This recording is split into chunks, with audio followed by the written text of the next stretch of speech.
Pure. Covenant, Book 2. By Jennifer L. Armentrout. Chapter 1. I stared at the ceiling of the gymnasium, little black splotches dancing in front of me. Man, my butt hurt. No surprise, as I'd landed on it about 50 times already.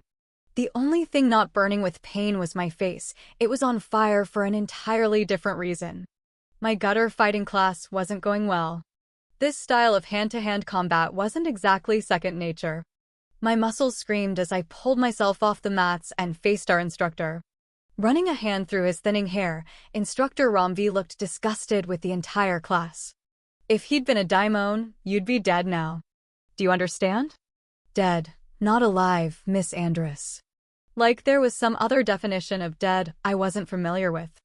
I gritted my teeth and managed a nod. Romvi shot me another scathing glare. It's difficult to believe you have any amount of ether in you, Miss Andress. The essence of the gods is wasted on you. The way you fight, you might as well be mortal. Hadn't I killed 3 ether-craving daimons? Wasn't that worth something? Square off. Keep your eyes trained on muscle movement. You know the drill, he instructed. I turned back to Jackson Manos, resident Covenant heartthrob and my current opponent. With his swarthy looks and those dark, sexy eyes, he could be quite the distraction. Jackson winked at me. I narrowed my eyes at him. We weren't allowed to talk during sparring. Instructor Romvi felt it took away from the authenticity of fighting. Really, even in all of Jackson's glory, he wasn't the reason I kept missing his heel strikes and spin kicks. The source of my absolute failure leaned against the training room wall. Dark waves tumbled over his forehead, falling into gunmetal gray eyes. Some would say Aiden St. Delphi needed a haircut, but I loved the wilder look he'd been favoring recently. An instant later, our gazes locked. Aiden returned to the stance I was all too familiar with, well-defined arms crossed over his chest, legs widespread. Watching, always watching. Now he communicated a look that said I should be paying attention to Jackson and not him. Tight coils sprung within me, another thing I'd grown accustomed to. It happened whenever I laid eyes on him. It wasn't so much the near-perfect curve of his cheekbones or the way his smile hinted at a set of dimples. Or that impossibly ripped body of his. I snapped up my reverie with a moment to spare. I blocked Jackson's knee with a brutal swipe of my arm, and then I went for a throat strike. Jackson countered it easily. We circled one another, delivering blows and dodging them. He stepped back, dropping his arms to his sides. I saw my opening and went for it. Spinning around, I aimed my knee for his midsection. Jackson darted to the side, but not quickly enough. I caught him hard in the stomach. Surprisingly, Instructor Romvi clapped. Good. Oh, crap, Caleb Nicolo, my best friend and partner in mayhem, moaned from the group of students standing against the wall. The thing about defensive kicks, once we made contact with our opponents, we either needed to go for the kill shot or back up. I'd done neither. Jackson doubled over my knee and went down, taking me along for the ride. We hit the mat, and somehow, and I seriously doubted by accident, Jackson ended sprawled atop me. His weight knocked my head back and the air out of my lungs. Instructor Romvi yelled, slipping into a different language, maybe Romanian or something. Anyway, whatever he said sounded suspiciously like cursing. Jackson lifted his head, his shoulder-length hair shielding his grin from the class. Always on your back, huh? Yeah, that's more like your girlfriend. Get off. I pushed at his shoulders. Chuckling, Jackson rolled and stood. Ever since the whole "my mom murdered his girlfriend's parents" incident, Jackson and I hadn't gotten along. Actually, courtesy of my dead daimon mother, I wasn't getting along with most of the other students, either. Go figure. Flushing with embarrassment, I scrambled to my feet and stole a quick glance at Aiden. His expression may have appeared blank, but I knew he'd already compiled a mental list of all the things I'd done wrong and filed it away. But he wasn't my immediate concern. Instructor Romvi stalked across the mats, stopping in front of Jackson and me. That was absolutely unacceptable. You move away or dispose of the opponent. To drive his point home, he threw his arm out, hitting me square across the chest. I stumbled back an inch and clenched my jaw shut. Every cell in my body demanded that I do the same in return. You do not wait. And you. Romvi whirled on Jackson. Do you plan to lie on diamonds for fun? Let me know how that works out for you. Jackson flushed, but didn't respond. We didn't talk back in Romvi's class. Off the mats now, not you, Miss Andress. I stopped, eyeing Caleb and Olivia hopelessly. They stared back, their expressions mirroring mine. Resigned to what I knew was going to happen next, because it had happened every class with Romvi, I turned to the instructor and waited for the epic smackdown. Many of you aren't ready for graduation. Romvi prowled the edge of the mat. Many of you will die the first week on the job, but you, Miss Andress? You're an embarrassment to the Covenant. Romvi was an embarrassment to the male race, but he didn't hear me bitching. He circled me slowly. I am shocked that you faced down diamonds and still stand before me. Some may think you have potential, Miss Andress. I have yet to see it. Out of the corner of my eye, I saw Aiden. He'd stiffened, gaze narrowed upon us. He also knew what was coming, and there was nothing he could do, even if he wanted to. Prove to me that you belong here, Romvi said. Prove to me that you have gained re-entry to the Covenant based on merit and not familial ties. Instructor Romvi was a bigger jerk than most instructors. He was one of the purebloods who'd chosen to become a sentinel instead of coasting through life living off old money.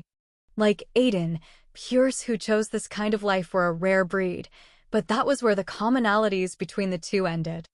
Romvi had hated me from the first day of class, and I liked to believe Aiden felt quite the opposite. Romvi attacked. For someone so old, Romvi sure could move fast. I backed across the mats, trying to remember everything Aiden had taught me over the summer. Romvi swung around, his booted heel aiming for my midsection. I swiped his leg away and threw a punch I really meant. He blocked that. On and on we went, exchanging and receiving blows. He was landing more on me, continuously edging me toward the edge of the mat. With each swing and each kick, Romvi's blows became more brutal.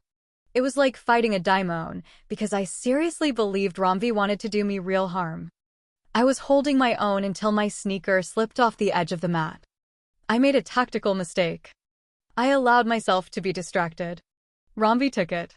Reaching out and grabbing a fistful of my ponytail, he yanked me forward.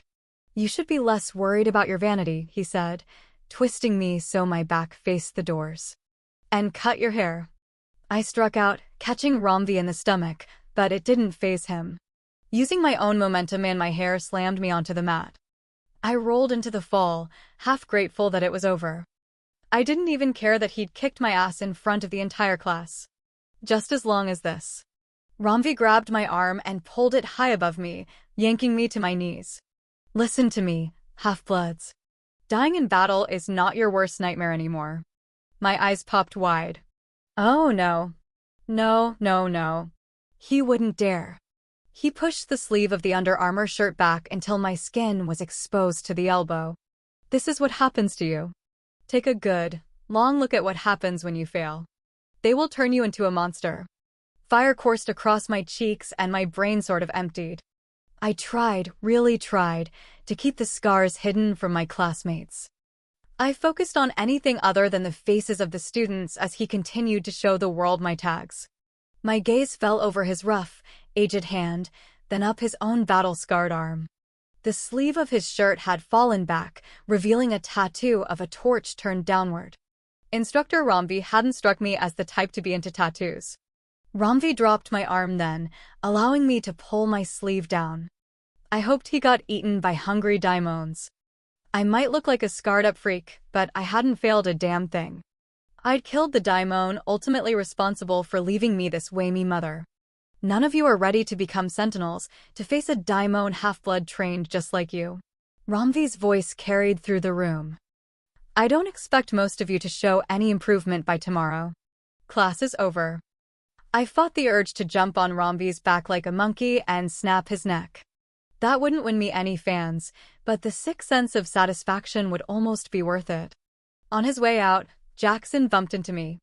Your arm looks like a checkerboard. That's real hot. Yeah, that's what your girlfriend said about your D. Instructor Romvi's hand snapped out, catching my chin. Your mouth, Miss Andress, could also use improvement. But Jackson. I do not care. He dropped his hand, glaring down at me. I do not tolerate such foul words in my class. This is your last warning. Next time you will find yourself in the dean's office. Unbe-freaking-leavable. I watched Romvi stalk out of the room. Caleb approached me, handing Olivia her gym bag. His eyes, the color of the clearest sky, shone with sympathy. He's a prick, Alex. I waved my hand dismissively, not sure if he was talking about Romvi or Jackson. They were both pricks in my book. One of these days, you're so gonna snap and kill him. Luke dragged his fingers through bronze-colored locks. Which one? I asked. Both. Luke grinned as he tapped my arm. I just hope I'm here to see it. I second that. Olivia wrapped her arm around Caleb's. They pretended whatever was going on between them was a casual thing, but I knew different. Whenever Olivia touched Caleb, which was often, he completely forgot about whatever was going on and got this stupid smile on his face. Then again, a lot of the male halves got that look on their faces around her. Olivia was stunning. Her caramel-colored skin was envied by most of the halves. So was her closet. I'd kill to get my hands on her clothes. A shadow fell over our little group, quickly dispersing them. I didn't have to look up to know it was Aiden. Only he had the kind of power to send just about anyone running in the opposite direction. Respect and fear did that. See you later, Caleb called out. I nodded vaguely, staring at Aiden's sneakers. Shame over Romvi's little display made it hard to look at him. I worked hard for Aiden's respect, to prove I did have the potential he and Leon had believed I had the day Marcus had tried to toss me out of the Covenant. Funny how one person could ruin that in a matter of seconds. Alex, look at me. Against my will, I obeyed. When he spoke that way, I couldn't help it. He stood in front of me, his long and lean body coiled. We currently were pretending I hadn't tried to hand my virginity over to him the night I'd found out I was going to be the second coming of the Apollyon. Aiden seemed to be doing really well with it. I, on the other hand, couldn't stop obsessing over it. You didn't fail. I shrugged. Doesn't seem that way, does it? The instructors are tougher on you because of the time you've missed and because your uncle is the dean. People look at what you do. They pay attention. And my stepfather is the Minister of Council. I get it, Aiden. Look, let's get this over with. My voice was a little sharper than I intended, but Aiden had seen how mortifying this class had turned out. Not like I needed to discuss it with him. Aiden caught my arm and pushed up the sleeve of my shirt. It had a whole different effect on me. A flutter formed in my chest, spreading a warm flush all over me. Purebloods were off limits to us halves, which meant what had gone down between us was tantamount to feeling up the Pope or offering Gandhi a roast beef sandwich. You should never be ashamed of these scars, Alex. Never. Aiden dropped my arm and motioned me to the center of the floor. Let's get this going so you can rest. I trailed behind him. What about your rest? Don't you have a patrol tonight? Aiden was pulling double duty between training me and his sentinel duties. Aiden was special. He'd chosen to be a sentinel, and he'd also chosen to work with me so I wouldn't be so far behind the other students. He didn't have to do either, but a sense of justice had propelled him to become a sentinel. We shared that desire. What made him want to help me? I like to think he was undeniably attracted to me like I was when it came to him. He circled me, stopping to position my arms at mid-level. You're holding your arms wrong. That's why Jackson's hits kept getting through. What about your rest? I persisted. Don't worry about me. He squared off, motioning me forward with one hand. Worry more about yourself, Alex. This is going to be a tough year for you, and you're doing triple time in training. I'd have more free time if I didn't have to practice with Seth. Aiden swung forward so fast I barely blocked the blow. Alex, we've been over this. I know. I stopped his chop. I alternated days between Aiden and Seth, as well as every other weekend. It was like they shared joint custody of me, but I hadn't seen my other half yet today. Strangey usually lurked around nearby. Alex. Aiden moved out of the offensive stance, studying me closely. What? I dropped my arms. He opened his mouth, seeming to rethink his words. You've been looking a little tired lately. Are you getting enough rest? I felt my cheeks burst with color. Gods, do I look that bad or something? He drew in a deep breath and let it out slowly. Softness crept across his features. Alex, you don't look bad at all. It's just that you've been through a lot and you seem tired. I'm okay. Aiden placed his hand on my shoulder. Alex? My heart thundered in response to his touch. I'm fine. You keep saying that. His gaze flickered across my face. You always say that. I say it because there isn't anything wrong with me. I swatted at his hand, but he dropped his other one on my shoulder, effectively trapping me in front of him. There's nothing wrong with me, I said again, but much quieter. I'm okay. Completely 100% fine with everything. Aiden opened his mouth, probably to say something ridiculously supportive, but he didn't say anything. He just stared at me, and then his grip on my shoulders tightened. He knew I was lying. Everything wasn't fine. Nightmares of those horrifying hours in Gatlinburg kept me up at night. Nearly everyone at school hated me, believing I'd been the reason for the daimon attack at Lake Lore during the summer. Seth's constant stalking only added to their suspicions. Out of all the halves, only Caleb knew I was fated to be the second Apollyon and fated to complete Seth as his supernatural supercharger or something. His continuing attentions didn't win me any fans among the female halves. All the girls wanted Seth, while I just wanted to be rid of him. But when Aiden looked at me like he did now, I forgot about the world. I couldn't read much of anything from Aiden's expression, but his eyes told me he wasn't doing so great with the whole pretending we hadn't almost hooked up charade. Aiden still thought about it. Hell, he was thinking about it right now. Maybe he imagined what would have happened if Leon hadn't interrupted maybe even as much as I did. Maybe he'd lie awake and remember how our bodies had felt together. I know I did. The tension racked up several degrees and my body warmed deliciously. These were the kind of moments I lived for. I wondered what he'd do if I stepped forward and closed the distance between us. It wouldn't take much for me to do it. Would he think I just wanted comfort? Because he would comfort Meihe was that kind of guy. And then, if I tipped my head back, would he kiss me? Because he looked like he wanted to do both. Hold me, kiss me, and do all sorts of wonderful, forbidden things. I stepped forward. His hands jerked against my shoulders, indecision crawled over his features. For a second just as Secondi think he seriously considered it. Then his hands flattened, like a barrier meant to keep me back. The doors opened behind us and Aiden dropped his hands. I twisted around, wanting to punch whoever it was in the face. I'd come this close to getting what I'd wanted. Leon's bulky mass filled the door, dressed in his typical, all-black sentinel garb. I'm sorry to interrupt, but this cannot wait.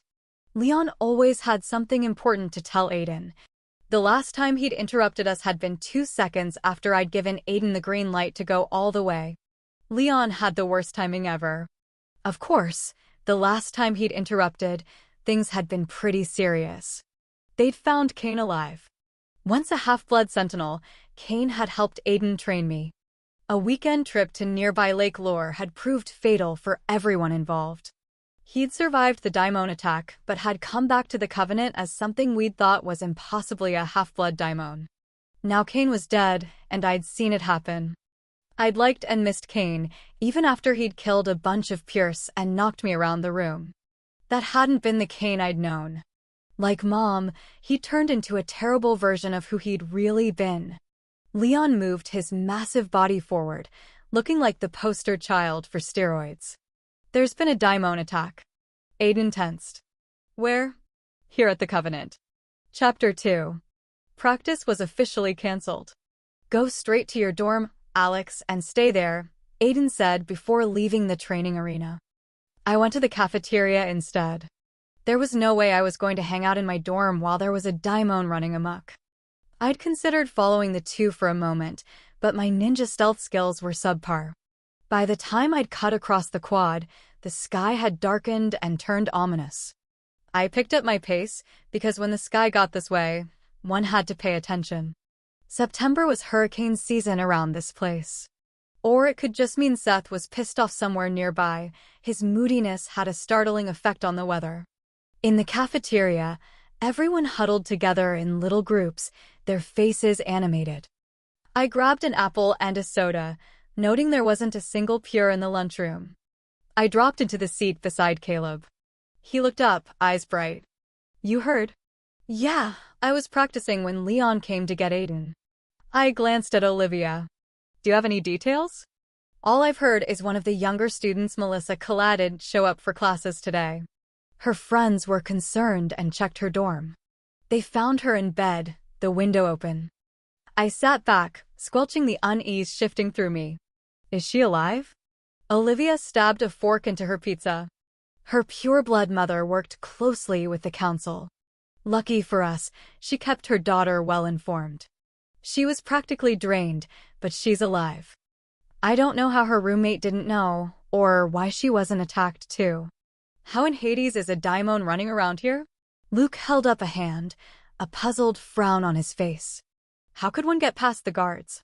It had to be a half, Elena said from further down the table.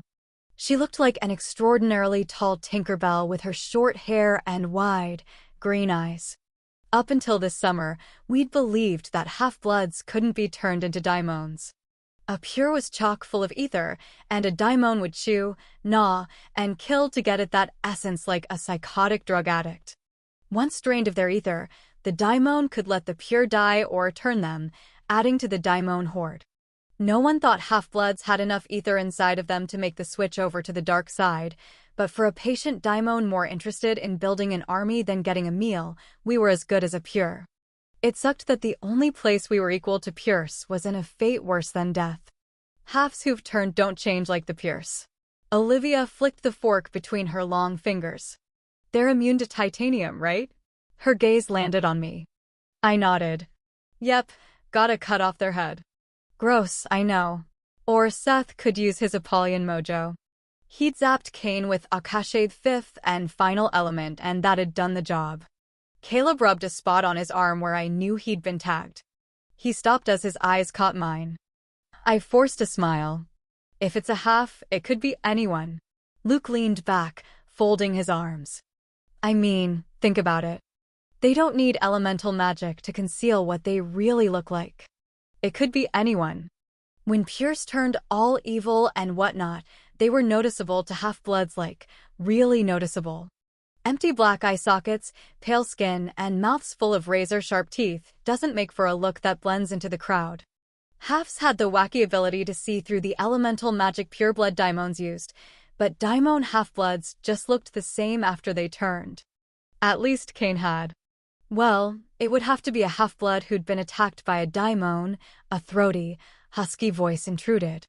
Wonder who that could be? It's not like they grow on trees around here. Lifting my head, I found Leah, Samos, and Jackson. It was the middle of September, and the chick still sported a super tan, still so beautiful that I wanted to stab her in the eye with a plastic fork. Yeah, that would make sense. I kept my voice even. Those amethyst eyes settled on me. How many half-bloods do we know who've been attacked recently? I stared at her, stuck between disbelief and wanting to throw something. Knock it off, Leah. I don't want to hear your crap today. She pulled those full lips into a cruel smile. I know of two. Caleb shot to his feet, knocking his chair over. What are you saying, Leah? Two guards by the door stepped forward, eyeing the situation with interest.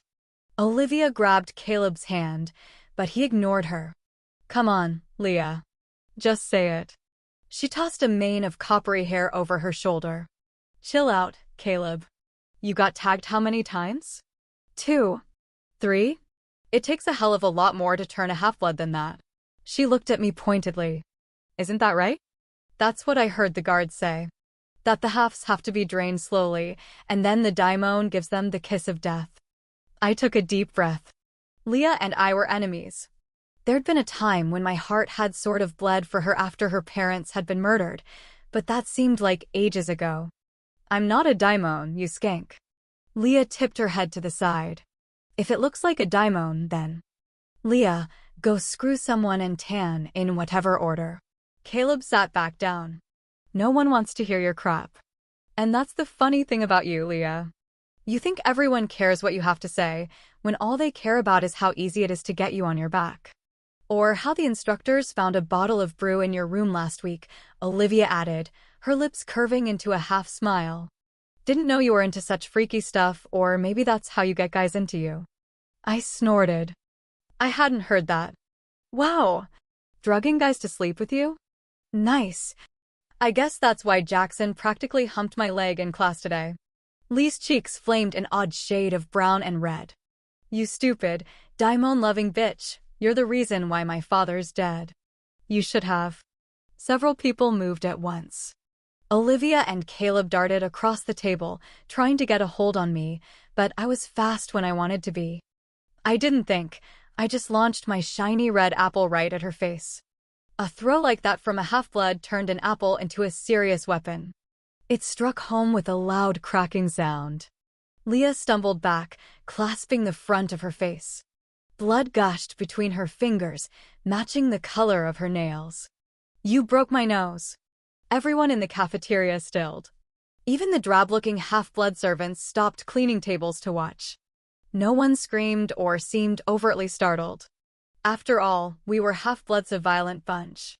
The servants were usually too doped up to be concerned. Somehow I'd forgotten about the guards as I'd gone for Leah. I squeaked when one of them got an arm around my waist and hauled me across the table. Drinks spilled, food fell to the floor, and mystery meat smeared itself all over my gym pants. Knock it off right now. She broke my nose again. Leah dropped her hands from her face. You can't let her get away with this. Oh, shut up. The docs will fix it. Half your face is plastic anyway. I struggled against the guard until he twisted my arm back so far that any movement caused my shoulder to scream. She wanted to get at my ether. Leah pointed a blood-stained hand at me. Her mother killed my parents, and now she wants to kill me. I laughed. Oh, for the love. Shut up, the guard hissed in my ear. Shut up before I make you shut up. Threats made by half-blood guards weren't meant to be taken lightly. I quieted down while the other guard grabbed a hold of Leah. Blood pounded in my ears, and my chest still heaved with fury, but I realized that I maybe overreacted a tiny bit.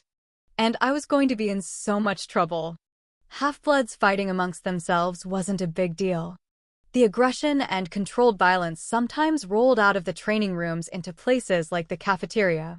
Whenever halves did get in trouble for fighting, they ended up with one of the instructors who handled disciplinary issues. Each dorm floor had one assigned. My floor had Instructor Gaia Tellis, a pretty cool chick who wasn't overly strict or annoying. But I didn't end up with Instructor Tellis. 5 minutes after breaking Lee's nose for the second time, I ended up in Dean Anders's office. This was only one of many drawbacks of my uncle being the dean. I stared at the vibrant fish zooming across the aquarium and fidgeted with the string on my pants while I waited for Marcus. Sometimes I felt like one of those fish trapped by invisible walls. The doors swinging open behind me made me cringe. This was going to suck Daimon, but if you discover anything else, notify me immediately. That is all. Marcus's deep voice filled the room. The guards adorned the outside of his office doors like Greek warrior statues. Then he slammed the door shut. I jumped. Marcus stalked across the room, dressed like he'd spent the majority of the day on a golf course. I expected him to sit behind his desk like a dean should, so when he ended up directly in front of me, grasping the arms of my chair, I was a bit shocked. I am sure you're aware of what has happened today. The tone of Marcus's voice was both cold and distinctively cultured. Most pure sounded that way, classy, refined. A pureblood was attacked at some point last night. I strained back as far as I could go, focusing on the aquarium. Yeah. Do not look away from me, Alexandria. Sucking in my lower lip, I faced him. His eyes were the same as my mother's had been before she'd turned into a daimon, a vibrant shade of green, like glittering emeralds. Yes, I heard. Then you understand what I'm dealing with right now. Marcus lowered his head so we were at eye level. I have a daimon half-blood on my campus, hunting my students. So it's a half who's been turned? I think you already know that, Alexandria. You are a lot of things. Impulsive, irresponsible, and ill-mannered, but stupid is not one of them. I wanted to hear more about this daimon half than my character flaws. Who was the half? You've caught him, right? Marcus ignored my question. Now, I'm pulled out of an investigation that will make or break my career here, all because my half-blood niece broke a girl's nose in the cafeteria with an apple, of all things. She accused me of being a daimon. So your natural response is to throw an apple at her face hard enough to break a bone? His voice dropped, deceptively soft. Marcus was Chuck Norris in an off-pink polo shirt. I'd learned not to underestimate him. She said I was the reason her parents were killed. I'll ask you one more time. So you decided to throw an apple hard enough to break a bone? I wiggled uncomfortably. Yeah, I guess so. He exhaled slowly. Is that all you have to say? I glanced around the room, my brain emptying out. I said the first thing that came to mind. I didn't think the apple would break her nose. Pushing off the chair, he towered over me.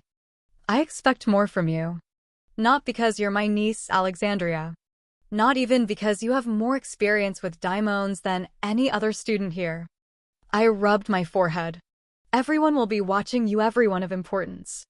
You will give Seth unprecedented power.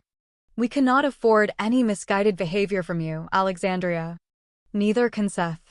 Irritation flared deep inside me.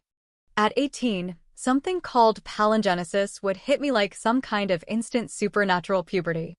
I'd awaken and my power would shift to Seth. What power, I had no clue, but he'd become the god killer. Everyone cared about Seth, but me? They didn't seem so concerned with what would happen to me. People expect more from you. They will watch you because of what you will become, Alexandria. I disagreed. They watched because they feared history would repeat itself. The only time there'd ever been two Apollyons in the same generation, the first had turned on the council. Both Apollyons had been executed. Two Apollyons at one time was considered dangerous by the council and the gods. It was why Mom had taken me from the Covenant 3 years ago. She thought she could keep me safe, hide me among the mortals.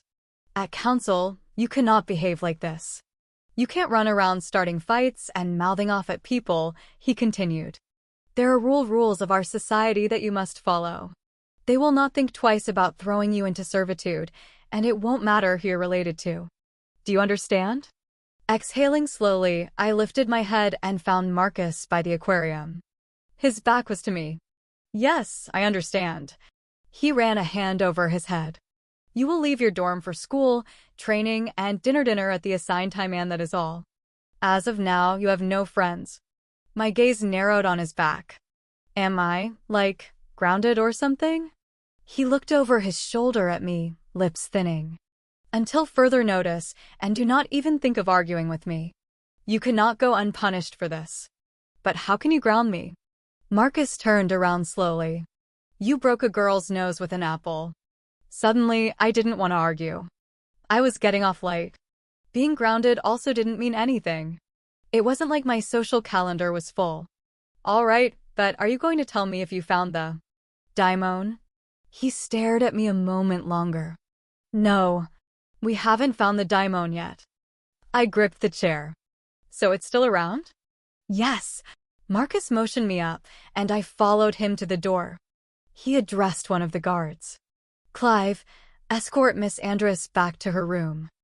I groaned inwardly. Clive was one of the guards I seriously suspected of hooking up with Leah. Every single conversation spoken inside Marcus's office somehow got back to Leah. Considering Clive had a thing for young girls who wore fake Prada shoes, he was the likeliest suspect. Yes, sir. Clive bowed. Remember our conversation, Marcus said. But what about? Marcus shut the door. Which part should I remember? The fact I was a disgrace to him, or the fact there was a daimon running around? Clive grabbed my arm, fingers biting deep. I winced, trying to jerk my arm back, but he increased the pressure. The daimon tag still felt oddly sensitive. I guess you're enjoying this. I clenched my jaw. That would be a good guess. Clive shoved me into the stairwell. The Pierce were wealthy, and I mean, more money than anyone could comprehend. Yet there wasn't a single elevator in the entire campus. You think you can get away with anything, don't you? You're the dean's niece, the minister's stepdaughter, and the next Apollyon. You're just so damn special, aren't you? There was a very good chance I might hit him, but with my fist instead of an apple. I jerked my arm free. Yeah, I'm that damn special. Just remember you're still a half-blood, Alex. Just remember I am the dean's niece, the minister's stepdaughter, and the next Apollyon. Clive stepped up, his nose almost touching mine. Are you threatening me? I refused to back down. No. I'm just reminding you of how special I really am. He stared a moment, then gave a short, harsh laugh. Maybe we'll all get lucky and you'll be a daimon snack on the way back to your dorm alone. Have a good night. I laughed as loud as I could and was rewarded with the door slamming shut. Hurrying down the stairs, I forgot about Clive. There was a daimon on campus and it had already attacked one pureblood, almost killing her.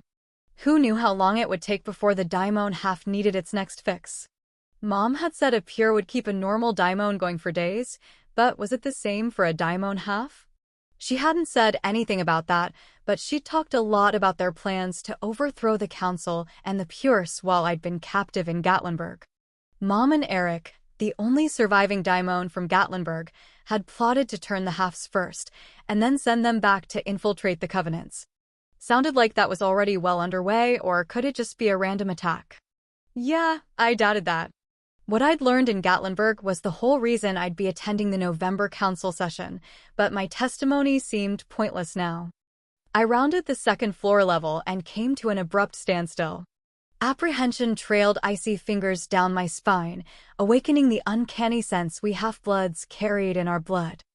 I glanced over my shoulder, practically expecting a half-blood serial killer to be standing behind me, or at least Clive, about to push me down the steps. But there was nothing. Trained not to ignore the freaky sixth sense that alerted us to all kinds of messed up things, I admitted that maybe I shouldn't have pissed off Clive. After all, there was a daimon roaming around. I took the steps two at a time and flung open the door to the main level. Dread still trailed along with me, coiling around my fingers. It didn't help that the long hallway was lit only by flickering overhead lights, adding to the creepy feeling. Where were all the instructors and guards? It was tomb quiet. Clive? My eyes devoured every vacant inch of the hallway. If you're messing with me, I'm seriously going to break your nose. Silence was my answer. Tiny hairs on my body stood up in warning. Up ahead, the statues of the muses cast harsh shadows over the front lobby. Scanning every nook and cranny for a possible threat, I made my way down the hall. My footsteps echoed madly, almost as if the sound was laughing at me. I came to a sudden halt, mouth dropping open.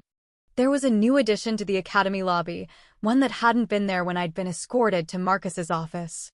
3 new marble statues had been erected in the center of the lobby. The angelic, beautiful women clustered close to one another, their arms folded close to their bodies, and their wings arched high above their tilted heads. Oh my gods! There were Furies in the Covenant. Entombed for now, their arrival was a sign from some very unhappy gods. I walked around them slowly, as if they'd break free from their shells and rip me from limb to limb at any moment. I imagined they were waiting, sharpening the claws that would appear in their true form. Furies were ancient, horrific goddesses once used to capture those who had committed evil but had not been punished. Now they appeared whenever there was a threat to the Pures as a whole or to humankind in general. Something was about to go down, or already had. Tearing my eyes away from their serene expressions, I pushed open the heavy doors. A hand clamped down on my arm. My gasp of surprise came out as a shriek as I leaned back and brought my leg up to deliver a vicious kick. My eyes flicked up an instant before I made contact. Crap! I yelped. Aiden blocked my knee, brows raised. Well, your reflexes are definitely getting better. Heart racing, I closed my eyes. Oh my gods, you scared the crap out of me. I can tell. He dropped my arm, his eyes falling to my pants. So it's true. So what's true? I still couldn't get control over my heart. For crying out loud, I'd thought he was a daimon about to chomp down on what's left of my arm. You got into a fight with Leah Samos and broke her nose. Oh! I straightened, pursing my lips. She called me a daimon loving. Words, Alex, just words. Aiden tipped his head to the side. Haven't we had this conversation before? You don't know Leah. You don't know how she is. Does it matter how she is? You can't fight everyone who says something negative about you. If I approached people the way you do, I'd be fighting all the time. I rolled my eyes. People don't talk bad about you, Aiden. Everyone respects you. You're perfect. They don't think you're a daimon. Anyway, there's a new happy family entombed in the lobby back there. He frowned. There are Furies in the lobby, statues of them. Aiden dragged a hand over his head, sighing. We were afraid that might happen. Why are they here? The covenant has been breached, which is something the council assured would never happen. It was part of their agreement with the gods ages ago, when the first covenant was established. The gods see this breach as the council not able to handle the daimon problem. My stomach flopped. And what does that mean, exactly? He grimaced. It means, if the gods believe the purebloods have lost control, they will release the Furies. It's not something anyone wants. The Furies will go after anything they perceive as a threat, daemon, half-blood, or Apollyon, I whispered. Aiden didn't respond, which confirmed I was correct. I groaned. Awesome. Well, hopefully that doesn't happen. Agreed. I shifted uncomfortably, my brain unable to really process the new threat. What are you doing over here, anyway? Aiden pinned me with a dark look. I was going to see Marcus. What are you doing roaming around by yourself? Clive was supposed to escort me back to the dorm, but that kind of fell through. His eyes narrowed and then he sighed. Tipping his head toward the dorms, he shoved his hands into the pockets of his dark cargos. Come on, I'll walk you back. You shouldn't be out here alone. I pushed away from the doors. 'Cause there's a daimon still on campus? And Furies ready to attack. He glanced down at me, frowning. I know your flippant attitude is an act. It's probably what made you turn an apple into a deadly weapon. You of all people know how serious this is. My cheeks flushed at his reprimand. Guilt twisted my stomach into raw knots. I stared down at the markings on the pathway. I'm sorry. I'm not the person you should be apologizing to. Well, I'm sure as hell not apologizing to Leah. So you can forget that. Aiden shook his head. I know what Leah said upset you. I can even understand your reaction, but you have to be careful. People are. Yeah, I know. People are watching me, blah and blah some more. I squinted at the shadows of the patrolling guards. It was the time between dusk and nightfall, but the lamps hadn't kicked on yet. The largest buildings, the ones housing the school, training facilities, and dorms, lipped dark shadows over the pathway. Anyway, do you guys have any idea where the daimon could be? No. We've searched everywhere and are still searching. Right now we're focused on keeping the students safe. We stopped at the bottom of the steps outside my dorm. The porch was empty, a sign of everyone's unease. Girls usually hung out here, hoping to get some guy time in. Did Melissa see the daimon? Was she able to give some sort of description? Aiden ran a hand over his forehead. She barely remembers anything from the attack right now. The doctors, well, they think it's the trauma. A way of protecting herself, I guess. I looked away, grateful it was dark outside. Why couldn't I forget what had happened in Gatlinburg? It's probably more than just that. She's a pure. Where one of us would be trained to pay attention to details, to gain as much information as possible, she wasn't. She's just like a normal girl. And if the attack happened at night, she probably thought it was a nightmare. Waking up to something like that? I couldn't even imagine. I stopped. He was staring at me strangely. What? It's just that you're thinking along the right lines. I couldn't keep the goofy grin off my face. I'm that awesome. I know. His lips twitched as if he wished to smile. So, how much trouble are you in? Grounded basically, but I guess I got off light. I was still smiling like an idiot. Yeah, you did. He looked relieved. Try to stay out of trouble and please don't sneak around the grounds. I doubt the daimon is still here, but you never know. Drawing in a deep breath, I folded my arms over my chest. Aiden? I stared at Aiden's boots. They were shiny, never scuffed. It's starting, isn't it? You're talking about what your mother told you, aren't you? She said this is what they would do. And Eric's still out there.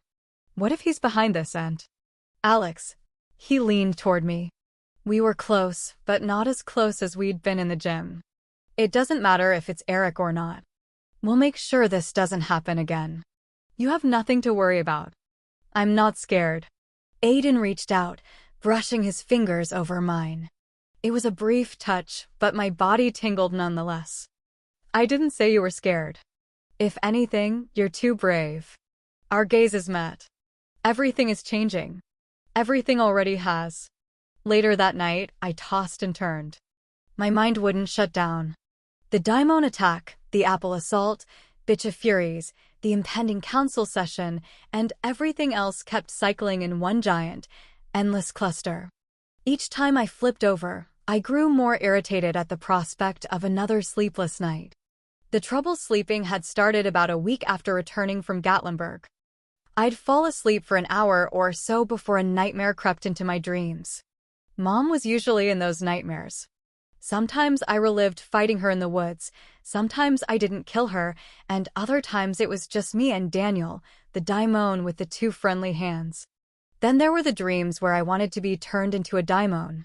I'd flipped onto my stomach and shoved my face into the pillow when I felt a strange tingling in the pit of my stomach like the butterflies right before a first kiss, only much, much stronger.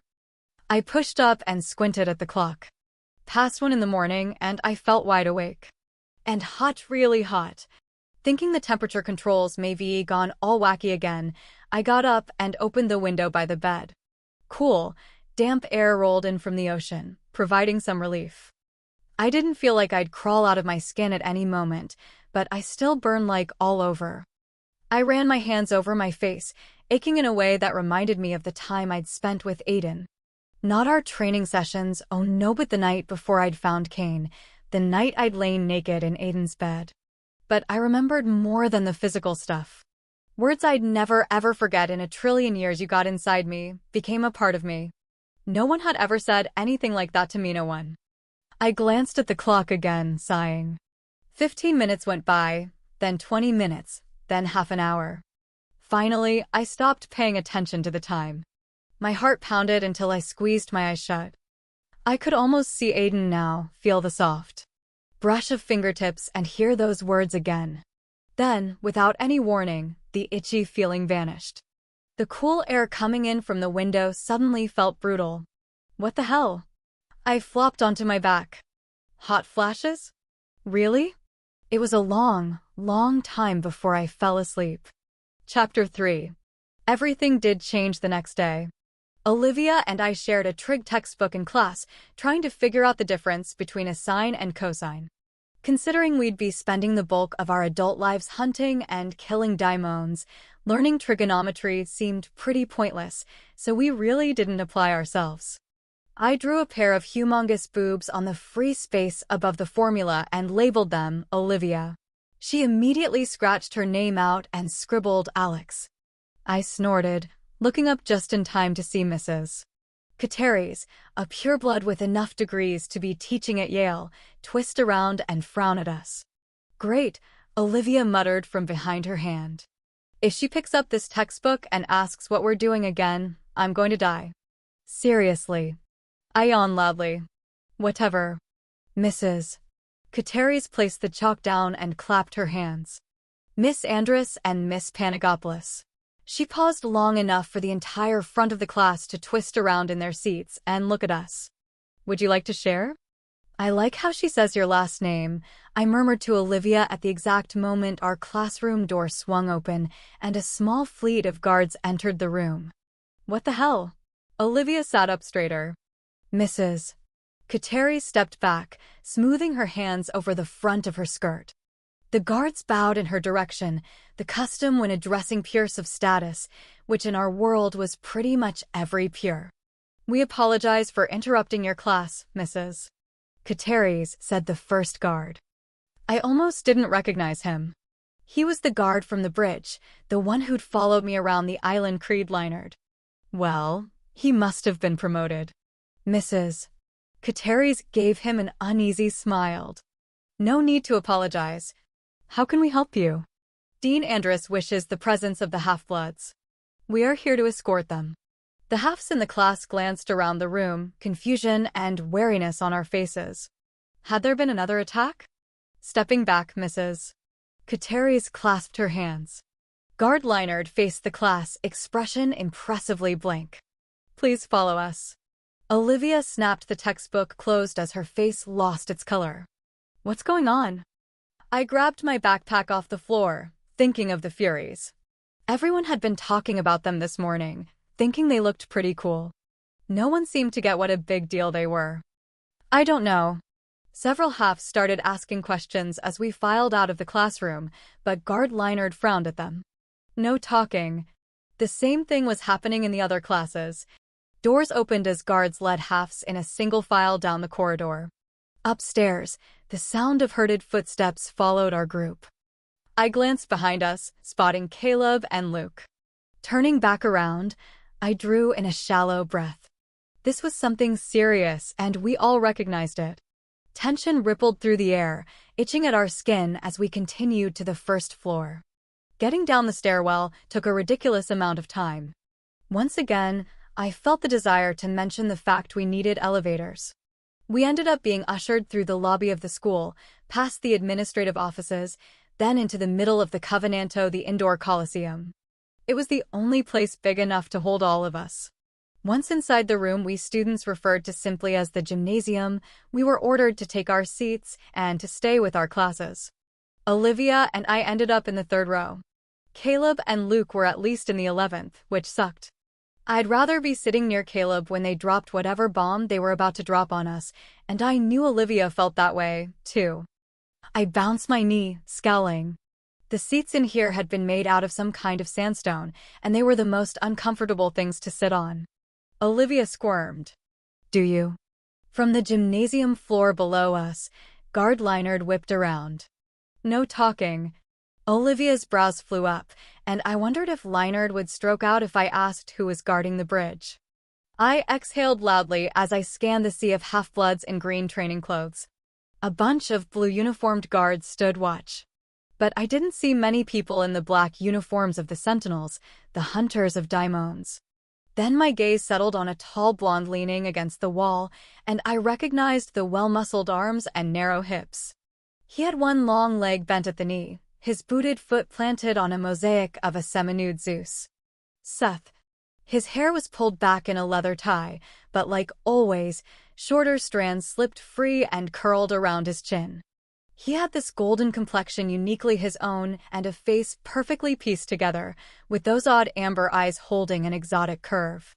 Sometimes I wondered if the gods had specially crafted those cheekbones and smug-looking lips, if they'd put the faint cleft in his chin and carved his jaw out of granite.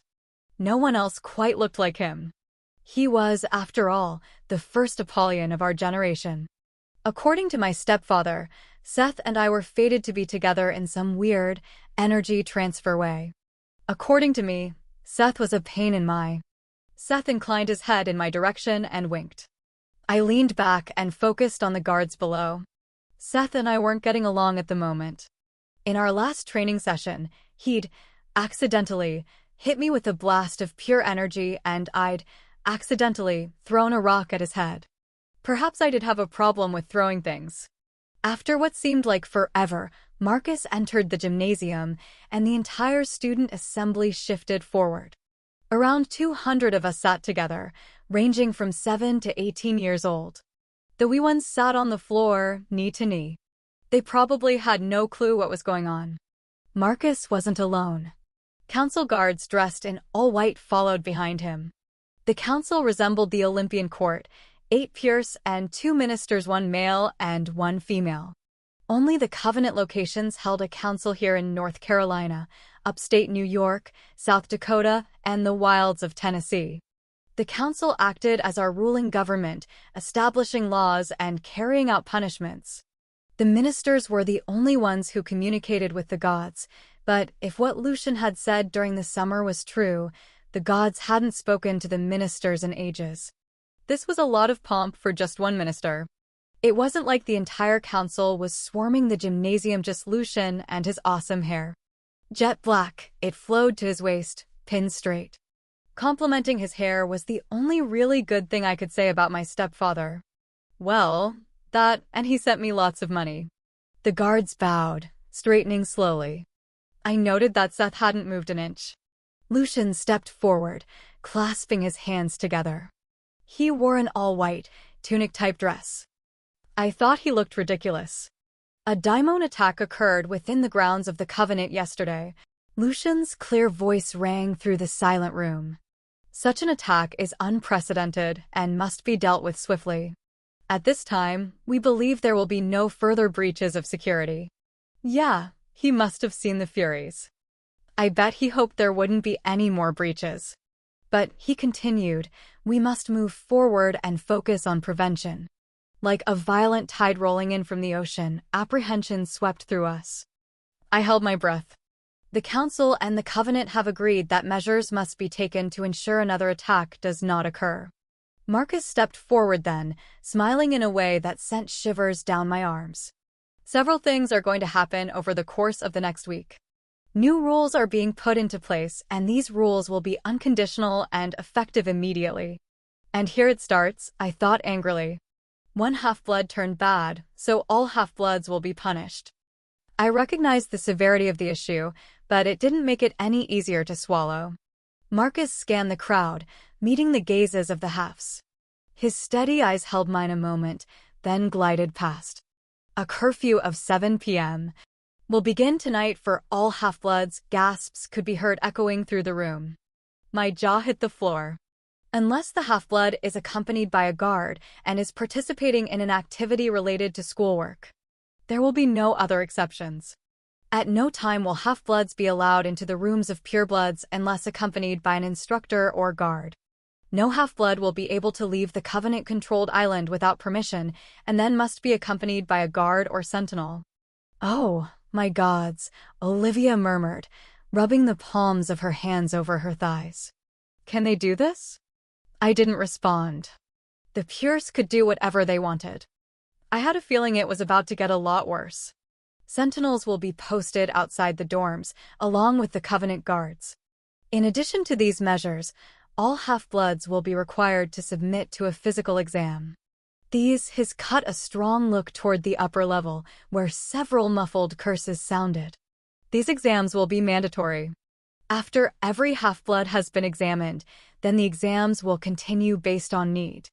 Ice rushed through my veins, settling in the pit of my stomach.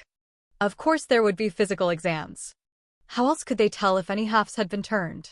Their bodies, much like mine, would show the evidence of multiple daimon tags. It was the only sign of a half being turned. I wanted to puke. Exams will begin tomorrow and will be done so alphabetically. Marcus stepped back, allowing Lucian to take center stage once more. None of us enjoy the idea of limiting your freedom or imposing potentially uncomfortable situations upon you. Lucian splayed his hands open in front of him. We care for our half-bloods, and this is as much for your benefit as it is for the pure-blooded students. I covered my mouth, afraid I'd say something. Benefit us? Restricting our comings and goings, forcing us to submit to physical exams? There was no difference between us and the halves who served them except we wouldn't have the pleasure of being doped up and unaware of what was happening to us. I looked away from Lucian and caught sight of Seth again. Every line of his face had hardened in disapproval, and his eyes flared like the sun. I could feel his anger as if it were my own. After going over a couple of more rules regarding where we were allowed to enter, and something about random dorm checks, the assembly drew to a close. I had a hard time focusing on what Marcus and Lucian had gone over. My own anger roiled inside me, and the brewing storm against the wall kept my attention. We were ordered to exit the gymnasium the same way we'd entered, a silent, single-file line of half-bloods. Briefly, I caught a glimpse of Caleb's face. Disbelief and anger warred across his boyish features, making him seem so much older. No one had considered what this could mean for Caleb and me. They would find evidence of recent daimon attacks on both of us. Then what? Shove a bleeding pure in our face and see if we attacked? I glanced over my shoulder, searching for Seth. He stood with Lucian, off from the white-robed guards, and they appeared to be arguing. At lunch, we went over the new rules quietly. More guards than normal hovered around the perimeter of the cafeteria, and even a few sentinels stood post, limiting what we could say. I wondered what those half-blood sentinels thought, knowing that they'd be subject to the exams, too. Pures usually mingled with the halves during this time, but today was different. Halves took up one side of the cafeteria while the pures sat at the farthest tables possible. My gaze landed on Cody Hale and his cronies. Cody hung out with halves sometimes, like when he had nothing better to do. There were many times during the summer when I'd wanted to hit him, but hitting a pure meant expulsion, and that meant servitude. Right now his group had their heads bent together. Every so often, Cody would run a hand over his neatly cropped, brown hair, look at our table, and snicker. I wasn't the only one who noticed this. Caleb's silent anger simmered around our table. Since the whole incident in Gatlinburg, I hadn't seen much of Caleb. My spare time consisted of training sessions while his revolved around Olivia. Looking back, I kind of wished I'd made time for him. Maybe then I would have noticed the subtle changes in him, the shade of darkness that seemed to surround him, how quickly he reacted with anger. Just ignore them, babe. Olivia nodded toward Cody's table, forcing a causal smile. Cody's an idiot. It's not just Cody. He gave a tight laugh. Haven't you seen how the other pures have been looking at us? Like we're all about to jump them? They're just scared. Olivia squeezed his hand.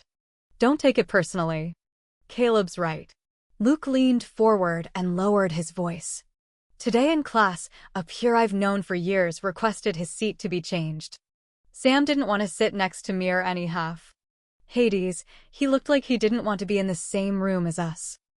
I rubbed my fingers over my temple as my appetite vanished. They're all scared. There's never been a daimon on campus before. It's not our fault. Luke's eyes met mine. And what do they have to be afraid of?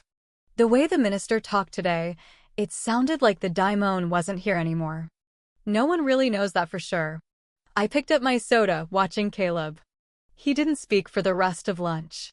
As we filed out of the cafeteria, I pulled Caleb aside. You doing okay? He nodded. Yeah, I'm fine. I wrapped my arm around him, ignoring the way he stiffened. You don't seem like it. I get. You get that we're already top suspects, Alex? Caleb pulled away. That none of this is right or fair. I don't want them stripping you down or Olivia, looking for some sign that we're chomping on pures during our spare time. And with you, he paused, glancing around the hallway outside the cafeteria. Luke and Olivia went on, but 2 guards eyed us the same too from yesterday. Leah was being a bitch yesterday, but people have been talking? Caleb, people have been talking about me since they found out my mom was a daimon. So what? Who cares? I squeezed his hand, just like Olivia had. Why don't you sneak over tonight and bring a movie? Caleb pulled away again, shaking his head. I got things I need to do. Like Olivia? I joked. That brought a hint of a smile. Come on, you're going to be late for class. You have practice with Seth. I groaned loudly. Please don't say his name. He throws balls of energy at my head like it's some kind of game. He looked pretty pissed off during the assembly. Yeah, he did.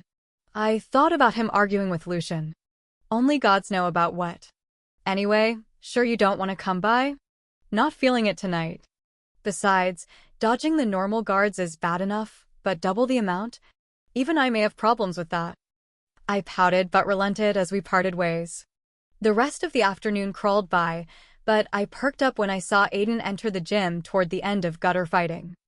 I tried and failed to contain my excitement. Where's Seth? I bounced up to Aiden. Aiden's eyes glittered with amusement. He's with the minister. Would you prefer him? No, I said a bit too eagerly. What's he doing with Lucian?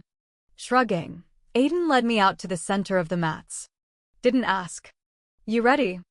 I nodded, and Aiden handed me the dummy blades. He'd allowed me to practice with the real ones a week ago. Sadly, the thrill of finally getting to practice with them ended up overshadowed by the fact I'd already used them for real. I knew the weight of the slender daggers in my palms, the feeling of them slicing through daimon flesh. Using them in battle had killed that naive appeal. Aiden coached me through several techniques we'd learned in silent training. We broke apart while he pulled out the dummies for me to stab. I twirled the plastic daggers like they were batons. The new rules they set up for us suck. You know that, right? Physical exams and dorm searches. Aiden reached out, carefully tucking a strand of hair back behind my ear. He was always doing little things like that, things he shouldn't be doing. I don't agree with all of them, but something has to be done. We can't continue as if nothing has happened. I know we can't continue as if nothing has happened, but that doesn't mean the Pures have a right to punish every single half-blood. We aren't punishing the half-bloods.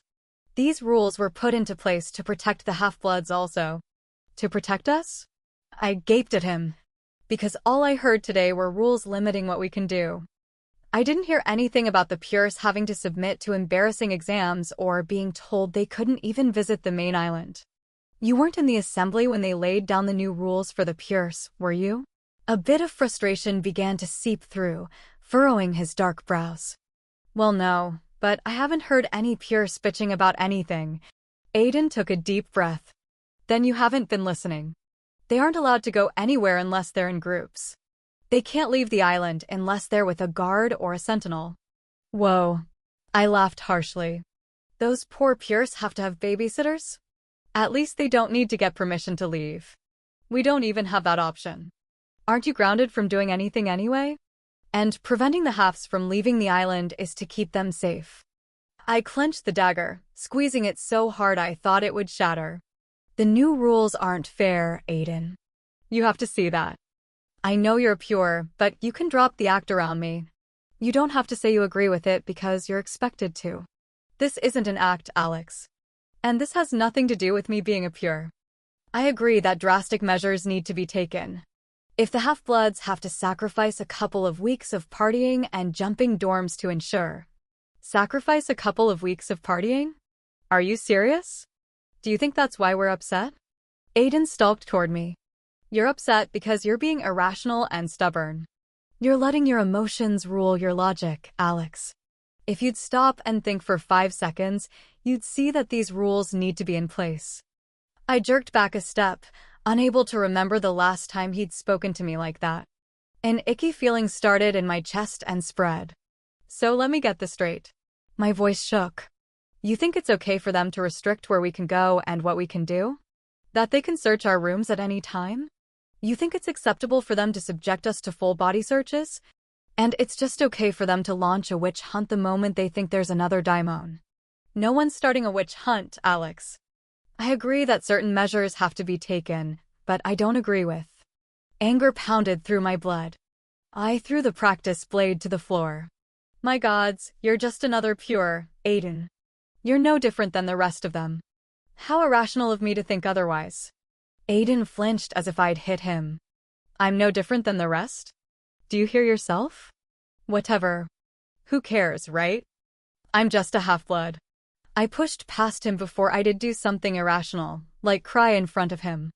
Turns out, I didn't make it very far. I kept forgetting how fast Aiden could move. He blocked me, eyes flashing silver. How can you even say I'm like the other Pierce? Answer me, Alex. Because you should know that those rules aren't fair to us. This isn't about the damn rules, Alex. I'm like the other Pierce. He gave a low, sharp laugh. You really believe that? But you think. Aiden grabbed my arm, pulling me right against his chest. The unexpected contact fried my brain. If I was like every other pureblood, I would have had you by now, without even thinking about the consequences for you. Every day is a struggle not to be like them. I stared up at him, shocked to hear him put it out there so bluntly. Words, and I always had words, totally escaped me. I would have had you by now. I was pretty sure I knew what he meant. So don't tell me I'm like other Pierce. Aiden, I am. Forget it. He released me, a cool mask slipping onto his face. Practice is over. Aiden left the room, and I stood there for several minutes. I'd never really argued with him before. Not like that. Sure, we disagreed on things all the time, like favorite TV shows. He liked the golden oldies, the kind they showed in black and white.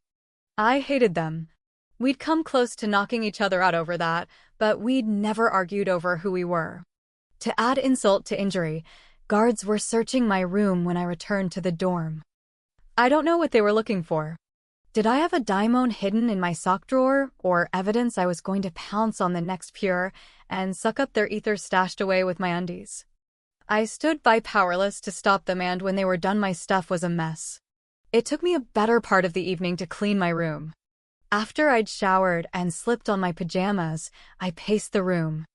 I kept revisiting the lovely conversation I'd had with Aiden, and my stomach did the twisting thing again. I needed to apologize because I'd been out of line. And to hear him say what he had? That if he'd wanted to be like other peers, she would have had me? So caught up in my thoughts, I banged the sensitive part of my elbow into the doorframe. I cursed and bent over, gasping. Standing there, with sharp pain shooting through my arm, I thought of Mom. About whether or not she really did look relieved the instant before she simply crumbled away. Had I seen the glimmer of relief in her eyes because I'd wanted to see it? Because I'd wanted to believe I'd done the right thing by killing her? Aiden believed that I'd done the right thing. And I wasn't so sure anymore. A soft knock sounded, then it came again, and there was no denying that someone had knocked on the window in my bedroom. Caleb? Maybe he'd changed his mind and brought some movies over. Thrilled over the prospect of hanging out with him, I went to the window and drew the blind up. Crap. I recognized the back of the blonde head. Seth. Chapter 4. Seth spun, pointing to the lock on the window. Open, he mouthed. I planted my hands on my hips. Why? His stare became dangerous. Now, against my better judgment, I unlocked the window and pushed it up. I had about a second to step back before he jumped through the window like a damn alley cat. My room was dark, but I could make out the eerie glow to his eyes. What do you want? Hey, don't shut that window. You're not staying. Do you want me to leave it open so the next guard who makes his rounds looks in here and sees me in your bedroom? He shut the window and pulled the rope on the blinds. They clattered against the windowsill. I'll tell them you forced your way in here. I walked over to the lamp and switched it on. Hanging out in a dark bedroom with Seth wasn't on my list of things to do at the moment. Seth smiled. I wanted to apologize for not being at training today. I watched him with a general sense of wariness. He tossed a few loose strands out of his eyes as he surveyed me with almost the same look. Apology accepted. You can now leave. Do something to your arm? Huh? He leaned over, brushing his fingers over the elbow I'd just cracked. There was a small, barely visible red spot. How in the world can you see that? I hit it on the door a few minutes ago. A grin slipped over Seth's lips. You're so unbelievably graceful. Should I kiss it and make it better for you? I could tell he was only half joking. His presence around the Covenant had created quite the stir. So had his extracurricular activities. If bed-hopping ever became a major sport, Seth would go pro. Or so I'd heard. I stepped around him. Thanks, but I'll pass. He followed me around the edge of the bed. I've been told my lips can make a girl forget just about anything. You should try it out. I wrinkled my nose.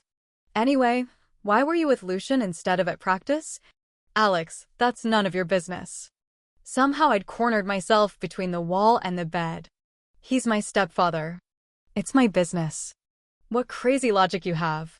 My hands curled into fists. Look, you can leave now. You apologized.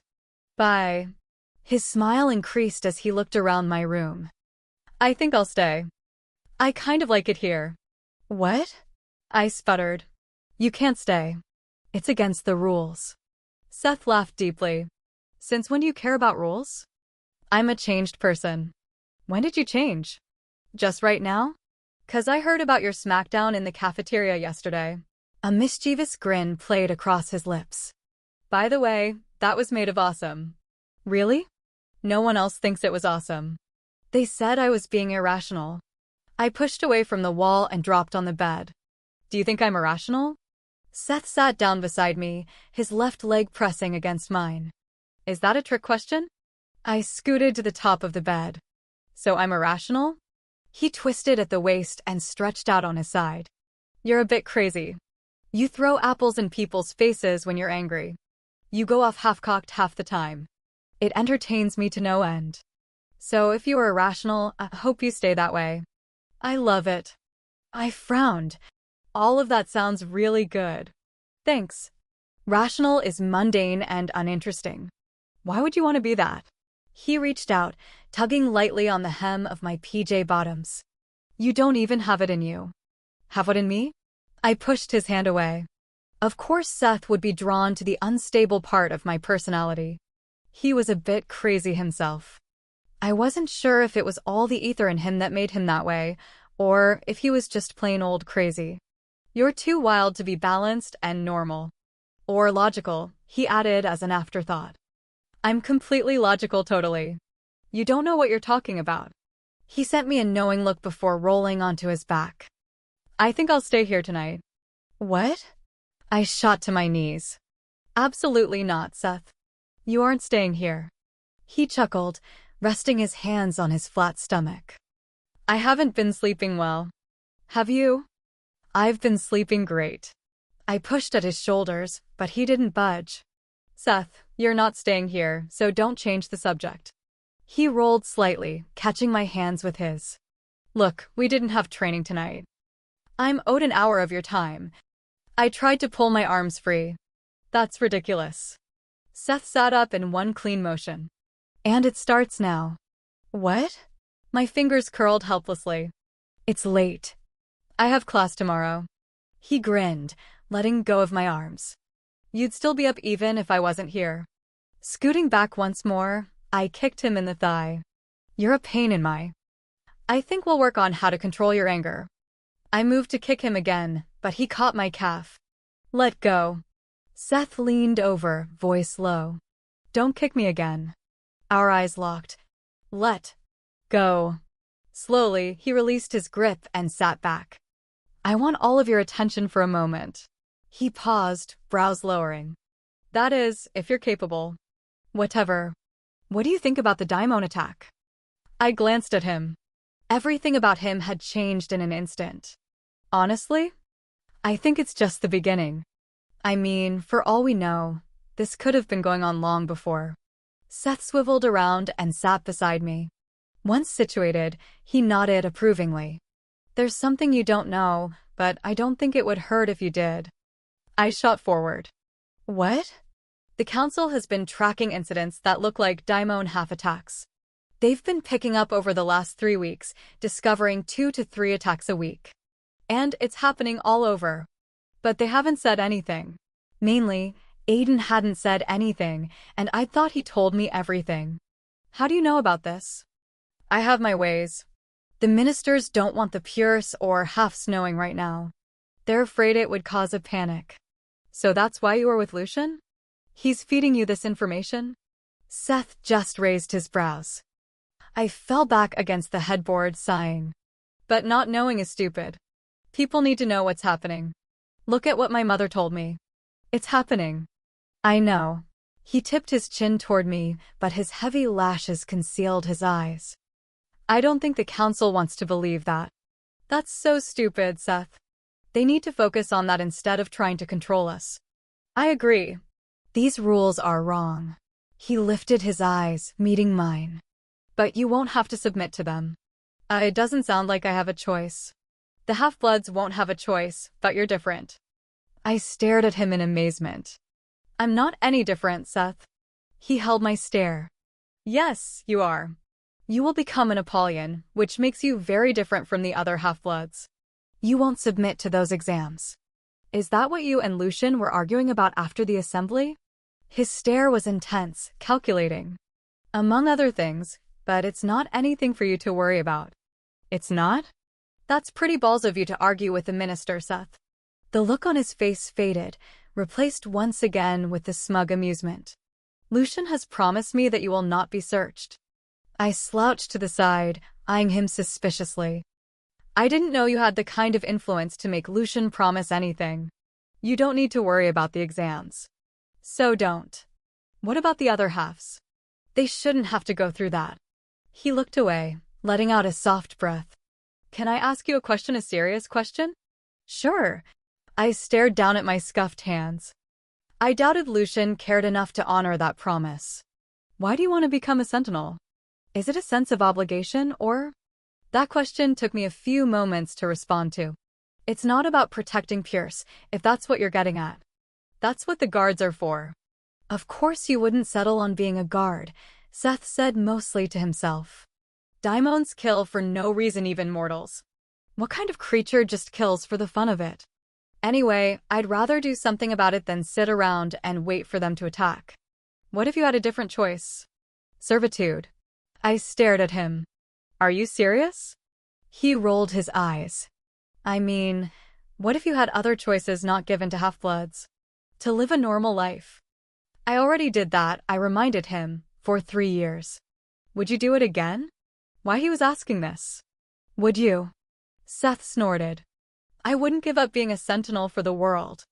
Or being the Apollyon. I rock. Laughing, I rolled my eyes.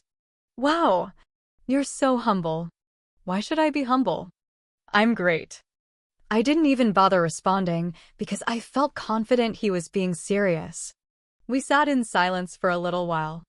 I knew he caught I hadn't answered his question, but in not-so-typical Seth fashion, he didn't push it. Did you see the Furies in the lobby? He nodded. Aiden said they're here because the gods feel the council isn't doing an adequate job. I toyed with the hem of my shirt. Do you think we need to be worried about them? If they get loose, then it could be a potential problem. Oh! I don't know what made me say the next thing that came out of mouth. I yelled at Aiden in training. Seth nudged my arm with his shoulder. I'm afraid to ask. He agrees with the new rules. I yawned. So I yelled at him. And he said you were being irrational, huh? Yeah, so I yelled at him some more. I told him he was just like all the other Pierce. Well, he is like other Pierce. I shifted down, trying to ease the ache in my side. Not really. Seth frowned down at me. Alex, he's a pureblood. Just because he chose to become a sentinel doesn't make him any different. Ultimately, Aiden will always side with the gods. Not us. You mean the Pierce, not the gods. Weary, I lay my head down on the pillow and closed my eyes. Our hour was almost up. Maybe I get some sleep tonight.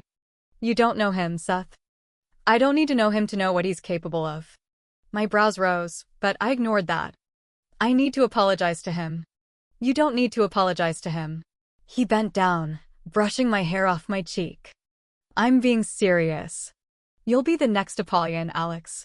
You won't apologize to him, to any pure, or even to a god. After a few moments of silence I said, you know you need to leave, right? Even if I fall asleep, you're going to leave. Of course.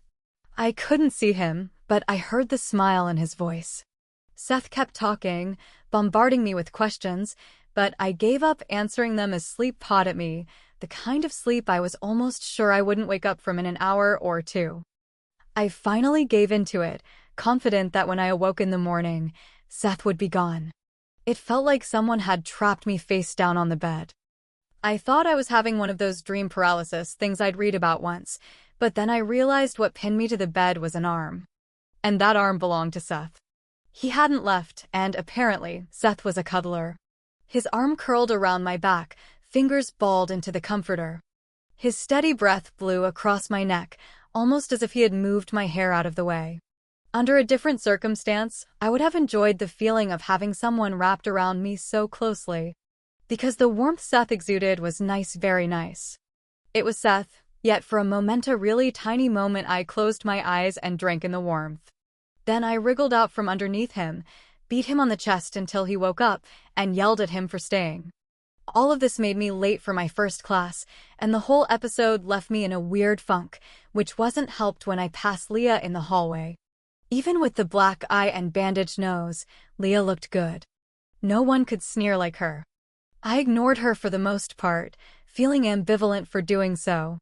In Technical Truth and Legends, which was a cross between history and English, I usually sat beside Thea, a quiet pure I'd met over the summer, but today Deacon St. Delphi slid into the seat beside me. I liked Deacon for a lot of reasons, none of them being the fact he was Aiden's younger brother. He tended to drink a bit too much, but he was fun, lots of it. Hey there. Deacon dropped his book on the desk. Why isn't Thea sitting here? He shrugged and several blonde curls fell across his gray eyes, the only physical trait he and his brother shared. Some of the Pierce are scared of you. Thea knows we're friends. She asked to switch. Thea's scared of me? Since when? What did I do to her? It's not you personally. A lot of us are freaked out right now. That's nice to know. I focused on the chalkboard. Our teacher hadn't showed yet. You asked. I did. Besides, you should be nice to me. I cracked a half smile for him.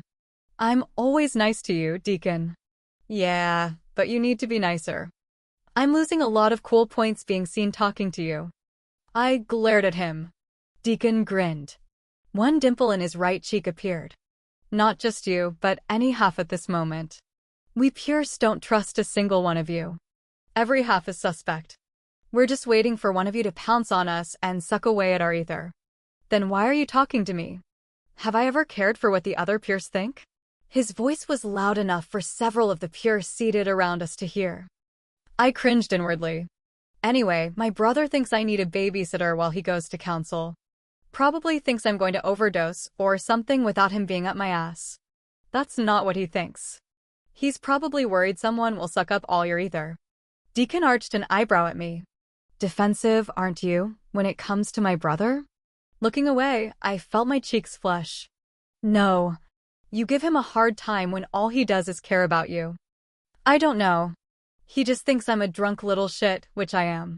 He grinned, but it rang sort of false. Anyway, his birthday is coming up.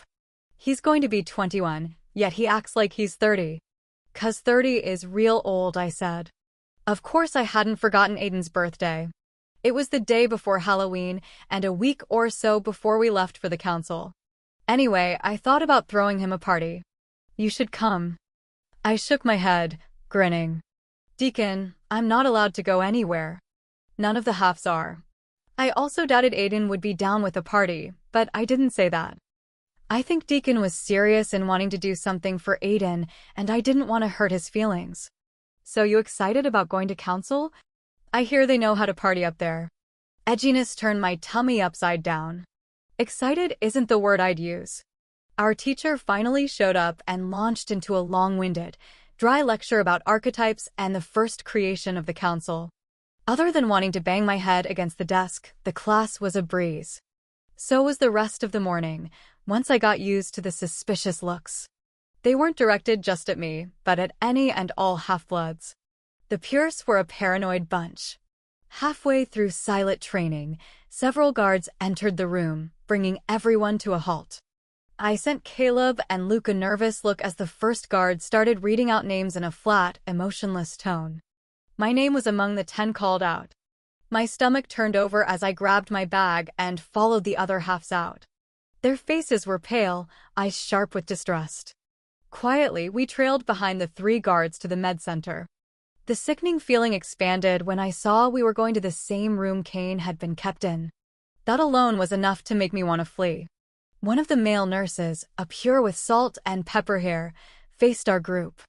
Part of me hoped Lucian really had promised Seth that I wouldn't have to go through with the exams, but I should have known better.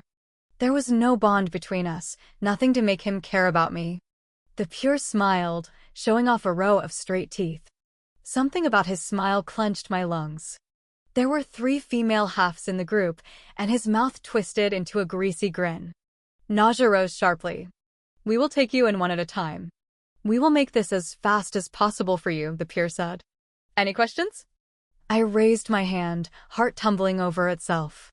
Yes, he sounded surprised. What if we don't agree to this? The Pure's gaze darted to the guards behind me and then bounced back to me. There's nothing to be worried about. It will be over within a couple of minutes. I nodded slowly, feeling the eyes of the other halves on me and the guards shifting uncomfortably. Yeah, I'm not down with this.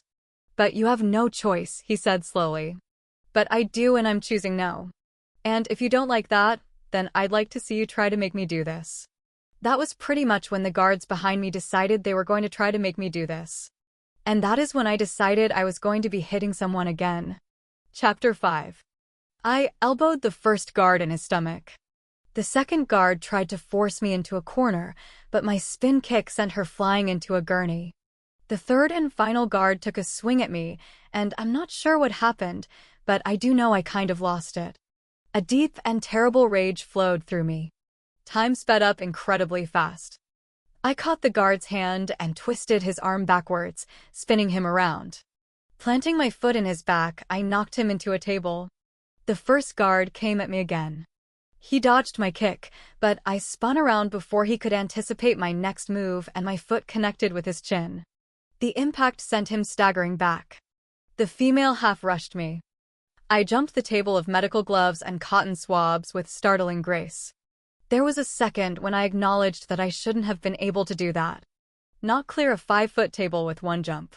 Especially when I hadn't even looked behind me, but then the heel of my shoe slammed into the cart, crashing it into the female's chest. The 3 guards struggled on the floor in various degrees of pain.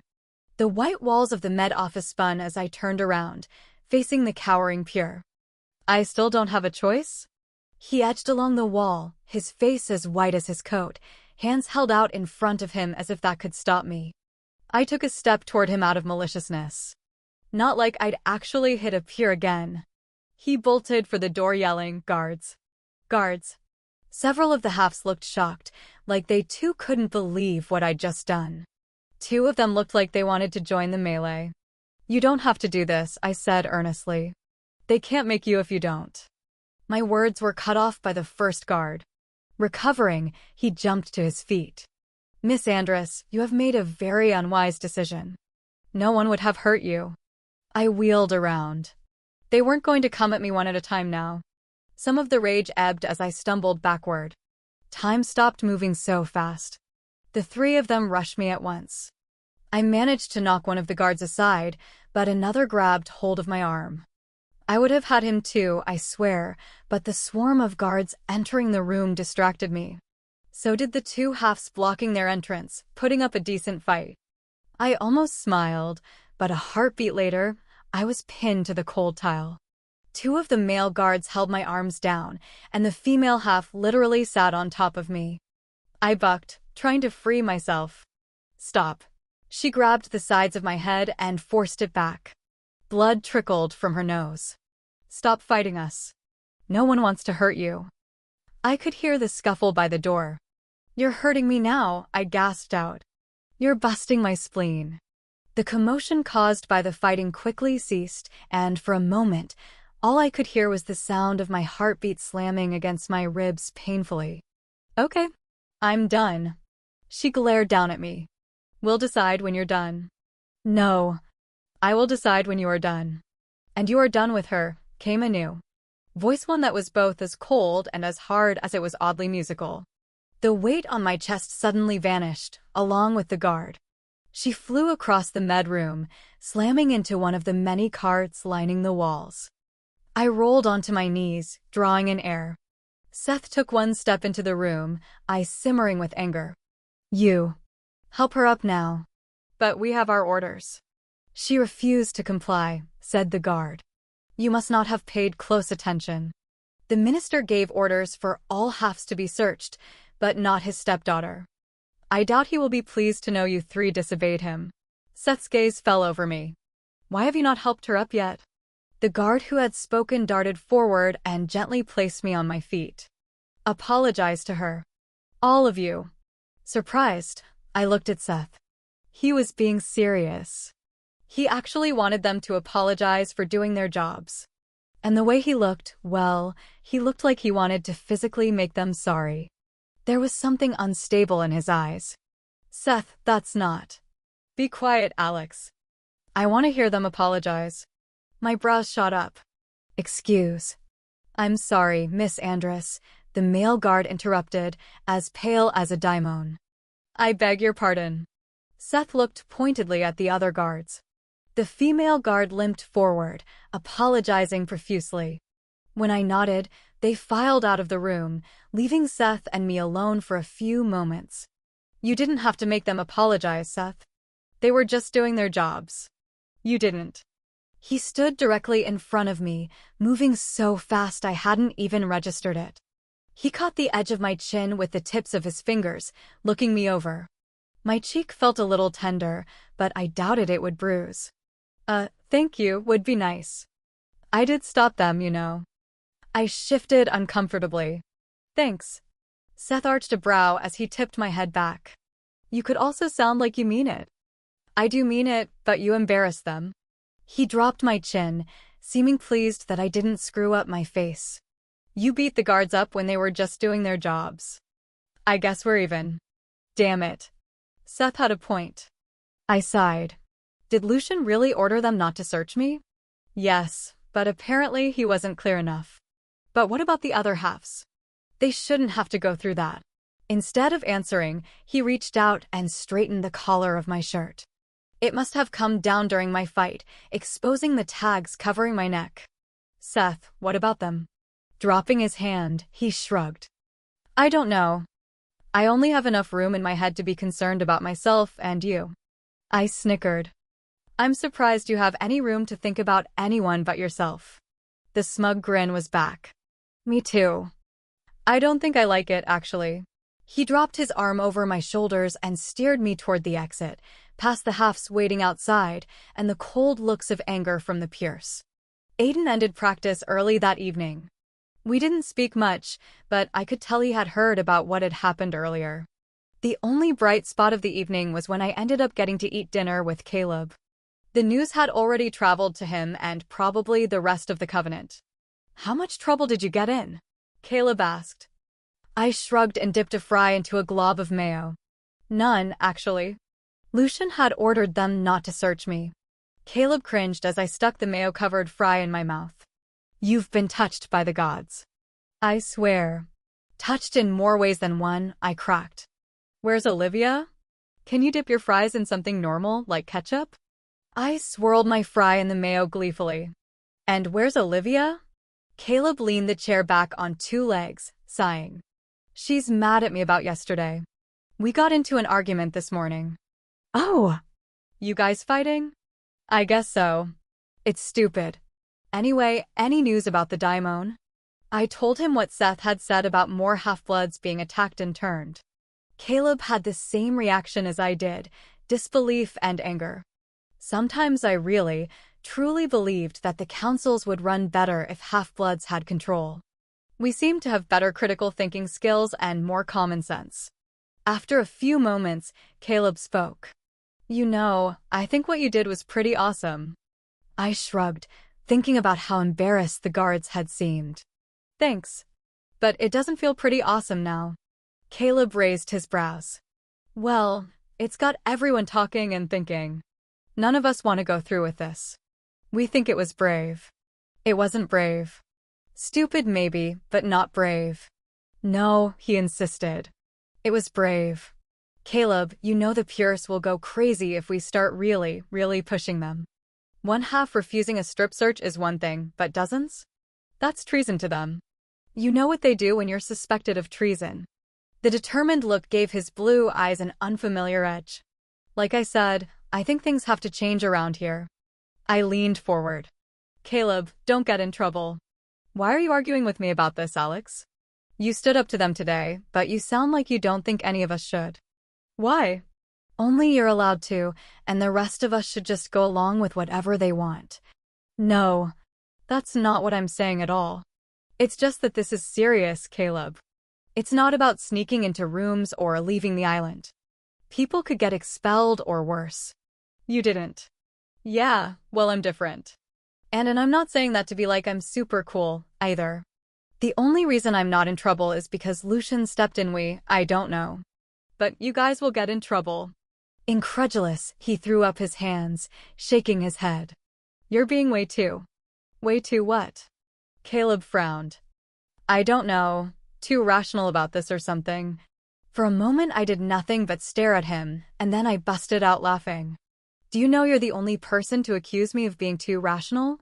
A smile broke out across his face, reminding me of the younger, more carefree Caleb, the Caleb who didn't get excited about taking a stance against the pure-blooded council. Well, I guess there's a first time for everything. We grinned at each other, but then my smile faded. Caleb, you've changed. His smile disappeared. What do you mean? I don't know. You're just different now. I didn't think he was really going to respond, especially when he stood up. He walked around the table to sit next to me, and his lips pursed for a thoughtful moment. I am different. I know, I whispered.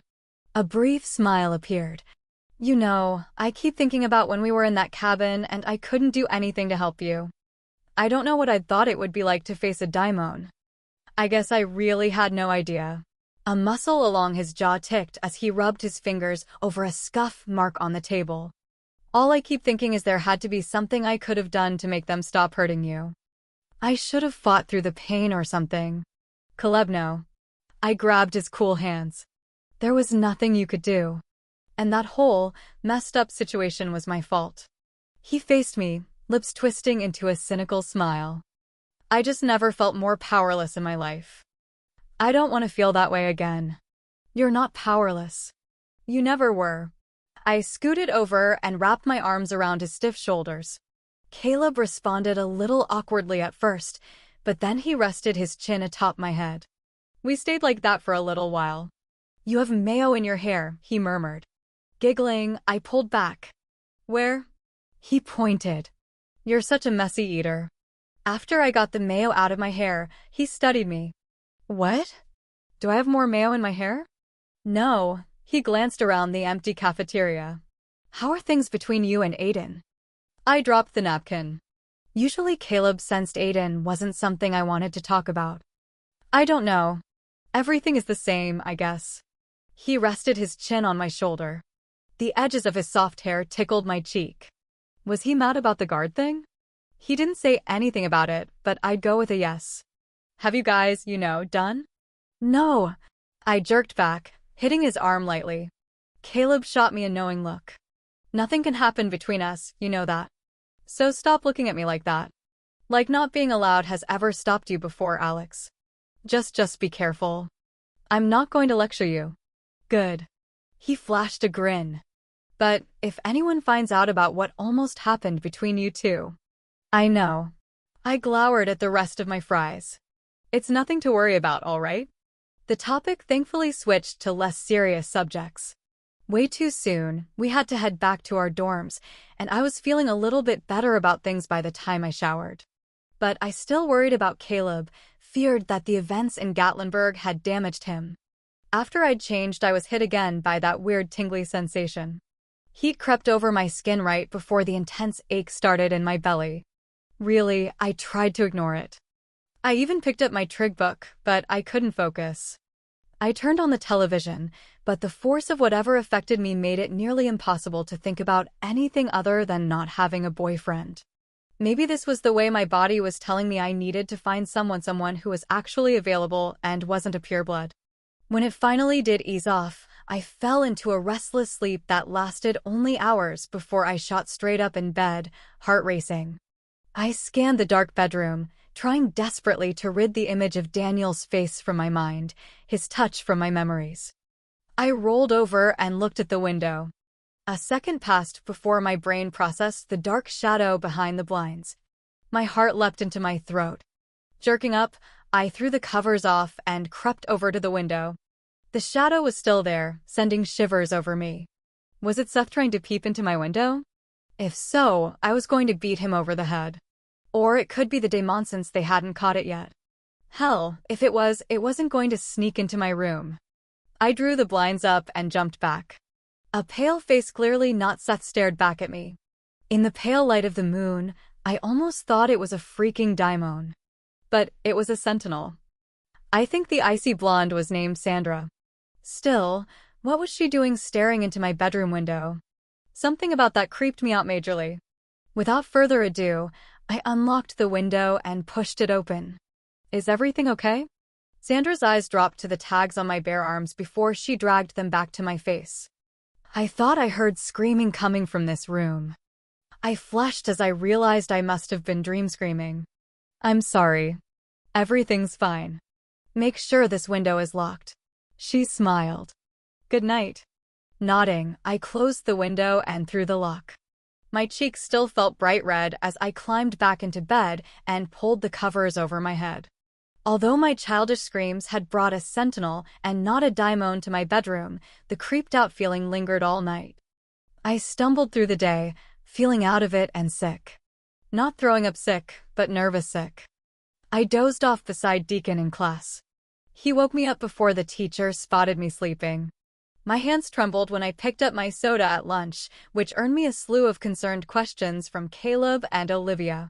Maybe I was coming down with something. Or maybe it was the nightmares I'd had for the last 2 nights.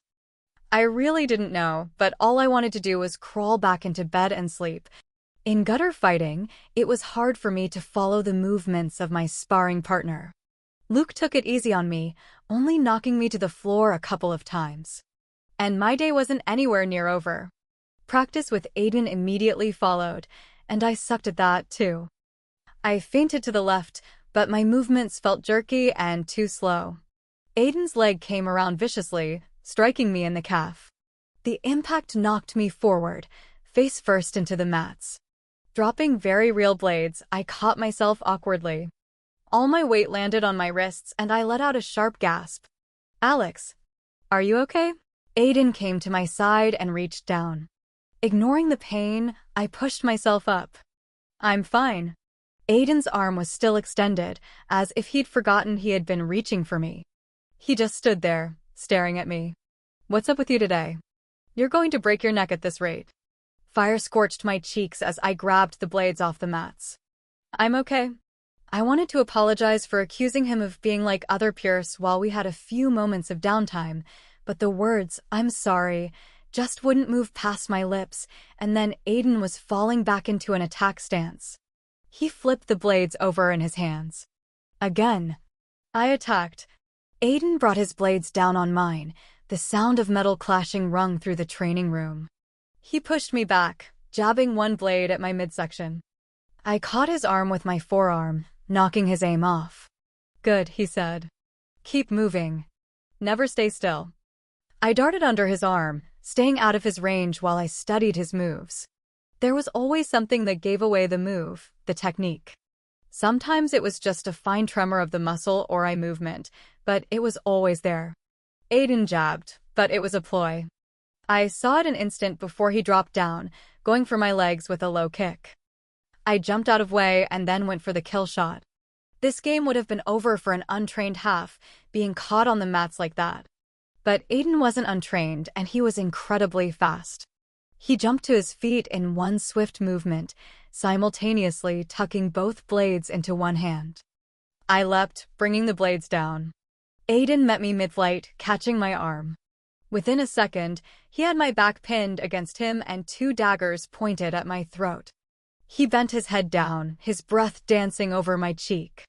"What did you do wrong?" I felt his heart slamming against his chest. We were that close.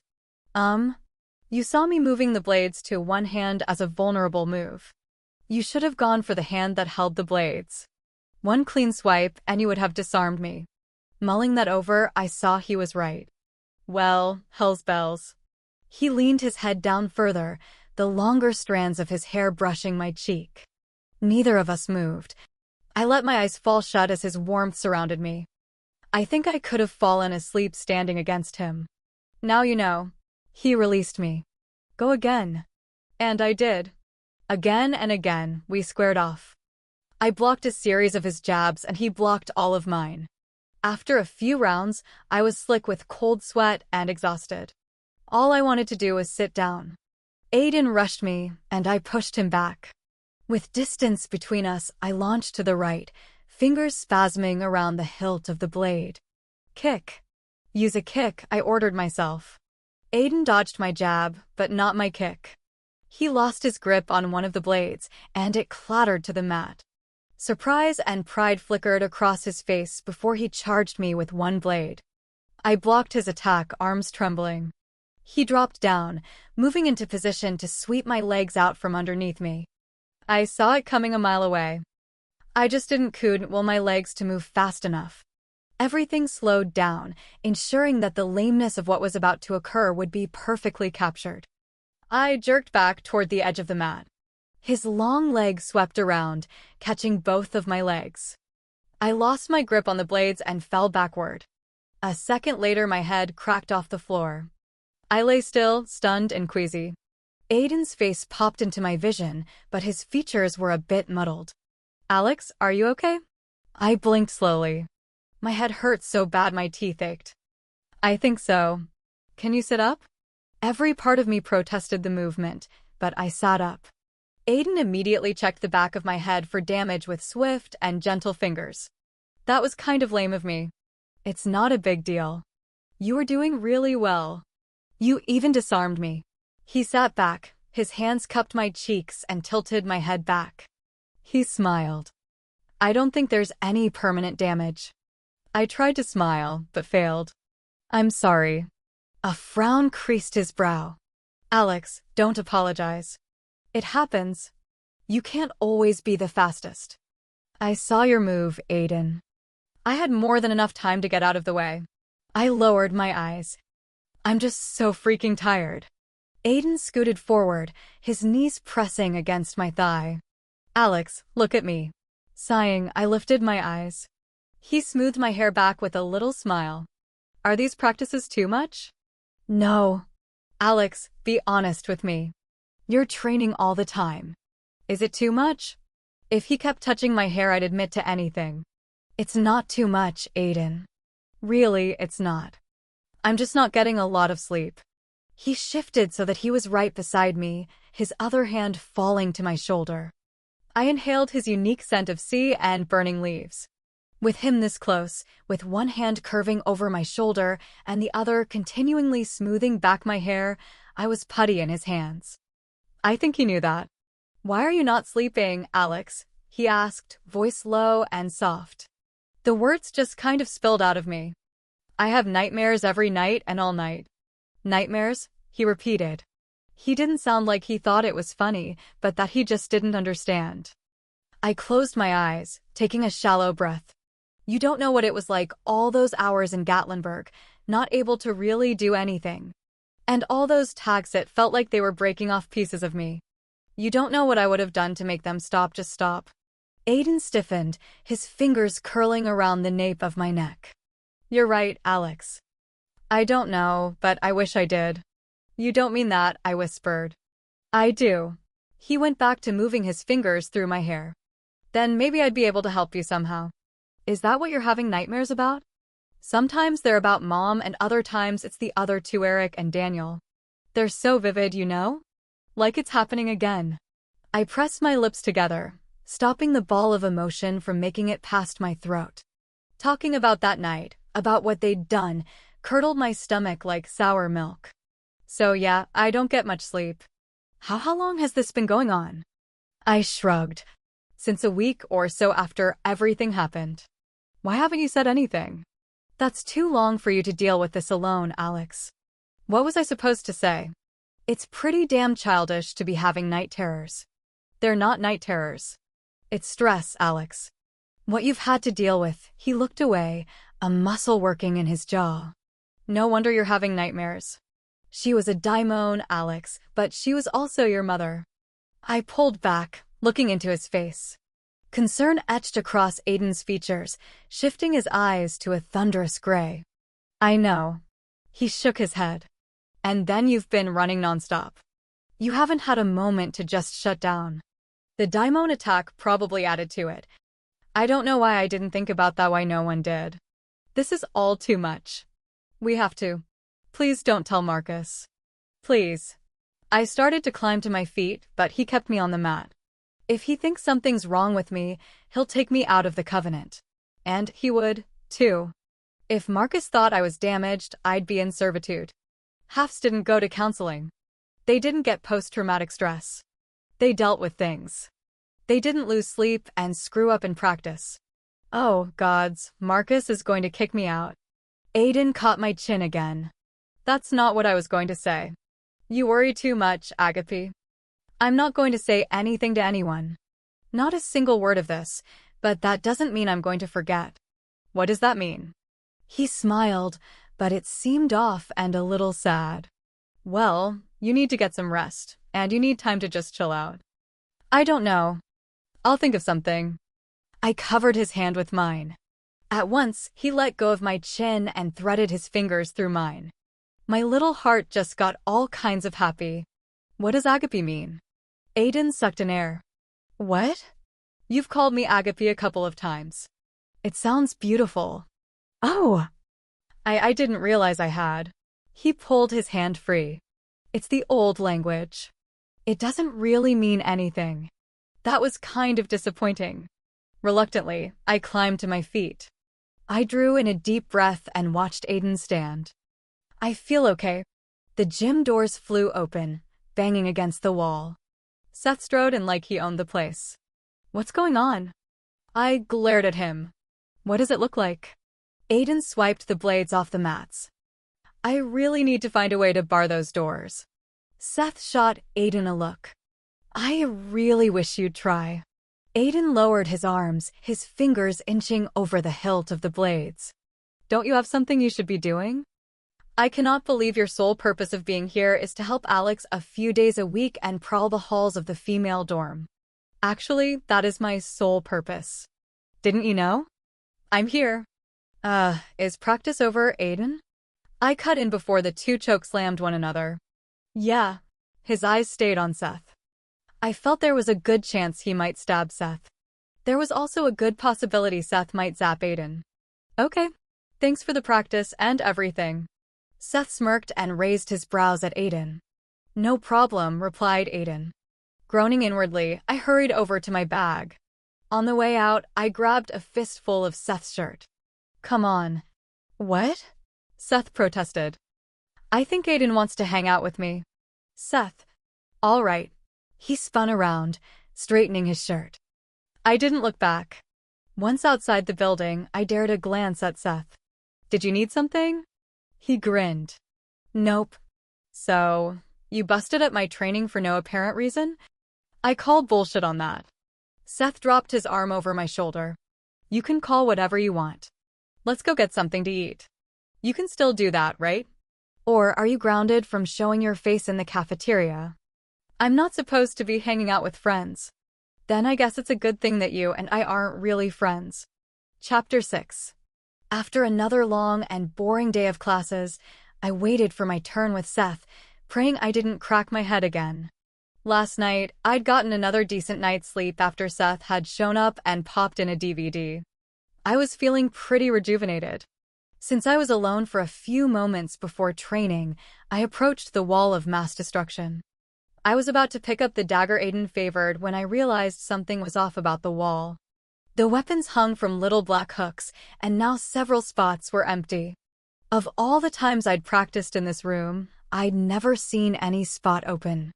Daggers and blades were kept in this room for training purposes only.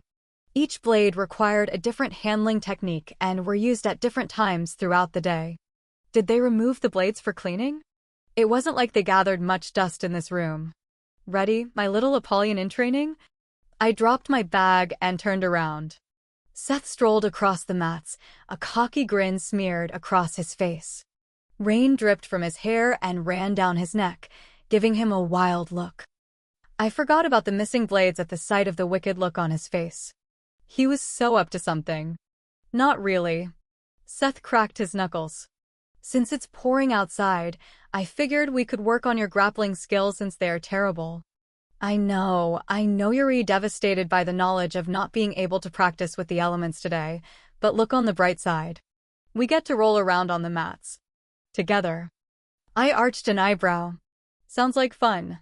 He stopped behind me and placed his hands on my shoulders. You up for it? I shrugged off his hands and ripped the hair tie off my wrist. Yeah, I'm not damaged. I didn't say you were. Can we do this without you talking? Seth pouted. But I have something you may want to know. Doubtful. Let me ask you a question. Do you feel bad about getting the halves to refuse to submit to the exams being done? I saw 5 more halves all bruised up today. Caleb hadn't been joking when he'd said several halves had been planning on refusing the exams. I could pick them out easily. Though there hadn't been a sign indicating that the daimon was still on campus, the Pures kept up with the rules and exams. I think it had something to do with the fact no one knew how long a daimon half could go without ether. I didn't make them do anything, I grumbled.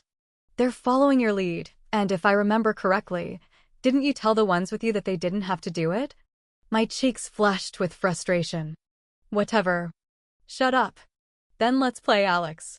He considered playing, only because it really did involve a lot of rolling around and at times, hair pulling. And I think Seth used it as an excuse to cop a feel. Like right now. I knocked his hand off my butt. You're such a dog. And your grappling skills suck. He pinned me for the third time. Most of his hair had come loose, hanging over his face. Most females suck at it. It's basic body strength. Males have more mass. So you need to stay on your feet.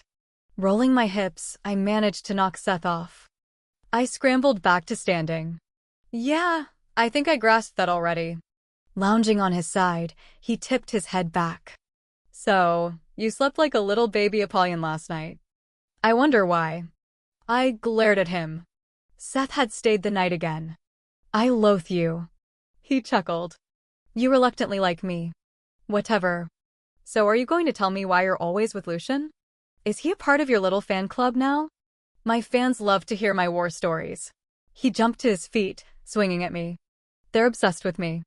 What can I say? I'm that cool. And I'm not always with Lucian. I grabbed his arm, twisting it back in a submissive hold. I seriously doubt that. Seth stilled. You know what, Alex? Straightening, I relaxed my hold on his arm. What? He glanced back over his shoulder at me. You really need to start resting more. The lack of sleep is clouding your judgment. I am that cool, and you just made a fatal mistake. Huh. You should never relax your hold. Then he flipped me off his shoulder. I hit the mat with a loud grunt. Did you just fall? No, I rolled onto my back, wincing. I attacked the floor. He dropped down, planting one leg on either side of mine. He caught my chin. What were you and Aiden doing in practice yesterday? I grabbed Seth's wrist, intending on snapping it. Seth appeared to guess my intentions because his eyes narrowed into thin slits before he slipped his hands away from my chin. We were practicing, and why do you need to sit on me to talk to me? Because I can and I like it. I wanted to hit him. Well, I don't like it. So get off me. He leaned forward instead, his face only inches from mine. I don't like your practices with Aiden. So no, I won't get off. My throat felt dry. You just don't like Aiden. You're right. I don't like him. I don't like the way he looks at you, and I really don't like the way he looks at me. I tried to keep my expression blank, but I felt my cheeks burn. Aiden doesn't look at me weird. And he looks at you that way because you're weird. He laughed. Yeah, I don't think so. Could Seth be picking up on my feelings for Aiden like he'd picked up on my fear while I was in Gatlinburg? If so, that would be really, really bad. What are you getting at? Seth rolled off and sat cross-legged beside me. I'm not getting at anything. By the way, I do have something to tell you. As long as I lived, I'd never get used to the way Seth switched topics so frequently. He made my brain hurt. What? There was an attack at the Tennessee Covenant last night. It was a half who'd been turned. He cut up a pure, drained him of ether, and tossed him out of a 7-story dorm window. Horrified, I jackknifed it up. Oh my gods. Why didn't you say something at the beginning of practice? He stared at me.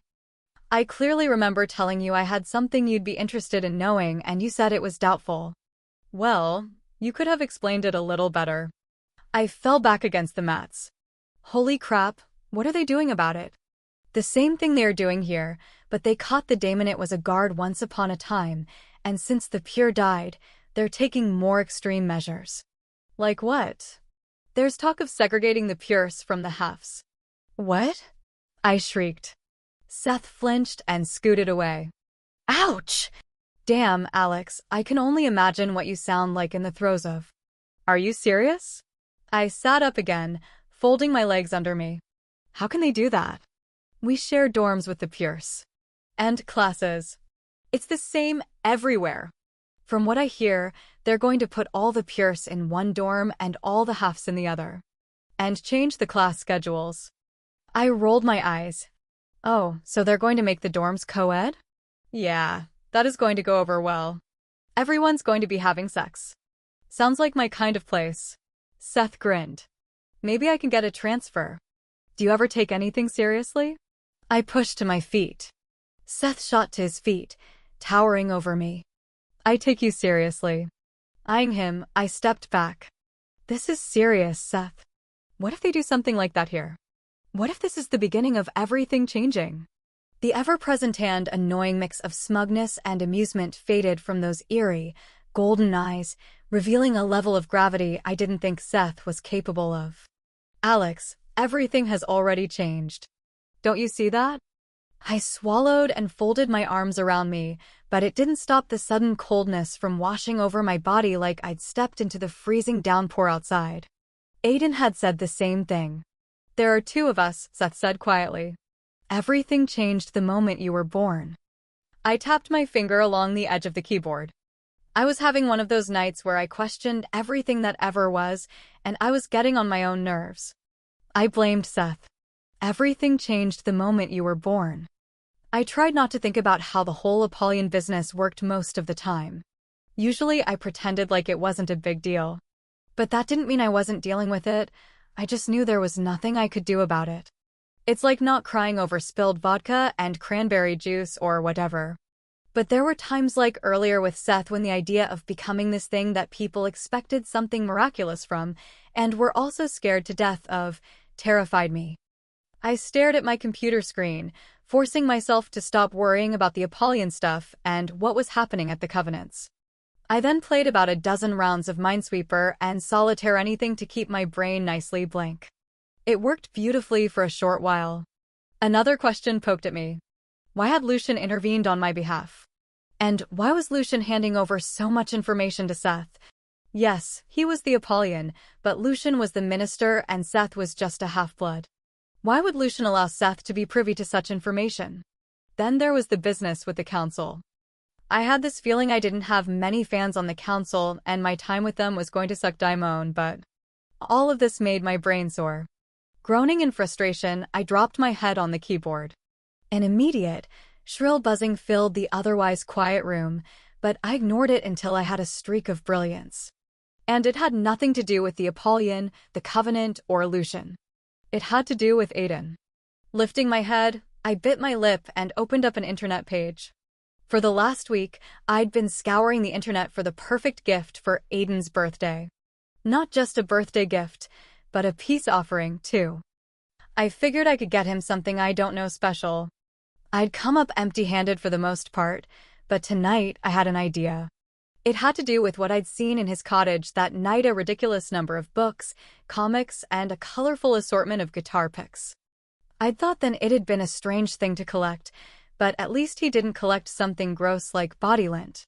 Anyway, I knew there was one color he didn't have lack. But I didn't want to get him just some crappy, old plastic pick. I needed something special. An hour later, I came across an online store dedicated to rare picks and I knew I'd found the perfect gift. They had one made out of onyx gemstone, and apparently it was a super extraordinary guitar pick. I had no idea why. Buying the thing would be hard, though. I hadn't been trusted with a bank account for some reason. The next day I cornered Deacon before class started. Can you do something for me? Anything for my favorite Haffy. He gave me a little nod as he eyed Luke, who was gesturing wildly at the front of the class. Haffy? Never mind. Forget it. You have credit cards, right? He flicked a wayward curl out of his eyes and smiled. Loads of them. I shoved a piece of paper in his face. I'd scribbled the name of the website and the stock number of the pick on it. Can you order this for me? I'll give you cash. Deacon glanced down at the paper and then lifted his head, looking at me. Do I even want to know? Nope. This is for my brother, isn't it? I felt my cheeks flush. I thought you didn't want to know. He folded up the paper and stuck it in his pocket, shaking his head. I don't. I'll order it tonight. Thanks, I murmured, feeling overexposed. Staring at the front of the classroom while not really seeing anything the teacher wrote on the board, I hoped Aiden liked the pick, loved it. My muscles locked up at the idea of love and Aiden in the same sentence.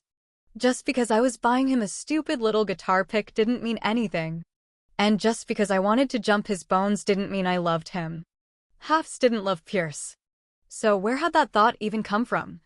I ignored Deacon for the rest of the class and slipped into a weird mood that lasted all day long. Not even Caleb and Olivia's hilarious bickering at lunch snapped me out. Not even when Leah tripped in the hallway. Practice with Aiden couldn't shake me out of the funk. Aiden's tense and concerned gaze followed every one of my movements. I imagined he was waiting for me to fall asleep and crack my head or something. But I didn't. By the end of practice, some of the tension had eased off his face and a lopsided grin appeared as he picked up my gym bag. I want to do something different tomorrow. Are you going to let me off my Saturday training? I was only half joking. The idea of lying around in bed all day did sound really nice. No, that's not what I was thinking. Not really. I reached out for my bag, but he held it back. I grinned. What were you thinking? It's kind of a surprise. Oh! I perked up. What is it? Aiden chuckled. It wouldn't be a surprise if I told you, Alex. I can act surprised tomorrow. No, he laughed again. That would kind of ruin it. All right, but it better be good. I reached for the bag again, but Aiden caught my hand. His fingers wrapped around mine. Our hands fit perfectly together. Well, at least I thought so. A swarm of butterflies stirred in my stomach. My eyes flicked up, and I was immediately snared. I could always tell what Aiden was thinking by the color of his eyes.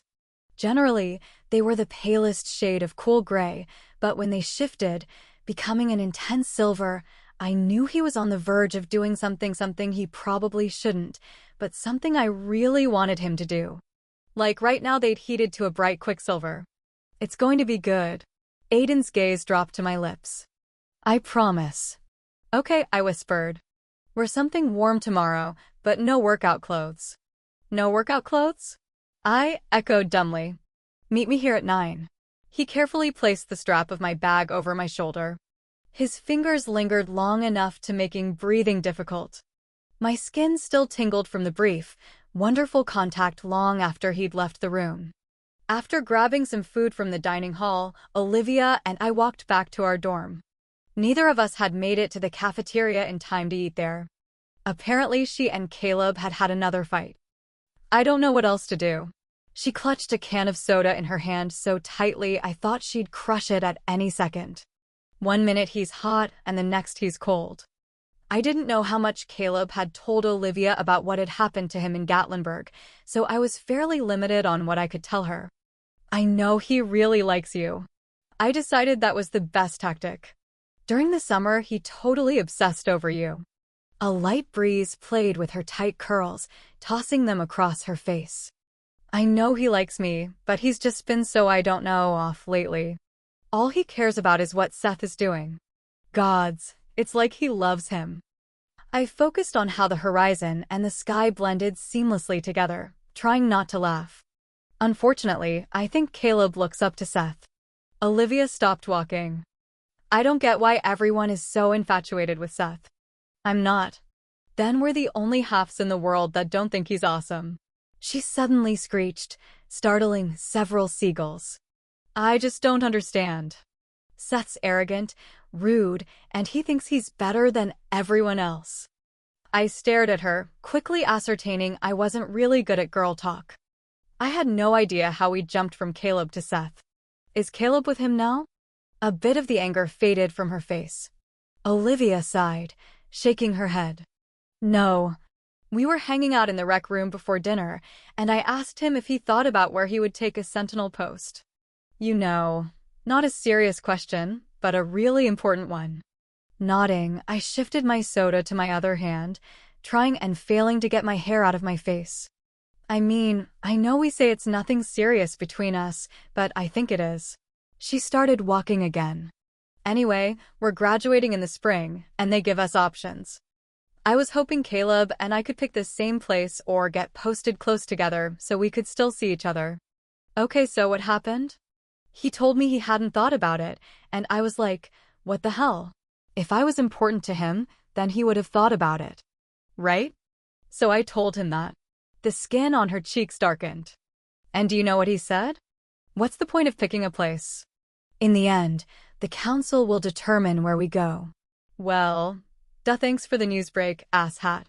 That's not the point. The point is we can hope that we end up together, right? Olivia, I don't think it has anything to do with you.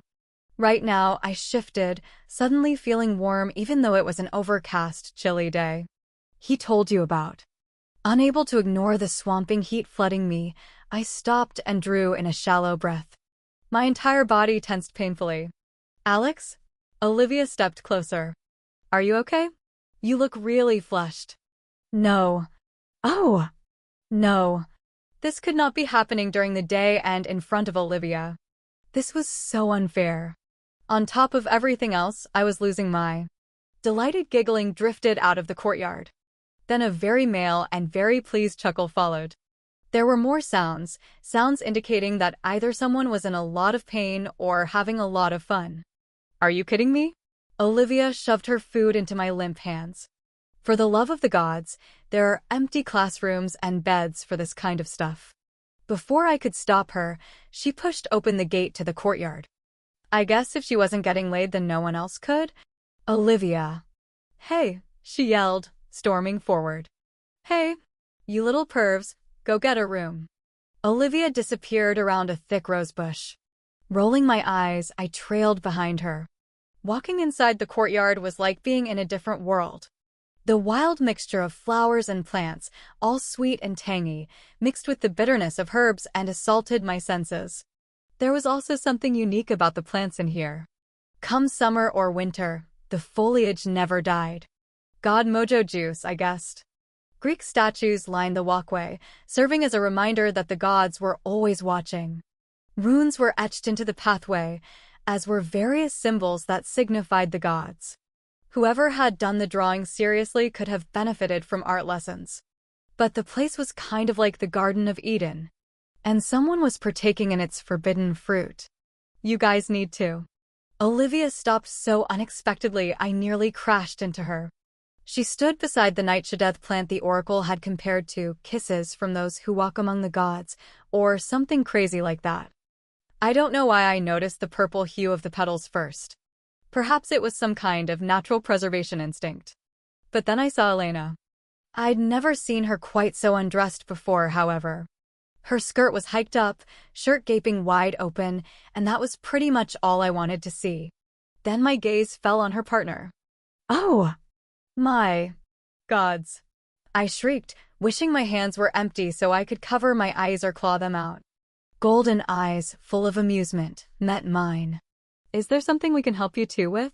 Seth asked, clearly unfazed by the intrusion.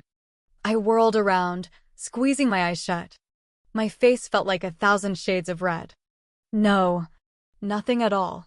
Olivia backed up. Sorry to interrupt. You sure? There's always room for one or two more. Seth, Elena shrieked, not sounding entirely dismayed by the prospect. I headed back up the path, Olivia snapping at my heel. Seth's deep laughter followed us all the way out of the courtyard. We didn't speak again until we stood in front of our dorm. Shock must have dampened the weird hot flash because it was no longer there. For a multitude of reasons, I felt grateful. Well, Olivia said a bit unsteadily. Yeah. Her lips pursed. I hate Seth. I think he's an ass, but he does have a really nice butt. Yeah. Olivia's eyes were wide. You know what? I think I'm going to go see Caleb. Like right now. I snickered. Yeah, you go do that. Chapter 7. Not surprisingly, Seth knocked on my bedroom window that night. Honestly, the curfew thing sucked. Being confined to my room and not being able to really sleep usually left me with a mad case of boredom, so I kind of welcomed his little visits. Especially when he just wanted to watch a movie and I'd fall asleep. But tonight was different. I still hadn't decided what to wear tomorrow, and that was a major deal. Aiden only ever saw me in boring gym clothes. I needed something cutie, a little sexy, but I couldn't look like I was trying too hard. My entire closet was on my bed. And of course, I'd just seen some of Seth's more private parts. I kind of didn't want to see his face tonight. The knock came again, more urgent. Groaning, I went to the window and opened it. Thankfully, he was fully dressed. What? Seth loped over the windowsill, inviting himself in. Nice jammies. Shut up. I grabbed a sweater off the bed and slipped it on, wishing I'd put on long PJ bottoms instead of shorts and a thin tank. You know, I don't care about the tag marks. Makes you look dangerous in an extremely hot way. It's not the marks I'm covering up, and you know that. Partly true and partly a lie. The scars embarrass you because you're incredibly vain for a chick who wants to be a sentinel. And you're uncomfortable being half-naked around me. I'm not half-naked. And I'm not uncomfortable around you. And I'm not vain. You're a terrible liar. He sat down on my bed. Okay. I was lying. Vanity wasn't the worst sin, and yeah, Seth made me uncomfortable for a lot of reasons, but that wasn't the point. Why are you here? I wanted to check on you. My brows furrowed. Why? His glanced around the room, his gaze settling on the clothes scattered around. Can't find what to wear? I was just going through my closet. I can tell. I sighed, rubbing my forehead wearily. What do you want? As you can see, I'm kind of busy. A brow arched. I know. What an exciting life you live, going through your closet on a Friday night and all. Yeah, not all of us have the exciting life you do, Seth. His lips split into a satisfied grin. I knew it. Knew what? You're mad at me. I stared at him and lifted my arms, waiting for a better explanation. You're upset over this afternoon. He pushed aside several potential choices for tomorrow as he leaned back. Were you jealous, Alex? My jaw almost hit the floor. It took me a moment to respond. I'm confused to why you think I'd be jealous. Seth gave me a knowing look. Perhaps you're jealous of Elena? What? I picked up a cute sweater I'd bought before we'd gone into lockdown. Me, jealous of Elena and her Tinkerbell hair, didn't think so. He stretched over and tugged the sweater out of my hand. Oh! Catty, aren't you? Not at all. If I'd only known about your Peter Pan complex, I would have introduced you two sooner. I reached for it, but he rolled it up into a ball and tossed the sweater across the room. Ugh. You are so annoying. Just admit you're jealous. That's the first step, and the second step is doing something about it. I glared at Seth. I could care less what or who you do in your spare time. Then something struck me. Wait. You know what? This is messed up. Do tell. Everyone jumps me about how every single thing I do is a reflection upon you, but you're doing people in the garden. How is that okay? You make it sound so distasteful. He smiled much like a cat. Don't knock it until you try it. Oh! Wait. You haven't tried anything, have you, my little virgin Apollyon? I swung out at him as hard as I possibly could. Anticipating my reaction, Seth caught my hand. His eyes flashed dangerously as he tugged me forward. My own momentum caused me to stumble. I ended up falling forward. Seth twisted onto his side and circled his arms around me. Always hitting, he said cheerfully. I think we should work on your manners. The side of my face was smashed into a pile of shirts that had gone into the maybe pile. Oh, come on. You're wrinkling all my clothes, you jerkface. Your clothes are fine. I want to chat. I tried to elbow him, but his arms clamped down. Really, you want to talk right now? He wriggled closer. Yes. And we have to be lying like this for what reason? I don't know. It makes me feel good. I know it makes you feel good. And I don't mean the way I'm sure you think I mean. He paused, and I could feel his chest rise and fall against my back. Our bodies relax around each other. I scrunched up my face, not buying his reason at all. Can we talk about something else? Sure. I could hear the smile in his voice. Let's talk about the fact you haven't been sleeping. What? I managed to squirm enough to get one of my arms loose and flip onto my back. I sleep fine. You sleep for a few hours. Then you wake up. Nightmares, huh? I stared at him. Why do you always have to be so creepy? His lips twitched. A flicker of amusement, then his expression returned to a customary smug mask. Whenever you're upset, you suck me right in. Wakes me up every single night, and now I'm not getting any sleep unless I stay with you. I scooted over, but his arm caught me. Well, sorry. I don't know how to stop it. If I did, I wouldn't interrupt your precious beauty sleep. Seth chuckled low in his throat. I guess it's because the connection between us is getting stronger since we're spending more time together. With you being an emotional wreck these days, I spend half my time wanting a Valium. The urge to kick him off the bed hit me hard. I'm not an emotional wreck. He didn't bother responding to that. Doesn't it strike you as odd that the only times you sleep all the way through the night are when I stay with you? It did strike me as odd and annoying. So, Seth leaned over. Your body relaxes around me and you can rest. All thanks to your favorite thing, the connection we share. If you get too upset, you just need me. It will work both ways once you awaken. I jerked as far away from him as I could, which wasn't very far at all. Oh, for the love of the gods, you have got to be kidding me. Alex, I'm as serious as a daimon attack. And I knew he was being serious. I just didn't want to admit it. The idea of him sensing my emotions made me want to hurl. If I wanted to cry, he'd know. The same went for needing to punch someone, or if I was in the middle of a hot makeout session, he'd know. And my eyes widened in realization, and a strange feeling unfurled in the pit of my stomach. Wait 1 second, Seth. If you can feel my emotions or whatever when I'm spazzing out, then I should be able to feel yours. Right, but not. I moved so fast I broke free of his embrace and shot to my feet. He stayed on the bed, half reclined. Oh, my gods. I have felt you. Seth's brows rose slowly. No way, I know how to shield myself so that I'm not broadcasting my every wish and desire like you. Oh, no. You're so wrong. My cheeks burned just thinking about it. The night side felt all hot and tingling and right before I'd walked in on him, and Elenate wasn't just my overactive hormones. Oh, this sucks. Interest sparked in his eyes, and he sat up, resting his hands on his knees. What are you talking about? I felt you a couple of times at night. Like when you're doing your thing. He gave a short laugh, and then it seemed to hit him. His mouth dropped open. Doing my thing?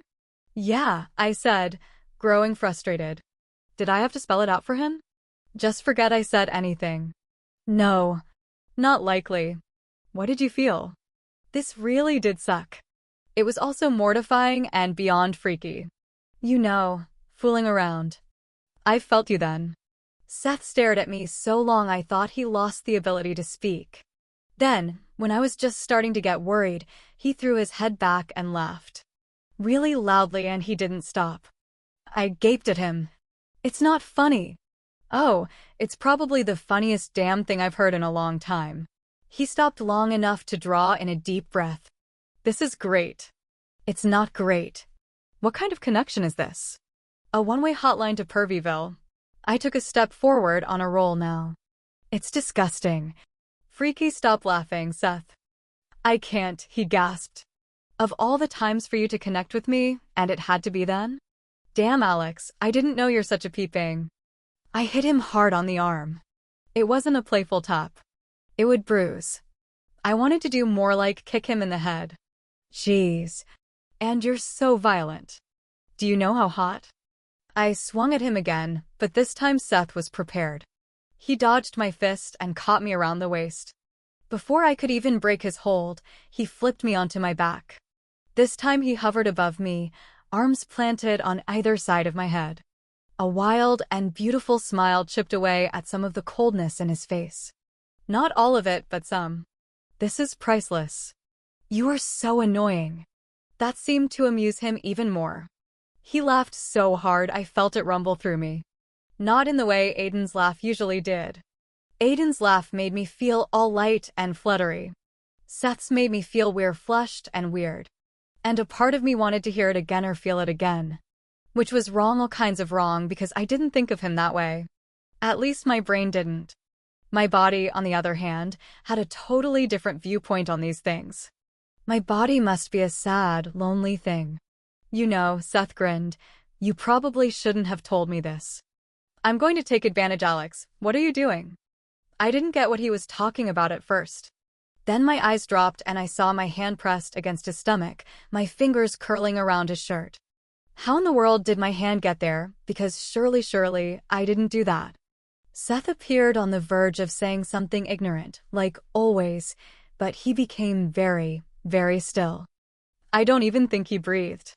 Slowly, I lifted my gaze and found what I expected. Swirling glyphs spread across the left side of his face. The intricate markings etched down his neck and disappeared under the hem of his black shirt, reappearing on his left arm and coming to stop over his hand.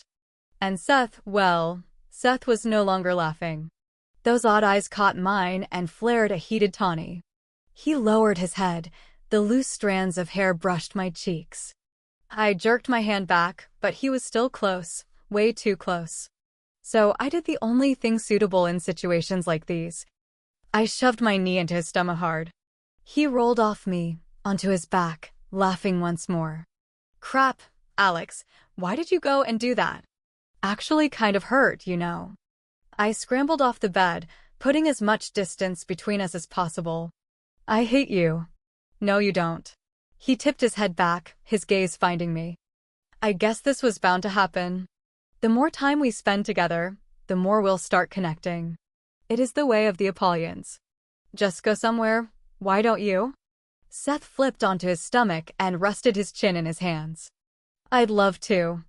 I could go for seconds with Elena right about now. I let out a groan and rolled my eyes. No one is stopping you. True, but then you'd fall asleep after pacing or reading some incredibly boring textbook and have another nightmare about mommy, and then I'll be awake all night long. He arched one blonde brow at me. I do need my beauty sleep. I glared at him. You're not staying here again, Seth. You have a bed several, actually. Go. You didn't care the last couple of times. Because, well, those times were different, I sputtered, running a hand over my hair. Turning around, I started grabbing clothes off the floor. I didn't know you were staying. You just helped yourself. Seth sighed. You don't like any of this, do you? No. I don't like not being in control. You know that. I grabbed another shirt. I also didn't like the fact that my body reacted to him even though my heart didn't. It's about having control over. I dropped the clothes and straightened. Remember what you said to me during the summer, the night you were in my room? He looked confused. Not really. I took a deep breath, searching for patience I didn't have. You promised me that you would leave if things got out of hand. Do you remember that? Seth's lips pursed. Yes, I do. Do you still mean it? I stepped forward, standing in front of him. Do you? Yes. I still mean that. I made you a promise. I keep my promises. Seth reached out and grabbed my hand. With a gentle tug, he pulled me down beside him. Whatever relief I felt was short-lived. Do you know what I find interesting? I watched him wearily. What? He turned his head toward me. You've never shown any interest in getting to know me better. You don't know a thing about me. That's not true. His lips curled into a sardonic grin as he let go of my hand. You don't even know my last name, Alex. Well, he didn't need a last name. Seth was just Seth to me. You don't even know where I'm from, if my mom was a pure or my dad, he continued. I bet you don't even know how old I am. I started to protest, but Seth was right. We've known each other for about 4 months, give or take a week or two, and I didn't know anything about him. In all of the time we'd spent together, in training or when he showed up in my room, we never talked about anything personal. And I never cared to even ask. I frowned. Was I truly that self-centered? Seth sighed. You have this one-track mind thing going on. I looked at him sharply. You can't read my thoughts, right? No. But that doesn't mean some of what you think isn't as obvious as reading your thoughts.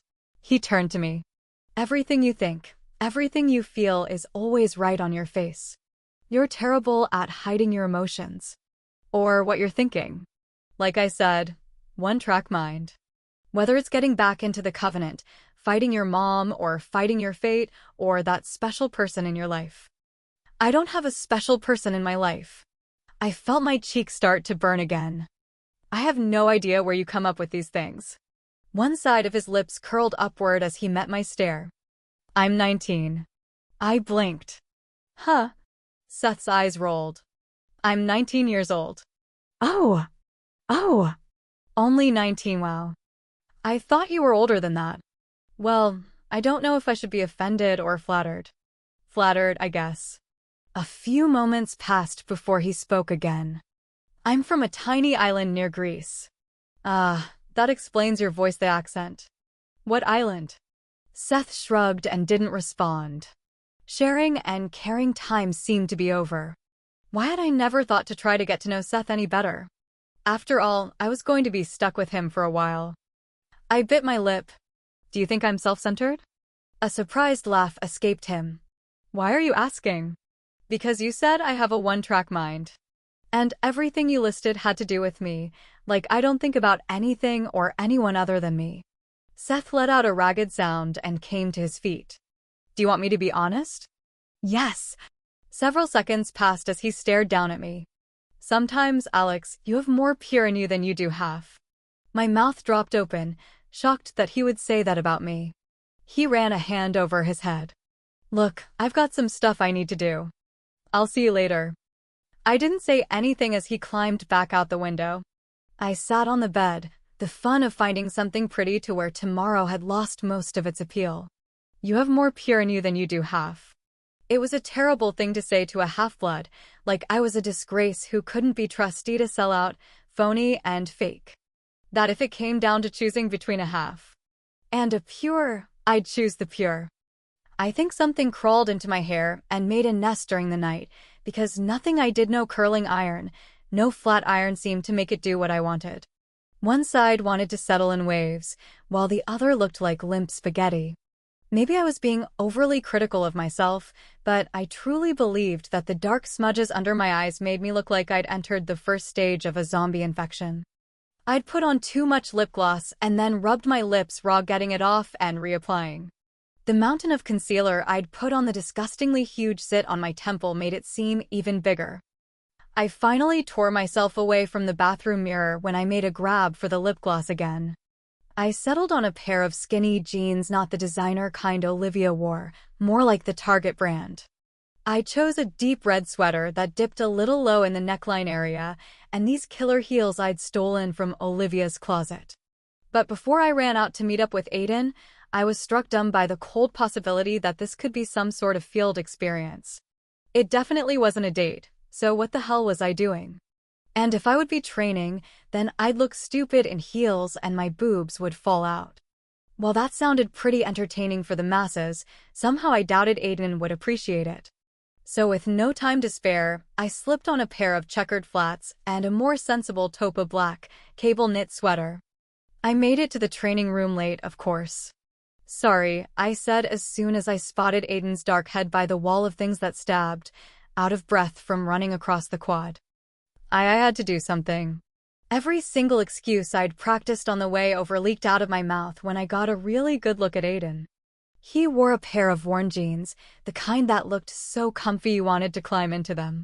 He also had on this gray sweater, and gods, oh, gods, did it look good on him, like it had been crafted to just fit the strong expanse of his shoulders, his chest, his arms, and so on. I needed to get a grip. I knew this, but I rarely saw Aiden in anything other than workout clothes or a uniform.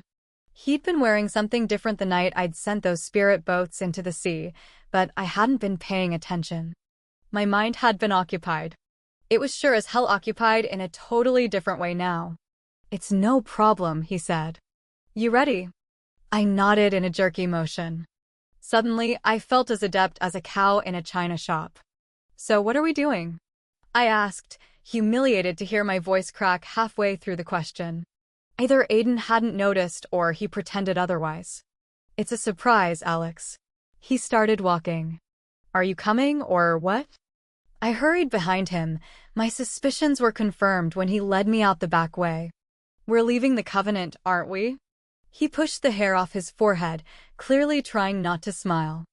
Aiden reached into his pocket and dangled keys in front of my face. Yes. Field experience.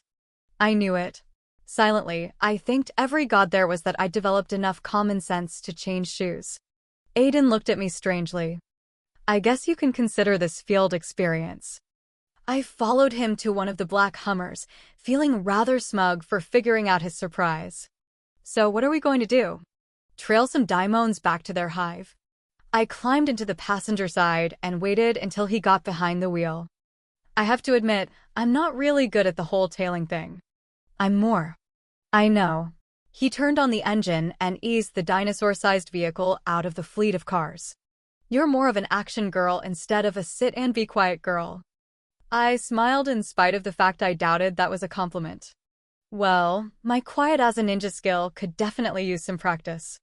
Another quick smile appeared. But the other skills? Not so much. I really don't think you need much more of the additional practices. You definitely have more time to yourself, time to rest. Now I really beamed. For about 3 seconds. No extra practices also meant no Aiden. My smile faded as I stared at him. Suddenly, a giant clock appeared between us, quickly counting down to when there would be no more Aiden in my life. A rather depressing thought. What? I faced straight ahead, swallowing down the lump in my throat. Nothing. When we were stopped by the first set of guards, I expected them to demand what Aiden was doing with a half-blood. But they let us pass without so much as asking for an explanation. The same thing happened at the second bridge, the one leading off of Deity Island and onto Bald Head Island. I can't believe they just let you take me off the island without a single question, I said as Aiden navigated the streets of the mortal island. What happened to the rules? I'm a pureblood. And I'm a half-blood who's not supposed to step 1 foot off the Covenant, let alone Deity Island. Not that I'm complaining or anything. I'm just a little surprised. They assume we're doing field training. I glanced at him. Aren't we? Smiling, Aiden leaned over and turned on the radio. He settled on a rock station, and I stared at him. The early smugness started to flake away. He didn't give any further explanation when I asked again, and finally, I decided to stop asking, and we started talking about normal things. My classes, an episode of some TV show called Sanford and Son, ever heard of it? But some guy apparently pretended to have a heart attack every episode, and Aiden found it hilarious. I wasn't convinced of the hilarity. We talked about how I'd almost beaten him in practice yesterday, and how he was considering buying a motorcycle. Which I was strongly behind, because really, what could make Aiden hotter than he already was? A motorcycle. What kind of bike are you looking at? He got this dreamy, far-off look on his face, almost like the kind of look I got when I saw Chocolate or him. A Hayabusa. He passed a string of cars without missing a beat. A crotch rocket? I reached for the radio, flipping the stations. Aiden had the same thought in mind, because his fingers brushed over mine. I jerked back, flushed. Aiden cleared his throat. It's more than a crotch rocket. It's, well, let me put it this way. If it came down between me saving a Hayabusa or the minister, it would be a difficult decision. I busted out laughing. Oh my gods, I can't believe you admitted that. He started to smile. Well, it's awesome, I gasped. The smile grew, exposing the deep dimples in his cheeks. For a moment, I stopped laughing, stopped smiling. Hell, I stopped breathing. Then I saw the sign along the interstate for Ashboro, and I really did stop breathing for a couple of seconds. We were 30 miles from Ashboro. I know Ashboro, I whispered. I know. I could feel his eyes on me, but I couldn't pull my gaze from the window. The trees lining the road formed an array of browns, reds, and yellows. The last time I'd been near Ashboro, it had been summer, and the rolling hills had been green. 7 years ago. Tearing myself away from the window, I stared at Aiden. He focused on the road. I know where we're going. You do. Excitement bubbled through me. So did disbelief. I bounced forward in my seat. This isn't field experience. Aiden's lips twitched. Consider it an experience in taking a day off, a day being normal. You're taking me to the zoo. I screeched, bouncing again. The seatbelt choked me back. He couldn't keep the smile back. It covered his face, filled his eyes. Yes, we're going to the zoo. But why? I swiveled around in the seat, pressing my face against the window. The smile on my face was absurdly huge. I don't deserve this. Several moments passed. Yes, you do. I think you deserve a break from everything. You've been working so hard, pulling double triplettity. And you really don't complain.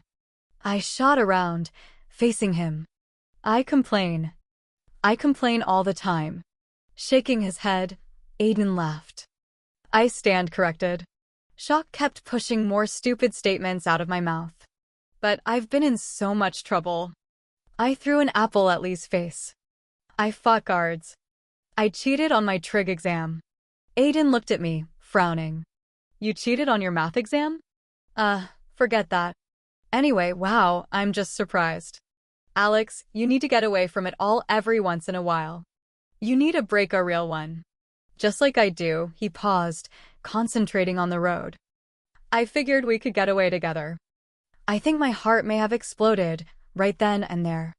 The importance of what he was doing, the implication of it didn't pass me by unnoticed. This was huge to us. Pierce and Hafs didn't get away together for a relaxing day. We may coexist together, but we lived in different worlds. We had to. It was the rules, the way of our society. Aiden risked a lot by doing this. If by random chance we were spotted, he'd be in a lot of trouble. Maybe not as much as me, but hell, I didn't care. I cared that he wanted to do this for me. That had to mean something really wonderful. Aiden glanced at me, his eyes shining with what? I didn't know, but in that instant, I could only think about what I felt for Aiden. Until then, I hadn't been willing to admit that it was anything more than a crush or lust, because really, who didn't lust after him? But what expanded in my chest, swelled my heart until I felt sure it would burst from my chest, wasn't a silly crush. It wasn't just a physical attraction. It was love. I loved Aiden, I loved a pureblood. Chapter 8. I stared at him, caught up in my realization. I loved Aiden. I loved him, really loved him. Oh, gods, I was so totally screwed. Aiden's cheeks flushed under his natural tan. I mean, all of us need a day away from our world. We need moments to take a breather and let it all go.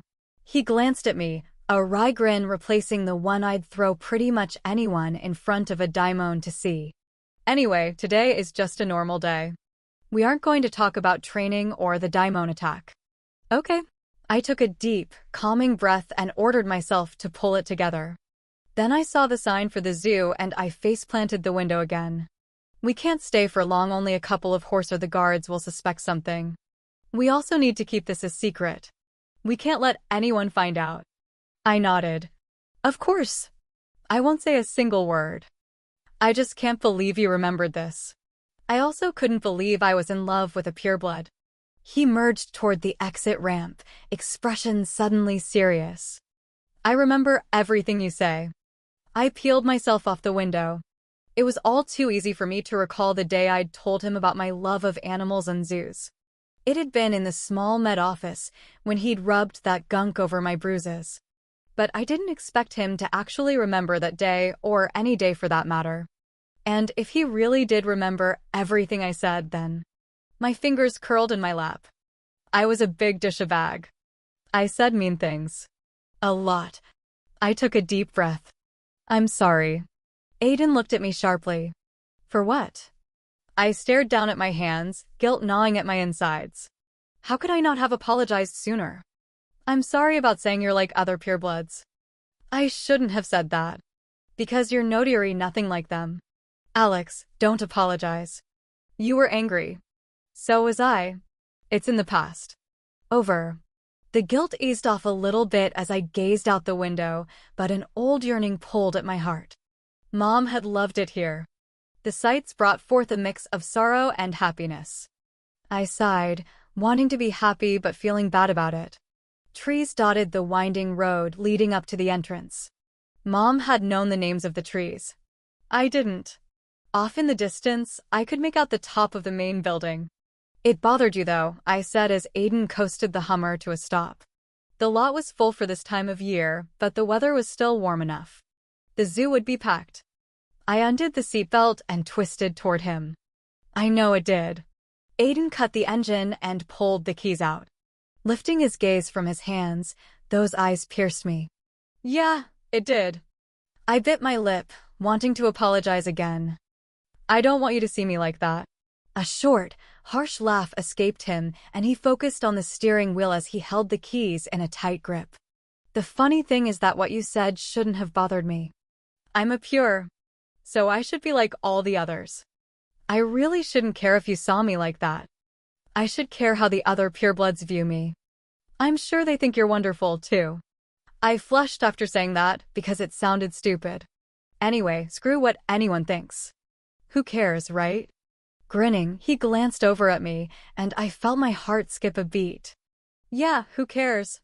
We're at the zoo. Screw them. Yeah, screw them.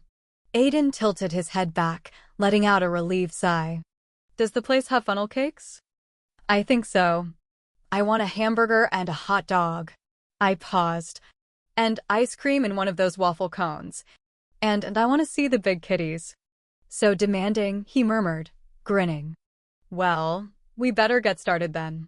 First stop honors went to a portly, balding man who had more grease on his shirt than he did in his pan. He made funnel cakes. Aiden liked him a lot. While I waited in line beside him, I spotted a vendor flipping burgers. I darted in that direction, after which Aiden commented that he'd never seen me run that fast before. When we finally made it past the food and into the actual park, I was overflowing with giddiness. The slight breeze carried the oddly alluring scent of animals and people. Sunlight broke through the park's dense canopy of trees, casting slivers of warmth as we made our way deeper into the attractions. I probably looked goofy with the extra bounce in my step and the way I kept grinning at everyone we passed. I was just so happy to be out in the world again and with Aiden of all people. And watching how the mortals responded to him was highly entertaining. It could have been his alarming height or godly looks that stopped women and men in their tracks. Or it could be the way he laughed, tipping his head back and letting loose that rich, deep sound. Either way, I got a thrill seeing him do his best to ignore them. You don't mingle with the natives a lot, do you? I asked as we stepped into the forest glade and watched a gorilla sitting on a rock, picking fleas. Stimulating stuff here. Aiden chuckled. Is it that obvious? A little bit. He shifted closer, lowering his voice. Mortals scare me. What? I laughed in disbelief. Smiling at my expression, he nudged me with his hip. They do. They're unpredictable creatures. You don't know if they're going to hug you or stab you. They're ruled by emotions. And we're not. Aiden appeared to consider that. No. We're taught to control our emotions. To not let them be what guides our decisions. Everything in our world, both of our worlds, is about logic and continuing our races. You know that. I glanced over at him, noticing the way the proud lines of his face were relaxed. In these moments, he did look younger and carefree. I liked him this way, with his eyes full of light and laughter, his expressive mouth curved upward. Seeing him now, it was almost hard to believe he was far more deadly than any animal in the park. But you seem to be at ease around all of them. He nodded at a group at the other end of the pen. A mother and a father stood with two young kids. The little girl handed her brother a half-eaten ice cream cone. You have more experience dealing with them than I do. I nodded, turning back to the cage. Another hairy beast made its way to the one on the rock. Maybe something interesting would happen. I blended in, but I never fit in. They can sense something off about us. That's why no one will get too close to us. I cannot possibly imagine you blending in. Why? I think I did a damn good job of going unnoticed for 3 years. I just can't. No one is like you, Alex. I grinned. I'll take that as a compliment. It is. He nudged me again, and my grin grew into another ludicrous smile, the kind Caleb gave Olivia when they weren't tearing each other's heads off. You're incredibly intelligent, Alex. Funny and pretty? I supplied, only half serious. No, not pretty. Cute? No. I frowned. Well, then. Aiden's laugh sent shivers through me. I was going to say stunning. You're stunningly beautiful. I sucked in air sharply, cheeks flushing. I tipped my head back and our gazes locked. Somehow I hadn't known we stood so close. And Aiden was close. close enough that I could feel his warm breath against my cheek, speeding up my pulse. "Oh," I whispered. Not the most eloquent of responses, but it was the best I had. "Anyway, what is it with you and zoos?" Aiden stretched his arms above his head. A shaky sigh escaped me, my gaze drifting over the family, settling on the little girl. She had the cutest pigtails ever, and she was smiling at me. I smiled back. "I like animals," I said finally.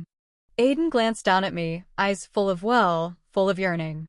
"That's why you practically choked yourself in the car?" I cringed. "You noticed that, huh?"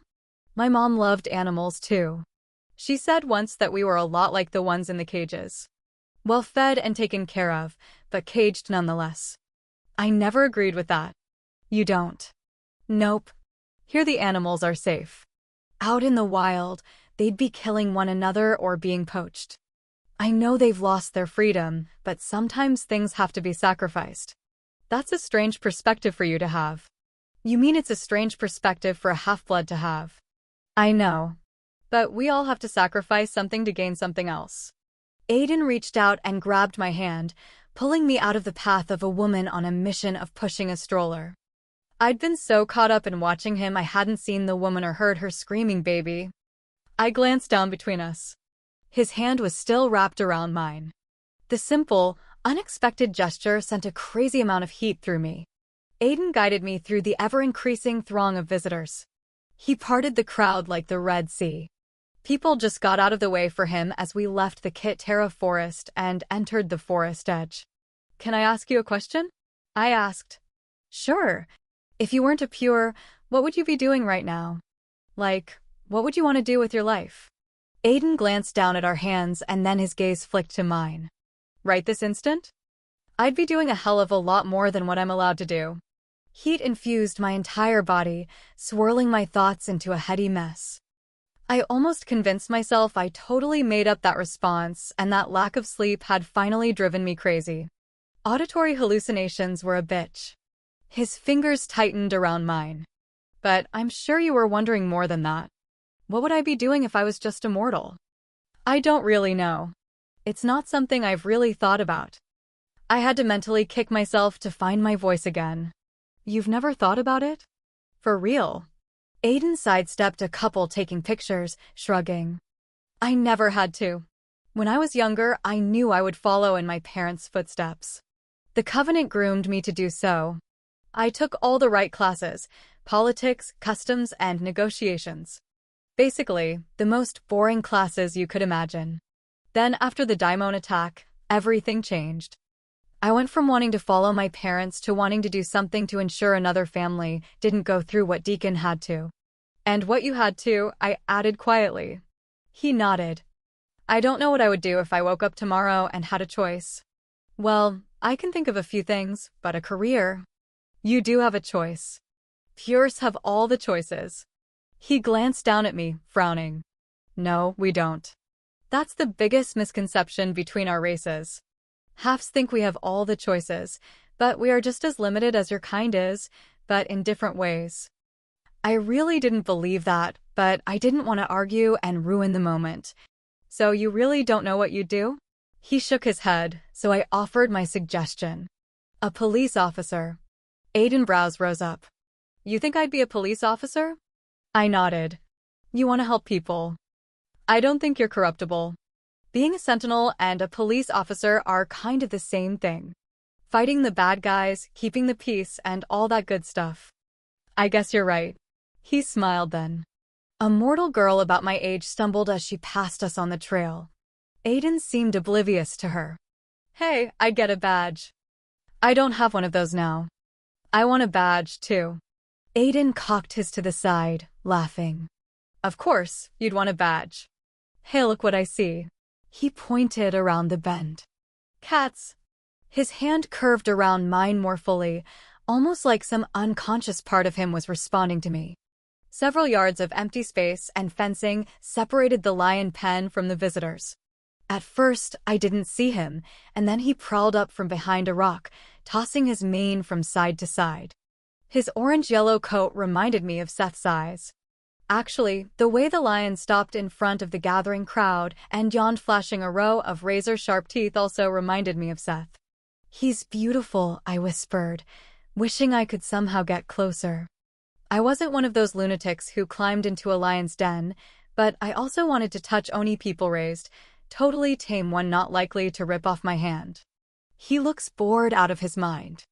We stayed there a while, watching the feline stroll around the grassy knoll before climbing atop a large rock and lying down, tail swishing back and forth. Finally, some of the female lions decided to show up. I told Aiden they were the real deal, recalling something I heard on Animal Planet about the females actually being more badass than the males. Within a couple of minutes, 2 of them joined the male on the rock.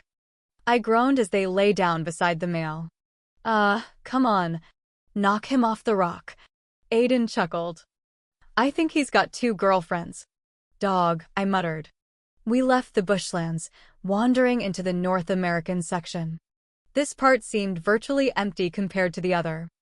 I guess the mortals were bored by the bears and other familiar critters. Aiden seemed fascinated with them, and I spotted a bobcat.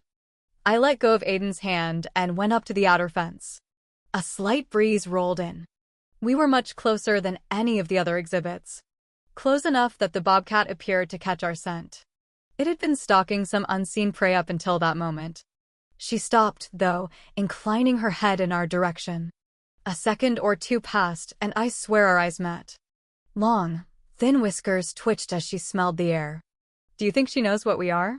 I asked. Aiden propped himself against the guardrail. "I don't know. We weren't allowed to have pets on the island. Some pures could use compulsion to control their actions, which meant so could a daimon. It was rare and took an extremely powerful pure to do so, but it was a risk no one ever took. I'd always wanted a pet growing UPA cat." "Mom believed they did," I said. "She said animals could sense we were different from the mortals, especially cats." He was silent for a few moments, and I was sure his brain was turning, putting together some sort of puzzle. "Did your mother like cats?" I shrugged. "I think it had something to do with my father. Whenever we'd come here, we'd always ended up here right before we left." I glanced over my shoulders, nodding at the weathered benches. We'd sit over there and watch the cats. Aiden shifted closer, but didn't speak. I turned back to the pen, smiling. It was the only time Mom would talk about my father. She never really said much about him, except that he had the warmest brown eyes. I wonder if he had something to do with animals, you know. I curled my fingers around the wire mesh of the fence. Anyway, the last time we were here was when she told me he was dead and told me his name. She named me after him, did you know that? I guess that's why Lucian hated it when Mom called me Alex. After a while, she started calling me Lexi instead. My father's name was Alexander. Several moments passed where neither of us said anything. Aiden spoke first. "That's why you like the zoo so much." "Yeah, you got me." I laughed self-consciously. It's nothing to be ashamed of, to want to be close to something that reminds you of your loved ones. "I didn't even know him, Aiden." "Still," he said. "He was your father." I watched the bobcat for a few more seconds. It prowled the edge of its pen, no longer curious about our presence. Its powerful muscles flexed under the spotted coat. There was something amazingly graceful about the way it moved. "I hate to do this, but we need to head back, Alex." "I know." We started walking back through the park. Aiden was a lot quieter this time around, lost in thought. It didn't take nearly long enough to reach the front gates. Thick trees gave it an almost surreal quality as we strolled back to the Hummer. Before I knew it, I was sitting in the passenger seat, and Aiden had just put the keys into the ignition, but he hadn't turned the car on.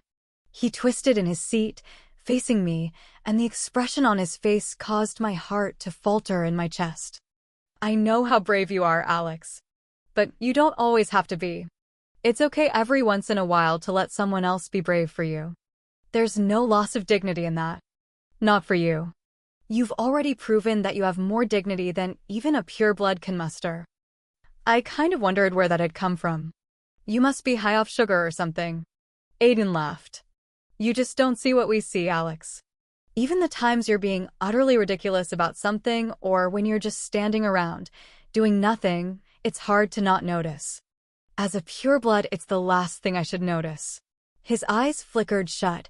Long lashes fanned his cheeks before his eyes reopened to reveal intense silver. I don't think you have a clue. The world outside the car ceased to exist. What don't I have a clue about? Ever since I've met you, I've wanted to break every rule. Aiden turned away, the muscles in his neck tensing. He sighed. You'll become the center of someone's world one day. And he'll be the luckiest son of a bitch on this earth. His words created a mad rush of strong emotions. I was hot, so incredibly hot. I really did think the world ended right then. Aiden glanced over at me, his lips parting. The intensity in his gaze, the hunger in his eyes left me dizzy. His chest rose sharply. Thank you. My voice sounded thick. Thanks for doing all of this for me. You don't need to thank me. When am I ever supposed to thank you? When I do something that is truly worth thanking me for. Those words struck a deep chord in me, and I don't know who moved first. Who leaned over the center console, who was the first to cross the invisible line between us? Who broke the rules first? Aiden? Me? All I did know was that we both moved. Aiden's hands were around my face, and mine fell to his chest, to where his heart beat just as fast as mine. In an instant, our lips met. This kiss was nothing like the first one we'd shared. Its rawness left us both breathless. There wasn't a moment of hesitation or indecision. There was just want and need and 1,000 other powerful, crazy things. His lips scorched mine, his hands dropping to my shoulders, sliding down my arms. My skin burned under my sweater, but, oh, this was so much more than just a kiss. It was the way he touched the deepest parts of me. My heart and soul would never be the same. It was nearly overwhelming to realize something as powerful as that, and it brought a sense of urgency that pushed me into the unknown. Aiden pulled back, resting his forehead against mine. He was breathing heavily. What came out of my mouth next was not something I'd planned. The 3 words just bubbled up my throat, barely even audible. I love you. Aiden jerked back, eyes wide. No. Alex. Don't say that. You can't love me. I started to reach for him, but then pulled my hands back to my chest. But I do. His face was tight, as if he was experiencing some terrible pain. Then he closed his eyes and leaned in, pressing his lips against my forehead. He lingered there a few moments before pulling back. His chest rose and fell as I stared at him. Aiden scrubbed the palms of his hands over his eyes and let out another ragged breath. Alex. Oh, gods, I whispered, facing the front of the car. I never should have said that. It's okay. Aiden cleared his throat. It's all right. Okay. It didn't seem okay. And okay and all right weren't what I wanted to hear. I wanted him to say he loved me, too. Wasn't that what was said after a declaration of love? Not okay. I knew he cared about me and he wanted me in the physical sense, but he wasn't saying those 3 little words. And those 3 words were so important. They changed everything. I willed my heart to stop the aching it was doing. Maybe he was just shocked into silence. Maybe he didn't know how to say it. Maybe he felt it but thought he couldn't say it. Maybe I should have kept my big mouth shut. I fell asleep during the ride back, which served several purposes. I got one hell of a power nap, and I avoided what probably would have been the most awkward car ride of my life. I pretended to still be asleep while we crossed the bridges. Aiden kept it cool, like he hadn't kissed me and I hadn't professed my undying love for him. He even hopped out and opened the door for me before I'd even gotten the seatbelt off. He was such a gentleman, or he was just that eager to get rid of me. After a half-assed goodbye, I headed back to my dorm. I cut through the courtyard, hoping to avoid the more heavily populated areas of the quad. I kept replaying everything Aiden had done and said. Those kisses still sent shockwaves through my belly. The way he'd kiss me had to mean something, because people didn't kiss like that. He had wanted to get away with me and plan the whole zoo thing. He had to feel something powerful for me. But he hadn't said he loved me.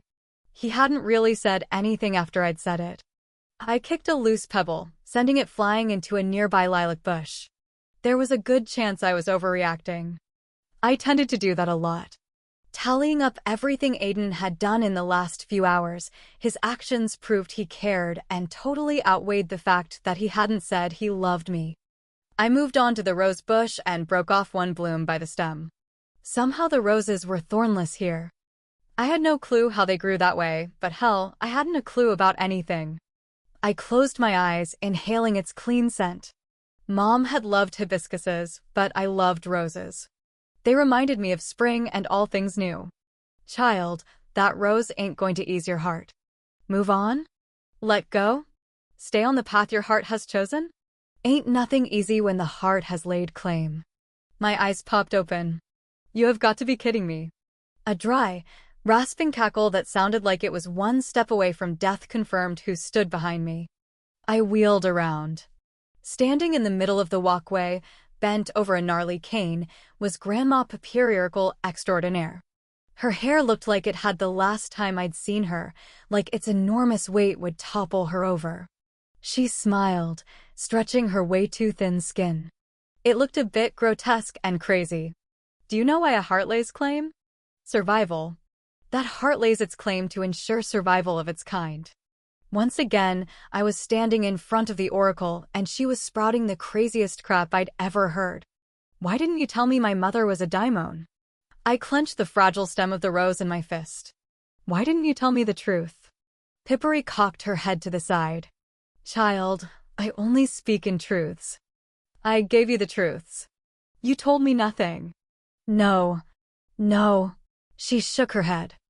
I told you everything. I gaped at her. You told me a bunch of crazy crap that didn't make any sense. You could have just said, hey, you're the second coming of the Apollyon. Your mother is a daimon and she's going to try to turn you. And oh, by the way, she's going to try to kill your friend. Isn't that what I told you, child?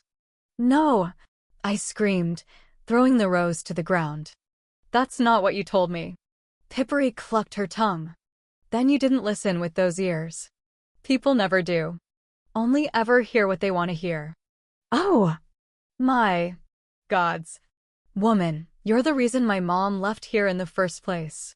She was turned into a damn daimon. If you hadn't told her about me, your mama wanted to save you from your fate. If she hadn't, you'd be nothing but a memory and a fear long forgotten. Just like all you who mix the breeds. What they want you to for, what they planned. She shook her head again, and when she looked at me, sorrow etched across his face. They fear you, fear what comes from you. I told you, child. I told you that your path was filled with dark things that must be done. I blinked. Okay. Pippery hobbled forward, stopping in front of me. She only came up to my shoulders, but I remembered how strong she was. I took a step back. She cackled, but this time the laugh ended in a wretched wheezing sound. Gods, I hoped she didn't keel over right here. She lifted her head, giving me a big, toothless smile. Do you want to know about love, child? Oh, come on. I groaned. You make me want to hurt myself. But love, child, love is the root of all that is good, and the root of all things that are evil. Love is the root of the Apollyon. I shifted to my other foot. Yeah, I think this is around the time I say goodbye. I hope you have a nice trip back to whatever hut you crawled out of. Her free hand snaked out, covering mine. Her skin felt papery thin, dry, and so gross. I tried to jerk my hand back, but she held on. Her strength was unnatural. Her eyes fastened on me. Listen to me, child. Fate is afoot. Things cannot be undone. Fate has looked into the past and into the future. History is on repeat, but this is the time to press stop. To change everything. I don't know what you're talking about. I'm sorry. You're not making. Listen to me. I'm listening. But could you speak a coherent sentence for once? Pippery's fingers slid over mine, and then she let go, wheezing. I ain't nothing no more. You must see what I've shown you. Hear what I have spoken. Nothing is what it seems. Evil hides in the shadows, plotting its plans while you fear the daimons. I scowled. I don't fear daimons. Her black eyes pierced me. You should fear those who follow the old ways. Those who do not seek change and cannot allow things to continue as they are. And what a path the powers have chosen. The end is near. She japed at the sky, we'll see to it. I rolled my eyes. Oh, for the love of the gods, this makes no sense. She shook her head again. You don't get it. Listen to me. Pippery poked me in the chest with one bony finger.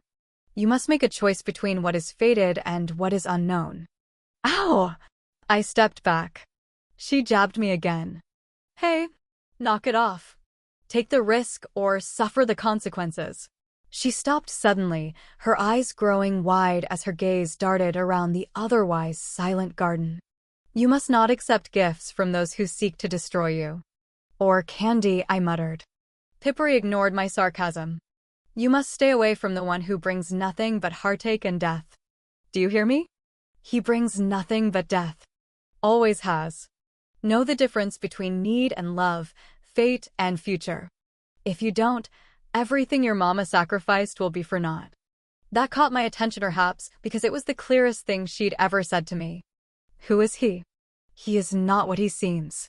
He has them all fooled as him fooled. Poor child doesn't see it. He doesn't see it, and it has sealed his fate. She sighed. That one plays both sides. You don't know, you wouldn't know. She jerked backward, the cane slipping from her grasp. The thing hit the marble sidewalk, shattering into a dozen thick pieces.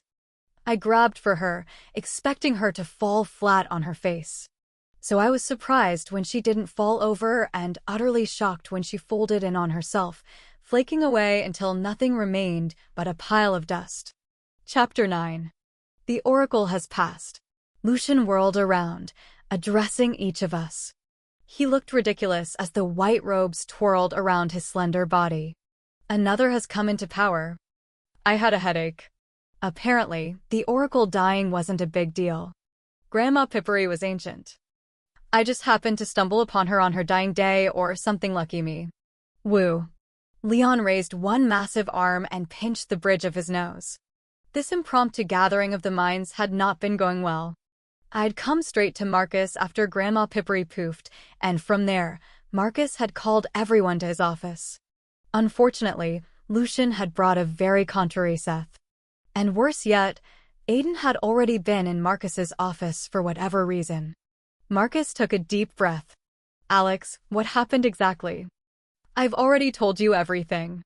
I ran into her in the garden. She was talking 1 second and the next, she just sort of poofed. She poofed. Seth laughed.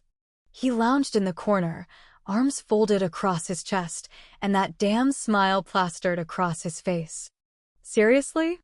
Yes, she poofed. Like she was there 1 second and the next she was a pile of dust. We just don't poof, Alex. That doesn't happen. Well, it did. She poked me in my chest with her bony fingers and said some crazy stuff. Then she poofed. Seth's brows flew up and he laughed again. What have you been doing today? Smoking something? Addressing Marcus, I threw up my hands. I had no idea why Seth was being such a jerk to me. He'd started in the moment he'd stepped into this room, and now I wanted to kill him. Does he have to be here? He is where I need him to be, Lucian answered instead. And I need him here. Can he shut up, at least? I missed the more charming version of Seth. This version sucked. There's no valuable need for him to comment on everything that comes out of my mouth. I'm commenting on everything because it sounds like you've smoked some crack, Seth countered. Where have you been all day? Seth, Aiden warned. It was the first he'd spoken since the meeting began. He had changed into his sentinel garb, and I was having one hell of a time not looking at him. Can you be quiet for 5 seconds? Seth's yellow eyes snapped fire. Does he have to be here? He's just a sentinel. He was here before any of you were, Marcus responded with a tight smile. And Seth, please try to contain the comments. Seth slouched against the wall, raising his hands in surrender. Sure. Go on, Alexandria. Tell us how she poofed again. I've already explained it, I said. It's pretty easy to understand. Even for you. Or did you wake up on the wrong side of stupid this morning? Alex, Aiden sighed. Just talk to Marcus. I stiffened. Sorry. If he says one more word to me, I'm going to take that dagger off that wall and shove it through his eye. Seth straightened, every cell in his body rising to the occasion. Well, that's brave for a little Apollyon in training. If you want to try it, I'm game. Seth, Marcus yelled, slamming his palms down on the table. Several ledgers and books shuddered. My hold on my temper stretched to the breaking point. You know what? I bet your mother wanted to drown you after you were born. Alexandria. Marcus started around the desk. Would you too? And there's a reason why mothers turn daimon and try to kill their daughters. I shot across the room, aiming right for the dagger behind Marcus's desk. Aiden cut me off. I considered barreling through him, but he looked like he would employ every measure possible to keep me from killing Seth. Don't, Aiden ordered in a low voice. Just ignore him. Don't tell me what to do, I seethed. I want the dagger so I can cut him. Cut me. Seth laughed. What are you, a street thug Apollyon, about to shank me? Lucian sat down in one of the leather seats. So much passion between you two, he murmured. Can be expected, I imagine. You two are one and the same. Let them go. We can continue this conversation without any more interruptions, entertaining as they are. I stopped. So did Seth. Actually, everyone in the room who didn't appear to be on drugs stopped and stared at Lucian. What? Smiling like he knew some huge secret, he flicked his wrist elegantly. Let them go. Alexandria has already told us what has happened. The oracle has passed and another has come into power. Let them work through their lovers' quarrel in private. Even Seth's eyes widened at that. I had a more vocal response, one that caused Marcus to look like he wanted to shove me in a dark room and never let me out again. We have not yet determined what the oracle told Alexandria, Leon interjected from the corner. I'd almost forgotten he was there. She's already told us what she could. What was it, dear? Lucian simpered in my direction. My hand itched to smack him upside his head. She said that fate can be changed? Is that not great news? The oracle was referencing our two Apollons. I scowled at him. Why does everything in your head automatically go back to the Apollyon? Lucian waved his hand again. Let them go. Aiden's hard stare bounced between us. I don't think that's a good idea at the moment. One of them may seriously injure the other. I wondered if he really thought that, or if the idea of us handling our lovers' quarrel in private bothered him. Marcus sighed. I think it is an excellent idea, as we aren't getting anywhere with both of them in the room. I thought Lucian needed Seth here, Aiden interrupted, eyes like chips of ice. Something ridiculously stupid sprung alive in my chest. Aiden was jealous? You know what? I shot Aiden a defiant look. Let's go. Come on, Seth. Let's go continue our lovers' quarrel. Pushing off the wall, Seth arched a brow. Yes, my love, that sounds absolutely fantastic. Don't forget to grab a dagger so you can poke my eyeball out. Oh, that's right.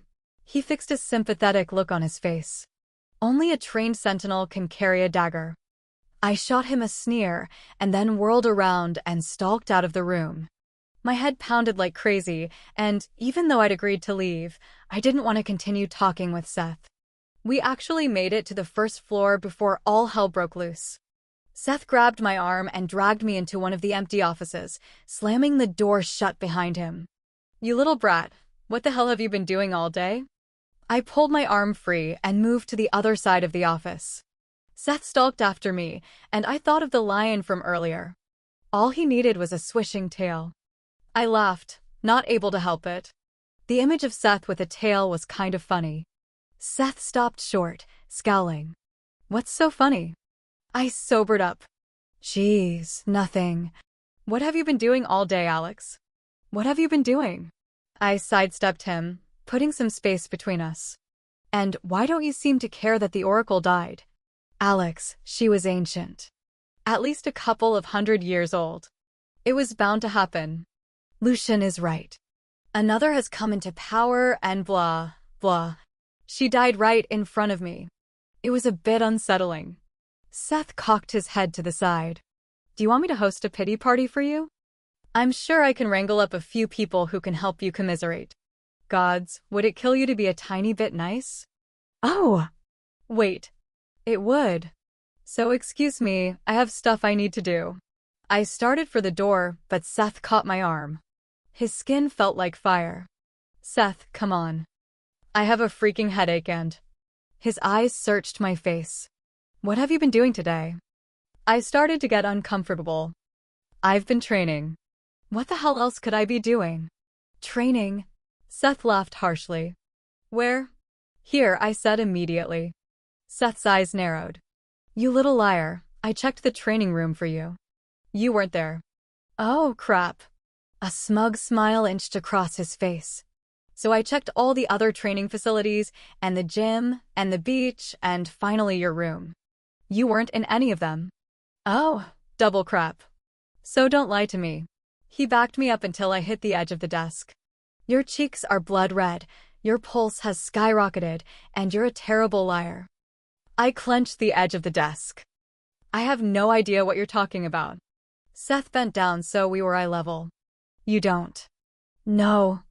I'm going to ask you one more time, Alex. What were you doing today? Or what? I demanded. What are you going to do?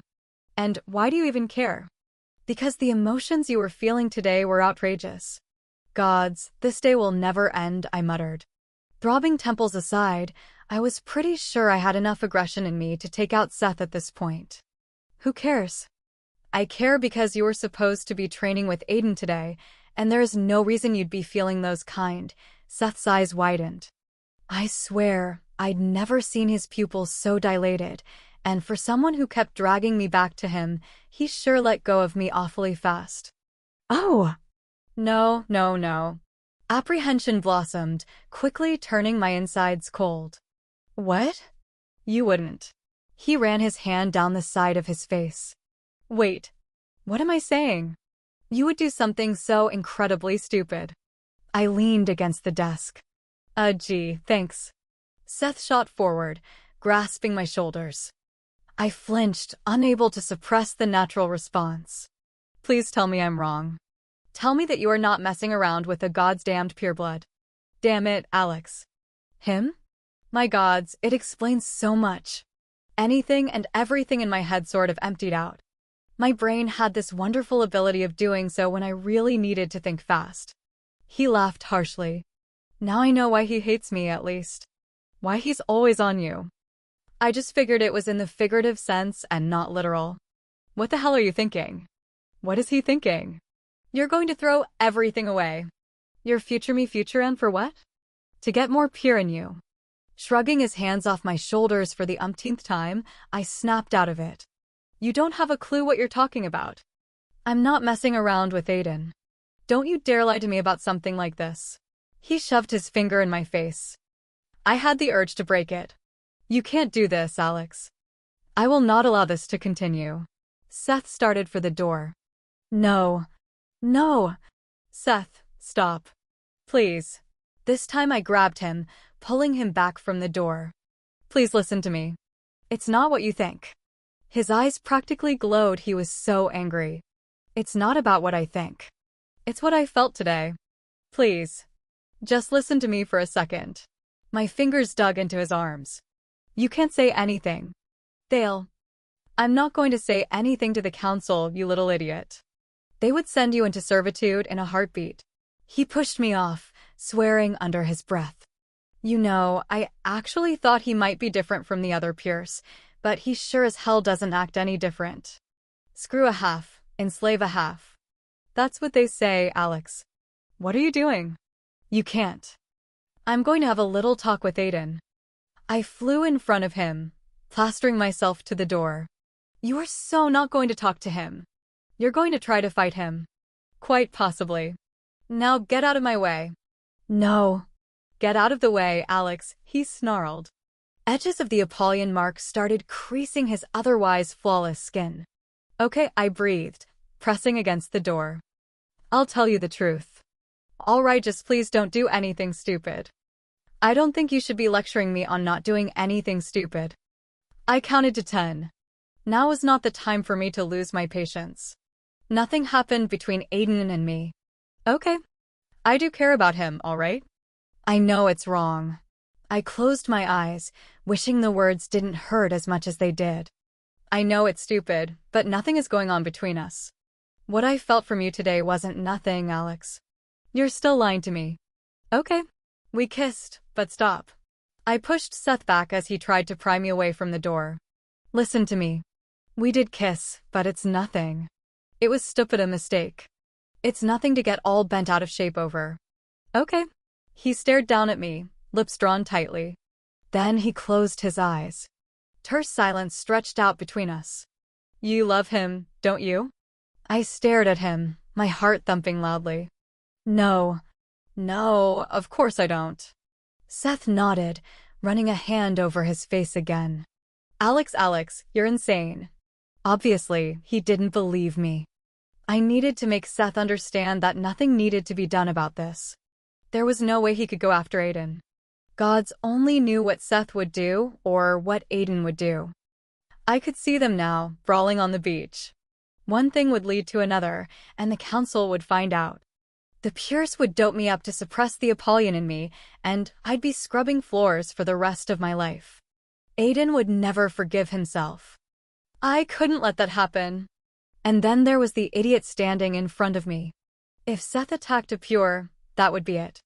The council would move against Seth, and even though I wanted to strangle him, I didn't want anything to happen to him. Call it self-preservation. Nothing's going on, I said. Just promise me you won't do anything. Seth stared at me so long the silence that enveloped us started to get to me. Then the tattoo started to sink back into his skin, and he looked surprisingly calm. You're not going to do anything, right? No, Seth reached for me and pried my hand off the doorknob. I'm not going to say anything. Relief, sweet and beautiful, flooded through me. I let out my breath. Thank you. You're not going to ask why? No, I shook my head. I'm not going to look a gifted horse in the mouth. Do you even know what that means? Not really, I said, but it sounds about right. Seth arched a brow and then tugged me away from the door. Come on, let's go. I spared our joined hands a brief glance. Where are we going? We're going to do some training, since you apparently didn't do any of that today. She poofed into nothing? Damn, that's crazy. I stared at Caleb, wishing he would poof into nothing. What is everyone's big deal with the terminology? I swear to the gods, if one more person questions that, I'm going to lose it. Poof, Olivia whispered, grinning. I shot her a death glare. Huh. Funny. Sorry. She slid her arm around Caleb. Apparently, they'd made up at some point again. That made me happy. I liked the way they looked at one another when they weren't fighting. I bet that was freaky, though. Freaky doesn't even begin to describe it. She was old as dirt, Caleb said, but still. The old crone was kind of entertaining. Entertaining wasn't a word I'd use to describe Grandma Pippery. I leaned back in the moon chair and let my eyes drift shut as Olivia and Caleb started talking about the party they'd snuck off to last night. I felt a spark of jealousy and bitterness. I hadn't been invited. Maybe Caleb thought I had more pure than half in me, too. Bleck. I refocused my thoughts on Pippery. Even a few days later, I was still so wrapped up in the almost exposure of Aiden's and my non-existent relationship to give much thought to what she'd said before she died. The conversation I'd had with her didn't make much sense, no big surprise there. The only thing important I'd picked out was about the guy who wasn't who he appeared, that he had everyone fooled. If only she hadn't poofed into nothing a second later, maybe she would have said his name, which would have helped tremendously. I didn't share this part of the conversation with anyone. It seemed that whoever it was wasn't a friend of mine. Then again, I couldn't be sure. After that thought, I must have drifted off to sleep, because I jerked upright at the sound of my name. Miss Andress. I peeled my eyes open and found Leon standing in the doorway to the rec room. Yeah? You're not supposed to be in here. Odd. When had Leon been assigned to be my babysitter? I only saw him around campus when he had terrible and urgent news to deliver. Come on, I whined. Caleb peered over the back of the couch. She's not bothering anyone. Leon didn't even glance at Caleb. Up. Caleb twisted toward me. One of these days, you'll be able to stay out and play. Then everything will be right in our world. Pulling myself out the chair, I rolled my eyes at Caleb. Leon, can I have a play date with my friends? That got a giggle out of Olivia. Leon's expression remained bland. Perhaps you'd be allowed to have playdates if you stayed out of trouble for a whole week. I guess that's a no. Caleb grinned up at me. So now you know what to do. Stay out of trouble for a whole week, Alex. A whole week. I smacked the back of Caleb's head as I made my way past the couch. He swung out at me, but Olivia got in the way. Bye. Olivia chirped, already snuggling down beside Caleb. Giving them a little wave, I followed Leon out of the lounge. I felt a little uncomfortable walking beside him. The man was almost 7 feet tall and looked like he belonged on the pro wrestling circuit. Not to mention, I didn't know how much Leon knew. I remembered how unsurprised he'd looked when Marcus had mentioned me being the Apollyon. I searched for something to say, but came up empty until my gaze fell on a statue of Apollo. Hey, you kind of look like Apollo. Has anyone told you that? All you need is blonde hair and raging hormones. Maybe he's your great-great-great-great-grandfather or something. Leon's gaze flicked over the marble statue. No. No one has ever said that. Huh. Funny. 'Cause you do. I wonder if you have anything else in common with Apollo. Like what? You know. Didn't Apollo have a thing for pretty boys? I snorted. Wait, didn't Apollo have a thing for just about everything that walked? Until they got turned into trees or flowers, that is. What? Leon came to a complete standstill, gaping down at me. There are some myths that are true, but most are exaggerated. I raised my brows quizzically. Didn't realize you were an Apollo fanboy. Sorry. I am not a fanboy. Okay. Never mind then. Do you know what I find interesting, Alexandria? He asked after a few moments. No. Not really. I shivered in the rapidly cooling air. How you happened across the Oracle right before she died. I glanced around the nearly empty campus, spotting only sentinels and guards. I hadn't realized it had gotten so late. I have no clue. I guess I have that kind of luck. Twice. I looked at him sharply. And there was another thing I hadn't known he was aware of. I guess so. Leon nodded, eyes scanning the pathway to the girls' dorm. Did you know the Oracle only seeks out those she wants? That many purebloods go their entire lives without even seeing the Oracle once. No, I wrapped my arms around myself, wondering where summer had gone. It was almost the end of October, but usually it didn't get this chilly. Then, she must have had something very important to tell you, Leon said. I'd assume something more than just being able to change history. My steps slowed as the Oracle's words rushed through me. He is not what he seems. He has them all fooled. He plays both sides. I glanced up at Leon, wary of where this conversation was going. There was nothing I knew about Leon except his wonderful ability to pop up when I didn't want him around and his fanboy love for Apollo. That's all she said. Leon stopped in front of the steps to the dorm, folding those massive arms over his chest. Seems rather vague. Pippery is always vague. Nothing she ever said has made much sense to me. He cocked his head to the side and a small smile appeared on his face. I think that was the first time I'd ever seen him smile. That's the thing about oracles. They do tell you the truth, you just have to really hear it. My brows inched up my forehead. Well, I guess I didn't hear it. Leon's gaze fell on me, heavy and hard. I'm sure in good time you will. Then he twisted around and disappeared down the pathway. I stood there a few more moments, staring after him. That had been the longest conversation I'd ever held with the guy, and it ranked right up there with the conversations I'd held with the Oracle.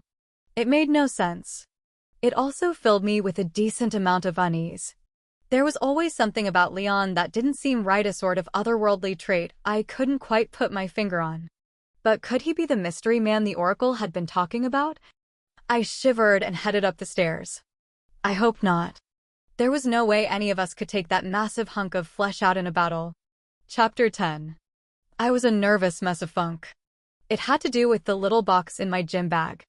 Nice of Deacon to gift wrap the guitar pick, but now I felt stupid for giving it to Aiden, especially after everything that had gone down between us at the zoo. But I had it and I needed to give it to him. If I didn't, there was a chance Deacon could make some passing comment to him about it, and then I'd be even more mortified. And it was just a guitar pick. It wasn't like it screamed I love you or anything. Not that it mattered since I'd already blabbed that. I went through practice with Aiden sort of numb and hyperware. I kept missing chances to say, happy birthday, or give him the damn box. I just couldn't bring myself to do it. What if he laughed at me? What if he hated it? What if he looked at me and said, what the hell is this for, and threw the box on the mat? Then stomped on it? I couldn't stop thinking about how many ways this could go wrong. Did his reaction really matter? Since our trip to the zoo and my embarrassing declaration of love, he'd kept things perfectly cool between us. There were only a few times I'd caught him watching me with this hawkish level of interest. I always wondered what went through his mind then. Aiden sent me another weird look, and I felt my face turn red. I'd never hated myself more. Unsurprisingly, I ran out of time. While my heart pounded in my chest, I bent down and dug the little white box out of my bag. Deacon had even put a black bow on it. I hadn't known he was such a crafty guy. Alex, what are you doing? Clenching the box in my hand, I stood. So are you doing anything, special tonight? He dropped the mat he'd been rolling up. Not really. Why? I shifted uncomfortably, keeping the box hidden between my hands. It's your birthday. Shouldn't you be celebrating?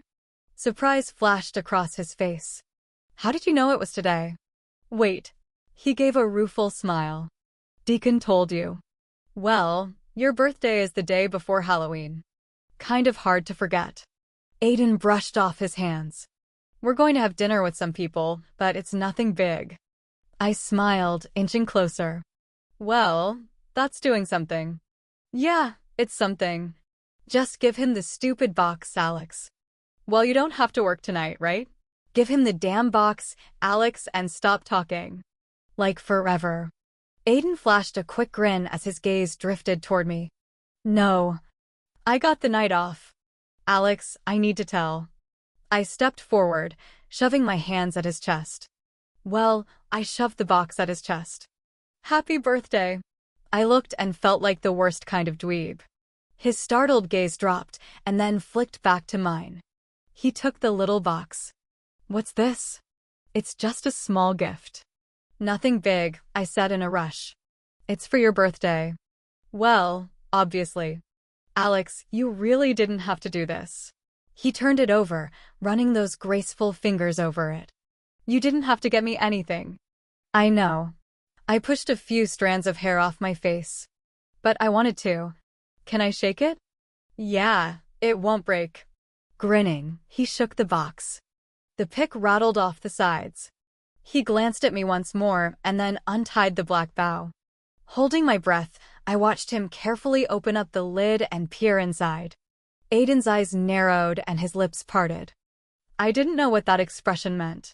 Slowly, he reached inside and plucked the pick out of the box. Aiden held the gemstone pick between two long fingers, his expression incredulous. It's black. I glanced around the room. Yepers. It's black. I saw that you had every color except black. He continued to stare at the pick with this dumbfounded look on his face. I folded my arms, suddenly wanting to cry. If you don't like it, I'm sure you can return it. I got it at this store online. They do. No, Aiden looked up and his eyes met mine. They were a dark gray, bordering on silver.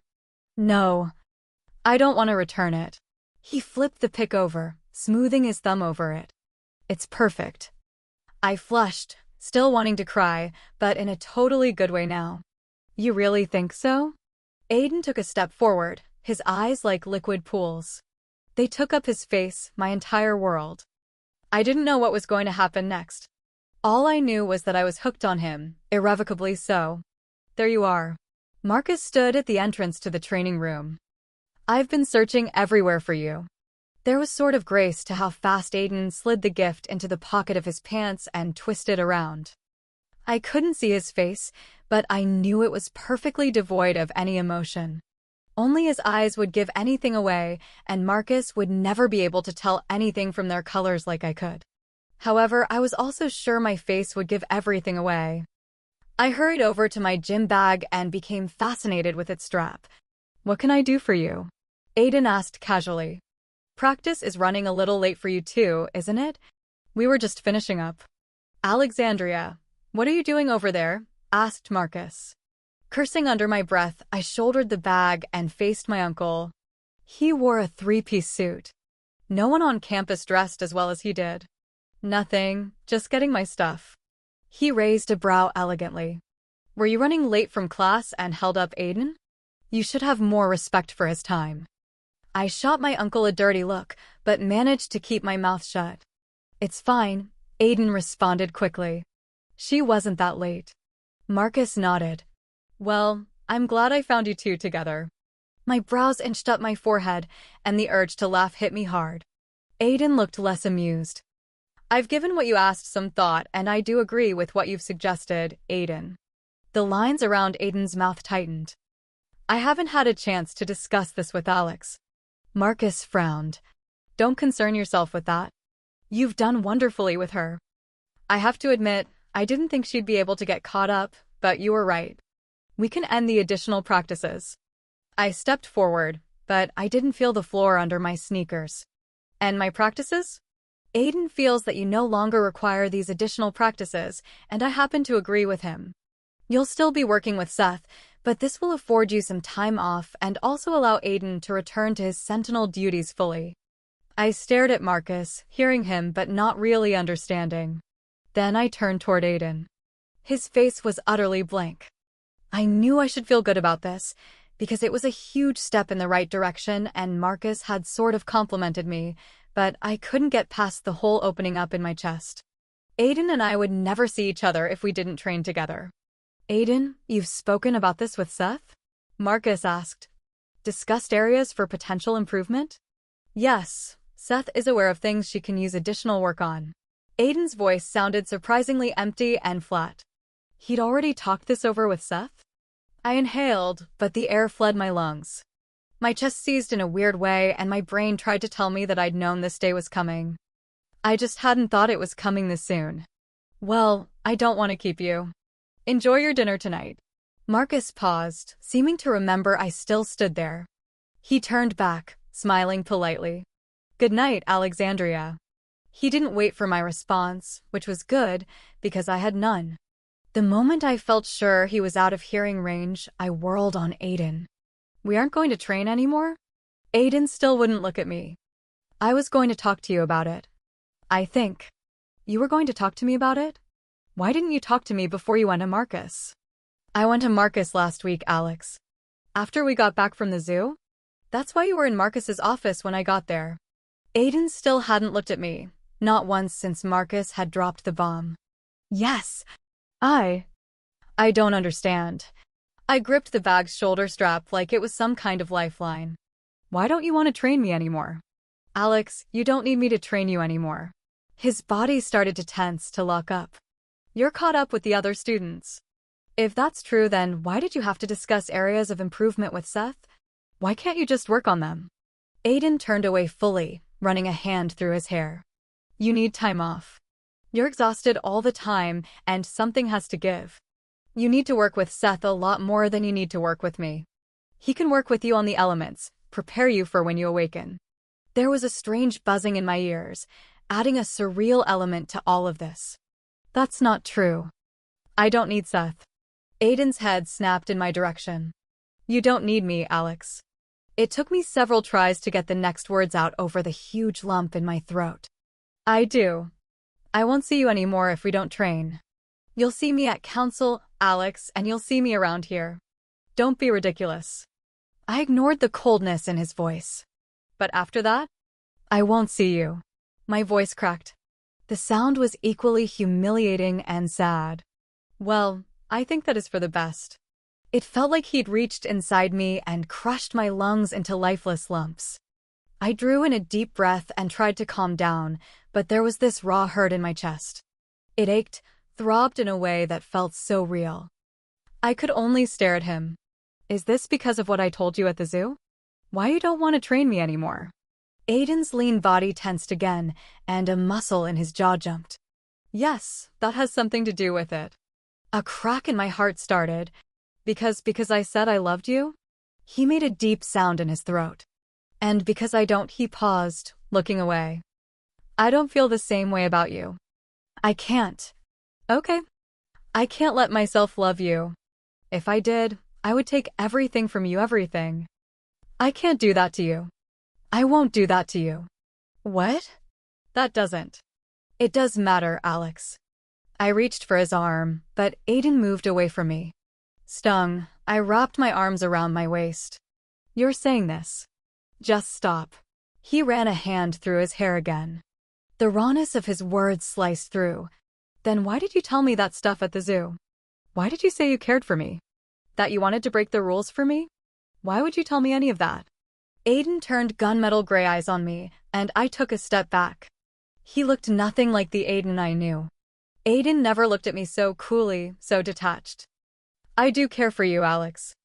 I don't want to see anything bad happen to you, or to see you hurt. No, I shook my head. It's more than that. You held my hand. The last bit came out a pitiful whisper. He flinched. That was a silly mistake. Now I flinched, and I couldn't stop the words from coming out. No. You want me. Of course I want you, he said harshly. I'm a man, and you're a beautiful girl. I can't help that. Wanting you in the physical sense has nothing to do with how I feel about you. My mouth opened, but nothing came out. I blinked back hot tears. Aiden's hands curled into fists. You're a half-blood, Alex. You can't love me, and purebloods don't love halves. I staggered back, feeling as if he'd smacked me in the face. I was so embarrassed, humiliated. How had I mistaken how he felt about me so badly? I had everything wrong. Letting out a ragged breath, I turned away just as Aiden closed his eyes and lowered his head. Sick to my stomach, I walked back to the dorm in a daze.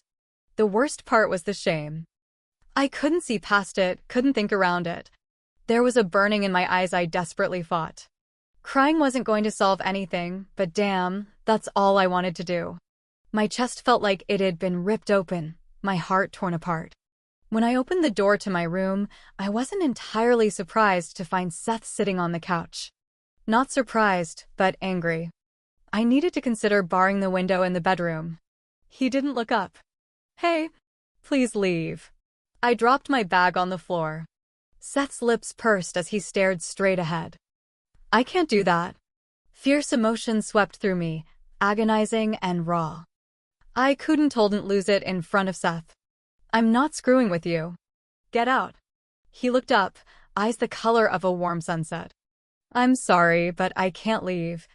I stepped forward, clenching my hands. I don't care what I'm throwing off right now and how it's affecting you. Please leave. Seth slowly came to his feet. I'm not leaving. You could use the company. I might hate the connection that fed my emotions to Seth more than I hated anything in my life. Don't push me, Seth. Leave, or I'll make you leave. He was in my face in a heartbeat. Grasping my arms, he lowered his head so that we were eye level. Look, I can leave this room. Fine. You're still going to feel like hell, which means I'm still going to feel like hell. I inhaled roughly, unable to escape him. Tears burned my eyes and clogged the back of my throat, threatening to choke me. He took a deep breath. I knew you'd lied to me when you said you didn't love him. Why are you doing this to yourself? Aiden is like every other pure Alex. Sure, he may have moments where it doesn't seem that way, but he is a pure blood. I turned my head away from Seth, biting down on my lip until I tasted blood. An hour ago I would never have agreed with that, but Aiden had just said the very same thing. And what if he did love you, Alex? What then? Would you be satisfied with being something he had to hide? Satisfied with lying to everyone and watching him pretend like he didn't care for you? Then, when you did get caught, would you be satisfied giving your life up for him? All very good questions, ones that I'd asked myself time and time again. You're too important, too special to throw everything away for a pure. Seth sighed, dropping his hands to mine. Now, I brought us a movie to watch, the one that has sparkly vampires in it. I thought you'd be down for that. I studied him silently. He looked like he always died a living, breathing statue. Perfection without any humanity, and yet he was here. I can't figure you out. He didn't answer as he deposited me on the couch. He put the movie in and then returned to the couch, remote in hand. I'm moody, he said finally, fiddling with the controls. I stared at him and a strangled sort of laugh escaped me. Moody? More like borderline personality disorder or something. But who was I to judge? I had to be crazy, didn't I? I'd fallen for a pureblood. That topped the list of symptoms for possible mental illness. Thinking about Aiden brought a sharp pang to my chest. And here I'd thought my heart was somewhere in the gym, bleeding on the floor. I tried focusing on the movie, but my brain wasn't into it. Immediately, I rewound my conversation with Aiden, all my conversations with him, actually. How could he go from the guy I could spill my guts to cold trust and rely on, who could make my heart swell with the tiniest of smiles or compliment to someone just as cold as I believe Seth to be? Yet Seth sat next to me. Maybe he wasn't as cold as he appeared, and Aiden wasn't as perfect as I'd believed him to be. Maybe my judgment was just as screwed up as my taste in guys. Seth sighed again, this time much louder than before. Quietly and rather casually, he reached over and tugged me across the couch. I ended up with the side of my face smushed against his thigh and his heavy arm draped over my side. What are you? Shh, he murmured. I'm watching the movie. I tried to sit up, but didn't make it very far. His arm weighed a ton. Several unsuccessful attempts later, I gave up. So, you're a Team Edward kind of guy? He snorted. No. I'm Team James or Team Tyler's van, but apparently neither of them won by the look of it. She's still alive. Yeah, seems that way. Seth didn't say anything after that, and eventually, my body relaxed and some of the hurt eased off. It was still there, but muted by Seth's nearly overwhelming presence, the Apollyon connection doing its thing. Perhaps that was why Seth had made himself available. Or maybe he'd just wanted to witness my stupidity. Chapter 11. The next week of my life sucked. It sucked in a way I wasn't entirely accustomed to. I'd had crushes before, even a few cases of mad lusting. But I'd never loved someone other than my mom and Caleb, and that was a different kind of love. This kind of love hurt like hell.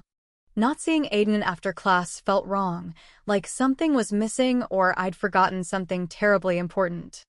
On the days I should have practiced with him, I tried spending time with Caleb and Olivia, but I usually retreated to my room and sulked until Seth showed up.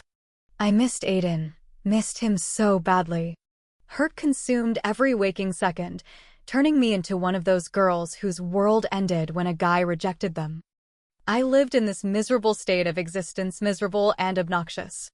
Are you going to get out of this bed at some point today? Caleb sat with his back against the headboard of my bed. A classics textbook lay unopened in his lap. He'd gotten the humiliating story out of me a few days ago. Just like Seth, he hadn't been surprised by the outcome. However, he'd been pretty pissed that I'd been entertaining the idea of a relationship with Aiden this entire time. And I just felt more stupid. He nudged me with his knee when I didn't respond. Alex, it's almost 7 and you haven't budged.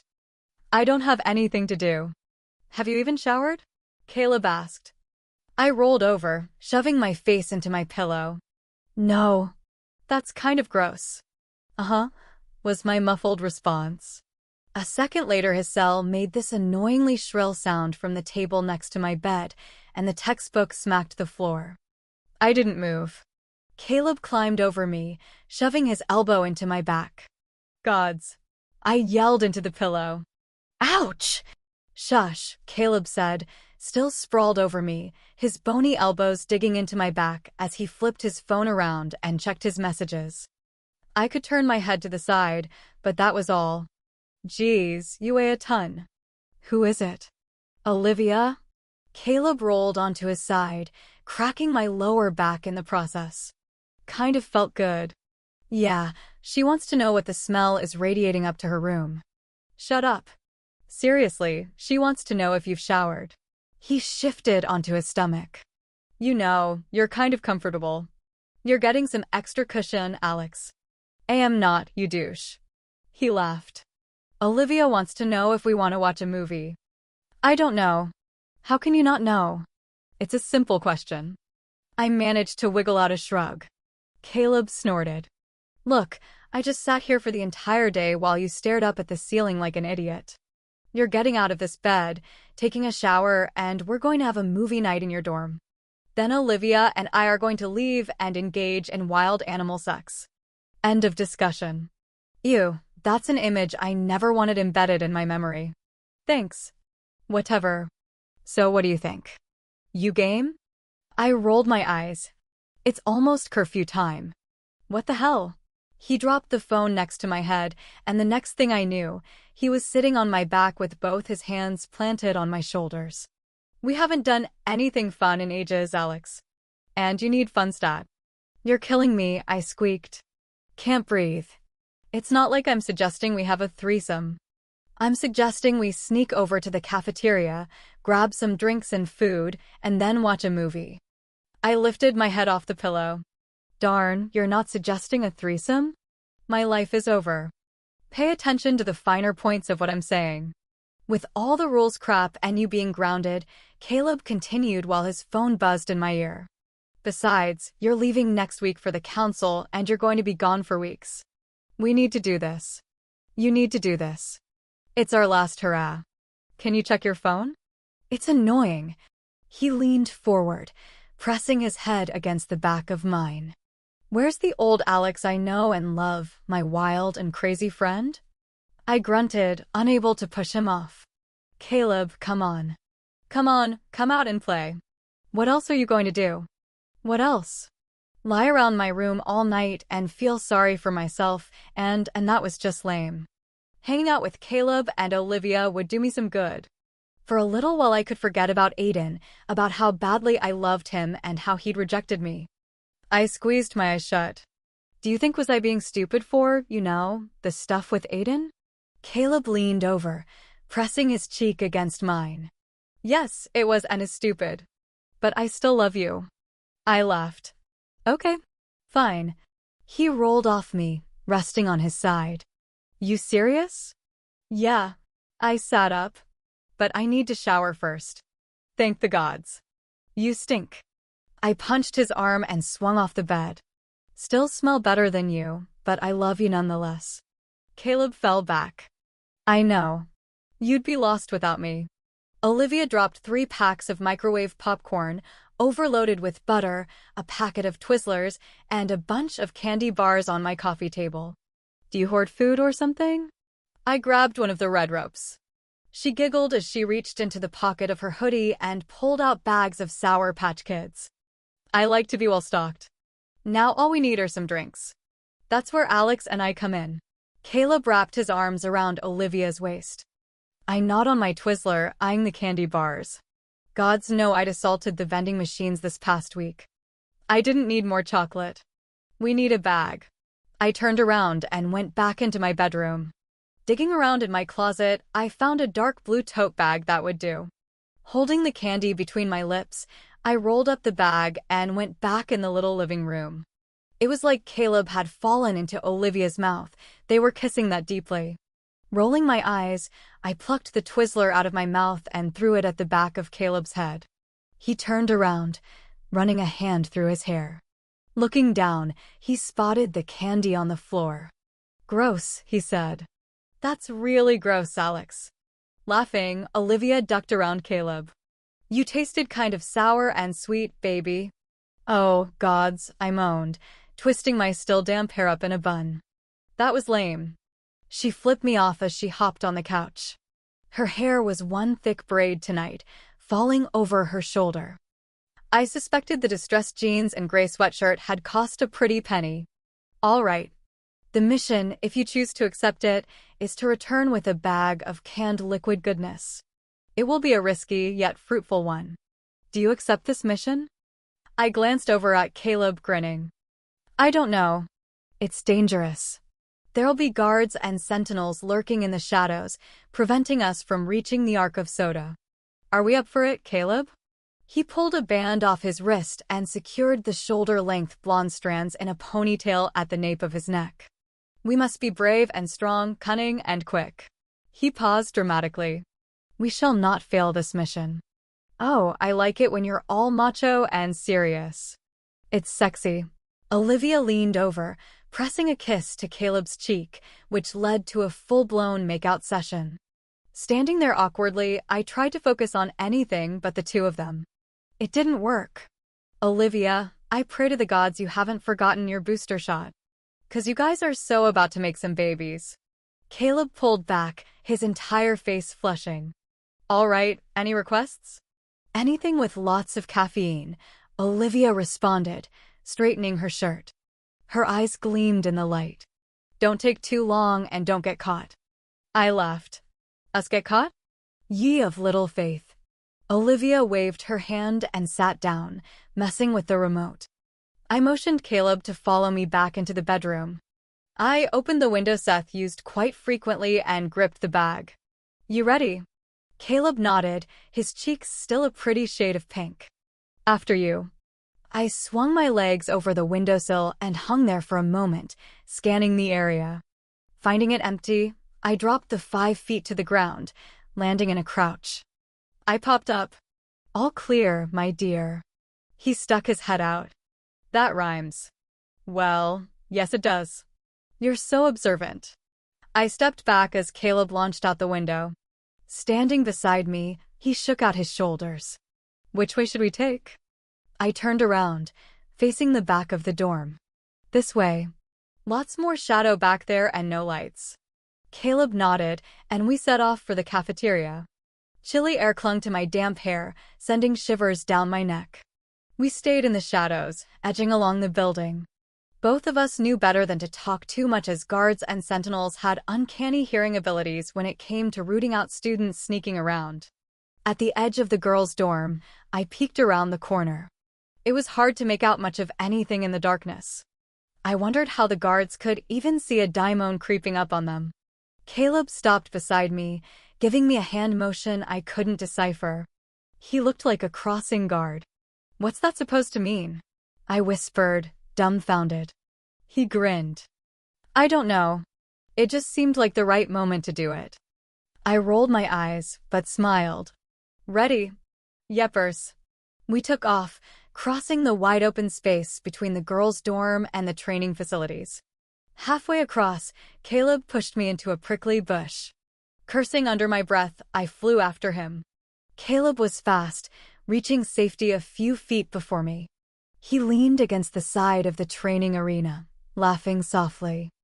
I punched him in the stomach. Douche. I started picking little needles out from my jeans. After that, we continued to the edge and dashed to the medical building. It was kind of like a weird version of hopscotch. Next, we had to skirt around the building where they stored all the weapons and uniforms, and then we'd be at the back of the cafeteria and rec rooms. From there, Caleb knew how to get in the cafeteria even when the main entrance was gated shut. He'd raided the place many times.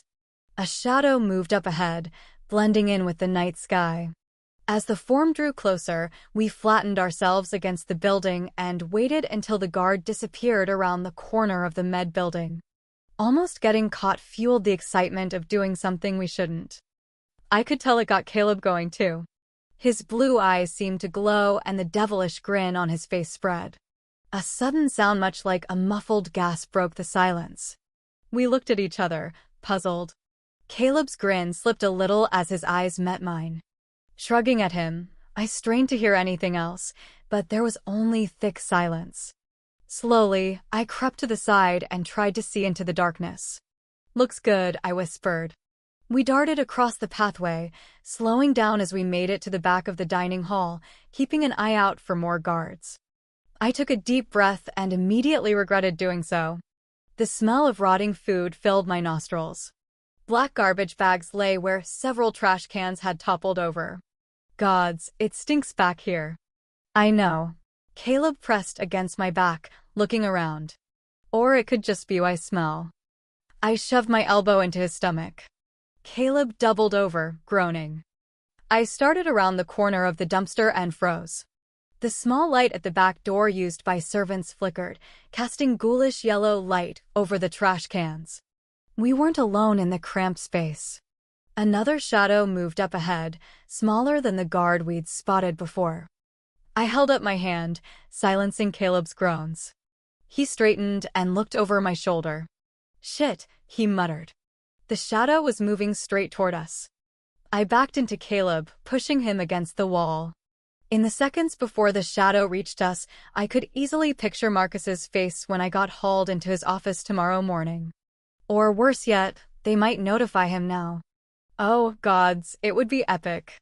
Caleb's breath sawed in and out as his fingers bit into my arm. I looked around desperately for a better hidey hole.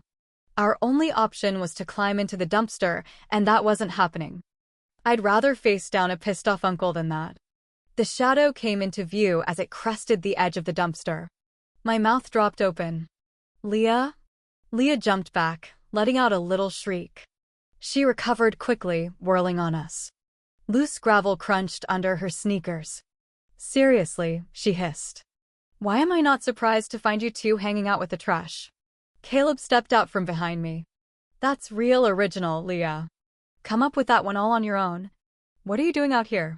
I pushed away from the dumpster and the god's-awful smell. Her lips curled at the corners. "What are you doing?" "She's probably sneaking back from hooking up with one of the guards."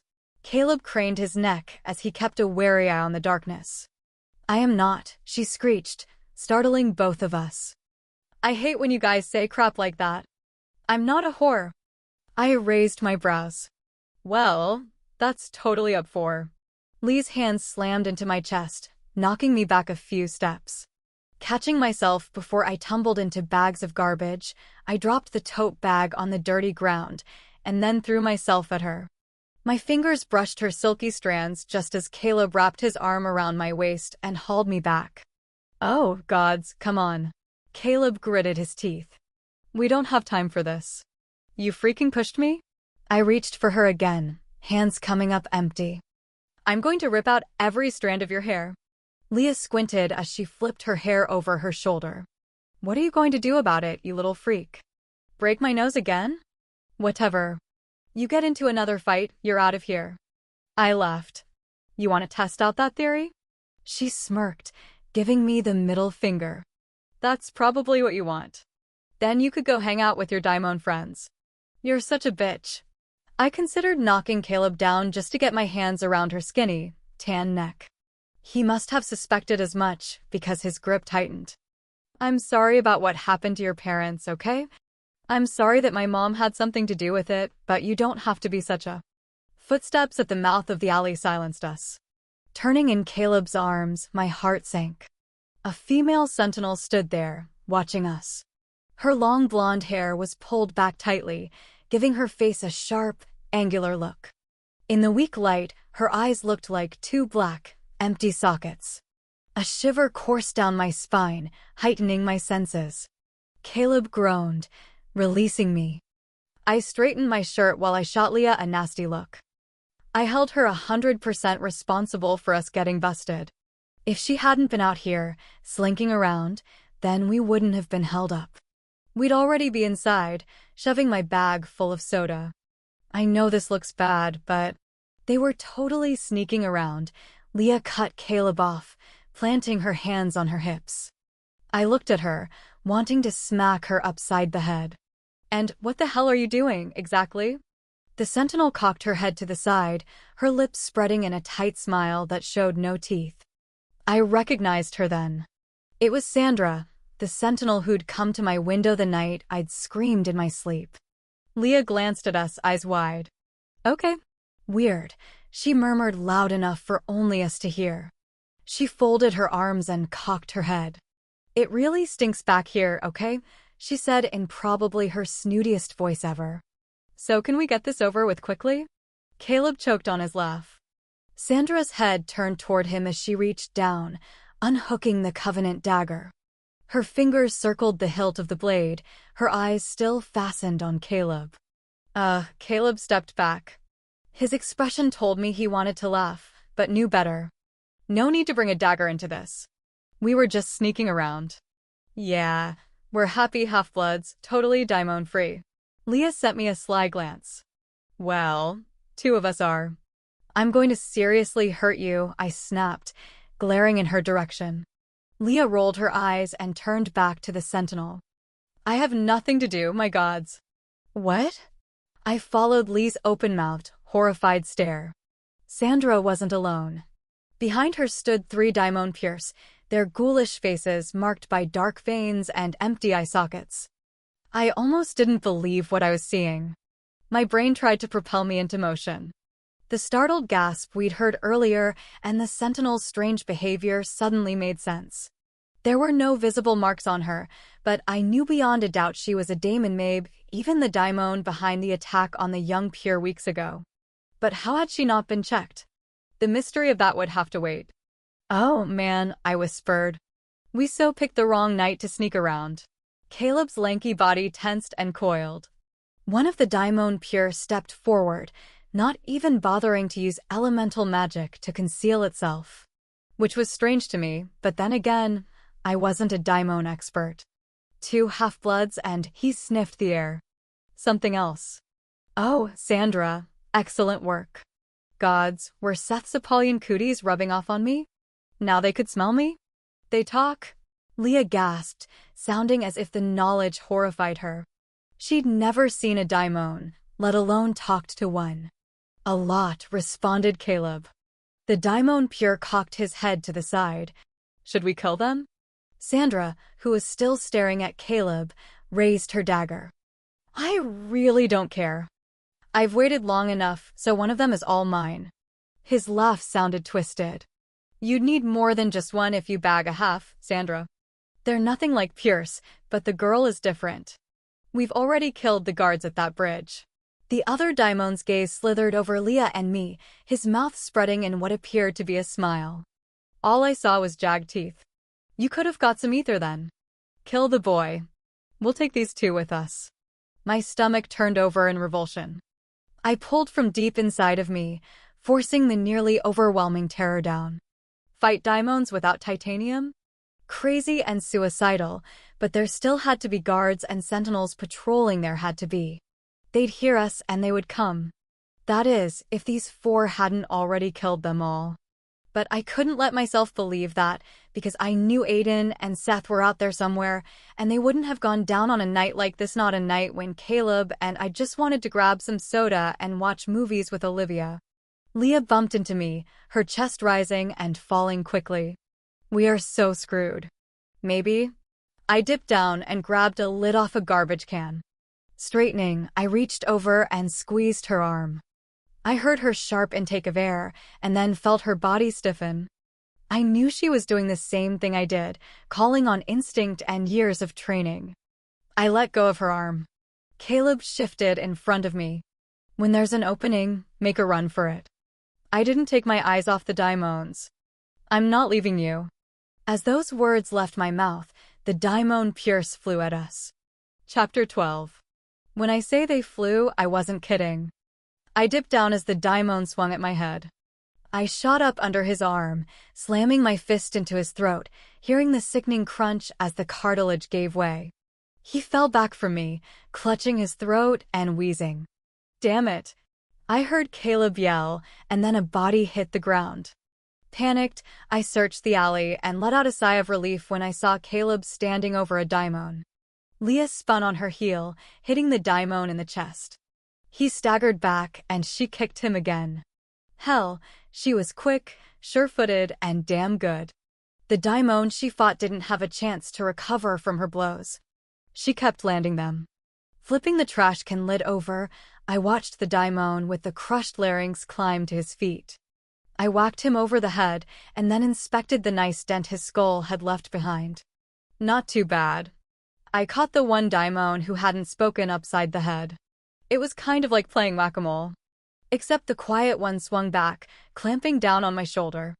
He wretched me forward. Stumbling, I dropped the lid as I tried to yank myself free.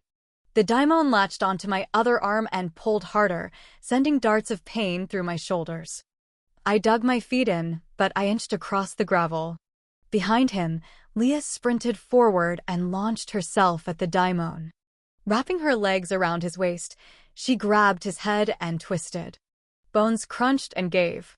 The daimon released his hold and hit the ground, twitching in a messy heap. "Damn, Buffy," I said, eyes wide. Part of me couldn't believe she'd intervened and saved my life. "Thanks. I owe you."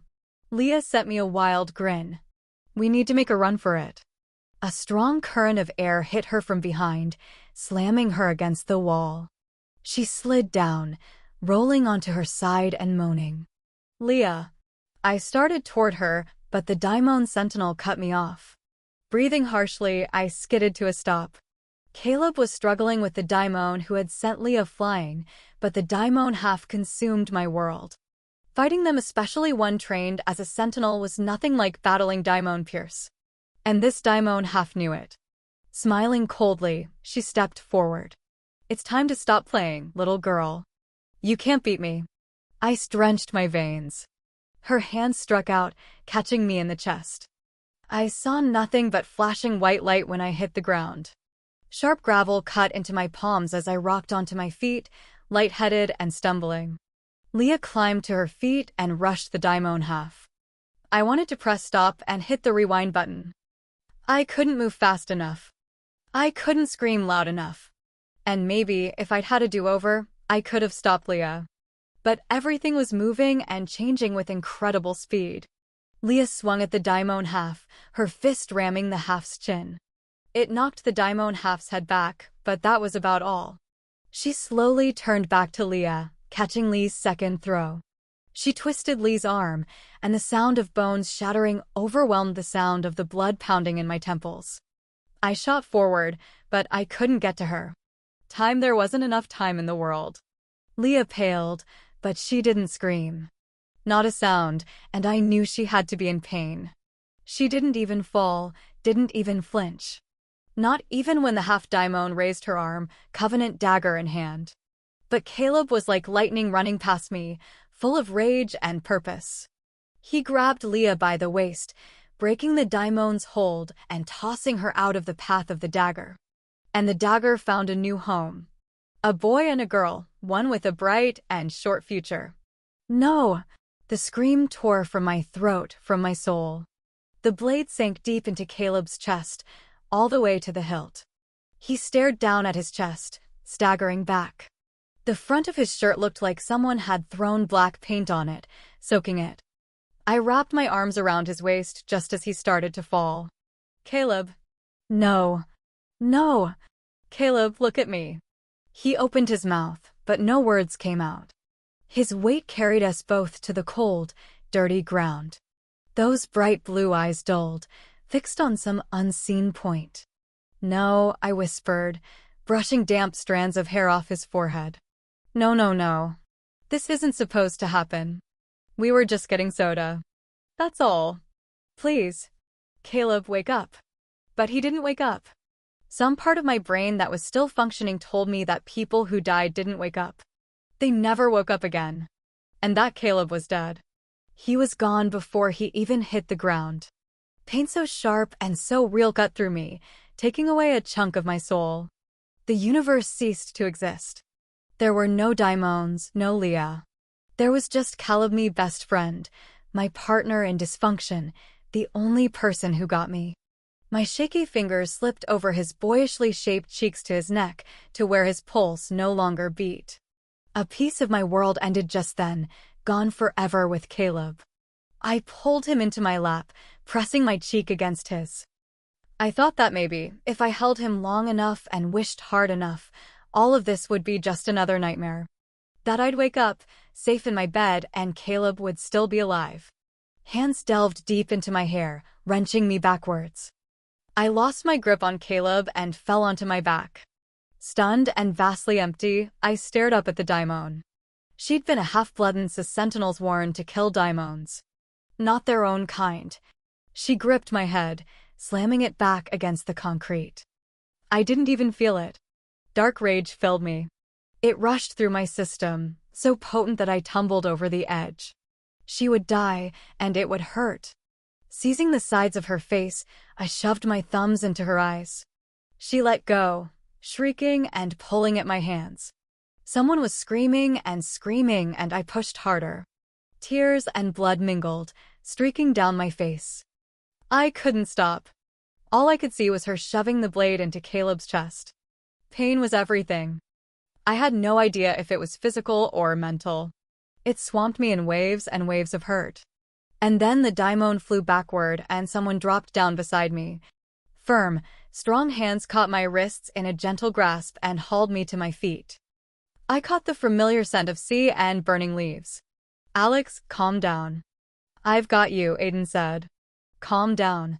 It was me who was screaming and making a terrible sound that was so final, so shattering. And I couldn't stop. Aiden flipped me around, pressing me against the muck-covered wall. He whirled on his heel, slamming his blade deep into the chest of a daimon. I slid down, turning to the side. The daimon half-edged along the very same wall. Blood ran in rivets down her face from her damaged eyes, but she could still sense me. Blue light erupted, briefly swallowing everything around me. The daimon half flew backwards, striking the ground beside Caleb. Screams filled the air as did the smell of burning flesh. Then arms were around me, lifting me to my feet. The moment his hands brushed mine, I knew it was Seth. He half-dragged, half-carried me out from the narrow alley behind the dining hall and into the darkness of the quad.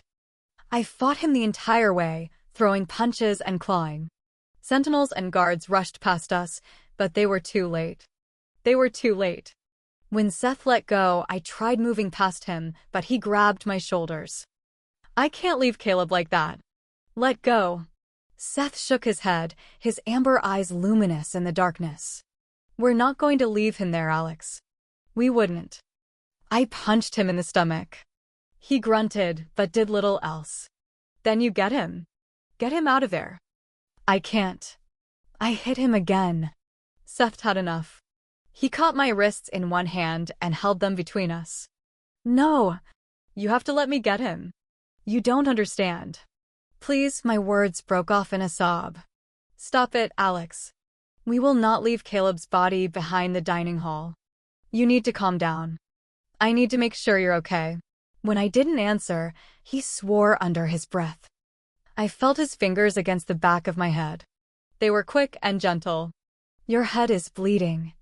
I couldn't respond. Even though my eyes were open and Seth was in front of me, all I saw was the shock on Caleb's face. He hadn't seen it coming. Neither had I. Alex? Seth's arms eased around me. The world started to unravel some more. Seth, I whispered. Caleb is gone.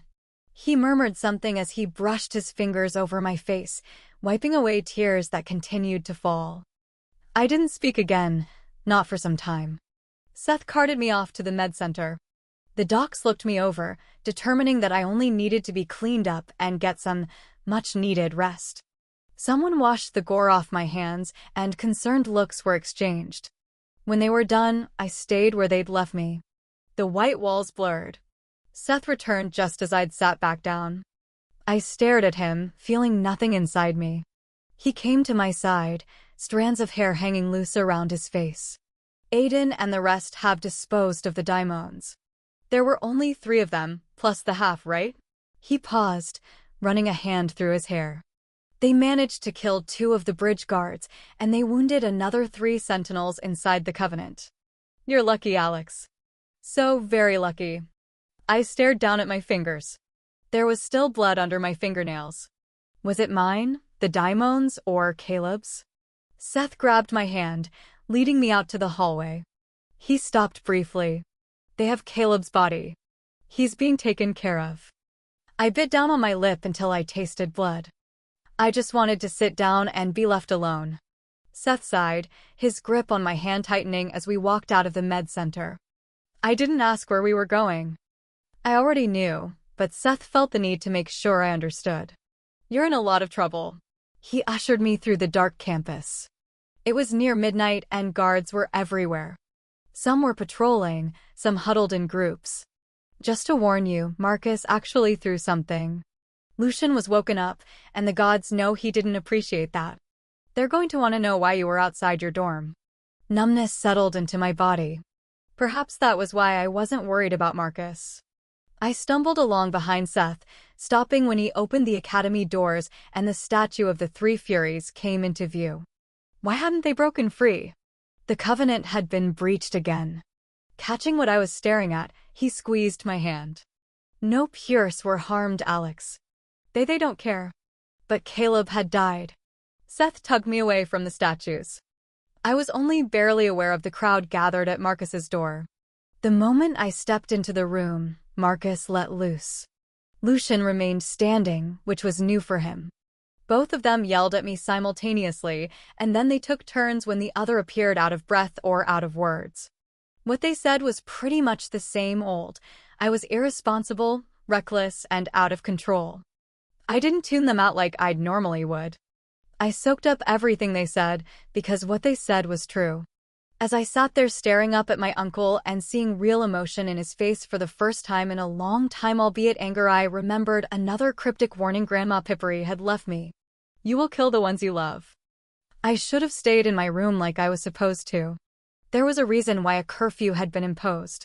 The sanctuary of the Covenant had been violated once.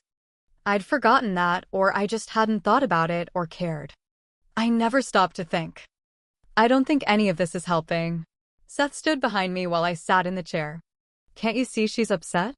Maybe you should let her rest and ask questions tomorrow. Lucian whirled around.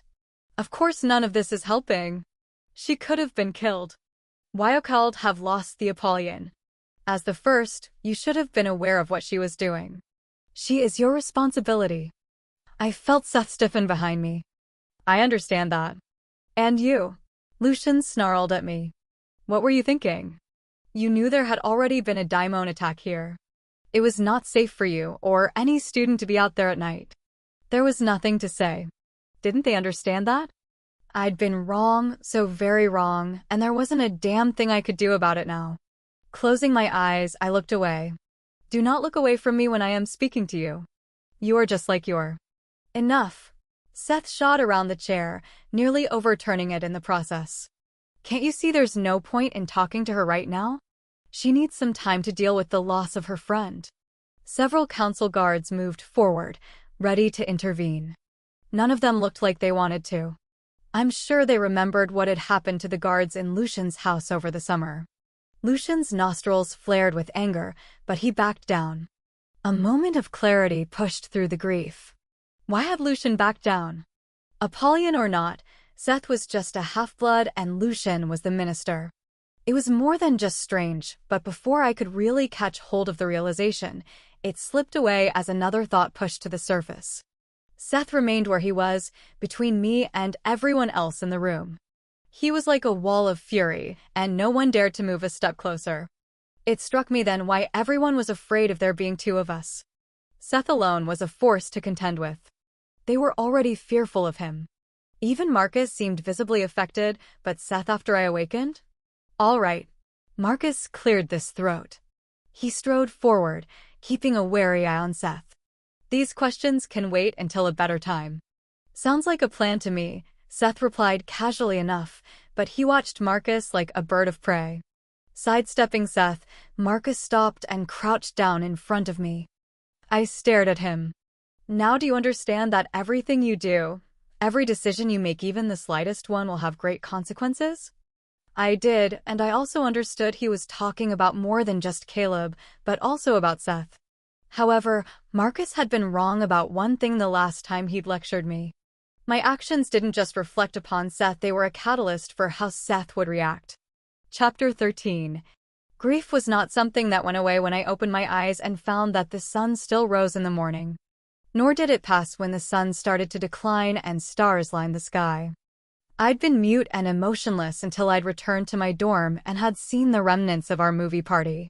Someone had gotten Olivia out of the room, but standing there, staring down at the Twizzler I'd thrown at Caleb's head hours before, I broke apart. All I remember was Seth picking me up and carrying me back to the bed. Sometime in the afternoon, Seth left. Returning before dinner, he tried to coax me into eating. But I'd hit the dark abyss that followed such things. Maybe I'd never really dealt with Mom's death, and the loss of Caleb had brought everything to the surface. I really didn't know, but when I thought about her, I thought about Caleb and our spirit boats. All I did was sleep, and it was the deep sleep where the nightmares of reality finally couldn't reach me. During the random moments I was awake and fully aware of what was going on around me, I yearned for Caleb and for my mom. I needed one of her hugs. I needed her to tell me everything was going to be okay, but that could never happen, and my heart couldn't bear the idea of mourning Caleb, too. Seth stayed by my side, turning into this protectively fierce creature who wouldn't allow Marcus or any of the guards into my room. He kept me in the loop, letting me know what was going on outside my room. Halves were being searched again, but they believed Sandra was the culprit for the original attack. She'd been a sentinel, so she'd been on and off the island so many times, enough times that they'd missed her when they'd searched the sentinels and guards. This whole time, their suspicion had been on one of the students, and it had been a sentinel. He also tried telling me that what happened to Caleb wasn't my fault. When that didn't work, he went with the whole, Caleb wouldn't want this tactic. Then he relied on the one thing that usually stirred me: yup insults and witty banter. I think he told me I smelled by the third day. Eventually, Seth seemed at a loss for what to do. He stretched out, wrapped his arm around me, and waited. It took a while for me to realize the heartache I felt had transferred to him. Seth didn't know how to deal with it either, and at the beginning of the fourth day, it was like he, too, had lost his best friend.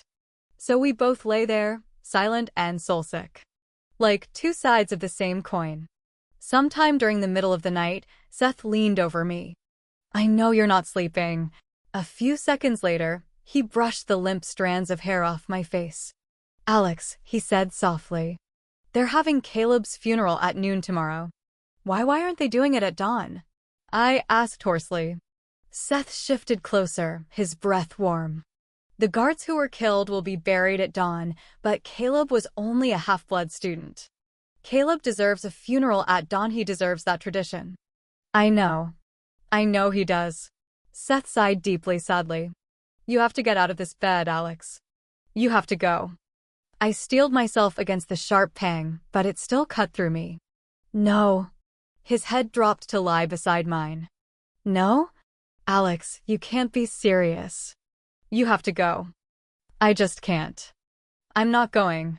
Seth continued to push the topic until frustration and anger took over. He jumped off the bed. I rolled onto my back and ran my hands over my face. My skin felt grubby. Standing by the foot of the bed, Seth did the same thing with his hands. "Alex, I know this Saul of Tis is killing you, but you've got to do this. You owe this to Caleb. You owe it to yourself. You don't understand. I can't go." "You're being ridiculous," he shouted, not caring if you woke up everyone on my floor. "Do you know how much you'll regret this? Is that something else you want to eat away at you?" There was a fine line between rage and sorrow, one that I tottered on. I tipped onto the side of rage this time. I pushed up, climbing to my knees. "I don't want to see them hoisting his body up in the air and burning it." "His body, Caleb's body." My voice cracked, along with my heart. "That's Caleb they'll burn." Just like that, the anger faded from Seth's face. He took a step forward. "Alex." "No." I raised my arm, ignoring the way it shook. "You don't understand, Seth. He wasn't your friend. You barely knew him. And you know what? You want to know the most messed up thing about that? Caleb looked up to you. He idolized you, and did you even give him the time of the day? Sure, you spoke to him every once in a while, but you didn't know him. You didn't care to." Seth rubbed his jaw. "I didn't know. If I thought. You were too busy fooling around with the girls or being an arrogant jerk." After the words left my mouth, I immediately regretted them. I sat back down, heart racing painfully. "You can't do anything about this." "I'm trying to do something about this." Those eyes sparked to life, glowing amber. "I don't know what else to do. I've stayed with you." "I didn't ask you to stay with me." I screamed so loud my throat hurt. I needed to calm down. Guards would rush this room if I kept it up. "Just leave. Please. Just leave me alone." Seth stared at me for what seemed like an eternity, and then he left, slamming the door shut behind him. I collapsed back on the bed, balling my hands over my eyes. I shouldn't have said those things. All this time I'd worried about having no control. Ironically, from day one I'd acted out of control. I didn't control my anger or my impulses to do whatever I wanted. How had I fooled myself this entire time? Having control meant acting in the right way, at least most of the time. But I'd acted wild reckless. I'd let my heart decide when I'd questioned contacting the Covenant after Mom and I had left. There was no logic behind that. My heart had destroyed whatever friendship I'd had with Aiden. And my heart and my selfishness had led me to sneak around with Caleb. If we'd just stayed in my room or if I hadn't moped around for a week, Caleb wouldn't have felt the need to cheer me up. We wouldn't have gone to get drinks. He wouldn't have died. I don't know how long I lay there tangled up in the blankets. My mind raced through my childhood with Caleb, the 3 long years without him, and every single moment I'd spent with him since I'd returned to the Covenant. Rolling over, I curled into myself. I missed him, missed Mom. Both of their deaths were linked to me, to decisions I'd made or hadn't made. Action. Inaction. Marcus's words came back to haunt me in those hours, over and over again. Everything you do. On the 5th day, the day of Caleb's funeral, the sun rose early and it shone brighter than I remembered for a November morning. In less than 4 hours, Caleb's earthly remains would forever be lost. 5 days since he died, 120 hours since the last time I'd touched him and heard him laugh, over 7,000 minutes of slowly adjusting to a world that didn't include him. And only a few short hours since I realized I'd never had any control. I sat up, threw the covers to the side, and swung my legs off the bed. Standing made me woozy at first, but I went into the bathroom and stared at my reflection. I looked terrible. One of the daimons had left behind faint, purplish bruises along my jaw and cheekbone. My hair hung in thick, straggly clumps. Red tinged the rims of my eyes. Slowly, wearily, I peeled off the disgusting clothes and dropped them on the floor. In the shower, I leaned my forehead against the cool tile, letting my mind go blissfully blank. Cold water bounced off my skin by the time I pulled myself from the shower and wrapped a large, white towel around me. It was when I mindlessly tugged a comb through the tangles in my hair that something occurred to me. In the dim light, the scars covering my neck looked shiny and uneven. I always kept my hair down and wore long-sleeve shirts to hide the red patches on my arms. Those scars had never seemed to heal like they should have. I did everything and anything to hide the scars. Scars left behind from my own reckless, thoughtless actions. So ugly. Instructor Rombi's words came back to me. You should be less worried about your vanity. The big-toothed comb slipped from my fingers. Hurrying from the bathroom, I went to the small kitchen area and straight to the wicker basket beside the microwave. I rummaged through napkins, clips, and other stuff I never used. Among them I found a pair of orange-handled scissors. Picking them up, I doubted they would cut through most things, but they'd do. I went back to the bathroom and grabbed my hair, pulling it around my shoulder. My own wide, brown eyes stared back at me. The hair, wet and thick, hung past my chest. Without thinking twice, I positioned the scissors just above my bare shoulders. A hand shot out, snatching the scissors from my grasp. So fast, so unexpected, I shrieked and jumped back.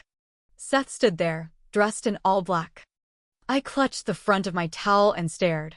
What are you doing? Seth handled the scissors as if they were a snake about to sink its fangs deep into his skin. I'm vain. So you were going to cut your hair? He sounded incredulous. Yeah, that was the plan. He looked like he wanted to question that further, but he turned around and dropped the scissors on the dresser. Get dressed. Now. You're going to Caleb's funeral. My grip on the towel tightened. I'm not going. Ignoring me, Seth went into my bedroom. I'm not arguing with you about this anymore. You're going to his funeral, even if I have to drag you there. I didn't really believe that. So I was shocked when I tried to shut and lock the bathroom door and Seth whipped around.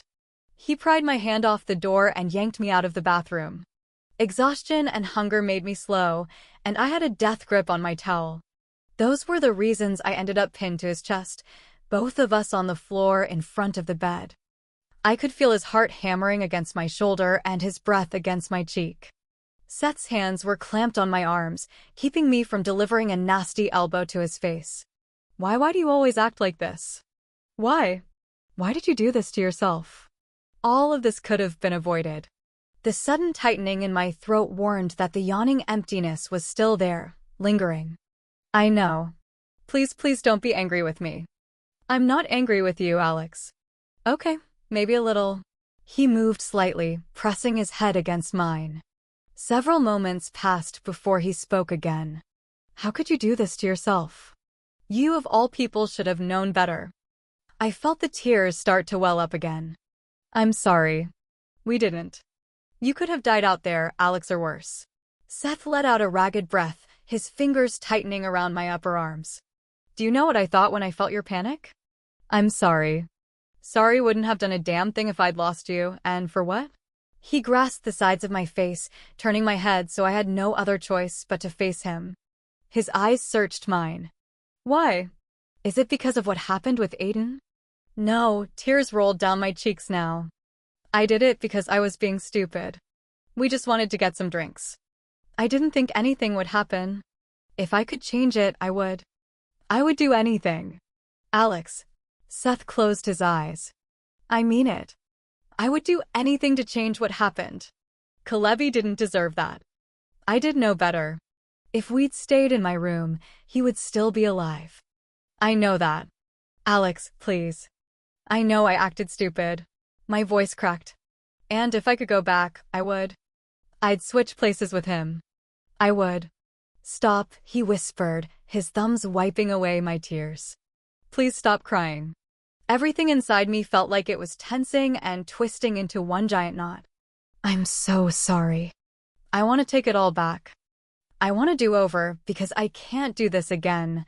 He made a strangled sound as he pulled me to his chest, holding me there until my heart stopped racing and the tears subsided. You have to do this again, and you don't get a do-over, Alex. None of us do. You can only move forward from here, and the first step is going to his funeral. I drew in a deep breath. I know. Seth caught my chin with the tip of his finger, tipping it back. I think that's when he realized I wore nothing more than a towel. His eyes flicked down for a moment, and then his entire body seemed to stiffen. It could have been all the extreme emotions rolling through both of us, or the connection we shared, but every inch of my body suddenly felt warm. It was strange how the body could forget all these terrible things so quickly. Or maybe it was the soul that worked that way, seeking out warmth and touch, needing to prove that we were still in the world of living. I leaned in, resting my cheek against his shoulder. I closed my eyes. You're shaking, Seth murmured. I'm cold. His hands slid over my shoulders. You really need to put some clothes on. You shouldn't be dressed like that. You came in here. That's not my fault. Still, you need to put some clothes on. I bit my lip and pulled back. Seth stared back at me, his eyes unnaturally bright. Okay, but you're going to have to let go of me first. His hands tensed on my back, and for a second, he looked like he wasn't going to let me go. I wasn't sure how I felt about that. Seth did let go, but he leaned in, resting his forehead against mine. You do smell better now. I think we're making progress. My lips twitched. Thanks. Some of the tension in his body seemed to seep out. You ready? I breathed in deeply, and it felt like the first time in days. Yes. When I was little, my mother had once told me that only in death could a pure and a half be viewed as equals. Both would stand before the river Styx, waiting for their souls to be carried into the hereafter. Everyone had already filed into the cemetery by the time Seth and I made it there. The pure stood up front, before the halves, which made no sense to me. Caleb had been one of us, not them. So why should they stand closer to him? Aiden would say it was tradition. It was still wrong.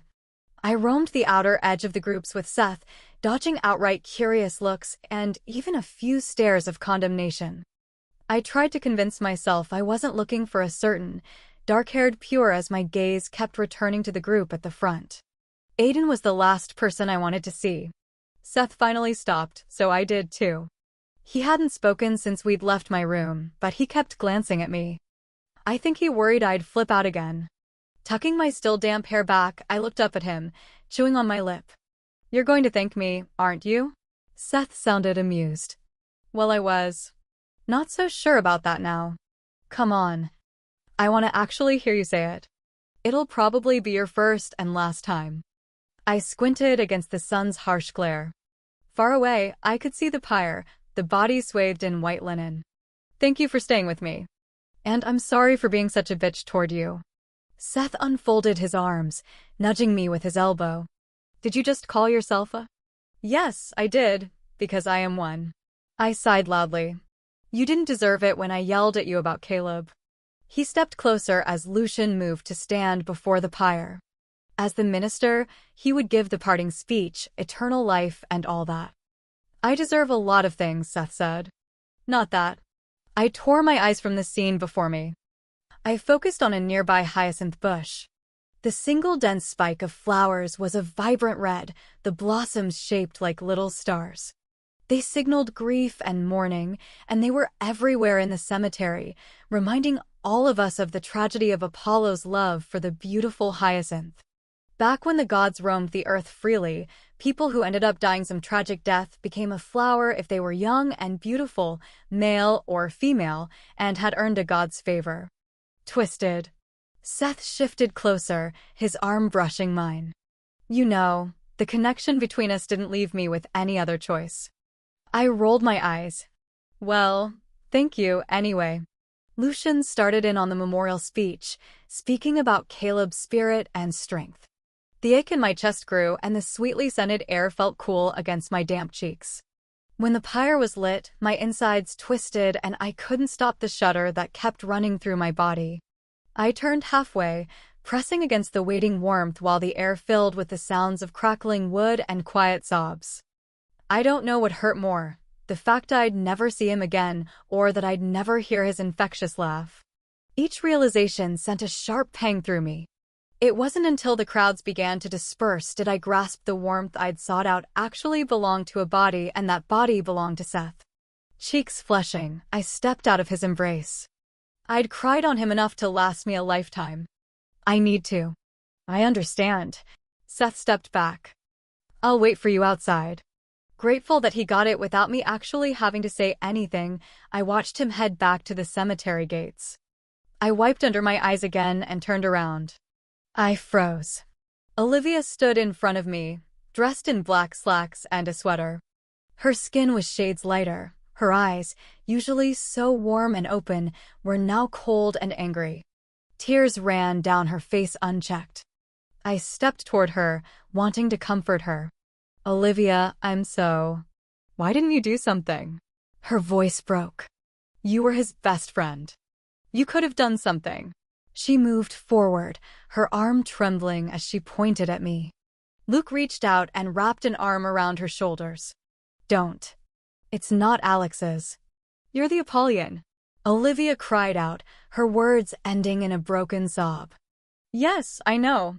Caleb told me what you are, and I've seen you fight. She turned to Luke, eyes pleading. You've seen how fast she can move. Why didn't she do something? I knew there was nothing physically I could have done. I wasn't the Apollyon yet, but to hear her say that? Well, it was like hearing Marcus's voice in my head. People expect more from you, because of what you will become. I'm sorry, Olivia. I'm so... Don't say you're sorry. That won't bring Caleb back. I flinched. I know. Olivia, come on. Let's go back to your room. Luke sent me an apologetic look as he started inching her around. Elena came forward, taking Olivia's hand. It's okay. It's going to be okay. Olivia slumped against Luke, her head falling to her chest. The full weight of her loss was visible for all of us to see. Grief clawed its way through my chest. I turned away, feeling a rush of hot tears. Blindly, I stumbled away from them, roaming deeper into the memorial grounds. It wasn't until I bumped into someone did I look up, wiping under my eyes. Oh, sorry, I stopped mid-apology. It wasn't a person I'd run into, but a statue. A small laugh crawled out of my throat as I stared up at the striking, yet woeful face carved out of stone. The sculpture had been shaped so that he bent at the waist slightly, one hand reaching out toward something, palm open in a beckoning manner. My gaze drifted down to the base, where the name Thanatos had been scripted. Under his name was a symbol, a torch turned downward. I'd seen it before on Instructor Rombi's arm. Chapter 14.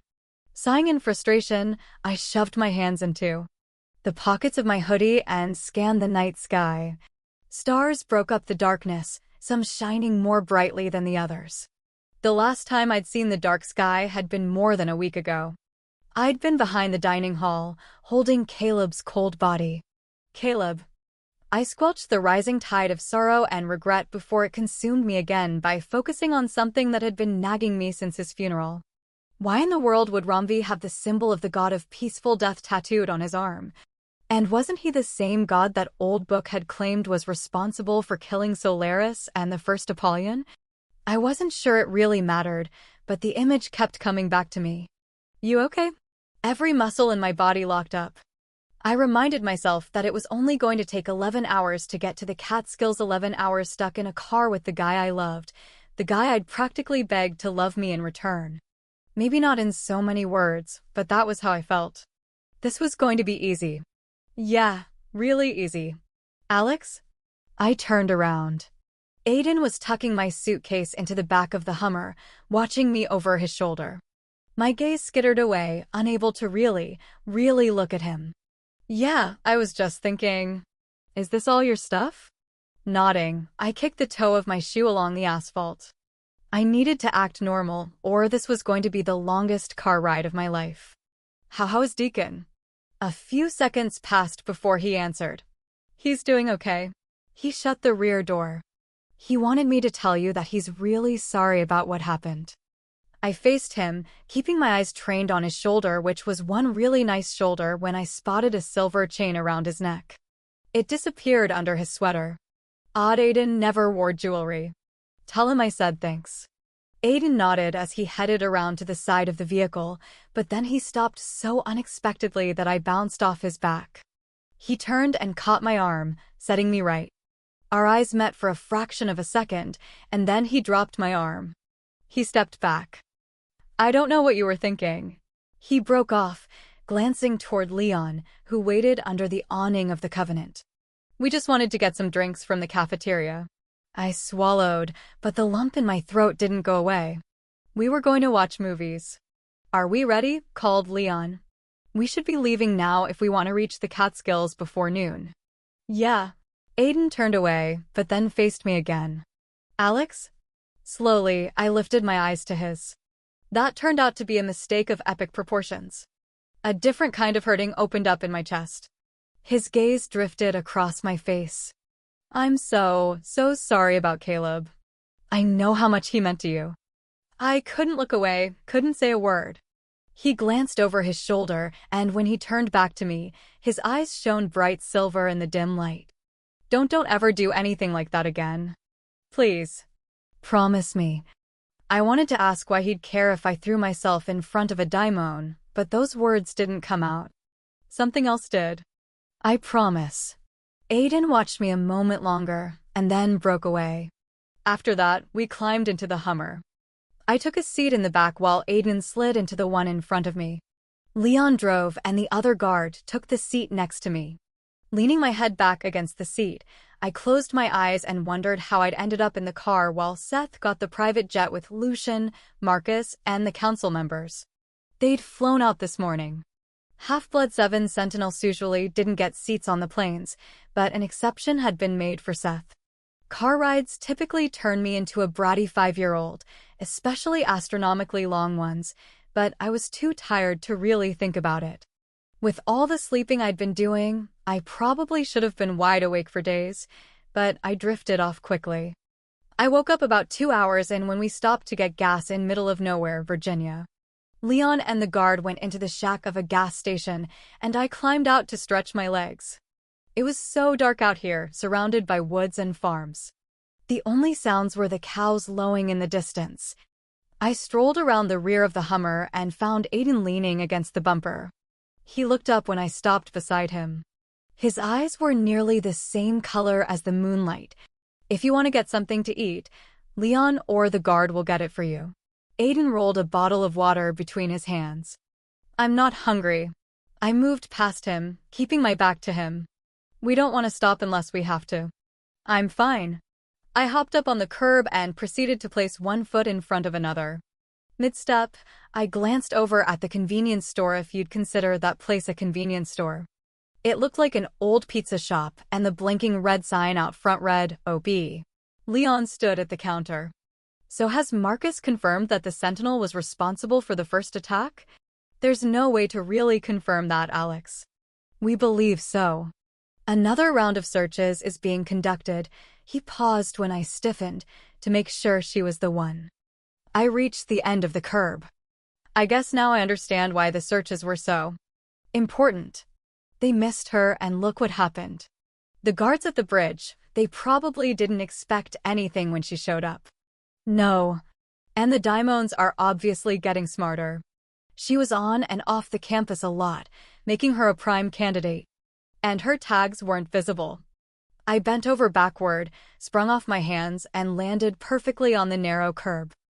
I could have been a gymnast in a different life. Turning to face him, I found Aiden staring at me. He glanced away as a strange, almost sad look crept across his face. Pushing off the bumper of the car, he shoved his hands into the pockets of his jeans. You and Seth seem to be getting along a lot better. I frowned at the change in subject. Yeah, I guess so. Aiden stopped in front of me. That's a vast improvement from wanting to stab him in the eye. Even though I stood on the curb, Aiden was still taller than me. I tipped my head back, meeting his pale gaze. Why do you even care? His brows rose slightly. It's just a statement, Alex. Has nothing to do with me caring or not. I felt my cheeks burn as I nodded stiffly. Yeah, I think I grasped the whole caring and not caring topic. I hopped off the curb and inched around the gas pumps. Aiden followed behind me. I saw you too at the funeral. He was there for you. I think that's good. Not just for you, but for him. I think you're the only person Seth cares about besides himself. I stopped, wanting to laugh, but I felt embarrassed. Like I'd been caught doing something wrong, but I hadn't. Confused by what Aiden was getting at, I started walking again. Seth cares about himself. That's about it. No, Aiden followed my movements, meeting up with me at the edge of the pumps. He rarely left your side. Seth wouldn't allow anyone, not even me, near you. I whipped around, surprised. You stopped by to see me? Aiden nodded. Several times, actually, but Seth was determined that you needed time to come to grips with everything. That doesn't sound like someone who cares only about himself. Why would you come see me? I stepped toward him, hope and excitement building inside me. You told me you didn't care about me. He fell back a step, clenching his jaw. I never said I didn't care about you, Alex. I said I couldn't love you. I flinched, cursing myself for the stupid window of hope I'd allowed to open. Smiling tightly, I headed back to the Hummer and slammed the door shut behind me. Unfortunately, Aiden followed me. He got in the seat in front of me and turned around. I'm not trying to fight with you, Alex. My temper and hurt feelings took over. Then maybe you should try not talking to me. Especially when you sound like you're trying to pawn me off on another guy. Aiden's eyes snapped alive, flaring in the darkness. I'm not trying to pawn you off on someone. You were never mine to do so. I leaned forward, my fingers digging into my thighs as I spoke in a whisper thick with pain. I was never yours? You should have thought about that before you stripped me naked in your room. He sucked in air sharply, then his eyes shuddered to a dull gray. It was a temporary loss of sanity. Oh! I gave a harsh laugh. Did your temporary loss of sanity last several months? Did it make you say all those things to me at the zoo? Did it? What do you want me to say, Alex? That I'm sorry for leading you on? He paused, visibly trying to rein in his anger and frustration. I am. Okay. I'm sorry. I didn't want you to say that, I whispered, stomach tumbling over. Aiden closed his eyes and shook his head. Look, you don't need this right now. Not after everything with Caleb and with us going to the council. So, Just stop. But I'm not going to do this with you, Alex. Not now. Not ever. Before I could respond, Leon and the guard returned, putting an end to this. I flung myself against the seat and glared at the back of Aiden's head. I knew he could feel me staring holes into him because he sat stiffly with his eyes forced front. Eventually, I got bored with that and climbed over the back of my seat to dig out my music player.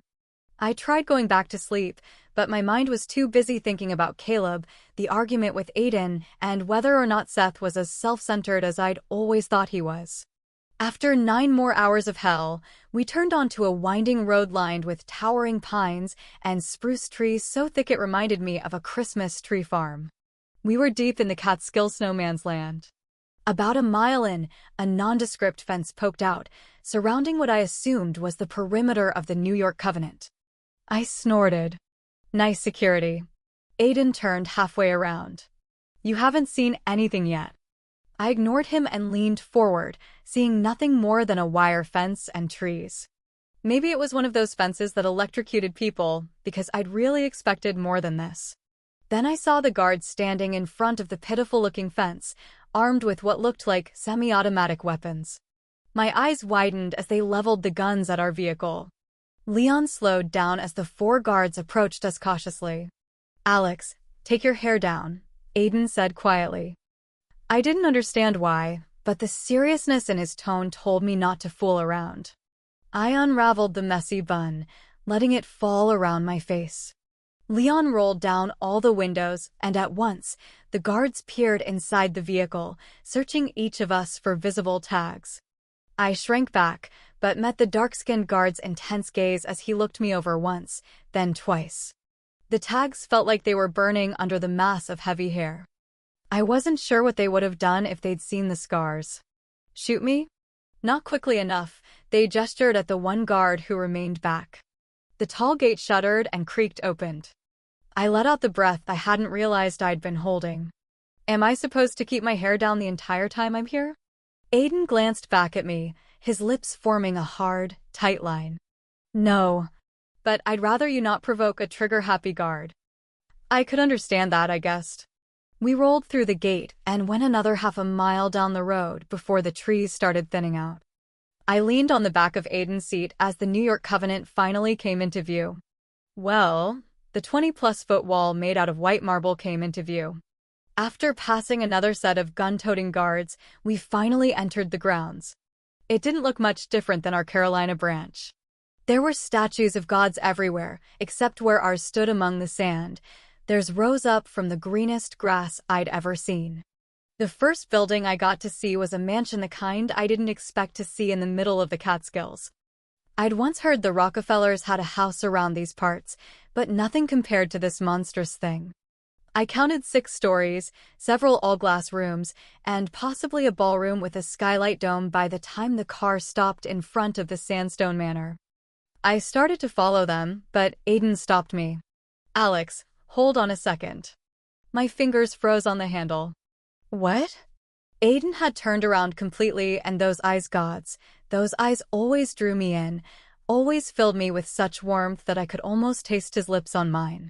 Too bad his words kind of ruined the moment. Don't do anything here to draw unwanted attention.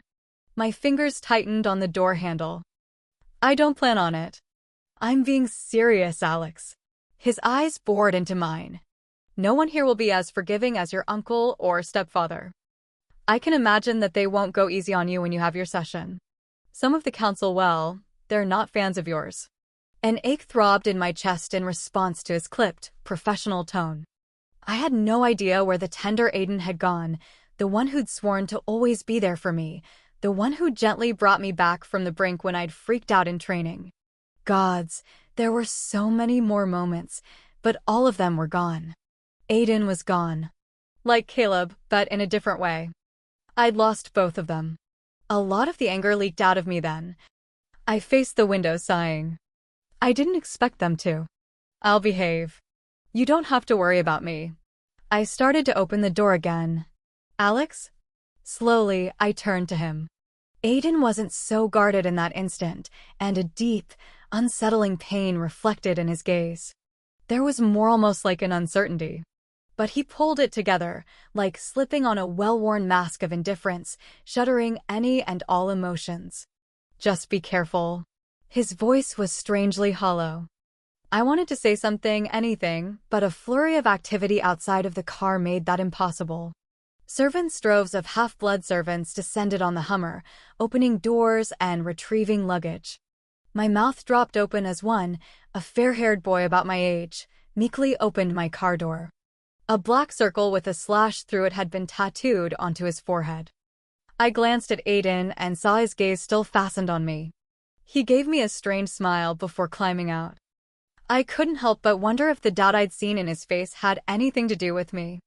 I was given a room on the 5th floor, one that connected to Marcus's room.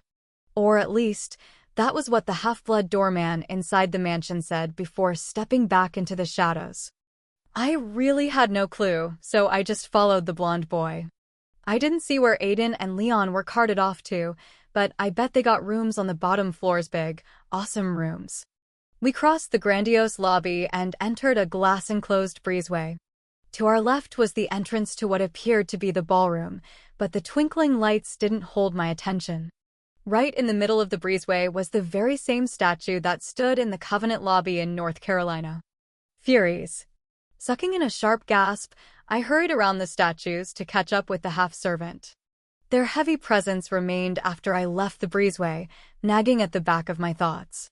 We went up several flights of steps, and I couldn't deal with the silence any longer. So, how do you like it here? I asked as we stepped into a narrow hallway adorned with oil paintings. The boy kept his eyes fastened on the oriental carpet. Okay, was there some sort of no-talking rule? I glanced at the paintings, mentally listing the gods as we passed them: Zeus, Hera, Artemis, Hades, Apollo, Demeter, Thanatos, Ersweit. Thanatos? I stopped to get a closer look at his painting. He had wings and a sword. Thanatos looked like a pretty rocking angel, actually. But he shared the same woeful look the cemetery Thanatos had on his face as he gazed upward. His left hand held a flaming torch turned downward. Why would Thanatos, who wasn't one of the major Olympian gods, have his picture here among them? An opening door drew my attention from the painting. I glanced over my shoulder. The half-servant held the door open, eyes downcast. I pursed my lips, scanning the 4 dull white walls within. A closet would have been too nice of a description for this thing considered a room. I walked in as the servant placed my luggage inside the door. There was a beta twin-size bed covered with an itchy-looking brown blanket and one flat pillow. A tiny bedside table offered a rusty lamp that had seen better days. It took me 2 seconds to cross the room and peek inside the bathroom. It was the size of a coffin. My eyes fell over the scuffed-up tile, dirty mirror, and rust stains surrounding the drain in the shower stall. "You've got to be kidding me," I muttered. "They expect you to sleep in this room on that bed?" Jumping at the unexpected sound of Seth's voice, my hip slammed into the wash basin. Ouch! I rubbed my hip as I turned around. Seth stood at the foot of the bed, his ever-present smug expression tainted with disdain. It had only been a day since I'd seen him, but strangely, it felt longer than that. His hair was down, curving around his chin. And he wore jeans and a plain black sweater, a rarity. I was kind of glad to see him. Yeah, this room sucks. I left the bathroom. Seth strolled to a door on the other side of the bed. He reached down, throwing the lock. "I guess that's not the closet?" "Nope, that's the door to Marcus's room." He arched a brow. "They gave you a servant's room?" "Nice." I looked around, discovering there wasn't even a closet in the room or a dresser. I'd be living out of a suitcase for my whole stay. Yippee. "Why'd you lock it?" Seth threw me a mischievous grin.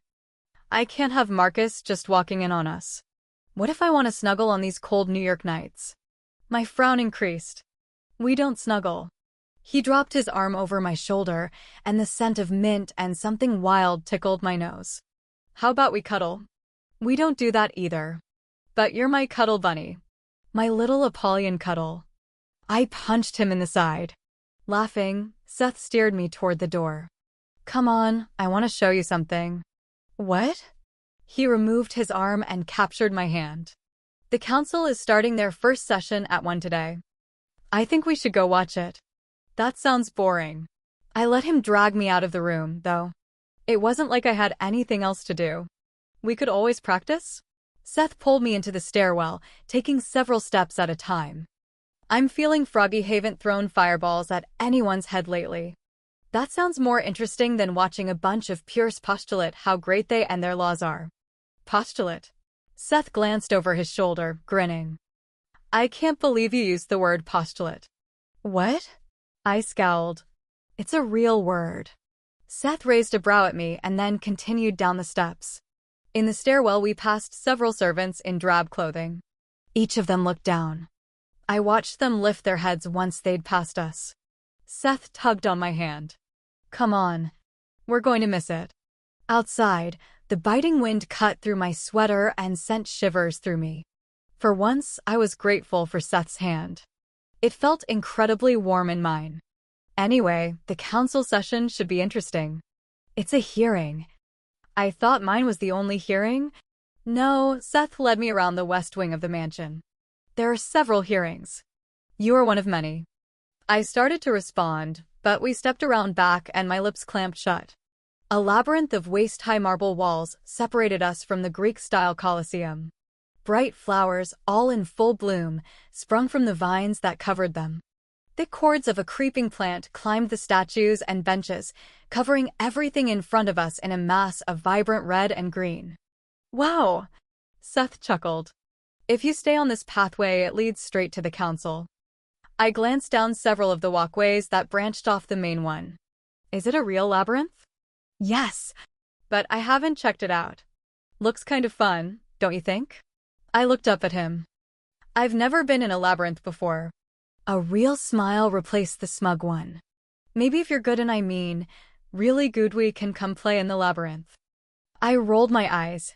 Gee, really? He nodded. You have to eat your dinner too.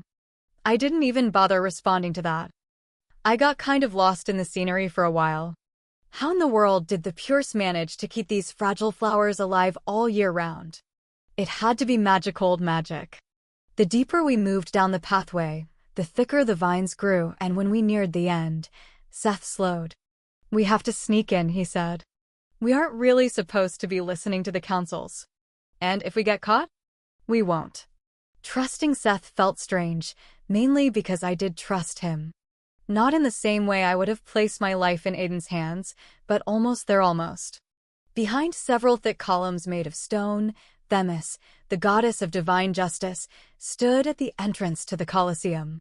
She was quite formidable with that sword in one bronzed hand and balanced scales held high in the other, but her presence seemed kind of ironic to Meth. Pierce knew nothing of balanced justice.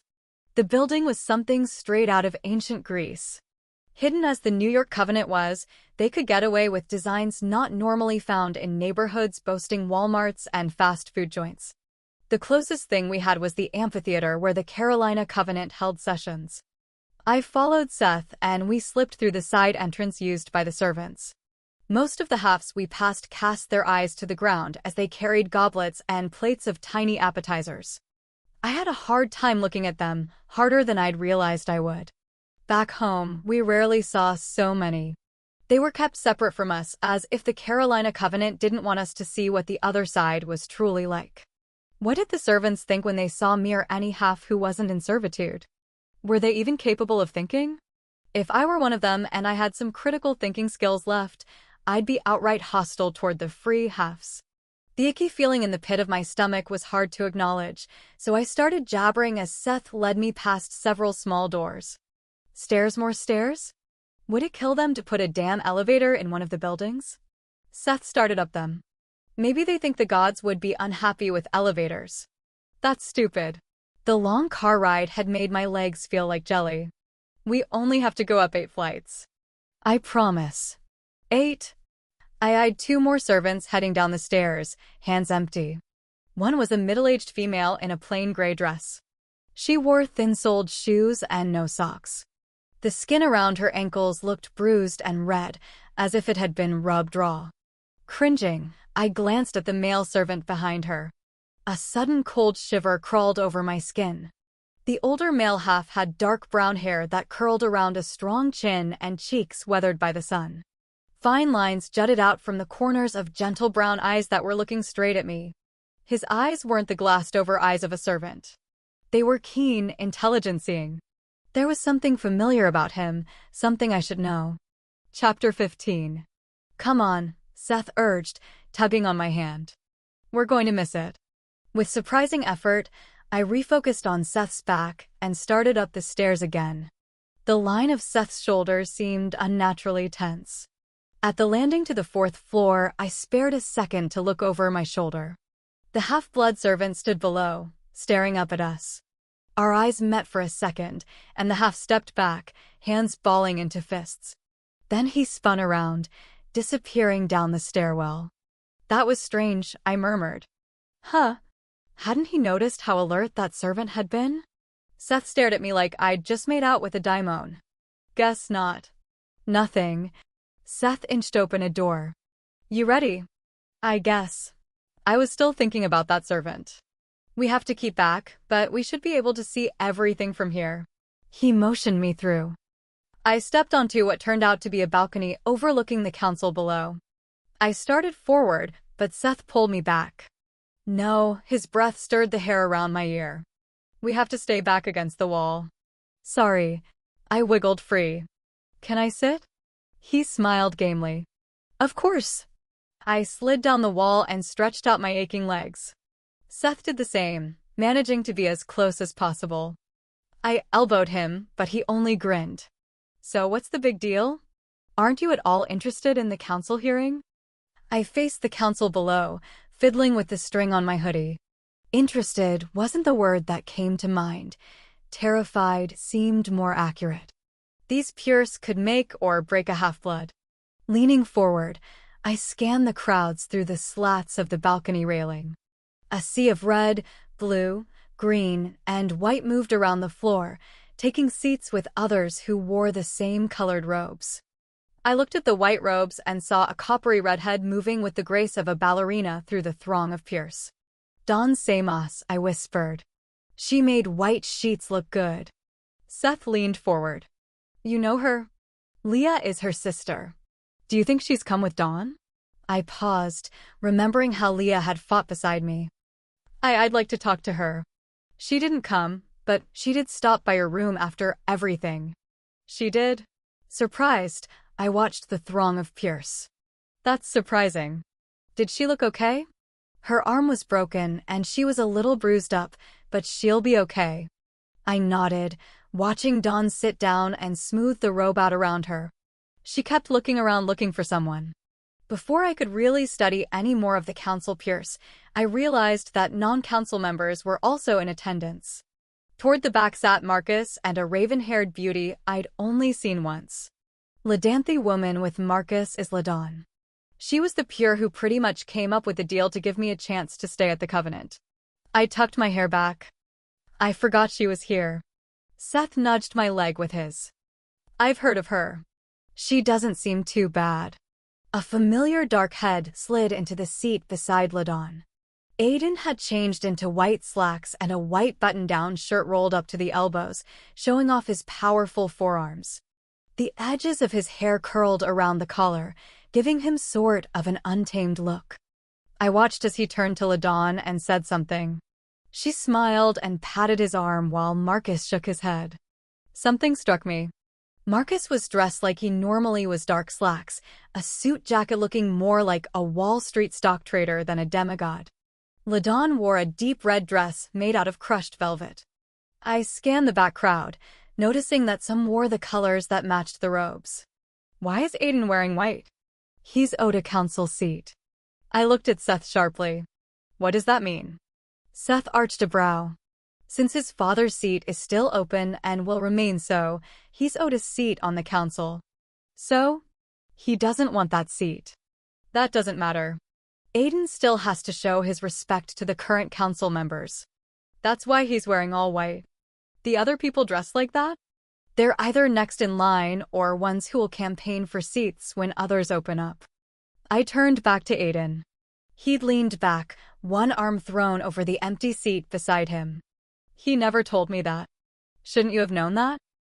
I really don't pay attention in civics class. Seth snickered. He'll probably take his seat one day when he settles down. All the Pierce do. I wrapped my arms around my waist. What do you mean by settles down? Seth's heavy stare settled on me. I didn't mean anything. But he did. His unspoken words hung between us. Most Pierce thought hunting and killing daimons were below their station, but the female Pierce found it dangerous and thrilling sexy. My insides twisted into raw knots. The idea of him with someone else made me want to dropkick something or someone. A sudden silence descended on the crowd as the ministers from all 4 covenants entered. I recognized Lucian and Minister Nadia Kalau, a tall female who I'd only seen a few times in Carolina. They took their seats together, as did the rest of the ministers. Oni man with dark hair graying at the temples, a full face and piercing blue eyes stepped to the center of the raised dais, his green robes heavily adorned with gold thread. A golden laurel wreath sat atop his head. "Who is that?" I asked. "Minister Gavril Tully. The house you're staying in is his." The woman in green is Diana Elders, the other minister of New York, but Tully is the head of the ministers. He's the one in charge. Tully started the opening session with a prayer in ancient Greek. I had no clue what he was saying. The language was beautiful, almost musical, but went on for so long I leaned back and yawned. Seth grinned. "Don't go falling asleep on me." "No guarantees." I didn't fall asleep, though. Minister Tully eventually started to address the crowd in heavily accented English. I couldn't place where he was from, but his voice carried the same lilt Seth's did, just with a hell of a lot more authority. "We have several urgent issues that must be addressed during this council session." Tully's voice rang through the building. "Most importantly, we are here today to discuss the unsavory situation that has arisen over this past summer." "They're going to talk about Cain, aren't they?" I perked up, eager to see how the Pierce would handle this. Seth shrugged.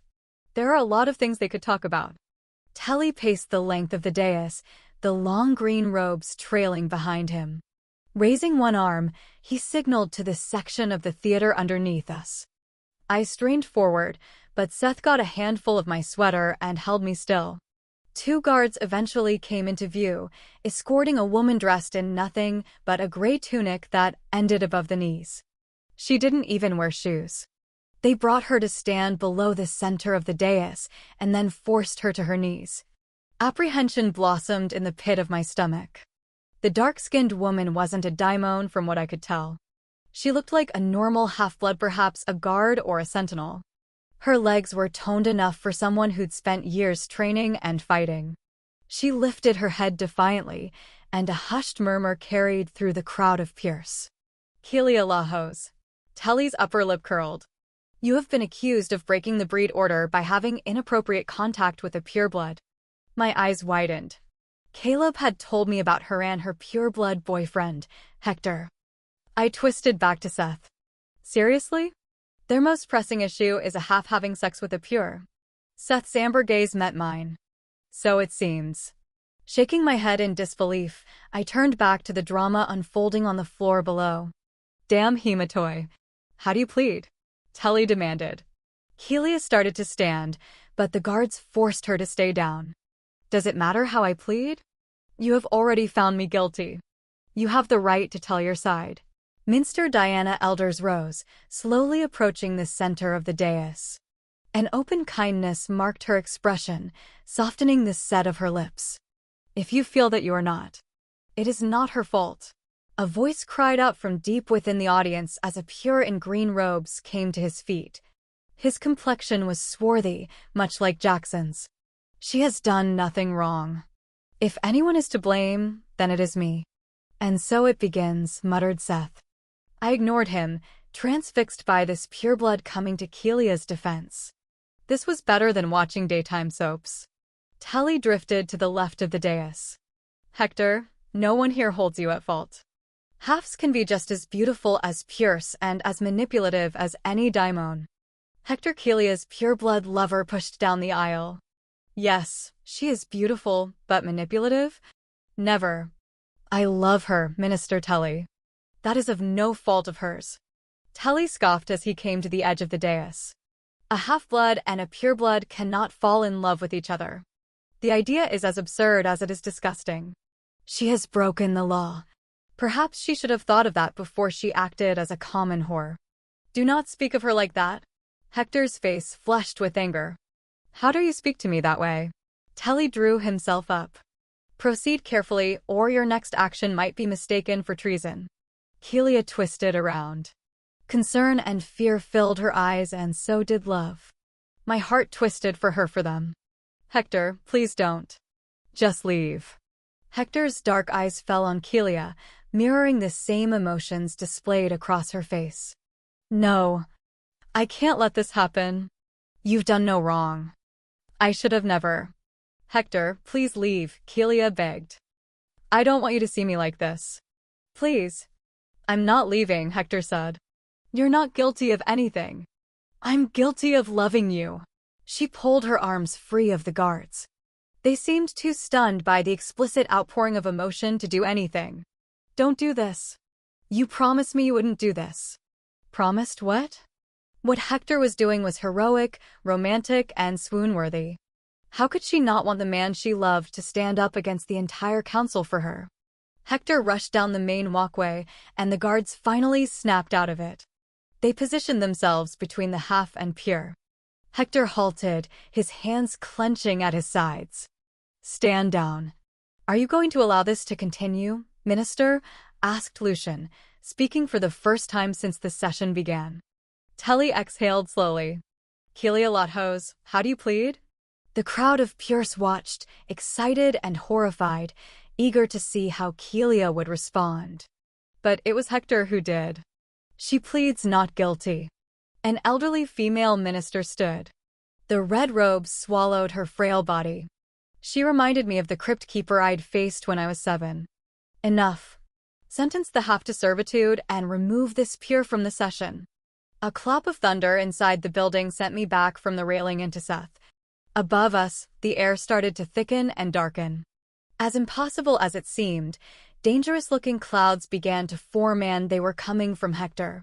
He was using the element of earth, the electrical power, creating an indoor thunderstorm. Hector met Tully's stunned gaze. I will not allow you to take her. Chaos broke loose on the floor below. Hector surged forward, and the cloud above us flashed with lightning, filling the air with an electrical charge. The ministers came to their feet, full of shock and anger. Please. We can discuss this civilly, cried Diana. Can we not? Another crash of thunder drowned out her words. I pressed my face into the gap between the slats for a better look at what was happening below. Unsurprisingly, the guards who'd held Kelia back didn't look willing to attack a Pure. We were trained from birth to never do so, not even in extreme cases like these. They moved back warily as Hector grabbed hold of Kelia, pulling her to his chest. The half-blood is found guilty, Tully shouted. Seize the half and send her to the masters. Remove the... Hector thrust Kelia behind him as the cloud cracked, shooting streaks of lightning throughout the room. Pures shot from the benches, pushing at each other as they hurried out of the way. Worried for Aiden, I searched him out in the madness. He stood in the center beside Ladon, his expression a steely mask. I will kill anyone who dares to take her. Hector's voice was low and steady. You would stand against your own kind for a half-blood? Tully's face was pale with anger. Hector did not hesitate. Yes, I would for the woman I love. Tully backed off. You have sealed your fate. I didn't understand those words. Pures were never punished for messing around with halves. About the only thing they were ever punished for was using compulsion or other elemental powers against other Pures. But the cloud continued to darken, and Seth pulled on my arm, but I held onto the slats of the balcony railing. Guards, Tully ordered, and guards from every corner descended in a flurry of white. All of them were halves, except one. The pureblood guard had eyes the color of rich soil. He stared at Tully, his fingers wrapped around a covenant dagger. The other guards reached the two lovers, managing to break Kelia from Hector's hold. She screamed and fought them, breaking loose once to only be tackled to the floor. Overhead, the cloud darkened even more. A bolt of lightning snapped from the cloud, striking the floor near Telly. "Take him down," said Telly. "No," screamed Kelia. "Stop this, Hector. Please." The Pure reached Hector before he could send another lightning bolt. A horrified scream rose in my throat, muffled by Seth's hand.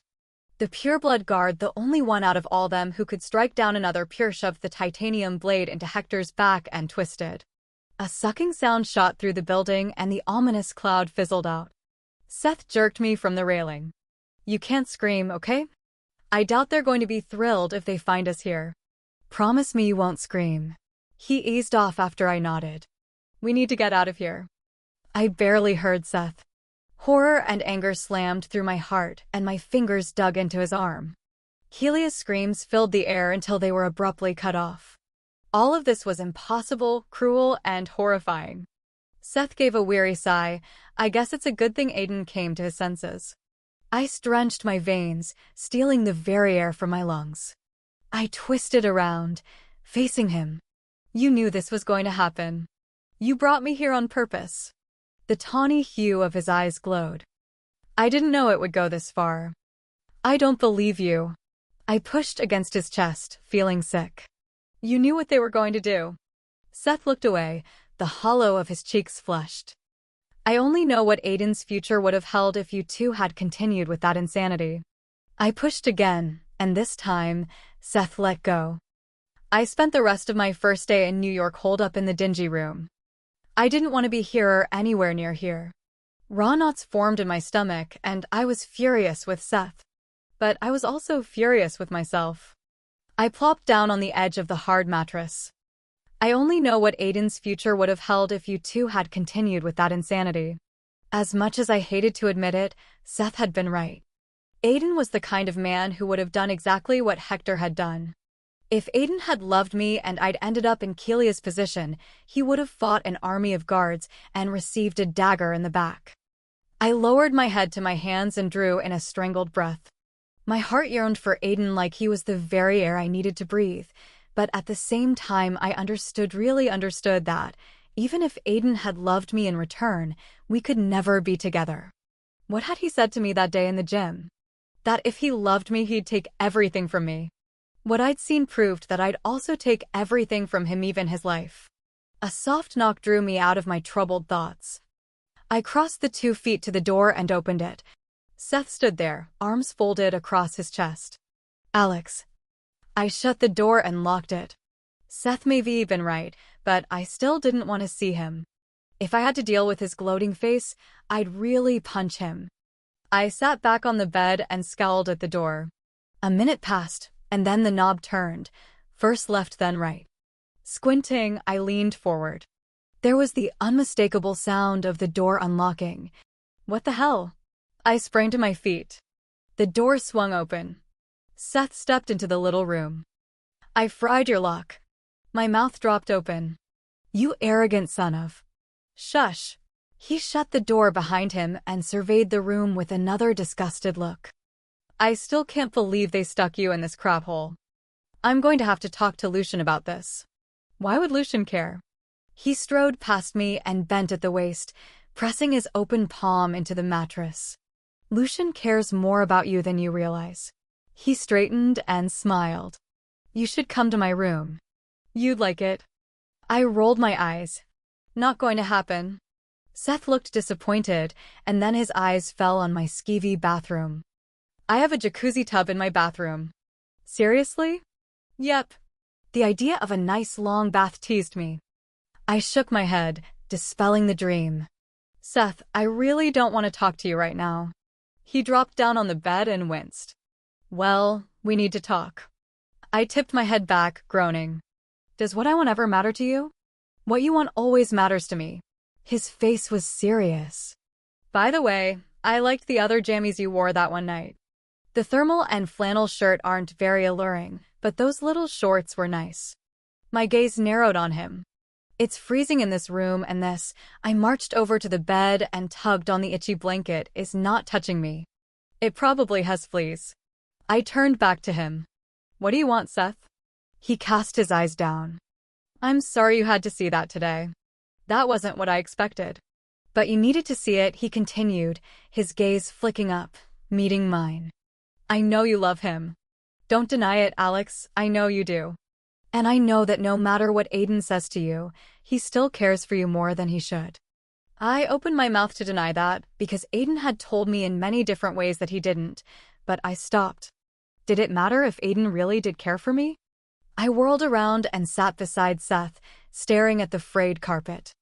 I think you know that, Alex, he said softly. I've said it before. Eventually you too would have gotten caught. No one, not even me, would be been able to stop the council. You know what Aiden would have done. I know. I rubbed my palm over my thigh. He would have done exactly what Hector did. I just didn't think they'd do that to their own kind. This place is a different world. I've been here a couple of times. It's straight old school. It doesn't take much to insult Minister Tully, and he's no fan of half-bloods, even the Apollyon. I lifted my head, looking at him. What do you mean? Seth's lips thinned. It's nothing that I've been told, it's just a feeling I get. Is he going to be the one questioning me during my testimony? I don't know. Seth smiled then. He's nothing to worry about. I really didn't believe him, but I was too tired to poke further. I hate this place. He leaned over, brushing my hair back off my neck, exposing my scars. You've only been here a day, Alex. I don't need more than a day to know. I turned my head, startled to find our faces mere inches apart. Do you like it here? Seth's eyelids lowered, fanning his cheeks with long lashes. It's not the worst place. He was quiet for a few moments, and then his eyes flicked to mine. You really have realized that Aiden is sort of a lost cause, haven't you? I blinked tightly and turned away. I suddenly wanted to cry because it was true. I guess that fills you with some sick sense of satisfaction, doesn't it? I'm not a terrible person, Alex. His sharp tone brought me back to him. I didn't say you were a terrible person. Seth smiled tightly. Then why would you think I'd like to see you hurt? And I know you're hurting. Now I felt guilty. Look, I'm sorry. I'm just out of it. He relaxed. That's the second time you've apologized to me. Wow. It'll be the last. Maybe. He scooted back, lying down on his side. He patted the tiny spot left. This bed really sucks. You sure you don't want an upgrade? I sighed. Seth, you can't stay here. He shrugged. I don't see why not. My uncle is right next door. So, he patted the bed again. He's not even in his room. He's downstairs with the rest of the Pierce. They're having their opening party fest. It doesn't matter. I climbed over his legs and sat beside him. This bed-sharing thing has to stop. Seth looked up at me, his face the picture of innocence. Why? It keeps the nightmares away, doesn't it? A retort died on my lips. Damn him. You haven't had one in a while. What did I tell you about needing? Oh, shut up. Seth chuckled and then told me about his first visit to the New York Covenant. I told him about some of the towns Mom and I had lived in. After a while, his eyes drifted shut and there were no more stories. I watched him for a few moments. What in the world was I supposed to do with him? I eased down onto my side, careful not to wake him. I stared at the scruffy white wall for what seemed like hours. My mind wouldn't shut down, which was strange. Usually Seth's presence easily lured me into sleep. Tonight was different. I missed Caleb, hated where I was, and wished more than anything that things could be different between Aiden and me. Tonight I felt more alone than I ever had before. Maybe everything seemed so much more real here, so much more cold and stark. Seeing Hector slaughtered had destroyed whatever little seed of hope I'd still carried deep inside me that there would be this wild, beautiful fairy tale ending when it came to Aiden. Beside me, Seth's breathing slowed into a deep, steady rhythm. I flipped onto my back and looked at him. Seth was staring at me, definitely not asleep. He looked curious and even a bit confused. In this minuscule bed, lying on my back gave him little room. As it was, he already was using one arm as a pillow and his other was clamped to his side. I sucked in my lower lip and sat up. Reaching behind me, I picked up the pillow and offered it to him. He took it, his eyes narrowing inquisitively. We stared at each other, and then Seth seemed to understand. I expected him to say something conceited or dirty, but he said nothing. Quietly, he lifted up and slid the pillow under his head. Then he lay down on his back and stretched out his right arm. His chest rose sharply as he waited. I ran a hand over my face and squeezed my eyes shut. What was I doing? I didn't really know. I was tired and I hated this place. The room was cold, the coarse blanket was left on the floor, I wanted Aiden and I stopped making excuses. I lay down, resting my head on the crook between his shoulder and chest. My heart pounded strangely. Seth remained still for a minute, maybe two. Then he moved his arm down, circling my waist, pulling me closer. My body fit against his, my hand resting on his chest. Under my palm, his heart hammered as wildly as mine. Chapter 16. Are you feeling unwell? Huh. I looked up from my untouched plate. Marcus eyed me curiously. You haven't eaten any of your breakfast. I glanced over at Aiden. He also watched me. So did Seth.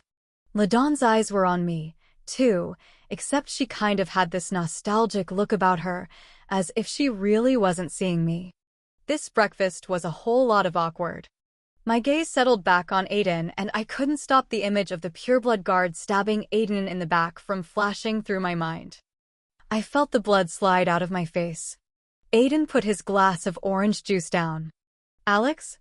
Yeah, I just didn't get much sleep last night. I could feel Seth's eyes boring through me. It's just being in a new place and all. Is your room not to your liking? Asked Marcus. Have you seen my room? I debated shoving forkfuls of egg in my mouth, but the way Aiden studied me over the rim of his glass, it didn't sound like a good idea. If you can even consider that box a room. Marcus sat back, crossing one leg over his knee. I haven't seen your room, but I'm sure it's not that. Marcus, what time are the sessions this morning? Asked LaDawn. Distracted, he glanced at his watch. They should be starting shortly. I sent LaDawn a grateful smile, and she winked as she twirled her glass of champagne. Drinking champagne this early in the morning appeared sophisticated and cool to me, and so did the awesome green dress she wore. It was demure, with little cap sleeves. The scratching of Seth's chair across the marble tile sounded harsh. Alex, it's time for practice. Aiden glanced over his shoulder at Seth. She hasn't eaten anything. Then at least she'll eat her lunch, Seth replied. Hardness crept across Aiden's face. Or you could give her a few minutes to eat her breakfast before she starts practice. I'm having this strange sense of déjà vu, except you were telling me to stay out of your training business, and I told you how weird. That's funny. Aiden's full lips twisted into a smirk. I'm having the same feeling, except I said you should. Oh, for the love of baby diamonds everywhere, I'm ready to start practice. I pushed up from the chair. Aiden twisted around, his eyes narrowing into thin slits. I grabbed my glass of juice and took a healthy swallow while LaDawn watched on with amused interest. Happy? Do they do this often? She asked, taking a sip from her crystal flute. Marcus cleared his throat. Do you even have to ask? What? Seth scowled, turning his beauty even colder. What do we? Dean Andrus, I've been looking for you. There are some things I'd like to talk with you about. Is this the infamous Alexandria? I tensed, recognizing the voice. Minister Tully. I met Seth's stare for an instant, and then I forced my body to turn around. Seeing him after he'd ordered Hector's death caused my stomach to sour. My smile probably looked more like a grimace, but I tried. Tully's gaze drifted over me in a wholly condemning manner. So this is what all the fuss is about? That plucked the wrong nerve. I guess so. He smiled faintly. Well, there has been a lot of uproar surrounding what you've accomplished. Many rumors have spread, claiming you have already killed daimons. I am curious if this is true. How many daimons have you killed? Vaguely, I sensed Seth moving around the table. Odd that I knew where he was in a room. I've killed 3. Oh! Tully's brows rose. Impressive. And how many innocent people have you thrown into harm's way? or gotten killed. Blood came rushing back to my face. Telly's smile spread, becoming genuine. He was getting off on seeing me squirm. Seth? Isn't it time for Alex's practice? Asked Aiden. If Seth was humored by Aiden's sudden change, he didn't express it. Why, yes. Excuse us, Minister Telly, but we must. I met Telly's icy stare. One what, dear? Everyone behind me probably stopped breathing. I've gotten one innocent person killed, and I don't know how many I've put in harm's way, maybe dozens. Seth swore under his breath. Telly's eyes flared wide for a second, filled with shock. Is that so? Surprisingly, it was Marcus who came to my rescue. He slid in front of me, blocking the minister's hostile glare. Minister Telly, there were a few things I wished to discuss with you also. If it pleases you, would now be a good time? Without waiting for Telly's response, Seth grabbed hold of my arm and pulled me away from the table. He waited until we were a step away from the doors. Gods, you just cannot keep your mouth shut. Whatever. I yanked my arm free and stepped outside. The thermal and sweats I wore were no protection against the biting wind. Seth seemed unfazed by the chilly air. He held his hand up as we walked toward the labyrinth. A small ball of blue energy formed in his open palm. He is not someone you want as an enemy. The little ball went up, then down, then up in his palm. My inner golden retriever couldn't look away. I don't think he liked me to begin with. Still, you don't need to make it worse. His tone pissed me off. You know what? You need to stay out of my bedroom. You have your own. He smiled. I know I do. I see it quite often. I just prefer your bed. It smells better. I made a face. It smells better?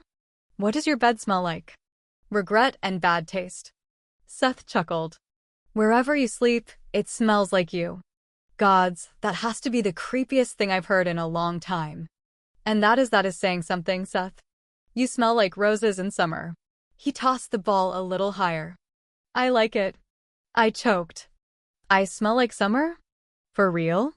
Summer. Yeah, you know. Warm. You always smell warm. Two Pierce passed us, glancing over their shoulders at Seth's little display of power. I started to smile at their shared looks of shock, but remembered I was supposed to be mad. I don't care if you like the way I smell, you freak. It's not like Marcus is going to walk in. The ball grew bigger, swallowing his hand. That's why I locked the door. He can't interrupt our cuddle fest. That's not the point, and would you put that away? I snapped. Seth was quiet for a whole minute, a new record for him. Don't worry, you'll be able to do this one day. And you'd miss me if I didn't want to cuddle. That's not true. He cast me a sideways glance that said he remembered me cuddling up against him last night. I groaned, wanting to smack him with every fiber of my being. But he did put the ball of energy away as we cleared the labyrinth and the amphitheater came into view. A shudder ran through me that had nothing to do with the temperature. Where are we going? Not in there. Well, I figured that much. I followed him around the building, refusing to look at it. Just like the servants we passed on the way refused to look at us. Behind the council building, I could finally see the actual covenant. A wrought iron fence surrounded the campus grounds. While our school looked like something straight out of Greece on a good day, theirs looked like a medieval fortress with creepy turrets and towers that rose out of the fog. Behind the sprawling structure, I could see the tops of gray buildings I assumed were the dorms. I noticed the designs in the fence as we neared it. What's up with the torch thing? Huh. These downward torch things. I pointed one out on the fence. They're everywhere here. Yeah, I've noticed that. They're a symbol of Thanatos. One of my instructors at the Covenant has a tattoo of it on his arm. His lips pursed. Minister Tully has one on his arm, too. How in the world do you know that? We cut across the frost-covered lawn to one of the covered walkways connecting smaller buildings to the main one. Have you been sneaking into his room and cuddling with him, too? Don't be jealous. You're my only cuddle bunny. But to answer your question, when I got here with Lucian, Telly was waving his arm around as he yelled at some servants. The sleeve of his robe slipped back and I saw the tattoo. I wonder if they belong to some secret society or something. A secret society of douchebags, maybe. I snickered. Sounds about right. We passed two halves walking to class, and they came to an abrupt standstill. Eyes wide, they gawked at us. One boy elbowed the other. That's him. And that has to be her, the other one. The other boy's mouth dropped open. Then it's true. There really are two Apollyons. By the gods, his companion ran a hand over his chest. This is so cool. Seth bowed at them. Way cool. Rolling my eyes, I pushed him to the side. The whole sensing Seth thing was getting annoying. Where are we going? Since it's freezing up here in the mornings, I figured we'd do our first session in a training room. Then move outside. My shoulders slumped. I have to practice with you all day? Seth spun around in front of me, the perpetual, cocksure grin on his face. You have to spend all day with me. Every day. For as long as we are here. I stared at him. He clapped his hands together, letting out a rather high-pitched squeal before grabbing my hand. Oh, we're going to have so much fun. Aren't we? Fun, Alexei will have fun. We weren't having fun. I spun around, blocking first his kick then his jab. Sweat poured off me and my muscles ached from the never-ending onslaught that was Seth. Then again, I preferred these morning sessions over the afternoon ones. Over the past 3 days, I'd come to dread the outside training sessions. The weather didn't warm up very much by then, and the frozen ground was unforgiving, even with the magically green grass springing up from it. Seth tossed me a bottle of water. 5 minutes. I retreated to the edge of the mats and took a long swallow. Seth, who never seemed thirsty, decided to entertain the ever-growing crowd of gawkers. In between class changes, half students had started gathering at the doors. Seth left them open since this kind of thing stroked his ego. All the halves were pretty cool, though, and they didn't treat me like people did at my covenant. Somehow I totally blamed Seth. He'd found out I'd already made some kills, which upped my cool factor into uncharted territory. We had students and instructors watching us try to tear each other's heads off. This, in a way, was what we really wanted to do. It seemed the only time we didn't fight was when we slept. There hadn't been another repeat of the night I'd used Seth as a pillow, and I think that ticked him off. I strolled across the mats, catching that tail end of what Seth was saying to the pretty little half with eons of red hair and a chest that made me feel like I wore a training bra. Maybe after practice I'll show you my balls of. I chucked the water bottle at the back of Seth's head. He spun around and caught it before it connected. Gasping, the girl stepped back and stared at me. I had a feeling that if I were anyone else, she'd pull my hair out. Not nice. Seth threw the bottle to the floor.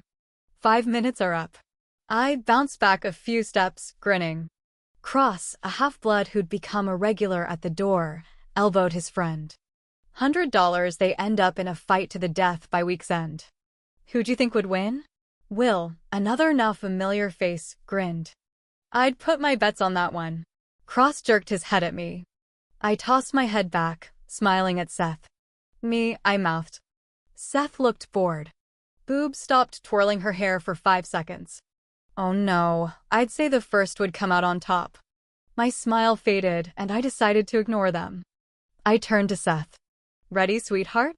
He moved to stand in front of me, his back to his groupies. I'm always ready for you, cuddle bunny.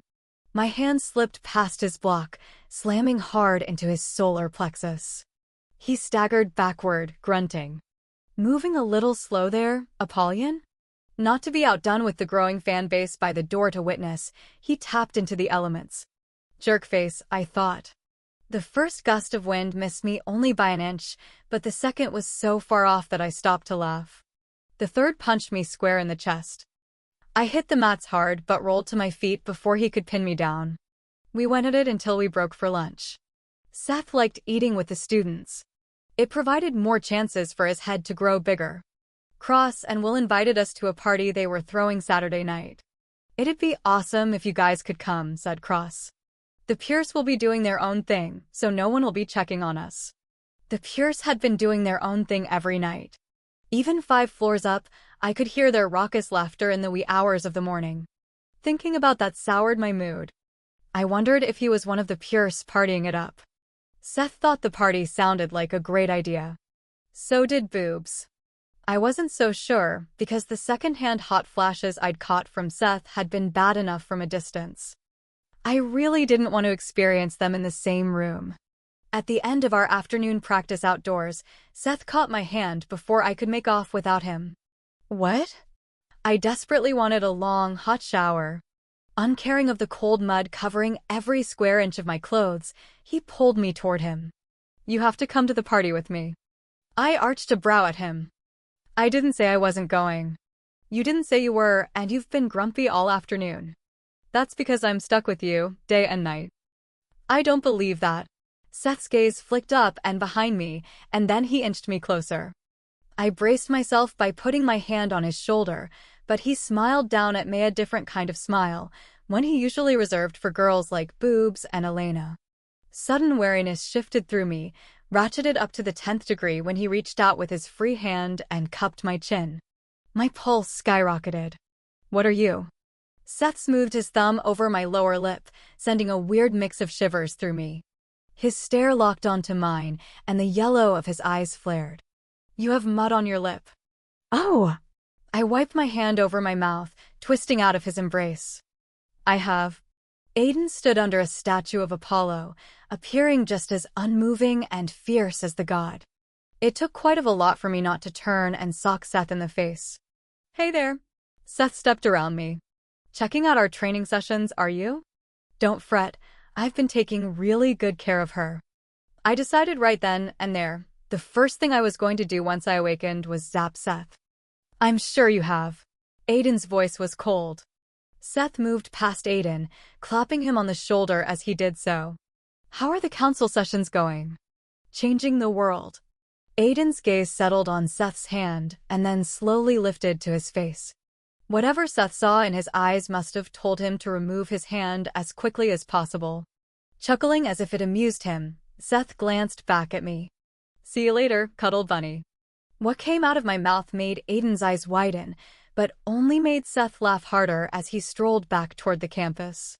Hey, I said, grateful that mud did cover half of my flaming face. Aiden shoved his hands into his white trousers. I can see training with him is going as expected. I hate him, really I do. Hate is such a strong word. My chin jerked up. You'd understand if you had to spend 5 seconds with him. His gray eyes settled on my face, then my lips that he'd seen Seth touch. I guess so. So why are you here? I sounded harsh, but I was bristling at the coldness in his eyes and still licking the emotional wounds Aiden had sliced open. I haven't seen you in a few days, so I was actually checking in on you. I felt warm despite the brisk air and hated myself for it. Why? He shrugged. I'm not allowed to? Secretly, my heart was jumping around happily at the idea of Aiden searching me out. My brain, on the other hand, brutally ordered me to walk away. I stayed. I guess so. Walk you back. Is that okay? I mean, no one will care that a pure is walking with a half? I don't see many of them doing so here. I paused, frowning. Actually, I never see any pures talk to halves here. Minister Tully is a bit archaic in the way the council and the covenant are run here. He wants things to be as if centuries of change has not occurred, a complete separation of breeds and races. We started back toward the main house together. So that's why I haven't seen any mortals here. Aiden nodded. I think Minister Tully would go completely back to the old ways, to a time when our kind devoted every aspect of our lives to the gods. He doesn't even believe we should have any contact with mortals, not even through compulsion. Well, how does he expect to build up his half-blood army of daimon killers? He gave me a straight look. It hit me. He doesn't think there should be any half-bloods, does he? He thinks that pures should be able to refrain from the carnal activities that lead to little half-bloods being made, and that we should be able to defend ourselves against the daimons. I knocked back a mud-encased strand of hair. Then what would you all do for servants? Actually take care of yourselves. He stared at the cloudy sky. There are enough half-bloods in the world now to carry the pures through several generations. After that, I don't know what Tully would do. So he wants to see all half-bloods enslaved? Nice. I knew there was a reason why I thought he was a giant douchebag. My judgment wasn't as bad as I thought it was. Aiden glanced down at me, a curious expression on his striking face. Why would you think your judgment is off? I looked at him pointedly. He pursed his lips and nodded stiffly. Got it. We continued on in silence for a few minutes. So how do you like it here? I wet my lips, thinking about Hector. I miss home. Aiden continued to stare up at the overcast sky. I miss it too. I drifted closer to him as we neared the council building. I told myself that was normal. Aiden was my friend, only a friend. This whole place makes me uncomfortable. I just wish I could get on with my hearing and be done with it. It's stupid that I have to be here all this time when my hearing isn't even scheduled until the end of the session. Anyway, how have the hearings been? Long. The councils spend more of the time arguing than anything else. That didn't surprise me. Have they talked about halves turning yet? His expression suddenly emptied. That discussion provokes the most arguments, but anyway, what are you planning to do with your evening? What am I planning to do? I tipped my head back and sighed. Shower. Aiden laughed, sending a flurry of warm and fluttering feelings through my stomach. It had felt like years since I'd heard him laugh. You're such a mess right now. I sighed pitifully. I know. I think I have mud in my mouth. Well, I might have something that'll make you feel better. He reached into his pocket and pulled out a slender black tube about 4 inches long. What is that? Aiden smiled as he held it out from his body. They've been working on new weapons since the discovery of halves being turned. This is what they came up with. A black tube? Wow! His smile turned into a grin. Just watch. His fingers moved to the end of the tube, pressing down on a small button. Titanium blades shot out from each side. Aiden shook his wrist and the blade on the right side extended and curved in. My eyes went wide. Whoa. I like. He laughed. I know how much you like things that stab. Here. He handed me the blade. But be careful. The ends are wicked sharp. I took the weapon, holding it reverently. It was heavier than I expected, but still manageable. My fingers curved on the cool matter of the center. One end had been finished down to a sharp point, while the other reminded me of a sickle. Why had they shaped the blade this way? Then I felt stupid for not realizing right off the bat. Cringing, I pointed to the sickle end. This is for taking off heads, isn't it? Yeah, we all can't harness Akasha like Seth. And even he can't zap every daimon half. Using Akasha soaks up energy, so he can only use it when he really needs to. Oh! I made a wide sweeping motion, grinning in spite of the messy business it represented. I wonder what it will be like after I awaken. If he'll be able to use Akasha easier. I don't know. Aiden eyed the blade warily. Probably something you should ask Seth. I remembered what Lucian had said about Seth pulling from me once I awakened. He's going to suck me dry, probably. The moment those words left my mouth, I froze. Mom had said that. Was that what would happen? Aiden noted my sudden stillness. You okay? I blinked. Yeah, I'm fine. I pressed the little button on the end of the metal tube. The sickle side straightened before both ends collapsed back into the tube. I handed it back to Aiden, forcing a casual smile. Thanks for letting me see that. No problem. We walked a while in silence before he spoke again.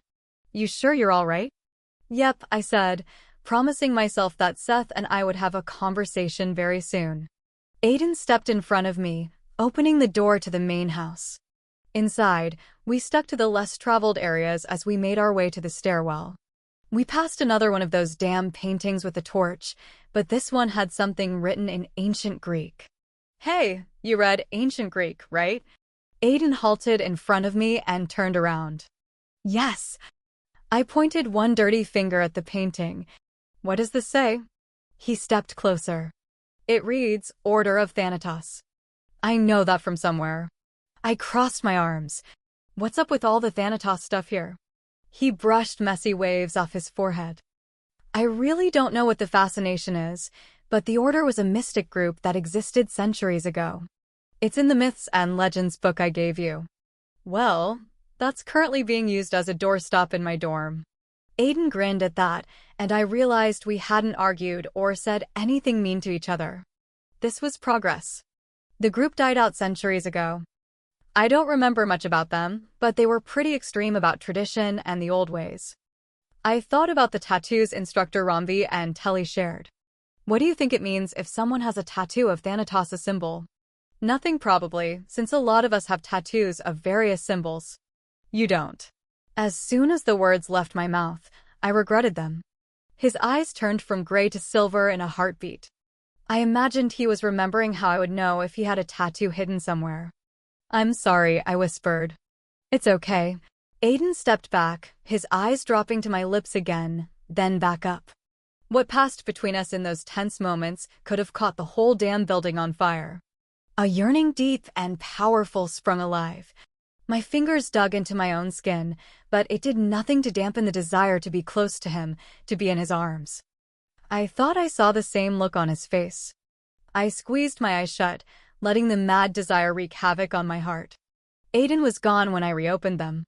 Pressing my lips together, I headed up the stairwell used by the servants since I was sure Aiden had taken the main one, and being stuck with him in a stairwell well, my overheated imagination supplied possible scenarios that would never happen.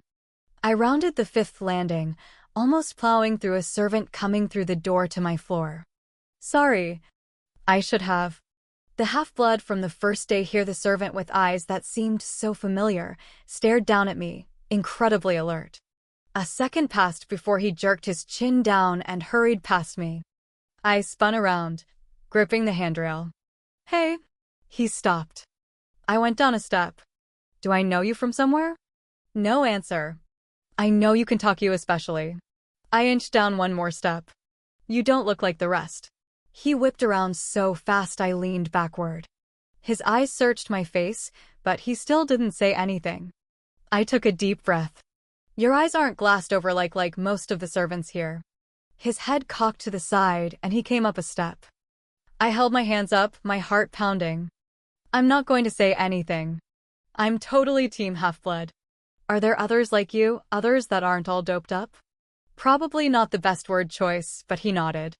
I mulled that over, studying his features.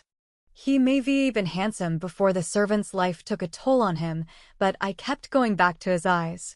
They were such a warm brown. Why won't you talk to me? I made a face. Why won't any of you talk to me? His hand clenched the rail, knuckles bleaching. Okay. Anyway. I swallowed nervously. Were the servants up here unstable? You look familiar to me. That seemed to be the wrong thing to say, because he backed off. Just wait a second. Once again, he stopped and watched me, lips thinned into a tight line. What's your name? The door opened and Marcus's voice rang out. Alex, is that you in the stairwell? The servant's eyes narrowed, then he disappeared down the stairs. Groaning in frustration, I pulled myself up the last couple of steps. Yeah, it's me. Who are you talking to? I shook my head, sliding past him. No one. Chapter 17. Red meat and politics didn't agree with one another. Marcus, things have changed, but in some aspect, things have not. Lucian twirled a glass of wine between his elegant fingers. Minister Tully's stance on separation versus integration is gaining ground. Only because he believes that the gods are among us. Marcus leaned forward, voice low. Tully's a fanatic, always has been. Lucian sipped his wine. I agree with you, but sadly, most do not. I'd like to believe that most see the error in his thinking. LaDawn sat across from me, her hair pulled up into an elaborate twist.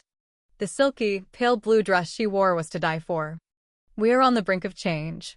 The breed order must also change. I stabbed my steak, watching the juices run out of it. It sucked to sit here and be expected not to say anything. I could only imagine the words coming out of Seth's mouth if he were here, but he was MIA. I kind of missed him. A plate of tiramisu slid in front of me. Politics forgotten, I glanced at the gray-eyed peer sitting beside me. Whoever had designed the seating chart needed to be killed. Thanks, I murmured. Aiden nodded and went back to following the conversation. I dug my spoon in the bowl and tried not to read too much into his gesture. Nadia and I will do everything to ensure that the breed order is changed, said Lucian, but I'm afraid there are many who plot against it and will stop at nothing to see that things remain the same. I choked on my dessert, and everyone stopped to look at me. Sorry, I gasped, waving my hand in front of my face. Lucian frowned. Are you all right, dear? You want to see the breed order changed? Of course, he responded. It is time that half-bloods have representation on the council. Just a few short hours ago, I was telling Seth that with you two, we are closer to that change than ever before. It will not be us, the purebloods, who bring up such wondrous things. It will be you and Seth. My brows inched up my forehead. Lucian patted my hand. Purebloods like Telly believe that the gods would favor the road back to the old way. I stared down at Lucian's pale hand, unable to let go of the innate suspicion I felt when it came to him. He patted my hand once more and smiled. Dear, have you put any thought into what you will be wearing to the ball next week? What? I had no idea what he was talking about. The annual fall ball? You're invited, which is a great honor for you and Seth. You two will be the first half-bloods to be in attendance. You must find something decent to wear. He glanced across the table. LaDawn, would you help her? She nodded. Of course. Ball, what ball? I glanced around the table, bewildered. Aiden looked slightly amused at the idea of me attending their ball. I scowled. Then it is settled. Lucian turned back to Marcus, already forgetting about me. Have you received any word from the dean at South Dakota? Marcus shook his head. It was a student who'd been Ternita half-blood. The pure wasn't killed. How in the world did they just jump from politics to a ball and now to daimon attacks? And here I'd thought I had the attention span of an ant on Red Bull. Aiden leaned forward. So each covenant has had an attack, but the council believes that none of these events are related? I picked up my spoon, pretending not to listen. Lucian reclined back in his chair, studying Aiden. We are not so foolish to believe that the daimons do not have something up their sleeves, but what? They cannot truly believe they can take on the covenants. Aiden's fingers tensed around the stem of his glass. Haven't they already tried, Minister? The only things I've heard the council discuss are what drinks will be served at the ball, whether or not a new covenant should be opened in the Midwest, and other insignificant items. Lucian eyed him over the rim of his glass. For someone who shows no interest in his council seat, you are very opinionated about how the sessions are proceeding. Two bright spots appeared on Aiden's cheeks. I felt the immediate urge to defend him. He has a point, you know. For sets of eyes turned on me. Crap. Look at what happened at home. They got past our guards and killed people. They are planning something big. Shouldn't the council be concerned with that instead of a stupid dance? Marcus glared at me. If you are finished with your dinner, you are excused. I slammed my spoon down. If you don't want my opinion, then maybe you shouldn't talk about these things in front of me. Point taken. Marcus met my furious stare. Good evening, Alexandria. Embarrassed at being dismissed like that, I jerked to my feet. None of the pure seated in the elaborate dining hall looked up as I passed them, and neither did the servants removing trays and replenishing drinks. I scanned the hall, but the one servant I had an interest in finding wasn't bussing tables. There wasn't anything for me to do besides go back to my room, and I'd rather shove my head in an oven than go back there. I roamed the halls aimlessly, as unnoticed as all half-bloods were in this magnificent hellhole. I missed North Carolina even more in Caleb.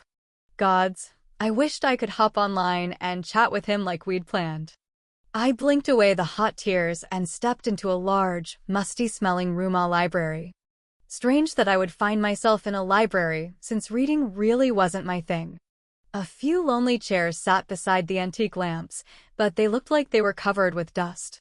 I made my way through the stacks, trailing my fingers over the spines of books. Maybe I'd find one of those smutty historical romance novels the kind Mom used to read. Not likely. Nothing in the room looked like it had been touched in years. I couldn't even begin to decipher most of the titles. But I continued on, anything to avoid the heartache that thoughts of Caleb always brought on. I tried pronouncing the titles, but gave up after 5. Sighing, I tucked back my hair and crouched down. Unpronounceable. Unpronounceable. Unpronounceable. I tipped my head to the side. Really unpronounceable. This one can't even be a real word. Oh, come, my fingers stilled over a thick black book with gold lettering. I had no idea what the words were, but I recognized the symbol on the spine. Downward torch, I wiggled the book free. A fine shiver coursed down my body. My head jerked up and I scanned the library. There was no mistaking the feeling of being watched.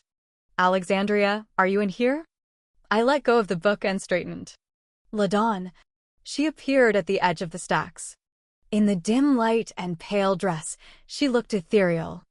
A tentative smile pulled at her full lips. I'm not interrupting anything, am I? No. I was just looking for something to read, but everything is in ancient Greek. Her gray eyes dropped to the books. I don't know why Telly stocks the library with books most of us can't read. I stepped closer, but kept a decent distance between us. I thought all of you purists read the old language. LaDawn laughed softly. All of us are taught it in school, but I promptly forgot it. Most of us can't. Except Aiden, I thought. Thinking of him reminded me of the first time I'd seen LaDawn, standing beside Leon and bargaining with Marcus to allow me to stay. I never got a chance to thank you. For what? You convinced Marcus to give me a chance. If you hadn't been there, I don't think he would have allowed me back into the Covenant. I bit my bottom lip and took another step toward the end of the stacks. Why did you speak up for me? Did you know what I was? She smoothed her hands down the front of her dress as she glanced toward the door. Did I know you would become an Apollyon? No, but in a way, I did know you. More than just a little curious, I walked out of the stacks. When I was your age, I attended the Covenant in North Carolina. Your mother and I were very close. To this day, I wish we hadn't grown apart, that I'd stayed in North Carolina. Maybe things would have turned out differently. Surprise left me speechless. LaDawn smiled again. At once, the nostalgic looks she'd get when she looked at me made sense. She nodded. You look so much like Rochelle did when she was your age. You're a bit wilder, but I think that's your father in you. My chest tightened. You knew my father? Yes. She drifted closer, lowering her voice. Much better choice and fit for Rochelle than Lucian, but your mother didn't really have a choice. A lot of people will tell you that she met your father after marrying Lucian, but that wasn't true. She knew your father first. She loved your father long before Lucian entered the picture. But I don't understand. She married Lucian when she was young, and it was at least 5 years before I was born. There was a far-off look in her eyes as she recalled a past I was not familiar with. Then you can imagine the scandal when you were born, but don't let that tarnish what your parents had. Their love was the kind written about in those silly books your mom used to read. She and Alexander started off as just friends, the three of us actually, but over the years their friendship grew into something much deeper. Hearing my father's name spoken felt strange and oddly wonderful, as if he was a real person who'd existed once upon a time. Rochelle tried to do the right thing. She stayed away from your father as long as she could after she married Lucian. Marrying Lucian was what was expected from her. She was determined to follow the rules of our society, but love like theirs can't be denied for too long, no matter how wrong it is. She paused, eyes widening. Alexandria, are you okay? Yeah. I shook my head. I'm sorry. It's just Mom never talked about him. Like, ever. I had no idea it was this epic love affair. She pressed her lips together and turned away. Walking off toward one of the lamps with green and gold-stained glass, she shook her head. I think it was too hard for your mother to talk about him after everything. I followed her. What was he like? Alexander. LaDawn glanced over her shoulder with a sad smile. A good man, loyal to a fault, very handsome, and Rochelle was his entire world. She turned around, folding slender arms across her waist. You look so much like her, but you have his personality. When Marcus read off your files in his office that day, all I could think of was Alexander. He's incredibly strong-willed, a bit reckless and wild. The way she talked about Alexander, as if he were still here, made me wonder if she'd had feelings for him. I wonder what he'd think of me. I laughed self-consciously. That sounded so stupid. No, not at all. He'd be proud of you, Alexandria. I hope you know that. Well, I am an Apollyon. She reached out, patting my arm. Not because of what you'll become, but because of who you already are. The sting of tears hit my eyes, which seemed so weak. I pulled away, fiddling with the chain on the lamp. I don't know about that. I should have done something when Mom left the Covenant. And I really shouldn't have gone after her when she turned, or at least, when Caleb showed up, I should have gone back to the Covenant, but I didn't. I mean, what was I thinking? You did what you believed was right. She drifted to my side, resting her hands on the old, scuffed-up table the lamp sat on. Rochelle probably would have smacked you for doing something so incredibly dangerous, but you made sure she had peace. You think so? Yes.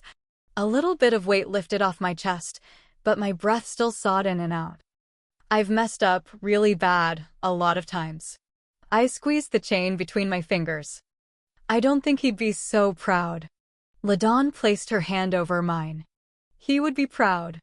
You followed your heart when it came to Rochelle, and yes, sometimes the decisions you've made have not been the right ones, but you know that. You've learned from them. And owning up to Telly about your role in what happened to your friend? That was brave and mature. I looked up at Hera Pureblood. This all seemed strange to me. It took me a couple of minutes to make sense of my own mixed-up thoughts and emotions over what she'd told me of my mother and father. How did she met Himmy Dad? There aren't many mortals around the Covenants. Did he work on Baldhead? LaDawn's smile seemed off, nervous almost. She pushed away from the table, running her hands over her arms. She met him in North Carolina. There was more to it than that, which filled me with all the more curiosity. So Mom had loved a mortal for many moons. They weren't the first or last, I imagined. What was he doing there? How did he die?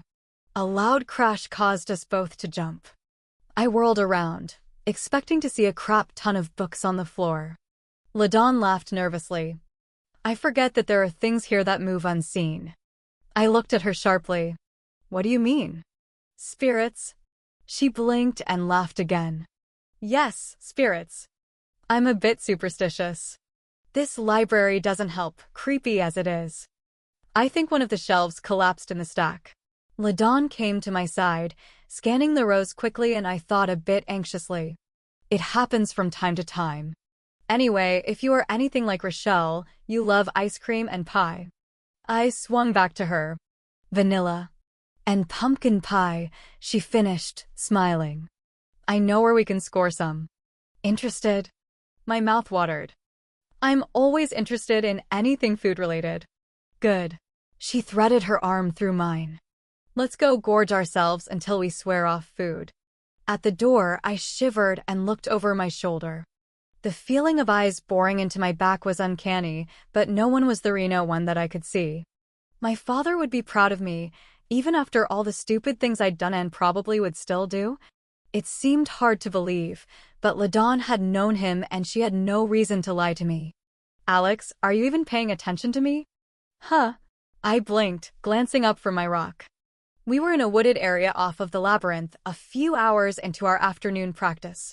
Yeah, I heard you. Dodge. Run. Stuff. Seth folded his arms. What? I stood and brushed off my rear. I think you just fell asleep. That would hurt my feelings if I had any.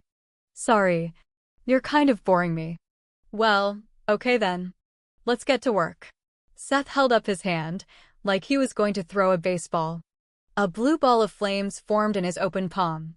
He released the tiny ball, launching it straight at my head. I ducked easily. Boring. Seth let go of another ball, but this time he sent it at my feet. I jumped onto the rock and yawned loudly. A devilish grin pulled at his lips as he slowly approached me. My foot caught him in the shoulder as soon as he came within reach. He retaliated by sending 2 balls of flames, one at my head and one at my legs. It took some fancy footwork to avoid them, but I did, and I still managed to stay atop the rock. I stuck my tongue out. You can do better than that. He threw up his hands and a gust of wind hit me square in the chest. There was nothing I could do to block something like that. Remember to tuck and roll, Seth called out, laughter in his voice. If I hadn't been flying through the air, I would have flipped him off. However, I did remember to tuck and roll.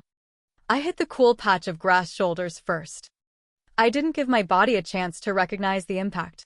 Rolling onto my feet, I suspected Seth would be making his move. I was right. A ball of fire grazed my head as I darted to the side. We went at this until he hit me with the element of air, knocked me down, and didn't let go. Pinned to the dirty ground, I glared up at him. "Get up," he ordered, standing above me. "I can't get up. And you know that." Seth cocked his head to the side and sighed. "This is getting old, Alex. You excel at every aspect of fighting, not as good as me, but who am I kidding? No one is better than me." I rolled my eyes. "You like to hear yourself talk, don't you?" "Why, yes. Yes, I do. That's why you don't have any friends. And the last time I checked, I'm your only friend." My jaw clicked shut. Score 1 for Seth. But that's not the topic of discussion. We are discussing that fact that you cannot break through the air element, and it's the most common element Pierce and Daimons can wield. That's a problem. Gee, you think so? He increased the pressure until it felt like someone was sitting on my chest. I squirmed, but that was about all. "What did I tell you about the elements, Alex?" "Something about magic being all in the head," I gasped. "No. The elements are very real, obviously. You have to force yourself through it, Alex. Push." I still didn't get what he meant by push, but he kept telling me to do it every time this happened. "If you can't push through it, then you're going to be a daimon snack again, Alex. They're going to smell that ether in you and go crazy. You sure you want to be a sentinel?" Now he was just pissing me off. "Shut up, Seth."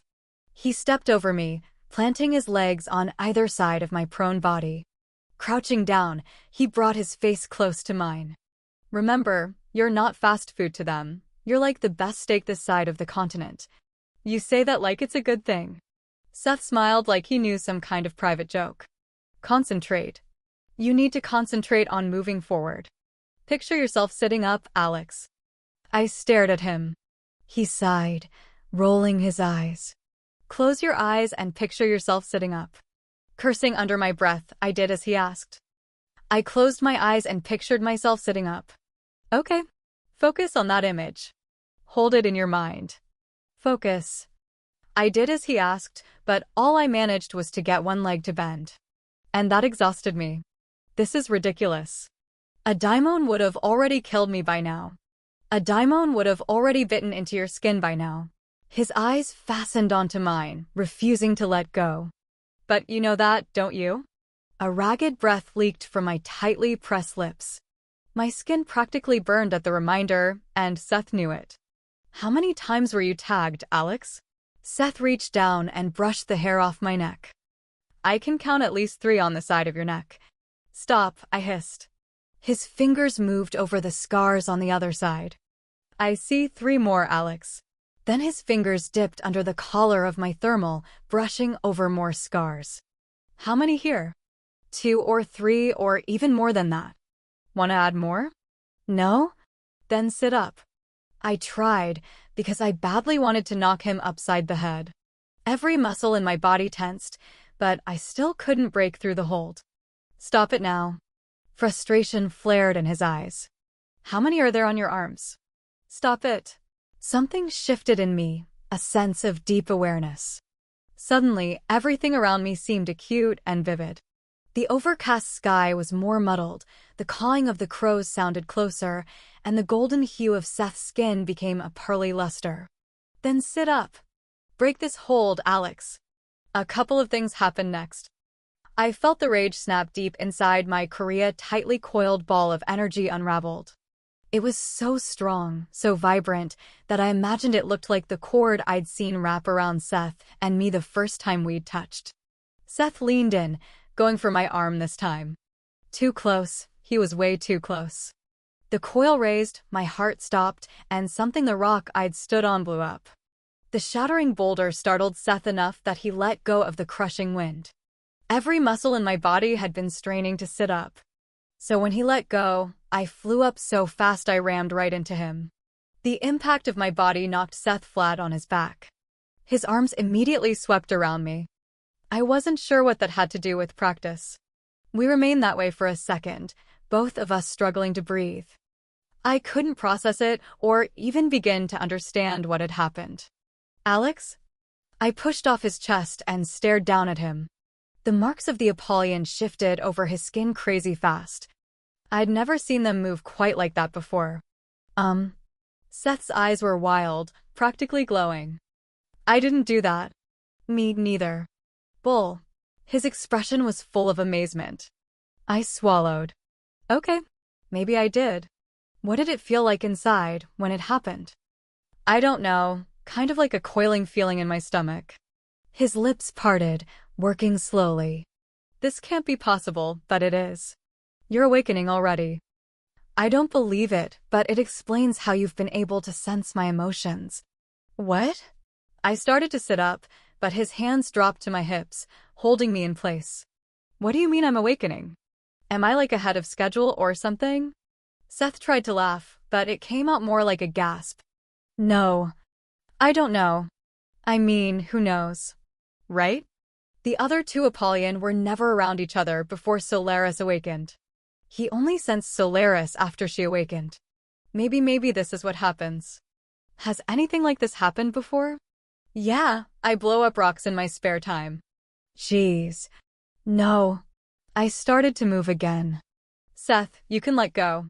He smiled the kind of smile that warmed his features. I don't think I'm ready to.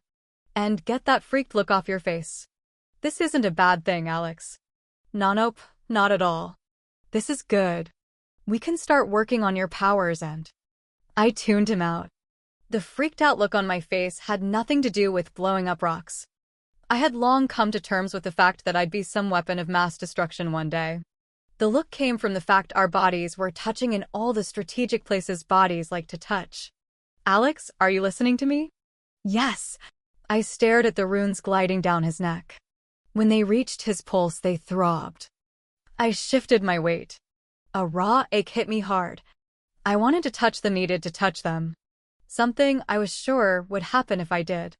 You were so not paying attention to me. Seth sighed. The movement brought us closer. You know, Seth was saying, this opens up so many possibilities. I reached out my right hand and touched the rune on his neck, where his pulse pounded, with just the tip of one finger. A burst of crackling blue light flared. The light split, one strain shooting through the tip of my fingers, the other pulsating over his neck. Pinpricks of pain burst across my hand, searing and intense. Seth's back bowed as his fingers dug into me. Under my left hand, his chest rose and fell rapidly. His eyes snapped open, wide and unseeing. The glyphs on his face shifted shapes and changed color, becoming a shade of blue that mirrored the sky seconds before dusk. The air popped and fizzed as the blue light spilled onto the ground, and out of that blue light, another shone much brighter, more intense. An amber cord radiated from the glyph on his neck, quickly twining itself around my finger, twisting over my hand, up my wrist, trying to connect us once again. Chapter 18. I jerked my hand back and it followed me, an amber line arching through the space between us. I needed to get up to away and put as much distance between us as possible, because this was weird as hell. The amber cord vanished, as did the blue light. Seth fell back to the ground, letting out a ragged sigh. Seth? Are you okay? I clutched my throbbing hand to my chest. Seth wasn't moving, wasn't talking. Fear blossomed in my chest. What if I'd killed Seth? I knew I'd said I wanted to kill him. I'd said it a lot, but I hadn't meant it. Not really. Seth, please say something. An eternity passed before his eyes opened. That felt wonderful. A sudden wave of dizziness crashed over me and my stomach dropped. Seth's head lolled to the side, his smile lazy and faint. I'm pretty sure I could stop a truck with my hand right now. Okay, I took a shallow breath. That tells me nothing. And I really want to know what happened when I touched your marks. Seth twisted up, rolling me onto my back in one fluid motion. Hovering above me, he used one arm to support himself. Only our legs touched, but it still felt like every part of us was still touching. Angel, that's like Apollyon foreplay right there. For real. For real. He reached out and brushed a strand of hair off my cheek.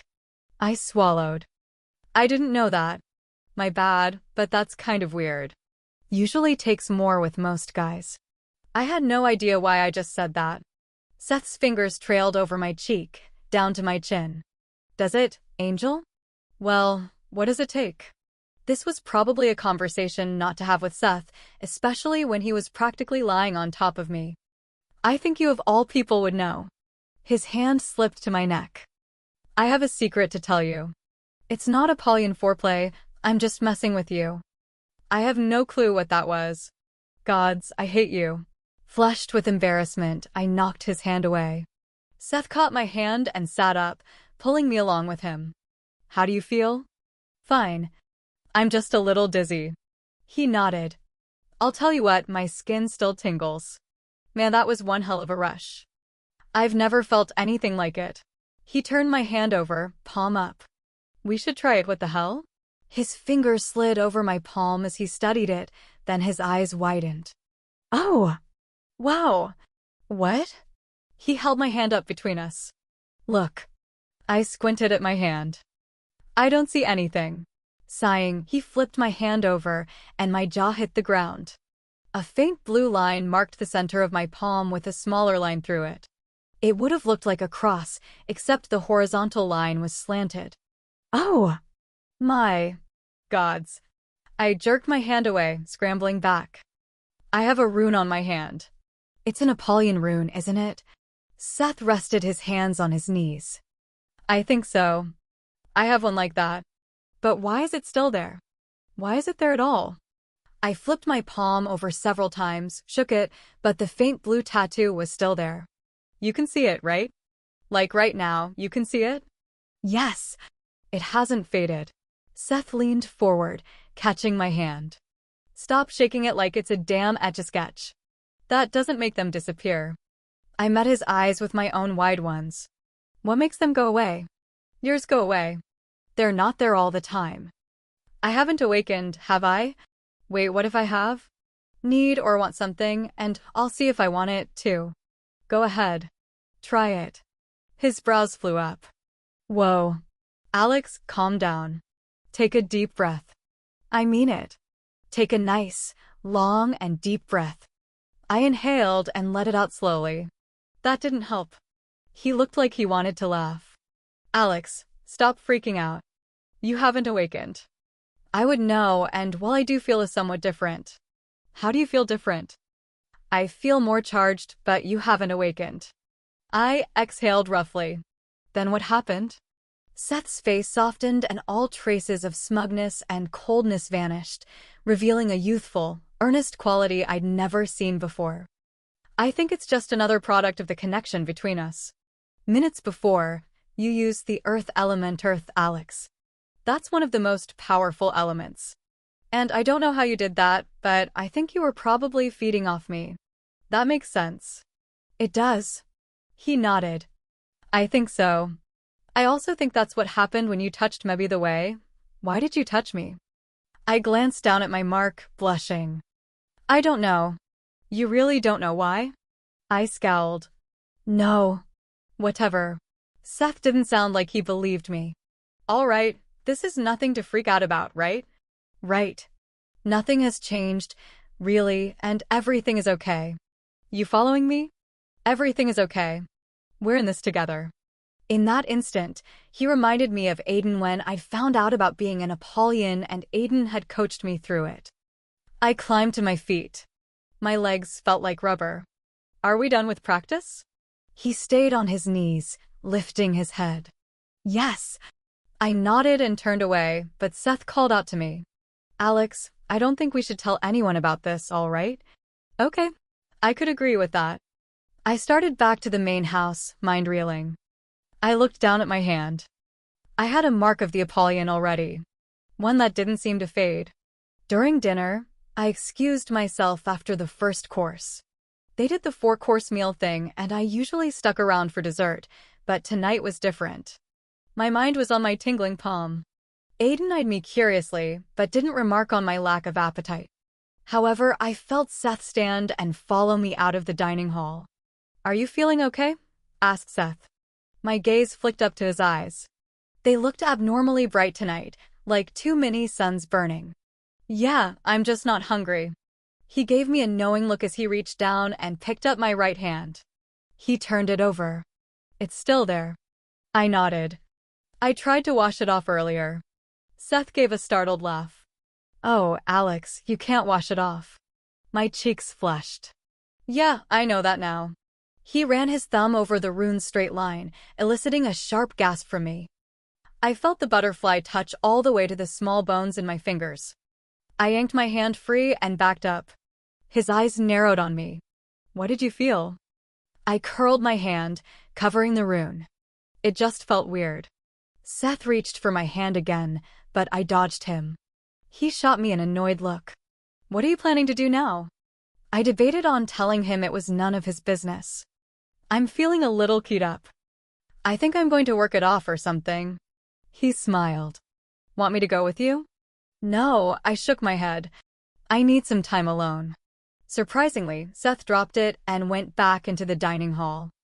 I rushed upstairs and grabbed my hoodie, then took off for the training arena. It didn't take much for me to get worked up, swinging and kicking a dummy. Seth didn't prefer to work with them. He was into the whole contact thing. Go figure. I don't know how much time had passed as I beat the crap out of the dummy, but when I stopped, I was panting and covered in sweat. I rested my hands on my knees. The dummy swayed in front of me. Fighting had done nothing to get rid of the overall frustration of everything. I straightened and turned over my right hand. The blue rune was faint, but there. I stalked over to where I'd dropped my hoodie and pulled it on. A fine shiver crept over me. Turning around, I scanned the empty training room. It was the same feeling I'd gotten the night I'd left Marcus's office. Like a warning, telling me I wasn't alone. I wasn't going to ignore it. The overhead lights flickered once and then went out, plunging the room into darkness. I wished I had supervision or something, because I couldn't see crap. Not even where the door was, and I really wanted to get out of this room. All my senses were screaming at me to go.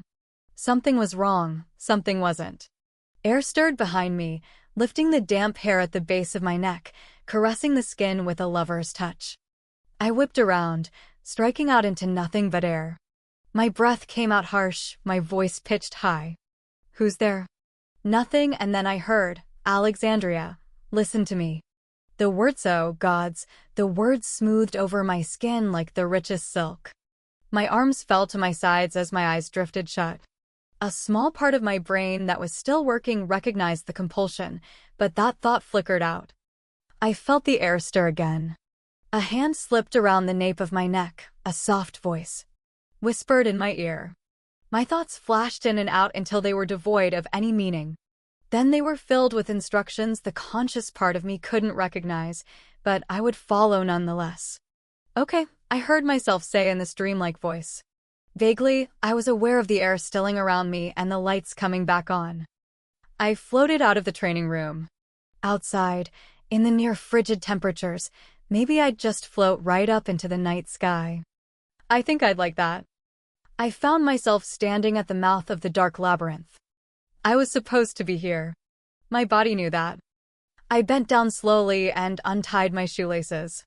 My fingers slipped over the knots a few times, but I finally got them and my socks off. I placed them side by side on the frozen ground. I pulled off my sweatshirt and folded it neatly. I placed that atop my shoes.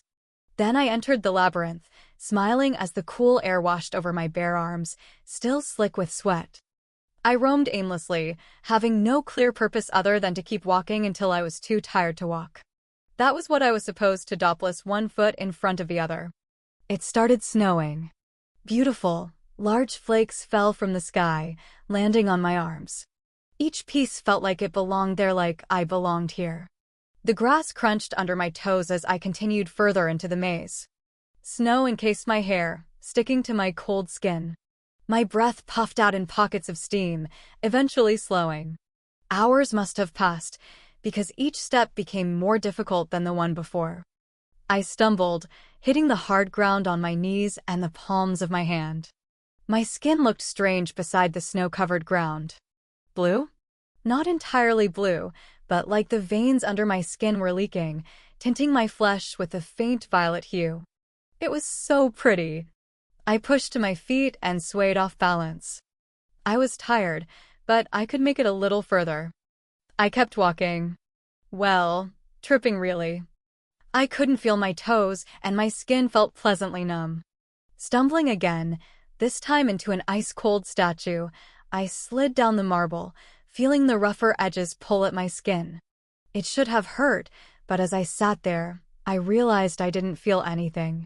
Somehow, I was on my back, staring up at the winged statue.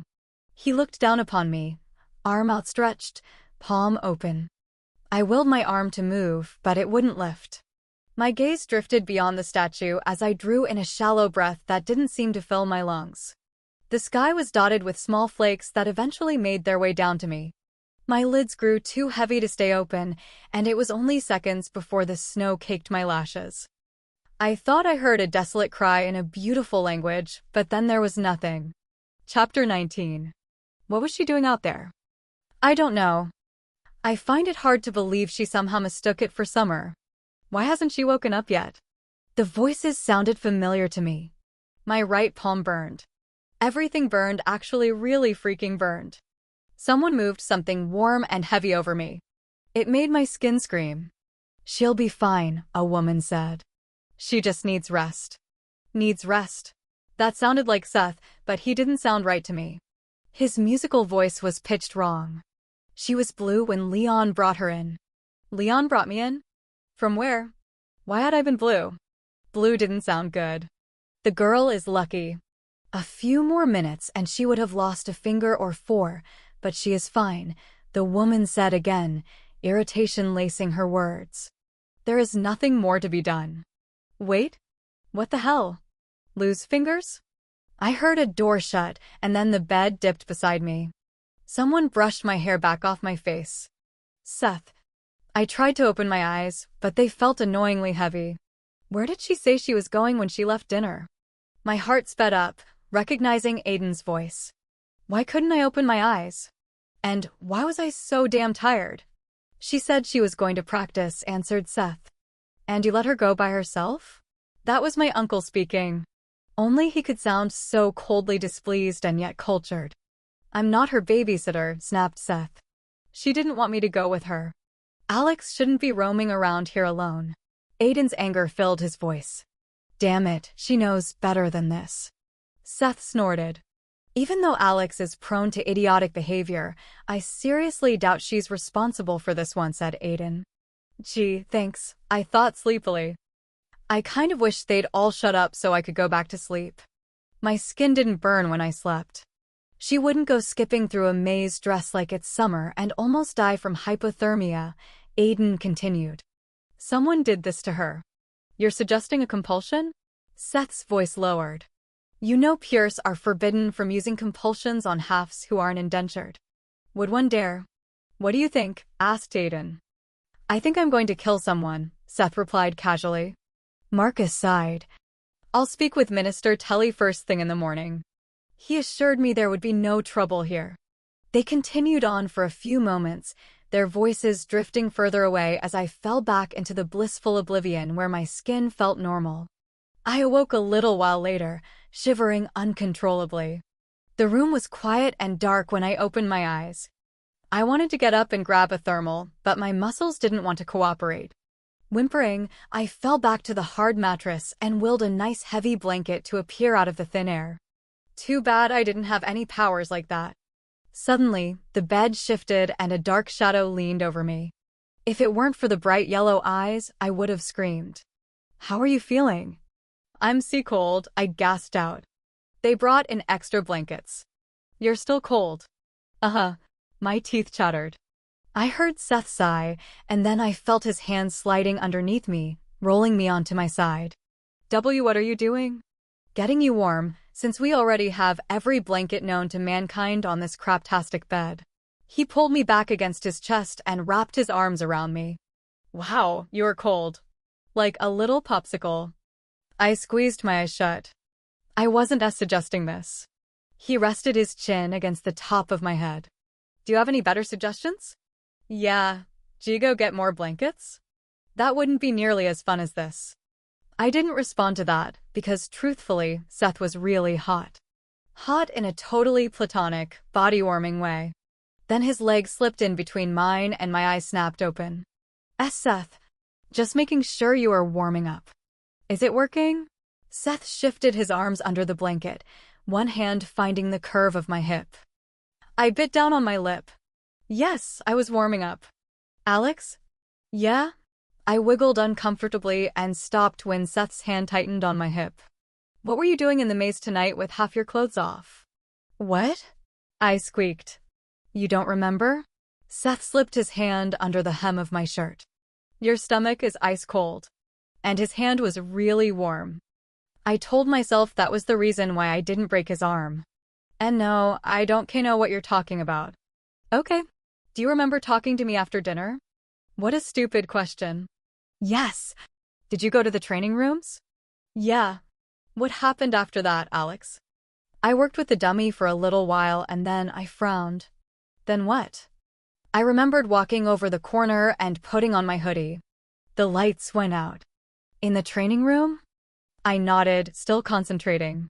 My memories floated just out of reach, like a word lost on the tip of my tongue. I don't know. Seth stiffened. You don't remember anything else? There was a huge blank spot where nothing existed. I rolled onto my back, only making out his eyes in the darkness. Can you fill me in on what happened? I was kind of hoping you'd be able to do that, Alex. We don't know what happened. Leon found your shoes and sweater at the beginning of the labyrinth. Obviously, that concerned him greatly. He found you in there, half frozen. What? I didn't do that. I reached down and placed a hand on his creeping one. It was moving a little too far north. Well, I don't remember doing that, and that sounds really stupid. Seth's fingers curled beneath my ribs. Do you remember talking to Annie Pierce? No. I don't remember anything after the lights going out. I paused, feeling slightly nauseous as I picked up on Seth's suspicions. Did you think Apir used compulsion on me? He didn't answer immediately. Yes, but that doesn't make any sense. Why would Apir compel me to walk the maze? Of all the things they could compel me to do, I closed my mouth. I had no idea what the Apir had compelled me to do. Walking through the maze could have been just one part of it. Anything could have happened. I had no idea, and that made me sick. Compulsion was a violation, pure and simple. It stripped a person's free will and their ability to say no. It was straight-out mind rape. But why couldn't I remember what had happened? I'd only been compelled once, and that had been when Aiden made me sleep the night they'd found me in the warehouse. I remembered everything about that. Alex? Seth moved his hand out from underneath the blankets and cupped my face. My stomach kind of missed his hand. Are you remembering something? Do you think I was compelled to forget the compulsion? Is that even possible? It is possible. A compulsion is limitless. I swallowed. I had clothes on, right? Just my shoes and sweater were missing. Yes, his voice sounded strained. I think it's best that you don't go anywhere without someone being with you, Alex. I know you hate that idea. They sent me out to freeze to death, I said, stunned by the realization. I would have died if Leon hadn't found me. Like I said, I think it's best that you don't go anywhere without someone with you. I wanted to punch someone. I also wanted to cry. I didn't like this helpless feeling, this not knowing. I drew in a breath and let it out slowly. I want to know who did this. We'll find out. Trust me on that. But you need to get some rest now. Sleep didn't seem like an option, but Seth rolled onto his back, bringing me along for the ride. I was too caught up in my own thoughts to protest his possessiveness. My head rested against his chest as I stared into the darkness. Quiet as he was, I knew Seth didn't sleep that night either. A few hours into light practice a day later, council guards arrived and stated that Minister Telly wanted to see me. Clearly only my presence had been requested, but Seth refused to leave my side. The council session had paused for lunch, and we were led to an elaborate office inside the council building. I'd never seen so many gold-plated things in my life. What was left of my family was present, Marcus and Lucian. They were seated on luxurious leather chairs. I decided to stand, which meant Seth stood directly behind me. Telly gazed out a circular window, a glass of dark wine in his hand. He turned around, his pale gaze flickering past me, narrowing on Seth. Miss Andress, I apologize for interrupting your training, but I wanted to express my sincere relief to see that you were not permanently injured due to such a misfortunate event. He didn't sound sincere. Someone used a compulsion on me, I said. I wouldn't consider that a misfortunate event. I would have to agree, Lucian said. My stepdaughter is not given to flights of fancy. Telly pushed away from the window, his eyes settling on my stepfather. I would hope not, but I can assure you there is no one here who would be so audacious to use a compulsion against a guest of mine. Then what are you suggesting, Minister? Asked Marcus.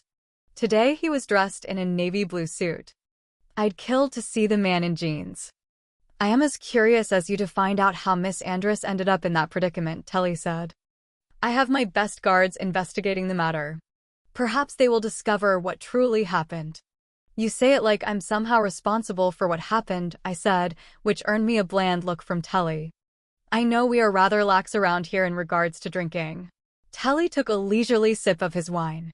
Did you have anything to drink with your dinner? My mouth dropped open. I wasn't drunk. Alexandria. Marcus's head snapped in my direction. Turning back to the minister, he smiled politely. I can attest that Alexandria didn't drink at dinner. What about afterwards? Asked Telly. I spoke with her afterwards, and she went straight to the training arena. Seth's annoyance with the whole thing radiated from him. Telly's brows rose. You'd cover for her, would you not? Since she is yours and your fates are so intricately tied together. I'm not. Are you calling me a liar? Seth cut me off, his annoyance flipping right into fury. Lucian stood, smoothing his robes. Minister Telly, I trust you are taking this event seriously. If not, I cannot agree to keeping Alexandria here. She must give her statement at council. She also must be kept safe, and that is the priority, replied Lucian. Not her statement. Telly took another drink, his pale gaze falling back to Seth and me. Of course I take her safety very seriously. After all, she is such a rarity, and we would not want anything to happen to the Council's precious Apollyon. The Council's precious Apollyon, I spat, swinging out harder than I probably should. They hadn't been Seth's words, but he was the only target I had. He barely dodged me. This precious Apollyon is going to shove her foot so far up his. Seth caught my fist. Alex, if you don't take it down a notch, we're going to stop. I don't know why I agreed to spar with you when you're in this kind of mood. Stepping back, I wiped my forearm across my forehead. I loathe the way he speaks, the way he looks at us like he wished he could zap us into oblivion. And you shouldn't be practicing this hard, Seth continued as if he hadn't heard me. You were an ice cube not too long ago. You need to take it easy. Stop babying me. I feel great. That wasn't a lie, even though the chilly air whipping through the clearing made me feel a little icky. Seth sighed. He was getting really good at the sighing thing. This one said I don't know what to do with sometimes. And he hates half-bloods. Did you know that? I continued, lashing out with a fierce back kick. Seth deflected that. Aiden told me so. Did you also know that he'd like to see all half-bloods enslaved? Even Lucian thinks he'd like to see things go back to the old way. Jerk off, stupid mother. Seth caught my shoulders, giving me a little shake. Okay. I get it. You hate Telly. Guess what? Everyone does, but he controls the entire council, Alex. I was breathing heavily, sucking in cold air. I know that. He smiled. With him controlling the council, nothing will change. The breed order will remain the same. If anything, the lives of half-bloods will get worse. Oh, well, that makes me feel so much better. Thanks. But listen to me, Alex. A look of eagerness crept over his face. When you awaken, we can change the council.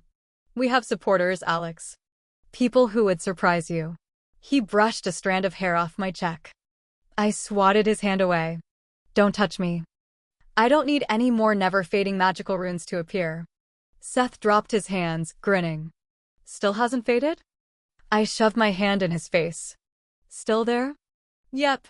You don't have to sound so happy about it. I dipped around him, stopping.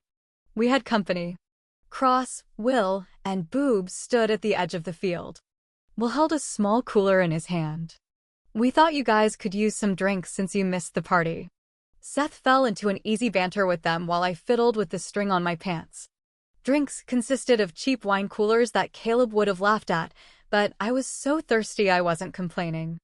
Once Seth shut up long enough to allow someone else to talk, Will began drilling me about the daimon battles I'd taken part in. Cross watched on with this sort of hero worship look on his face, which was so different from the one sent my way in North Carolina. None of them here knew the whole story surrounding my rise to fame or the crash and burn I'd taken on my way down. I wanted to keep it that way. I relaxed on the rock eventually, sipping my drink while I answered their questions. So how many times were you tagged? Asked Cross, 2 wine coolers in hand. Will turned to his friend slowly. Dude, that's not a question you ask someone. You fail. I froze. Unintentionally, I had exposed my neck by flipping my hair back. Flushing, I tipped my head so my hair fell forward in a heavy curtain. Seth, who'd been in a deep conversation with Boobs probably about himself, pulled his head out of God's nowhere and twisted around to us. Cross grimaced. I'm sorry. I didn't mean to offend you. It's just that I think it's awesome that you fought daimons and survived. Not that you were tagged, of course. That's not awesome. That's pretty messed up. Will rolled his eyes, groaning. Just shut up, Cross. No. It's okay. I cleared my throat, deciding if I didn't make a big deal about it then none of them would. I don't know how many times.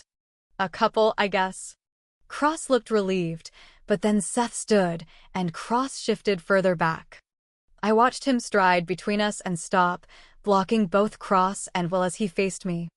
I had no idea what he was doing, but what came out of his mouth wasn't even on the possibility list. Dance with me. I stared up at him. What? Seth bowed gracefully, extending one arm to me. Dance with me, please? Why do you want to dance in the middle of a field, Seth? Why not? He wiggled his fingers. Dance with me, pretty please. With sugar on top, Will added, chuckling. Seth's grin grew to epic proportions. Dance with me, Alexandria. Over his shoulder, I spotted Boobs eyeing the whole thing with a pouty, displeased look. I don't know if that made me take Seth's hand or the fact he was embarrassing the hell out of me.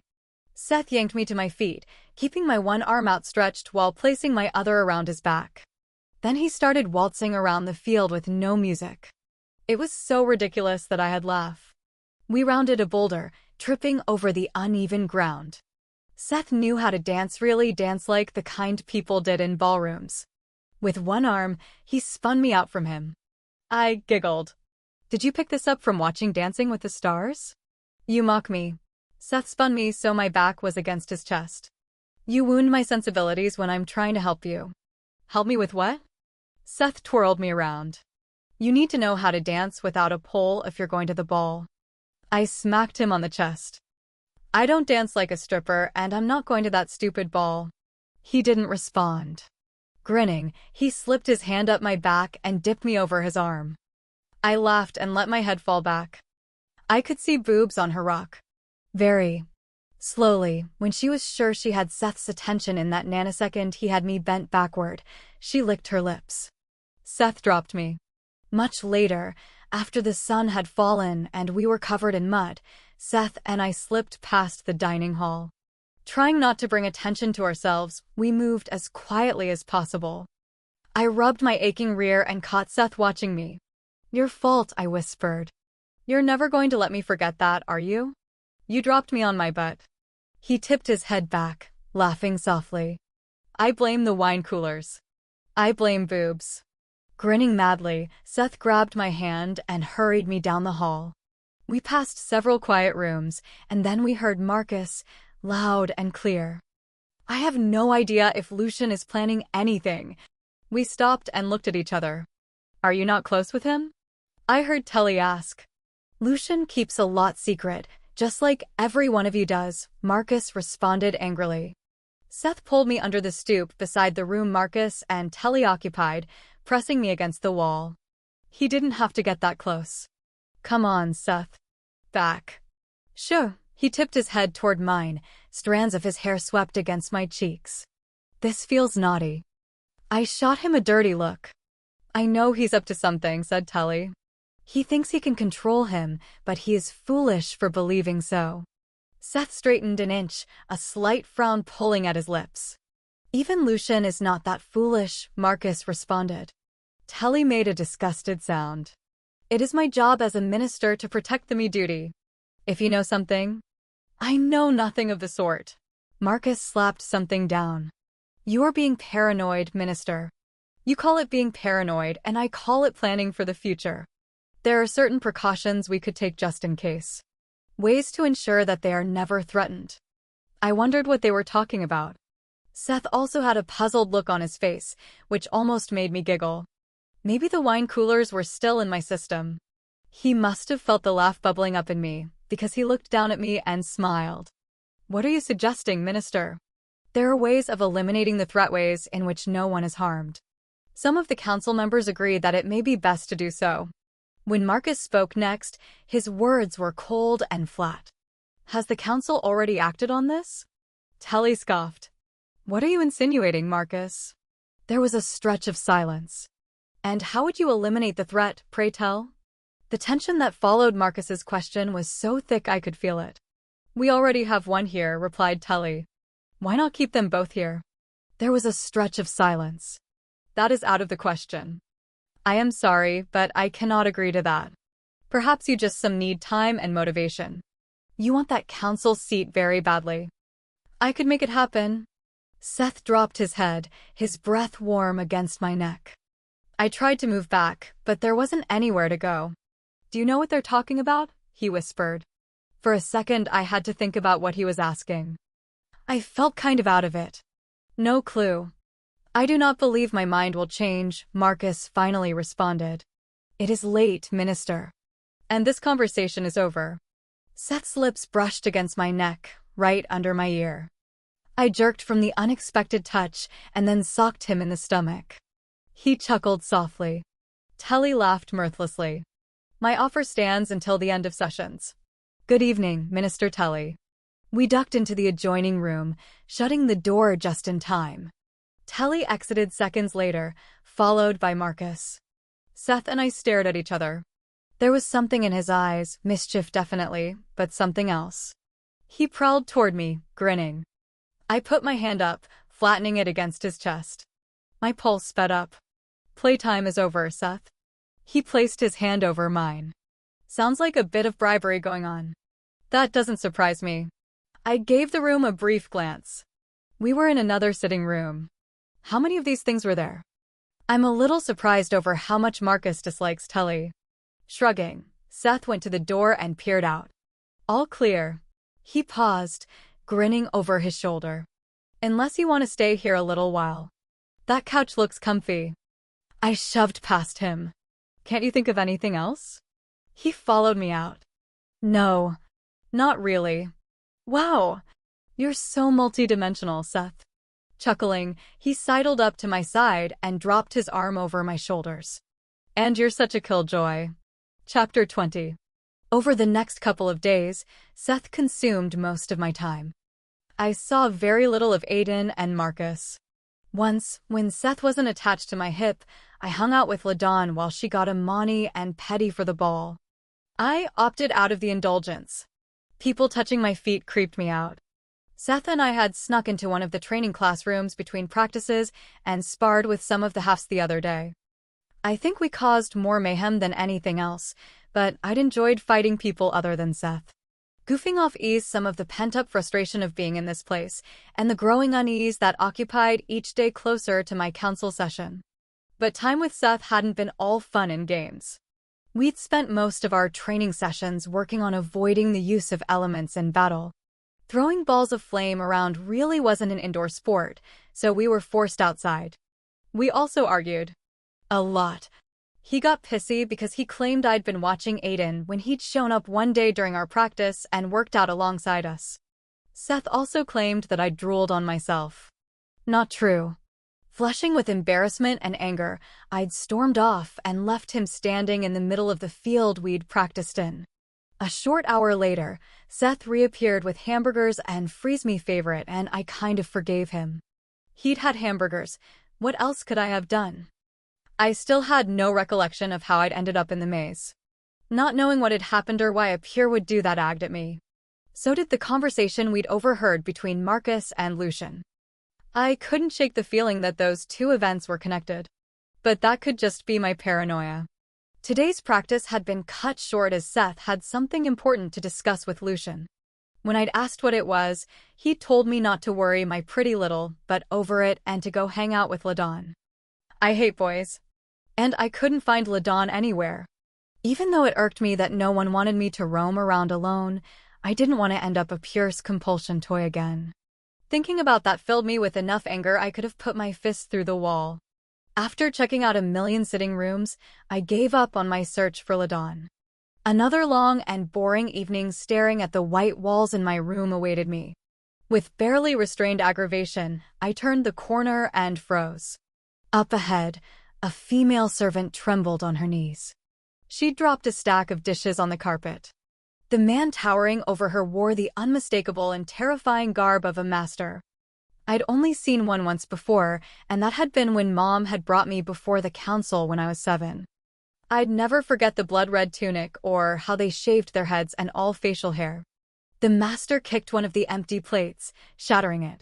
"You careless, stupid half-blood. Is carrying plates too complicated for you?"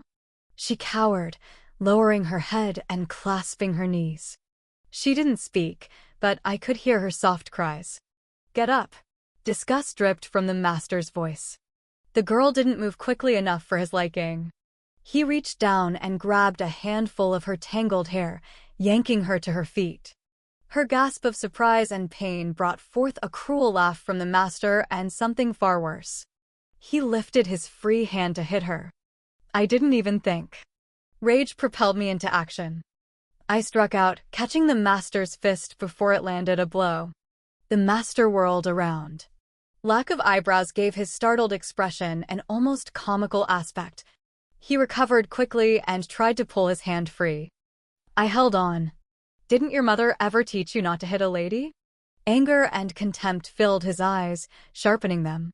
"You dare to touch me and interfere in a situation that does not concern you? Do you have a desire for the elixir, half-blood?" I smiled, tightening my grip until I felt the bones in his hand rub together. His lips thinned in pain, filling me with sick satisfaction. "Oh, I'm not just a half-blood. I know what you are." He wrenched his hand free, lips curling with disgust. "You think that will save you? If anything, that ensures that one day you will be under the master's control or worse." His words should have scared me, but they just pissed me off. "Go screw yourself, you eyebrowless freak." The master laughed as he twisted back to the silent girl, but then he swung around so fast I hadn't a chance to raise my hands in defense. The fist intended for the servant ended up smashing right into my jaw. Fierce pain exploded along my face as I stumbled back into the wall. My eyes immediately filled with tears, the throbbing sent darts of dizziness through me. I held my jaw, almost certain he had broken it. And then Seth was standing in front of me, a towering inferno of fury. I don't even know where he'd come from or how he'd gotten there so quickly. "That will be the last thing you ever do," Seth snarled. He threw back his hand. Not to hit to the pure, but to kill the pure. Many times in practice I had seen Akasha start to build in his hand, but always as just a small ball of energy. When he'd taken down Cain, Aiden had blocked most of it, but now it was all that I could see. The blue energy shot from somewhere under the sleeve of his shirt, filling his hand, crackling and snapping blue fire. Pain forgotten, I pushed off the wall and grabbed Seth's other arm. "No! No! Get back, Alex, now." I got in front of him, blocking the master. The mark of the Apollyon stood out in contrast against his pale face. "You can't do this, Seth. You need to calm down." "Do it," urged the master. Seal your fate, Apollyon. As your bitch's fate has been sealed. Seth's eyes glowed, his lips pulled back in a snarl. Akasha spread, spitting flames. Ignore him, I balled my hands in the front of his shirt. Please. You can't do this. This wasn't working. He wasn't listening to me. His arm went back, readying to release the most powerful element known to man. I twisted around. Get out of here. No. The servant took off, but the master stayed, daring Seth with his smile as if he had no sense of self-preservation. Then it struck me he wanted Seth to do this, knowing that for a half to kill a peer in any situation meant death. Possibly even for the Apollyon. I turned back to Seth, hands trembling. I pressed against his chest as if I could somehow burrow my way into him and make him understand that the penalty for hitting me wasn't capital punishment. I could taste the fear in the back of my throat. Panic overshadowed the physical pain. Seth shuddered, and then his arms swept around me. I almost cried out in relief. The master's cruel laugh echoed around us, seeming to hang in the air long after he left the hallway. He stared down at me, still furious. I want to kill him. I know, I whispered, blinking back tears. No, you don't. I still do. But you can't. It was my fault.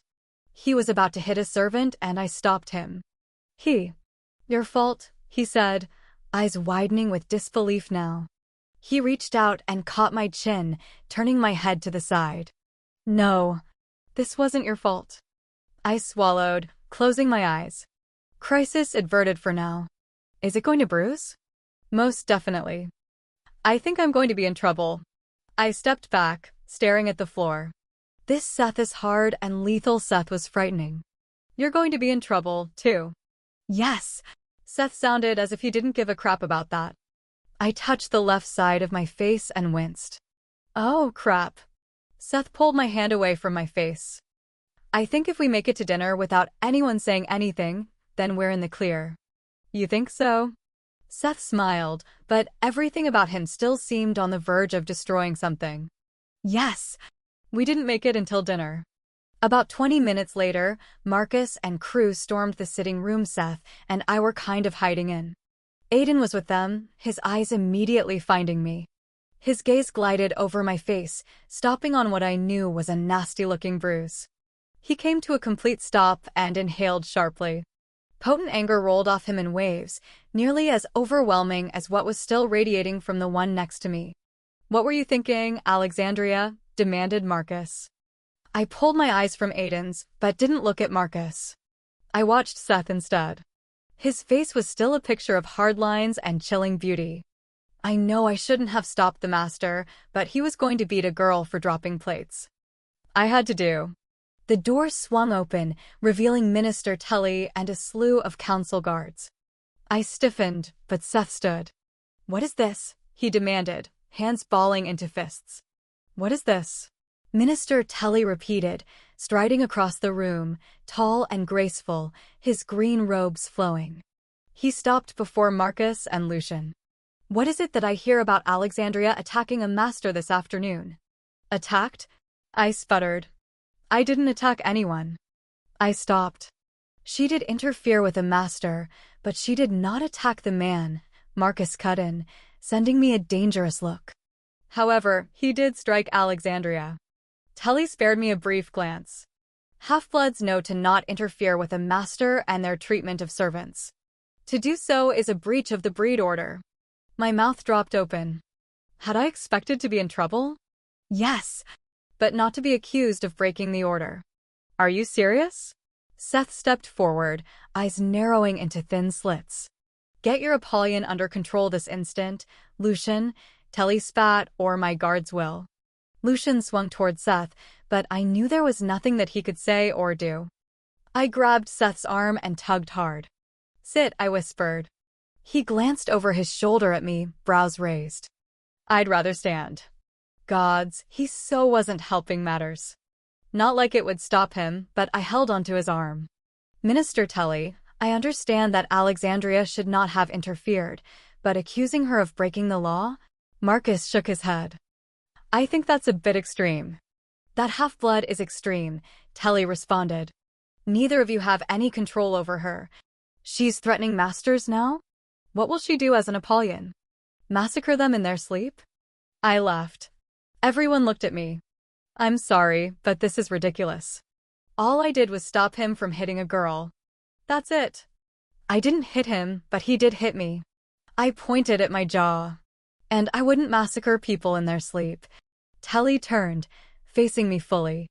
You, little girl, have shown no regard for the law or for rules from the moment you could breathe. Oh yes, I've seen your files. Had everyone seen my files? Gah. I felt exposed. You are uncontrollable and a constant problem for the council, Telly continued, turning back to Lucian. She belongs here, where the council can control her, since neither of you have been able to ingrain a sense of respect in the girl. Fear stopped me dead in my tracks. What? That will not happen, Seth said so low that I wasn't sure anyone else heard him. But then everyone in the room froze. Are you threatening me, Apollyon? Threatening the council? Telly demanded. I'd swear he sounded happy about this, but that would be crazy, because Seth would kill him. Seth would wipe the ground with Telly's face.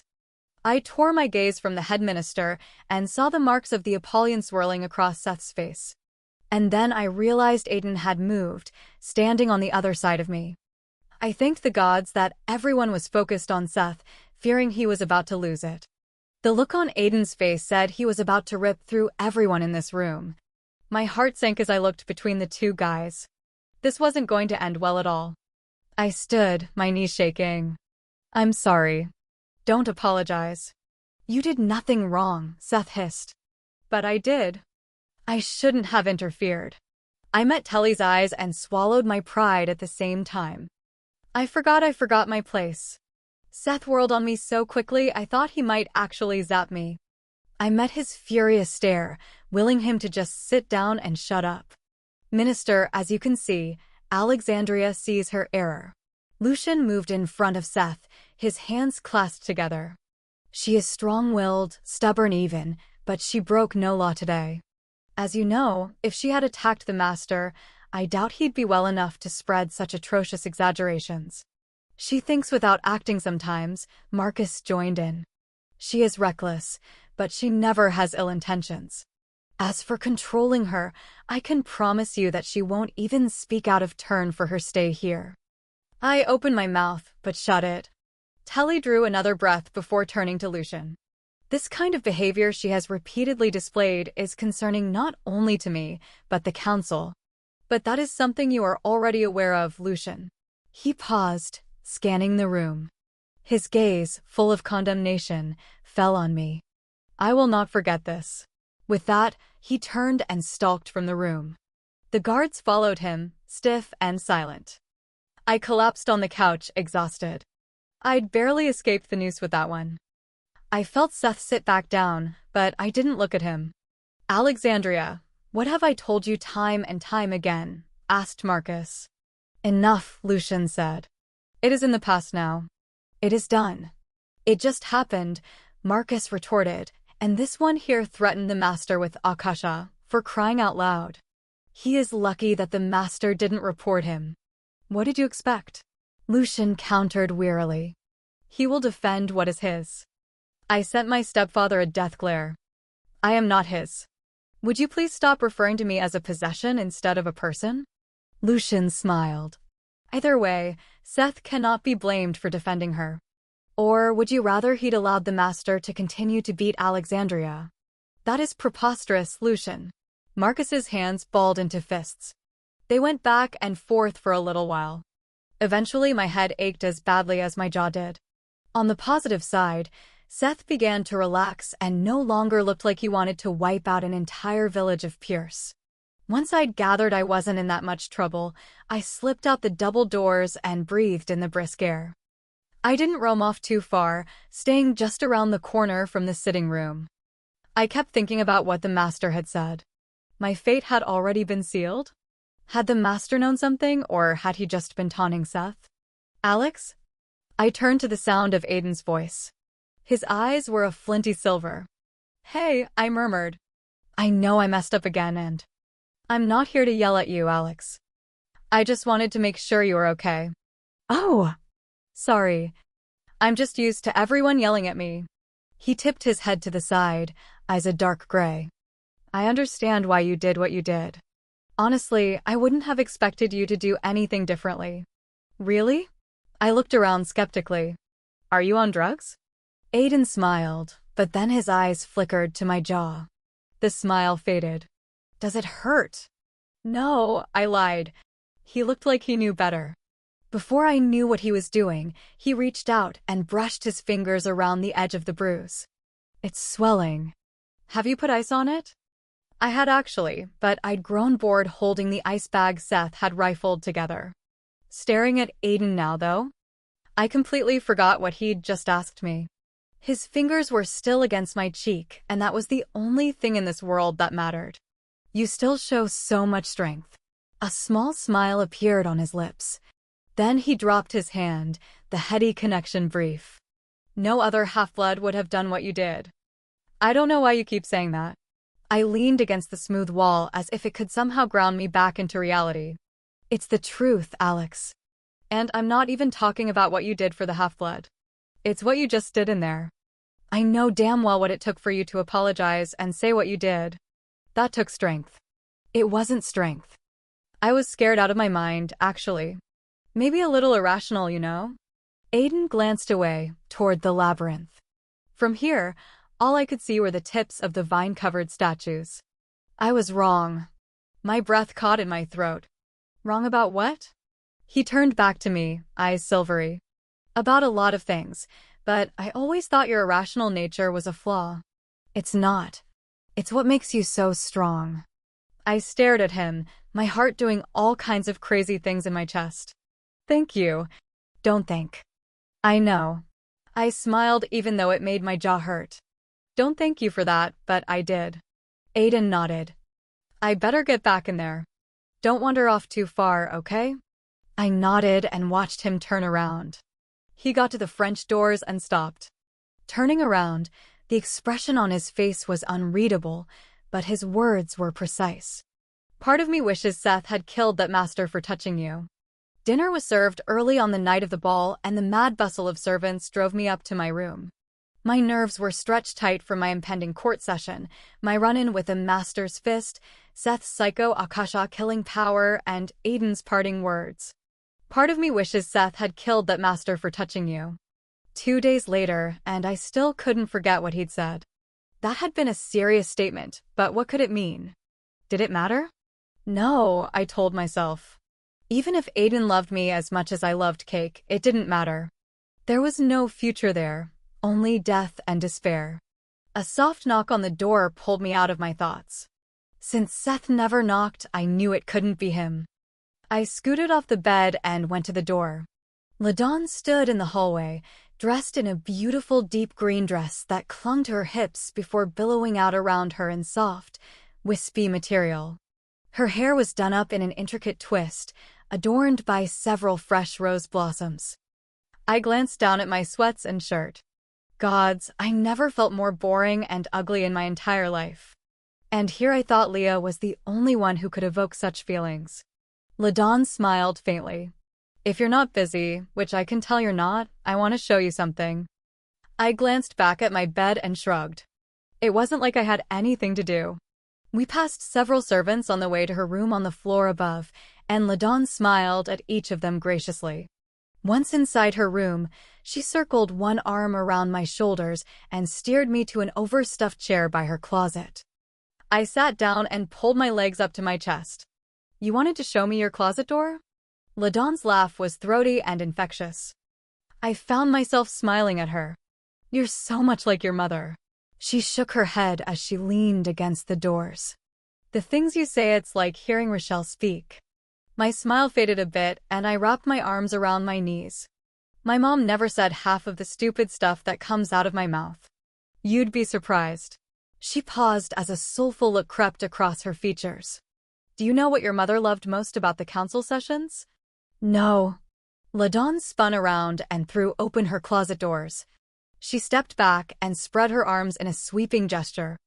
All the dancing and beautiful dresses. Curious, I leaned forward to get a look inside the closet and nearly fell out of the chair. Wow, that's a lot of clothes. She gave a saucy grin over her shoulder. A girl can never have too many clothes. Come on, take a look. I pulled myself from the chair. The gowns caught my eye. Like being under a compulsion that had turned me into a girly girl in under 2 seconds flat, I stepped forward and ran a hand over the soft material. You like them? She tugged on a deep purple dress in crushed velvet. My fingers lingered on a red silk dress. I couldn't see the cut of it, but the color was divine. These are the kinds of dresses you'd give up your firstborn child for. She laughed, dropping the purple dress and gently unhooking the red one. She held it up between us. Why are you so dead set against going to the ball? I shrugged, eyeing the sleeveless dress. It had scalloped edging around the bodice, a high waist, and a skirt cut to cling to the legs. I don't even know why I'd be invited since halves aren't. But you're different. She hung the dress on the closet door and smoothed out the silk. Being an Apollyon sets you apart from the rest of your kind, Alex. Once you awaken, I've been told that both you and Seth will even be able to attend council sessions. I hadn't known that, but I seriously doubted at 18 I needed to be in that kind of position of power. Maturity didn't happen overnight. My eyes and mind were fastened on that dress. There's not going to be anyone there I know. And no offense, but my idea of fun isn't spending a night with a bunch of Pierce. None taken. LaDawn pulled out the skirt. The hue of the red caught the light, casting a faint glimmer over the dress. Seth will be there. So will Aiden. I looked at her sharply. Why would I care if Aiden will be there? He's a pure. Where else would he be tonight? LaDawn smiled faintly. Would you like to try it on? No, thank you. Humor me, why don't you? Your mom wore a dress like this once, and I only have a little while before I'm due downstairs. The yearning to try the dress on was a physical ache, but I shook my head. LaDawn persisted until I found myself standing in front of a full-length mirror with the red silk dress on. She stood behind me, hands on my shoulders. You look beautiful. The dress was stunning. It was made to fit me, or at least altered to do so. The silk hugged from my chest to my hips before gliding out around my thighs. I twisted to the side, grinning. The back looked just as good as the front. Red was definitely my color. For a moment, I let myself drift into a dream where Aiden actually saw me in something this elegant and sexy. And what if Seth saw me in this? Even my dirtiest imagination couldn't capture his response accurately. I should probably take this off before I ruin it. LaDawn pulled me away from the mirror and sat me down in front of a small table full of makeup and other suspicious-looking things. I started to stand, but she planted her hands on my shoulders again. Alex, there is no reason for you to stay in your room tonight while everyone else is enjoying the ball. So be still and let me do something with this hair of yours. I don't want to go. I twisted around so I faced her. She turned me back around and picked up a brush. Why? Is it because you have your session tomorrow? Wouldn't that be even more of a reason to relax and enjoy tonight? I frowned and tried to ignore the soothing way the brush moved through the tangles in my hair. It's not because of the session tomorrow. I just don't want to go. Ignoring me, she picked up a curling iron and started twisting long sections of hair around the barrel. I gave in to the primping pretty quickly, still having no real intention of going to the ball. It was nice to have someone make me pretty, even if all the hard work would be wasted on my pillow. Chattering on about my mother, she moved on to the makeup, and when she was done, I barely recognized the smoky-eyed girl staring back at me. LaDawn had outdone herself. She'd piled the curls atop of my head, but pulled several thick strands down to cover my neck and tease the bodice of the dress. The curls seemed strategically placed as they hid the scars. What do you think? She asked, a powder brush in her hand. I had no idea what to say. The blush accented my cheekbones, making them appear higher than normal. She'd covered the bruise on my jaw without coating my face with makeup. The mascara and artfully applied shadow turned my eyes into the warmest chocolate instead of the dirt color they usually favored. Red stain plumped my lips in a way that begged to be kissed. Wow! My nose looks small. LaDawn laughed, setting the brush down. Wait. The only thing you are missing is drifting off to a dresser and opening a large velvet box. She rooted around for a few moments and pulled out a silver chain with black stones surrounding a ruby. The necklace probably was worth more than my life, but she dropped it around my neck and clasped it. There. Now you'll be the belle of the ball. I stared at myself, wanting a picture of this moment. I don't think I'd ever look so unlike me again. If Caleb could have seen this, I think he might have complimented me. LaDawn glanced at a clock gilded in gold. And we're finished just in time. The ball has only just begun, and you will make a fashionably late entrance. My gaze drifted down the mirror. I can't go.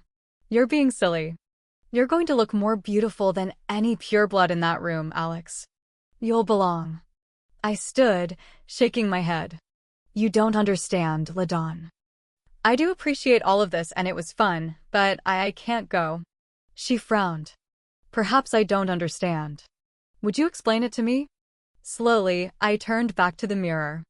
The girl staring back at me looked beautiful if no one looked too hard or too close. If anyone did, the picture of perfection would start to fall apart. There wasn't a pretty dress in LaDawn's closet that could fix that. Alex? Look at me, I said quietly. You don't see them? I can't go down there and have everyone stare at me. LaDawn's concerned face appeared above my head in the mirror. Honey, everyone will be staring at you because you look beautiful. Everyone will be staring at my scars. She blinked and took a step back. No, they're not even. I know they will be. I turned around, fingering the delicate chain around my neck. Because it's what I notice first on someone. And look at my arms, they're pretty gross. And they were. The skin had never quite returned to the original skin tone. They'd paled, like all diamond tags did, but the tiny teeth marks left behind were uneven and red, lining my forearms, starting right above my wrist and ending along the tender skin of the inside of my elbow. The skin was just as uneven and patchy as my neck, but at least the scars on my throat had faded into a shiny color a shade or two lighter than my normal complexion. The bit of cleavage the dress showed off took away from those scars, but my arms totally made up for it. LaDawn suddenly smiled, which I found really inappropriate considering she should be commiserating about how much of a freak I looked.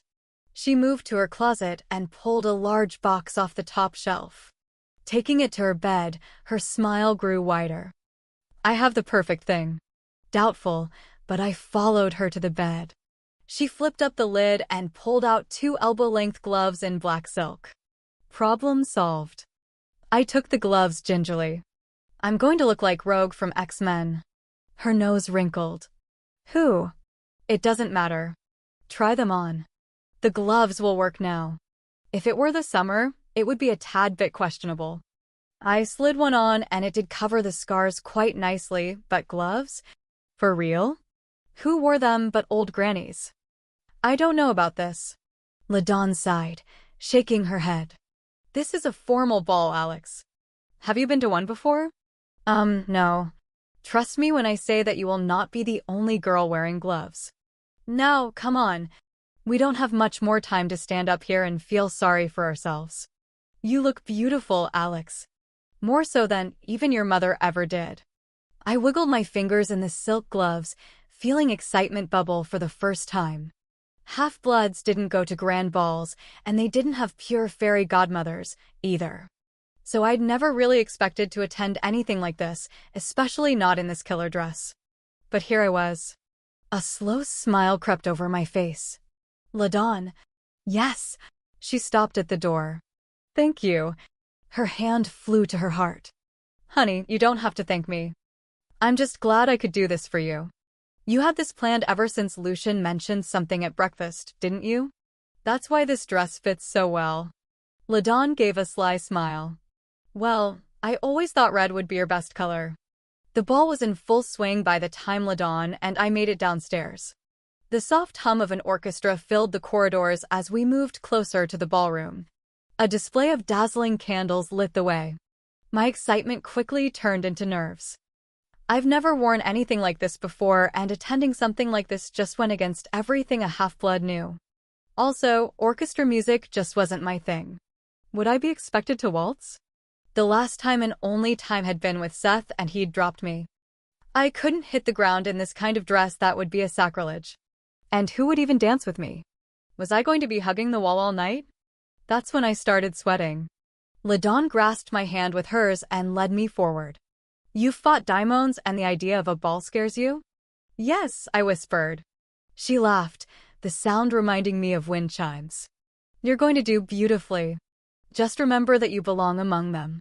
More so than any of them can even realize." I looked at her warily. "You really do love some half-bloods, don't you?"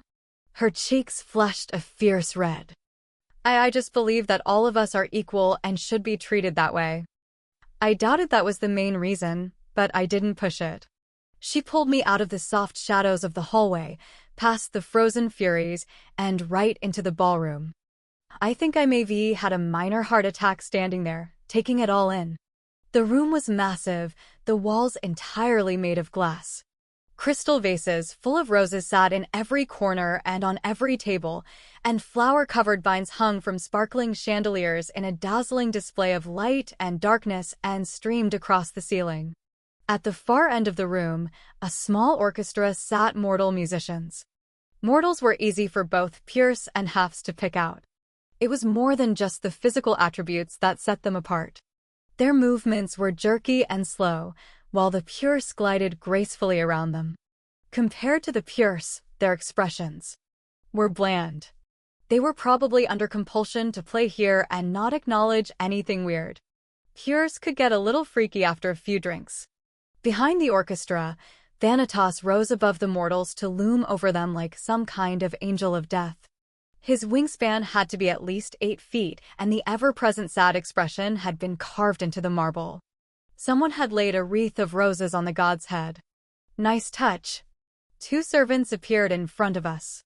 One held a tray of champagne flutes, and the other carried a platter of finger sandwiches and what smelled like raw fish. I had a sudden mad desire for tater tots. LaDawn graciously accepted 2 glasses of champagne and handed me one. She caught my hand before I could down the glass. "Careful," she warned softly. "This isn't like mortal champagne. It's much stronger."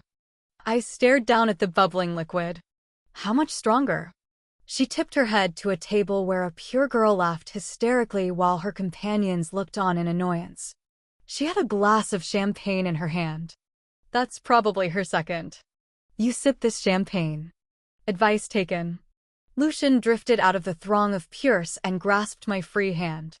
His eyes drifted over me in a mixture of shock and appraisal. "LaDawn, you have outdone yourself. She looks just like Rochelle did when she attended this very ball." It was official. I felt creeped out on a whole new level. "And you can't even see her scars," Lucian continued. There was a weird sheen to his eyes, and I wondered if he was drunk. "Utterly amazing job, LaDawn." Straining back, I tried to maintain a polite smile. Thanks." LaDawn looked as put off as I felt. Smoothly, she engaged Lucian's interest. I scanned the room for friendly faces as my fingers clutched the fragile stem of the glass. All the Pierce looked magnificent in their finery. Most of the females wore the kind of risque dresses I'd love to, showing off expanses of perfectly smooth skin and long, graceful necks. I didn't belong here. No matter what LaDawn said, I didn't belong here. Taking a deep breath, my gaze skittered over the crowd. Out of them, I recognized Minister Diana Elders. She wore a white diaphanous gown that reminded me of something a goddess would wear.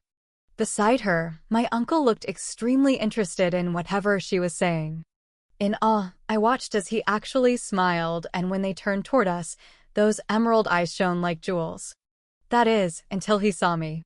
Marcus stepped back, blinking. Shock splashed across his face.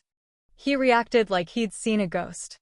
Recovering slowly, he and Minister Elders approached us. He nodded at Lucian and LaDawn. "Alexandria, you decided to join us after all." Uncomfortable, I nodded and sipped my champagne. Diana smiled warmly enough, but she looked nervous when she addressed me. "Miss Andress, it is a pleasure to meet you." "Same here," I murmured dumbly. I was never good at exchanging pleasantries, But the good thing was that the pures surrounding me gravitated toward each other, and I was able to drift off to the side. I continued searching the crowd well, for Aiden if I was being honest with myself. I knew he wouldn't speak to me, but I wanted him to see me. Lame, yes, but I wanted that. Go figure, it was Seth I saw first. Or he saw me first. I'm not sure. Either way, I was surprised to find both Aiden and Seth standing with another pureblood male I didn't recognize. Several pretty pures had crowded them, possibly fascinated by the fact that an Apollyon half-blood was in the mixer. They'd just been drawn to the general hotness of the group. Dawn Samos was one of those pretty pures. Her dress was a white sheath that ended above her knees. She stood the closest to Aiden, her slender tan arm brushing his as she spoke. I hadn't seen her since the first day of sessions and I'd forgotten about her, but there she was. Seth stood facing Aiden and the entrance. He wore a tux like the rest of the pures, except he'd managed to find an all-white one and still look good in it. A grin pulled at my lips. Like Seth needed any extra help sticking out. His gaze moved around the edge of the ballroom and landed on me. The expression on his face was almost comical. His brows inched up his forehead, eyes widened with surprise. Apparently, I looked like a doofus most of the time. Me being in a dress must be a sight to behold. A smug quirk to his lips was quick to replace the startled expression. He nodded at me approvingly. I tipped my glass at Seth. He must have said something because Aiden's muscles stiffened under his black tux. Then slowly, almost reluctantly, Aiden looked over his shoulder. The moment our eyes met, I felt like Cinderella. Aiden's lips parted as his gaze drifted over me in a way that made the glass tremble between my fingers. When his eyes made their slow journey back to mine, all the air fled my lungs. The silver burned so fiercely, so hot, that a warm blush swept over my skin. My hand fell to the side, the barely touched glass of champagne forgotten as it hung from my fingertips. Aiden turned around fully, his chest rising and falling sharply. He didn't smile. He seemed only capable of staring. Just like me, because he looked truly magnificent in the sharp cut of the black tux, the wild waves of hair tumbling over his forehead, and those soft lips still parted in surprise, eyes still full of hunger. As if in a daze, Aiden crossed the ballroom floor, his piercing eyes fastened on me. I knew I looked good, but not that good. Not so good that everyone else seemed to fade and disappear to Aiden. I thought of what he'd said outside the sitting room, how he'd been wrong about a lot of things. I think I knew one of those things he'd been wrong about. So caught up in Aiden, I hadn't realized Seth had moved, but I felt him before he placed his hand on me, his fingers curving over my bare shoulder. Anger flashed over Aiden's face. He stalled, silver eyes dropping to my shoulder. I could almost feel it in the air, the primal jealousy, his raw urge to physically remove Seth's hand. Seth leaned close, his warm breath stirring the hair at the nape of my neck. People are starting to stare. Were they? I couldn't say I really cared, which was wrong, but Aiden was staring at me with so much passion, so much want. It was the only thing I could think about. And then Aiden pulled it together. Halting mid-step, he clamped his jaw shut. Those eyes were still like quicksilver, smoldering in the soft light. His gaze drifted over me once more. Shivering under its intensity, I imagined that he was filing the image of me away. Seth's hand slid down my arm, fingers tightening around mine. You know he's not for you.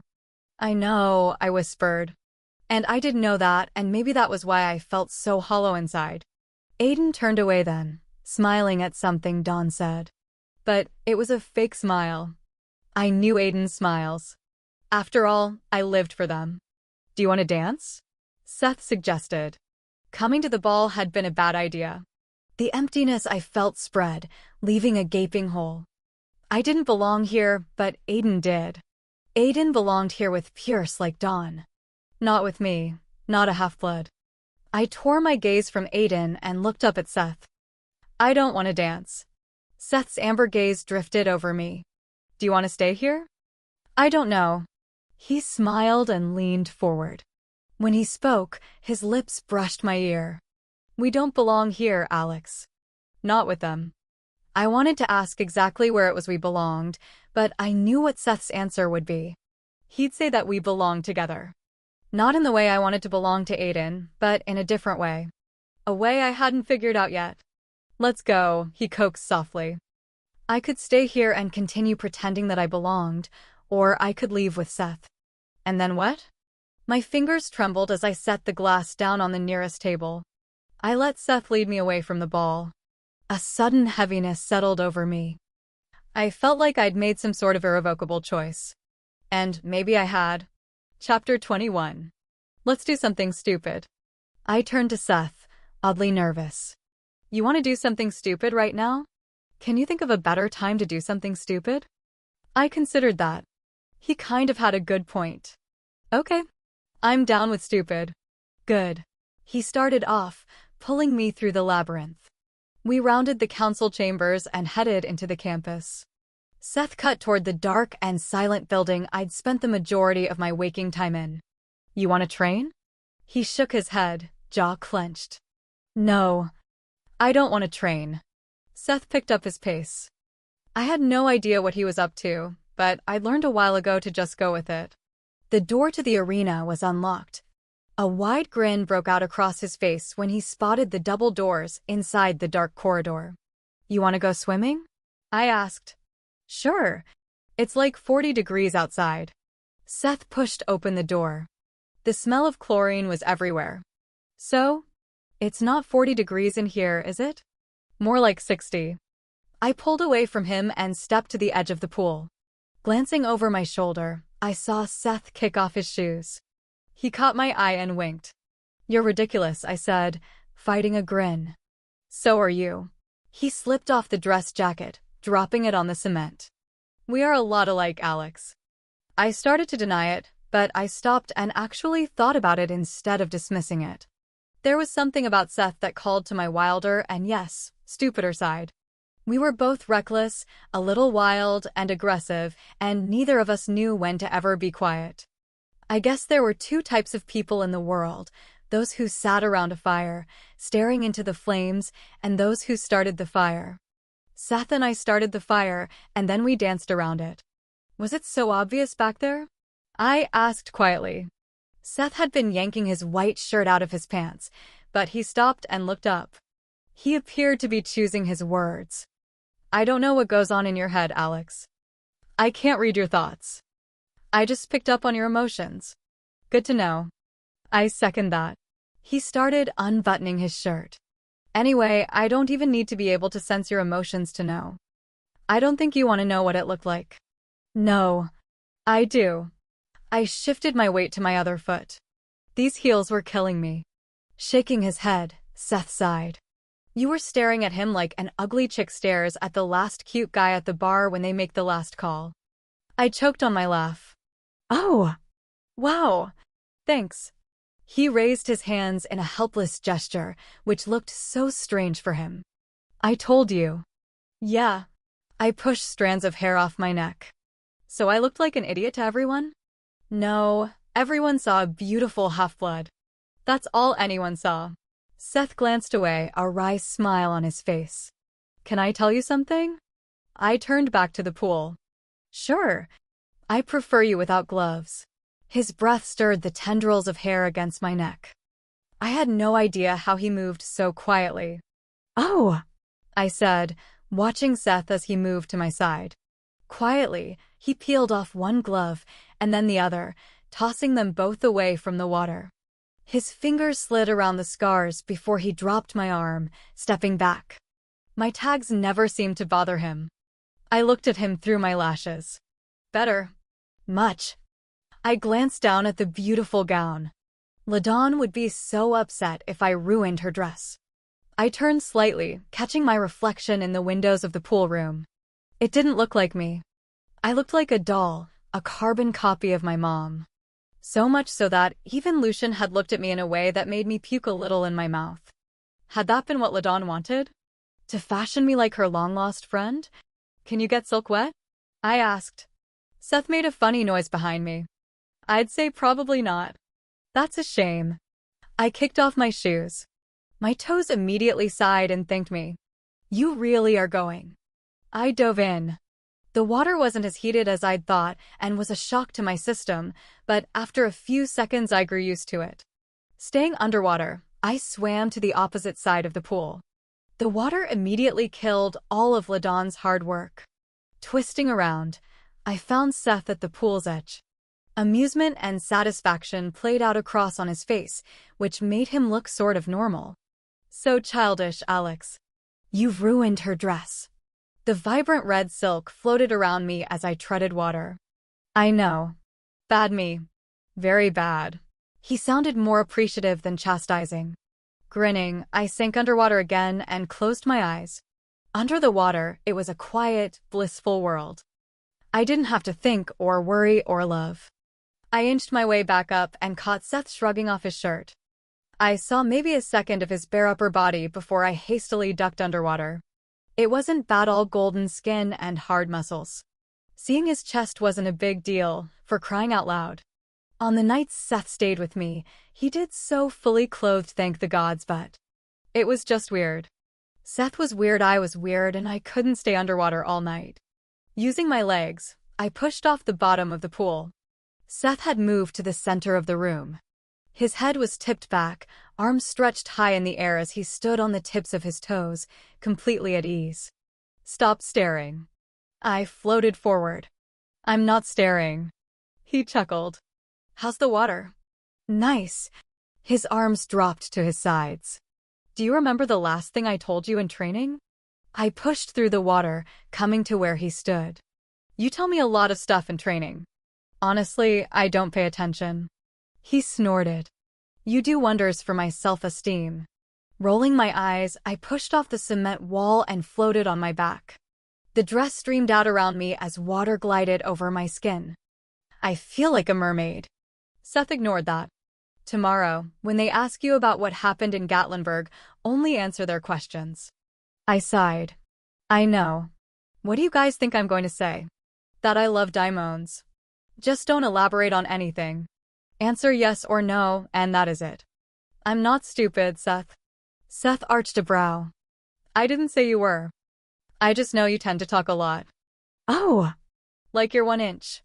Seth dove in, sending a wave of water crashing over me, and I lost my balance. I sank under, only to find him swimming toward me. Recognizing the wild grin plastered across his face, I pushed back, but he caught the edge of my dress. I smacked his hand away and resurfaced. He came up a few feet away, shaking his head, sending beads of water flying. I splashed him. You talk more than I do. He floated over to the side and swung one arm over the edge.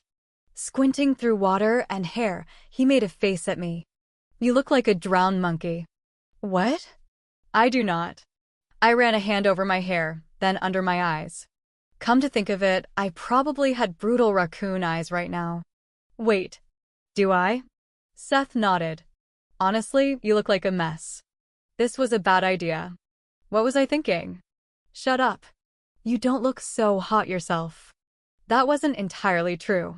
Seth looked rather nice-soaked. The whole shirtless thing probably helped. A little bit. Not much. For some bizarre reason, I thought about the day the rune had appeared. His lips curved into a mad sort of grin as he placed his hand over the water. Watch this. I tried keeping the edges of my dress from floating all the way up. Watch what? The water under his hand spun, much like water going down a drain. Then it shot straight up in the air, reaching for the ceiling. The cone of water twisted in midair, arced, and then came down. I couldn't move back quickly enough. Water funneled around me, pulsating and drowning out everything. Then it froze. I couldn't see beyond the wall of still water. I tilted my head back and smiled. Being stuck in a Seth-made typhoon was strange, but also cool. Tentatively, I reached out and poked a finger through it. Wrong move. It all came crashing down. The weight of the water pushed me under, and when I came back up, an all-out water war ensued. We both were acting like two bored kids who'd snuck away from their parents, but this was fun. It didn't matter, I was sorely outmatched in the water arena and Seth seemed intent on drowning me. I wasn't thinking about Aiden, or the council, or anything. Laughing and swallowing way too much water, I backed off while Seth pushed clumps of blonde hair out of his eyes. You're such a girl, Seth. Do we need to take a grooming break? You need to give up. He reared back, sending his arm crashing against the surface of the water. You can't beat me. Ever. At anything. Give it up. I swam back, slipped under, and resurfaced quickly. I don't give up, Seth. He inched closer. Well, we all have to learn how to someday. Besides me. I'm secure in my awesomeness. More like you're secure in your dishiness. You're such a goner. He shot across the water, and I dropped underneath. I aimed for his legs, thinking that if I could take them out, I could take him out. But it didn't quite go as planned. I got one arm around a leg and tugged. Seth retaliated by reaching down and tugging me back up to the surface. The moment my head broke through the water, I struggled and cursed. Unsurprisingly, a long, wet gown really hindered the use of one's legs. That's cheating, Alex. Seth planted both hands above my hips. You know what happens to cheaters. I tried prying his fingers from my waist. Don't you dare. He lifted me until over half of my body was out of the water. I stared down at his face. His smile went up a notch as I dangled above him. Cold up there, huh? Yeah, it kind of was. Stupid down there, huh? Seth's brows flew up. For one in such a precarious position, you sure don't know how to talk yourself out of it. That's because it's hard to reason with idiots. I gave him a cheeky grin. Why bother? Oh, Is that how it is? Well, my little Apollyon in training, have a nice flight. Seth. I swear I will. Using the air element, he launched me out of the water, cutting off my words. I went up and up another couple of feet and back down in a mess of arms and red silk several feet away. Water went up my nose as I sank to the bottom of the pool. Breaking the surface, I immediately started yelling things only Seth could truly appreciate. A lot of four-letter words that rhymed with other four-letter words. This resulted in me flying back through the air again and again. Okay, I gasped, hanging above him. You're awesome. And you're not a douche all the time, wait. I stalled as my knees came out of the water. You're just a great person. Seth frowned. That doesn't sound very sincere. My hand slipped off his. Okay, you're the best Apollyon there is. He tipped his head to the side and arched a brow. I'm the only Apollyon there is right now. I grinned. You're still the best. He sighed, but he lowered me back down. Now you really do look like a drowned monkey. Thanks. I started for the shallow end of the pool, but Seth pushed through the water like a damn fish. He circled one arm around my waist and flipped me back around. Where do you think you're going? I went to push against his chest, but remembered there was literally nothing between my hands and his skin. I opted for his shoulders, which turned out to be rather pointless. Don't throw me again. I'm not going to throw you. I considered that for a moment. Then I win the water war? No. Damn. Well, I guess you have to be better than me at something. Congratulations. I'm always better than you. I'm egotistical. I supplied helpfully. Narcissistic? He pressed forward, and I backed up, trying to keep as much space between us as possible. Not that it did any good in water. My legs floated everywhere. I didn't want them to lie closer to him. I have some words for you, too. How about stubborn?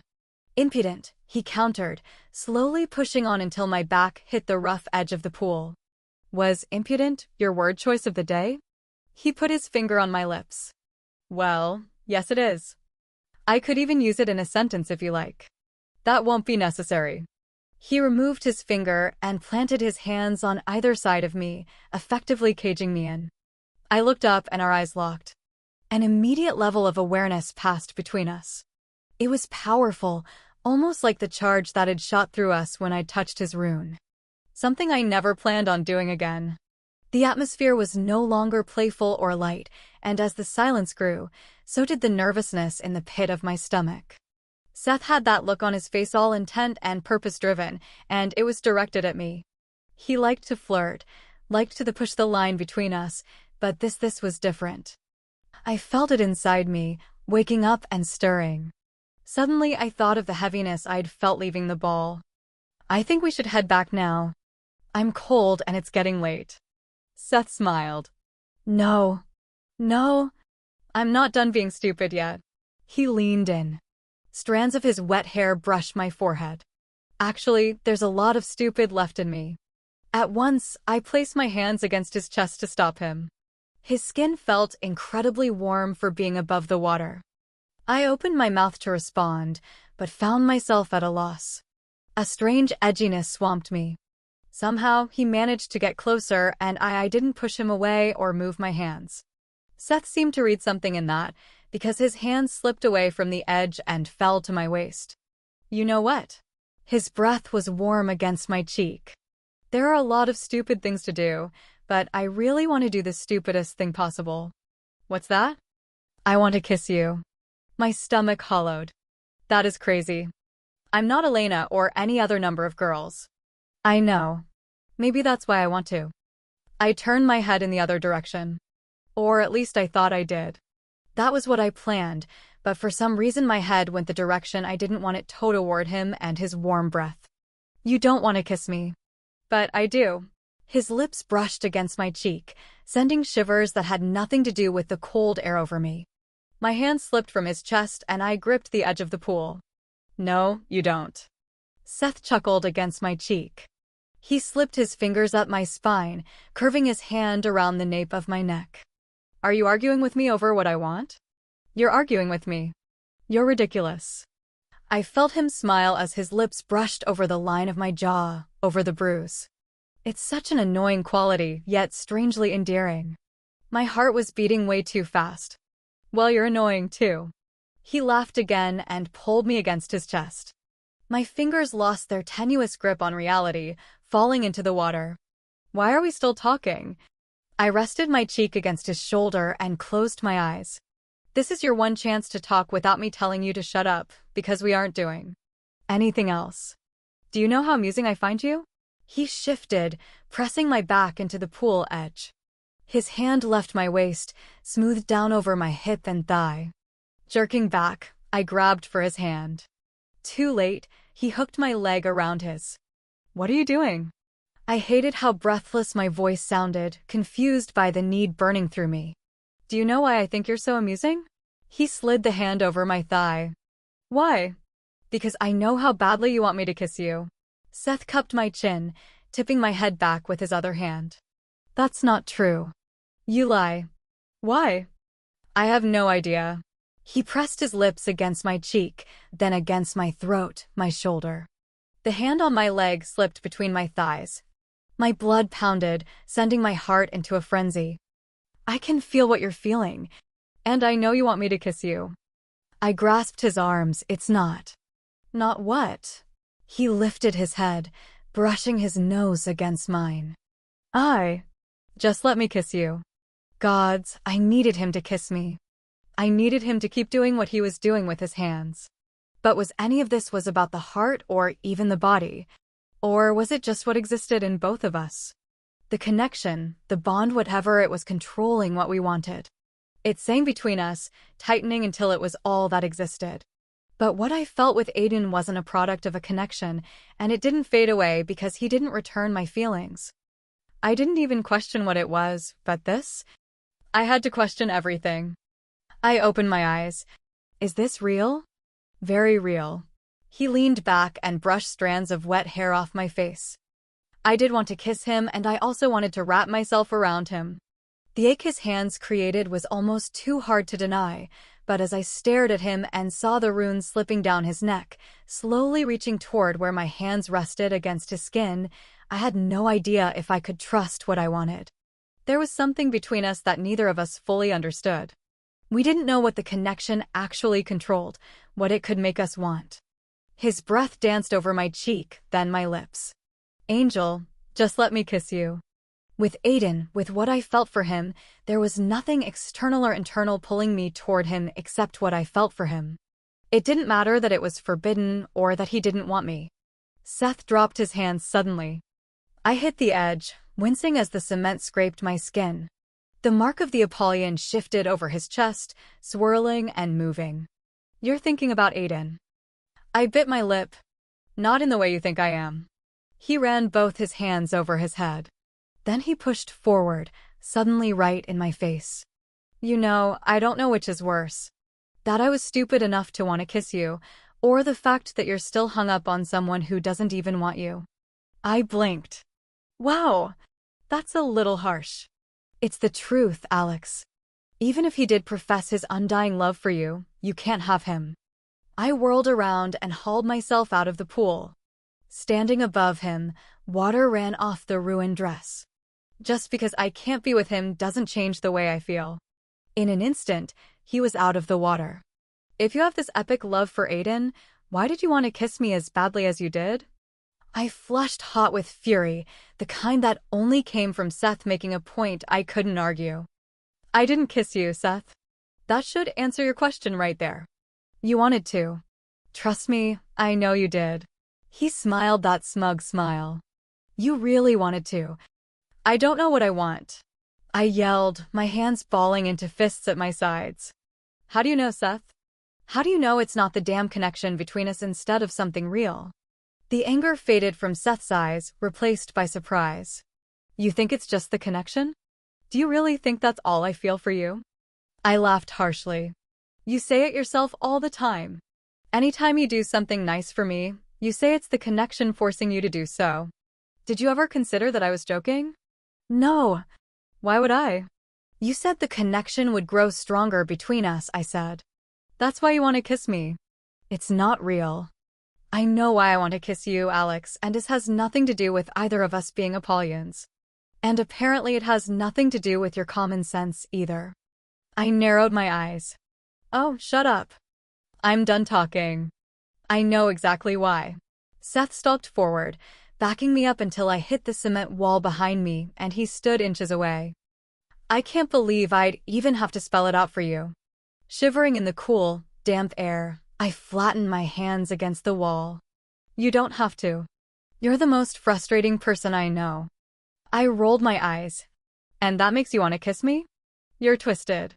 His eyes burned like liquid gold. Do you feel the connection between us right now? I frowned, searching for the telltale signs the connection was doing its thing. I didn't feel that swamping heat or edginess, so I was going to go with no. Not really, but I don't know what it feels. Seth grasped the sides of my face and brought my mouth to his. I froze, shocked that he'd actually kiss me after all of that, but he was. Soft, tentative, questioning kisses, as if he was doing this for the very first time, and I so knew that wasn't the case. I knew I should stop him, because allowing him to kiss me totally defeated the point of the argument we'd just had, but I found myself closing my eyes instead. His mouth was so warm and sweet, dizzying actually. Then it deepened, stealing my breath and sending my heart racing. Kissing wasn't a big deal, so this kiss shouldn't be any different. But by the gods, I'd never been kissed like this before. I looped my arms around his neck, tangling my fingers in his hair, and then I was kissing him back. Kissing him with the same wild abandonment he'd dived into, and gods, I liked kissing Seth. He was really good at it. Seth nipped at my lower lip as he pulled back just enough that I could breathe. You can't tell me you didn't like that. He pressed his lips to mine again, soaking up my response.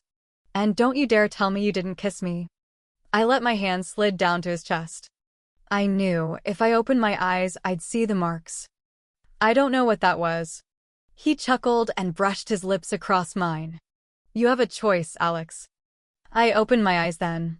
The marks stretching across his face were faint, but I still had the insane desire to run my fingers along them. It took everything in me not to. I met his eyes. What choice? His hands dropped to my shoulders, then made their way to my waist. They fisted the soaked material, holding me still. You can choose to continue wasting away for something you can never have. I swallowed. Or, he smiled. You can choose not to. Seth, Look, I know you aren't over him. He said him like it was some kind of venereal disease, but I do know you like me. I'm not suggesting anything. Not asking for stupid little labels or promises. No expectations. I took a shallow breath. What are you suggesting? You choose to see what happens. Seth let go of my dress and stepped back, running his hands through his wet hair. Between you see choose us. Choose us? I shivered and wrapped my arms around me. Choose between what? Aiden was completely off limits, and Seth, and even though we were stuck with one another, called go a day without wanting to knock each other's heads off. This didn't seem like a great choice. Seth smiled faintly. Think about it, at least. He turned around and went back to where he'd left his clothes. I sagged against the wall and sighed. Seth had done some pretty nice things for me. He'd stayed with me after Caleb's death, defended me against the Master. But then there was Aiden and all that I felt for him, and the way he'd looked at me tonight. But choosing Aiden meant choosing nothing. Choosing Seth meant submitting to a whacked-out fate. Or did it? My gaze fell to my hand. The rune on my palm shone an iridescent blue, as if it were pleased by Seth's suggestions. And his suggestion didn't sound so bad. No labels. No expectations.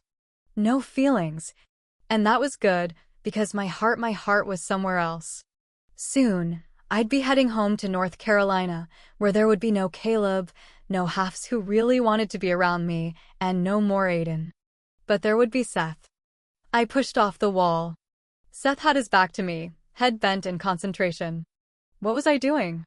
I stopped a few feet behind him, my heart jumping in my throat. Seth. He turned sideways, fingers finishing the last of the buttons. Alex?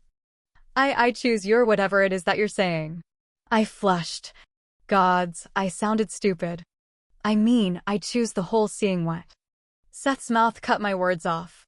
His arms swept around me, dropping something warm and dry over my shoulders. I realized it was his suit jacket, but then I was thinking about how warm he felt. Before I knew it, I was gripping his shirt, arching against him, soaking up his warmth.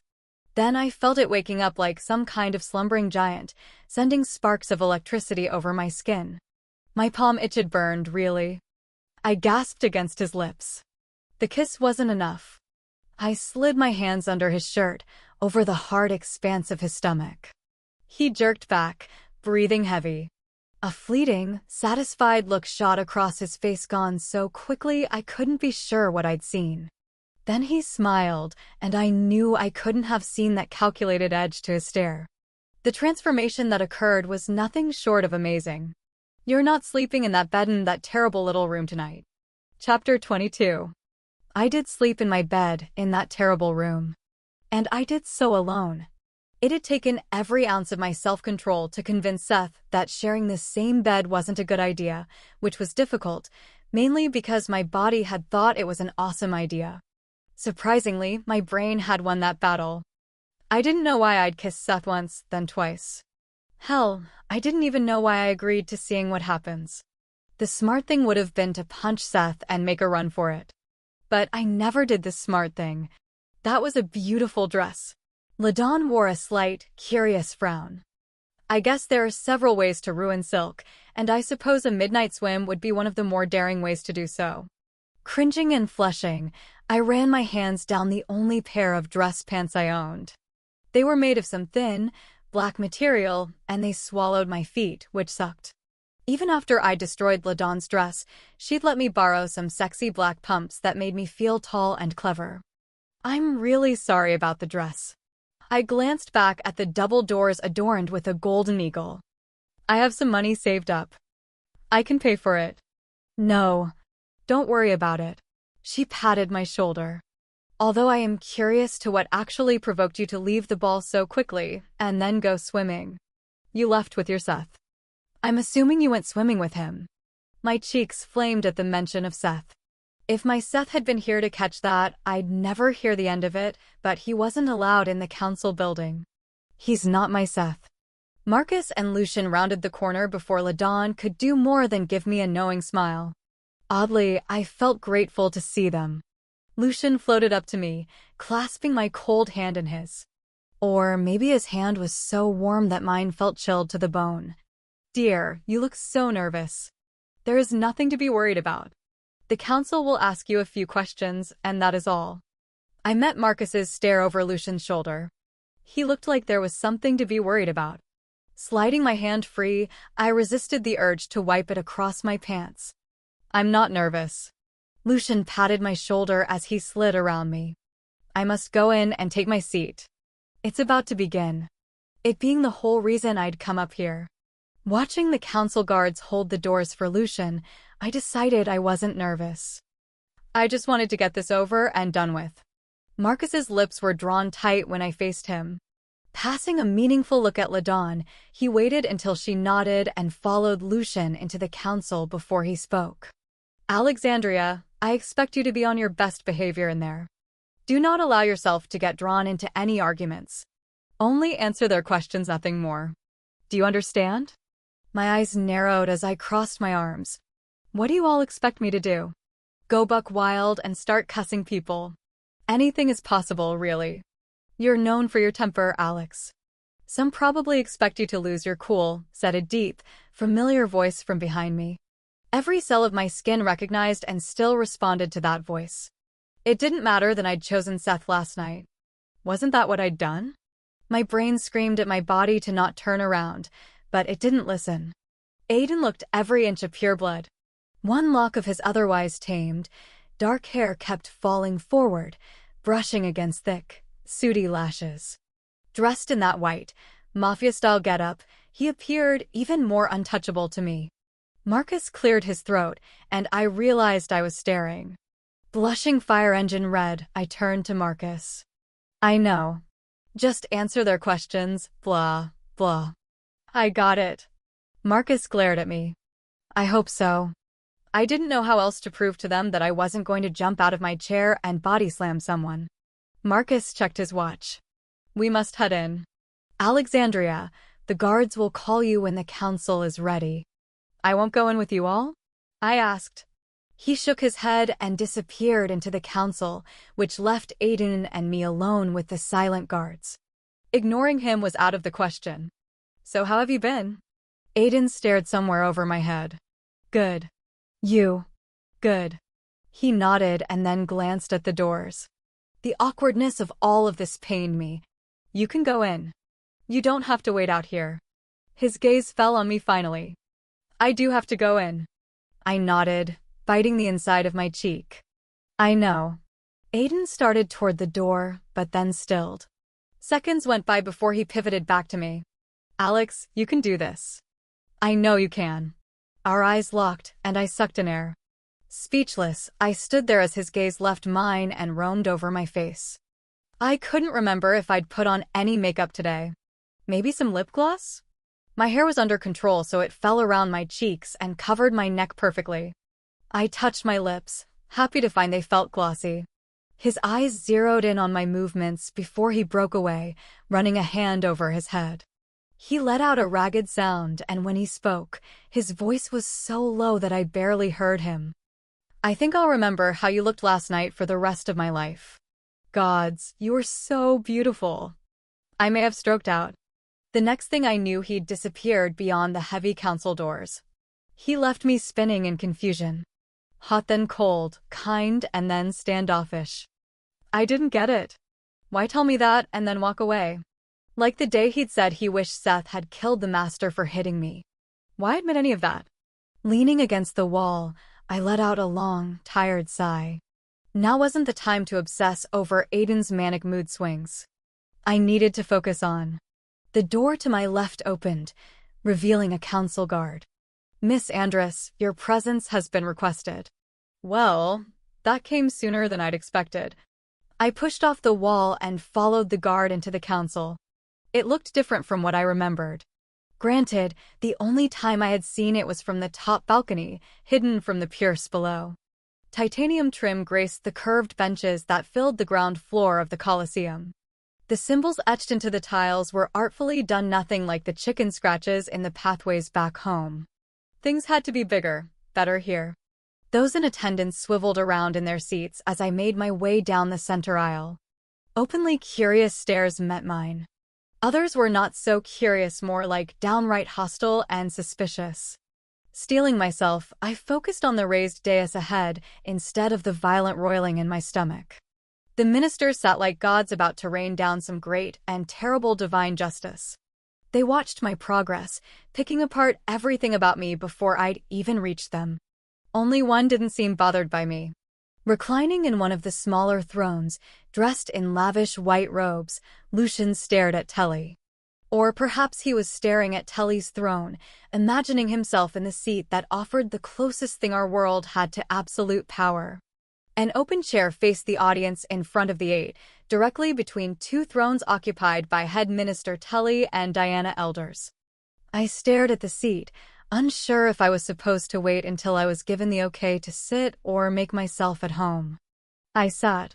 A hush of disapproval swept through the crowd of Pierce. Apparently, that had been the wrong action. This was starting out great. Lifting my eyes, I glanced at the balcony and caught a shadow flickering back from the railing. Seth. I felt Telly rise behind me, but I didn't dare look.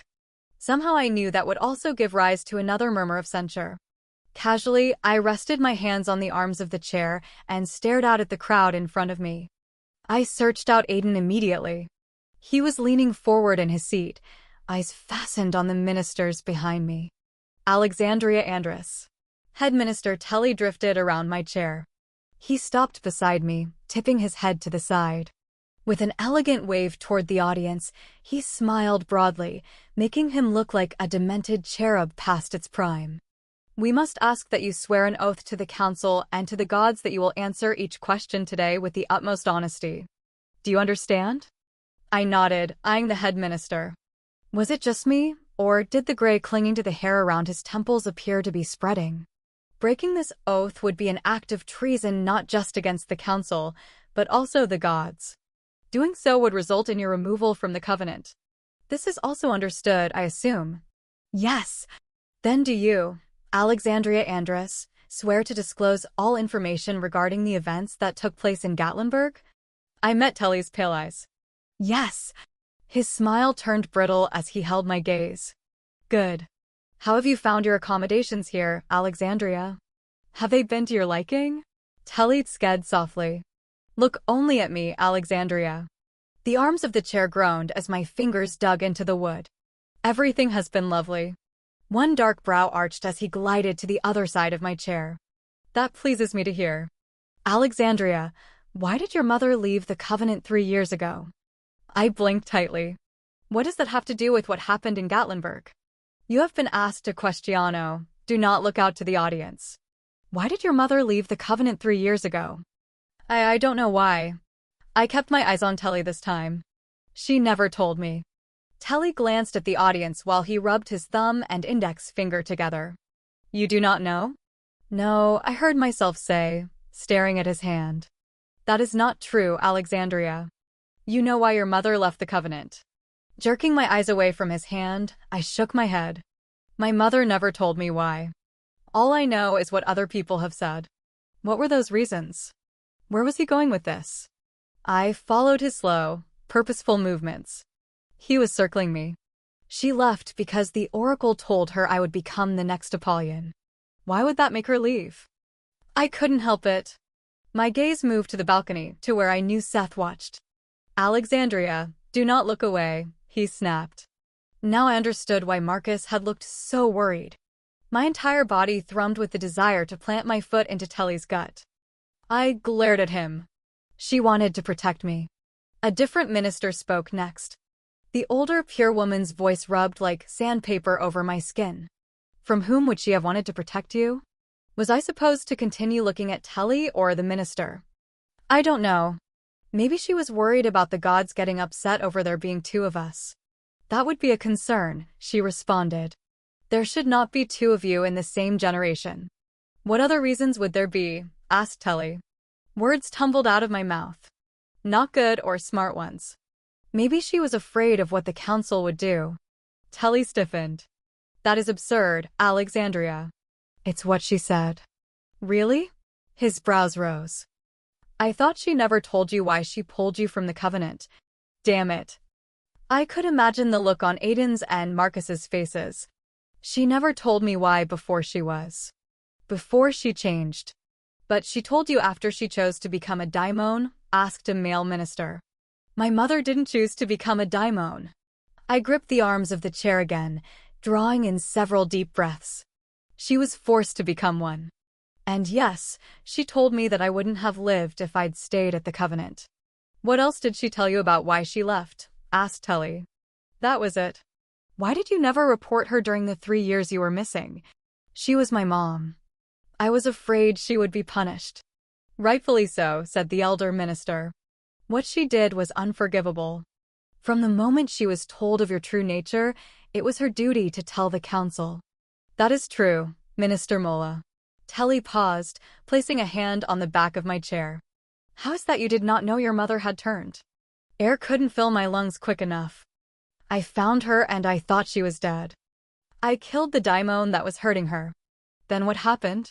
Telly asked so softly I felt sure no one else could hear him.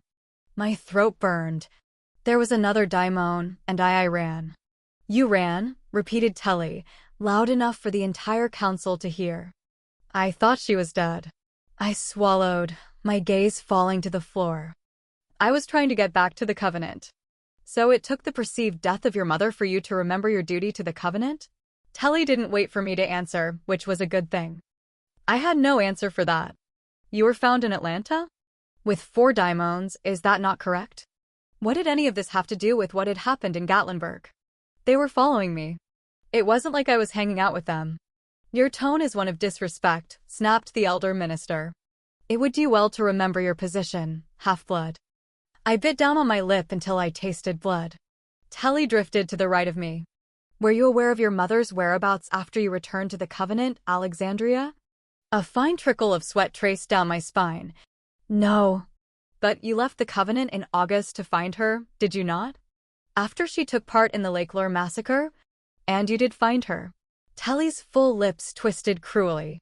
Telly had tripped me up again. I closed my eyes and inhaled. I didn't know where she was. I didn't even know she was alive until Lucian told me. Yes. He glanced behind me at Lucian.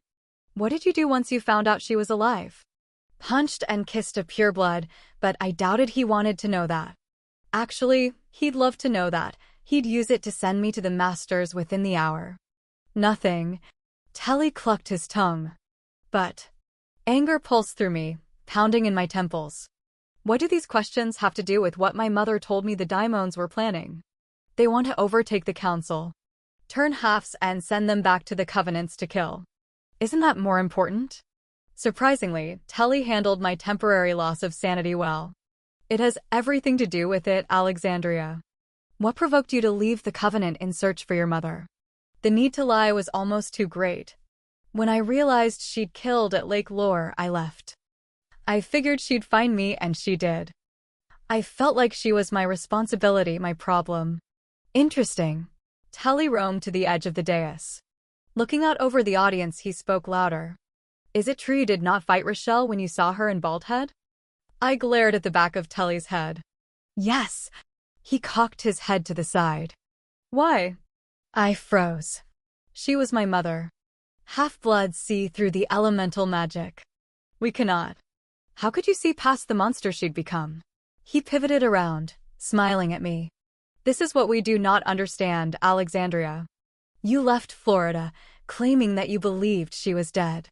You came back to the Covenant, and your mother followed you, leaving behind a trail of slaughtered purebloods and guards.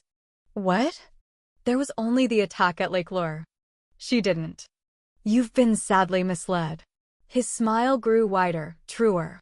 She was responsible for over 20 attacks across the southeastern coast. We were able to track her progress right to the doorsteps of the North Carolina Covenant.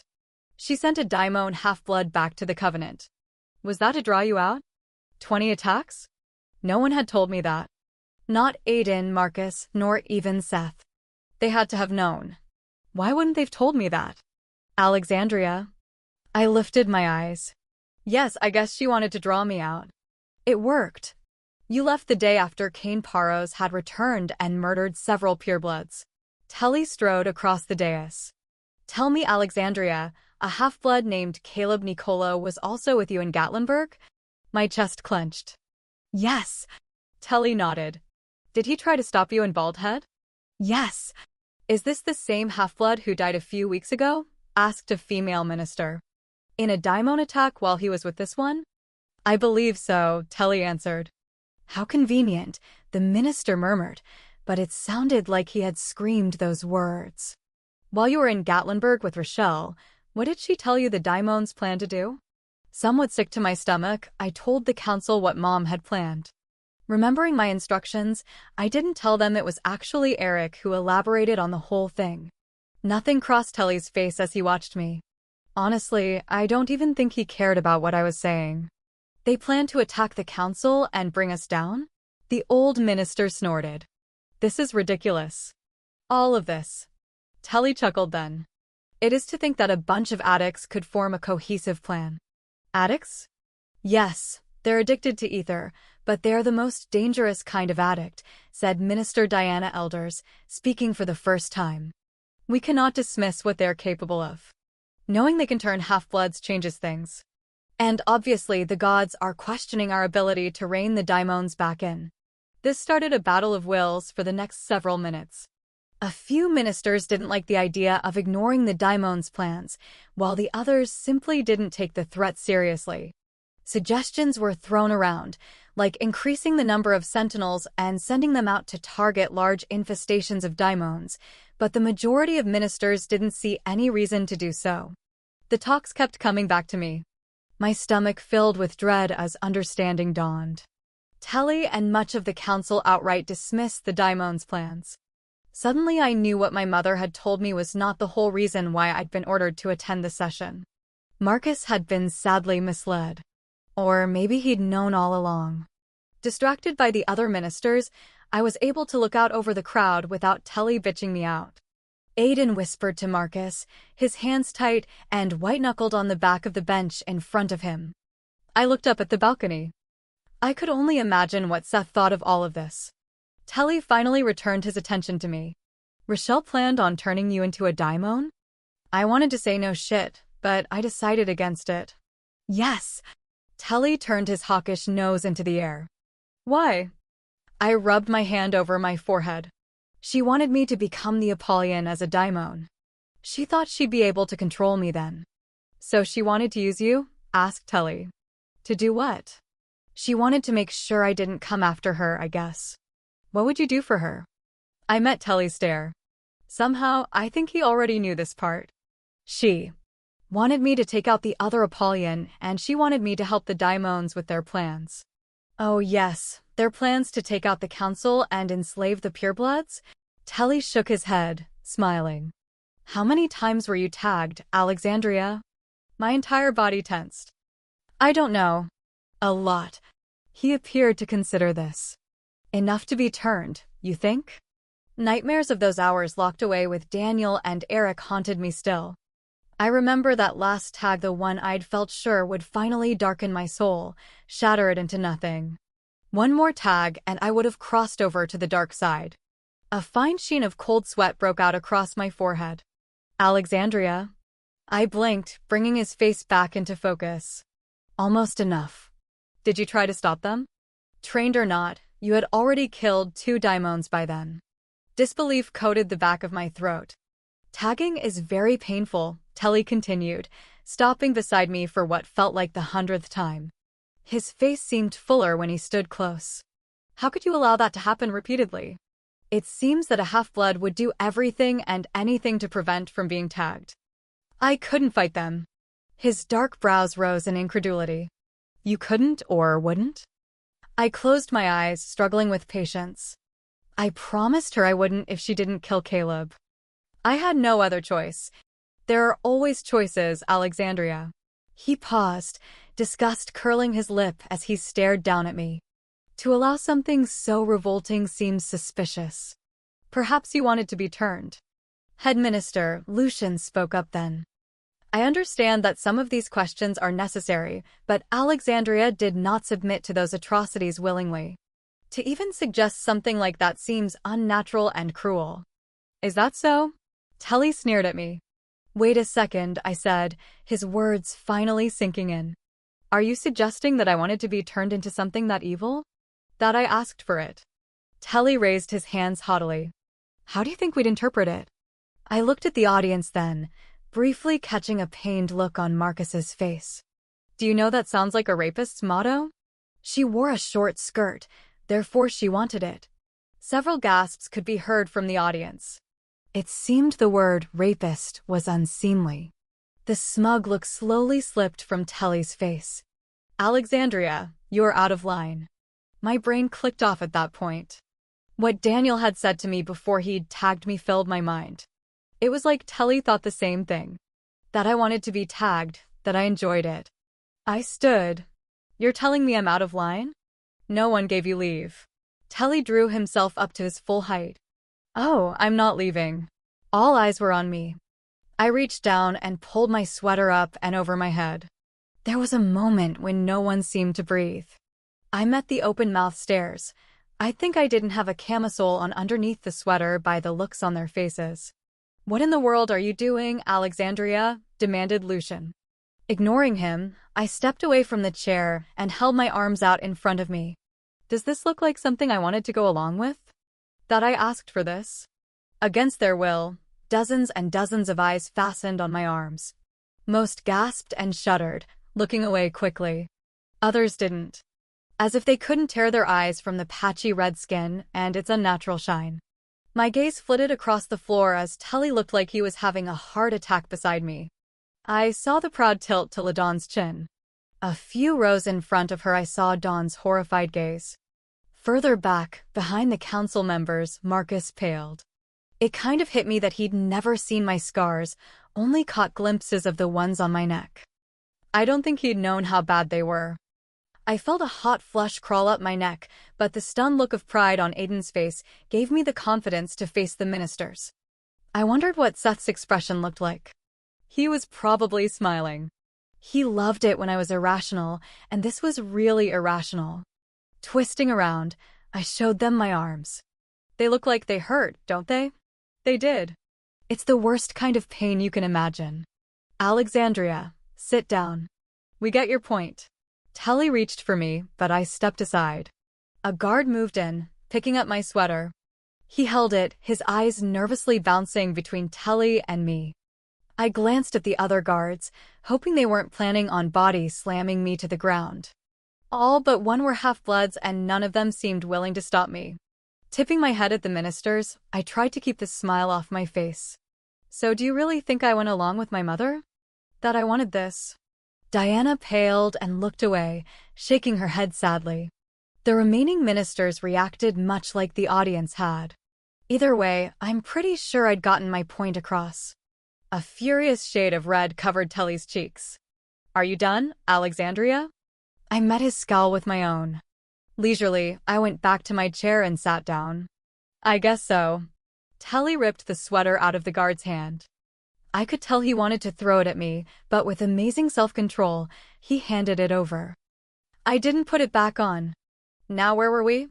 We were at the point where you were accusing me of wanting to become a daimon. Several ministers inhaled sharply. Telly looked seconds away from exploding. Leaning down so that our faces were inches apart, he spoke low and quick. You are an unnatural thing, do you understand me? A harbinger of death to our kind and to our gods. The both of you. I shrunk back, wide-eyed. Harbinger of death sounded extreme and crazy. Head minister called Lucian. We could not hear your question. Would you care to speak again? Telly straightened. I asked her if there was anything more she would like to add. My jaw hit the floor. He smiled evenly. There are areas besides the event in Gatlinburg that concern me greatly, Alexandria. Your behavior before you left the Covenant and the fighting you have taken part in upon your return have served you a great disadvantage, I'm afraid. And how is it that the night the Covenant was breached in North Carolina, you were outside your dorm after the curfew implemented for half-bloods? I so knew where this was going, so I cut to the chase. I didn't let the daimons in, if that is what you're suggesting. Telly's smile turned sour. So it appears. Then there is your behavior since you arrived here. You accused a pureblood of using a compulsion against you, did you not? She did what? Screeched the old female minister. To accuse a pureblood of such an act is shocking. Was there any proof, Minister Tully?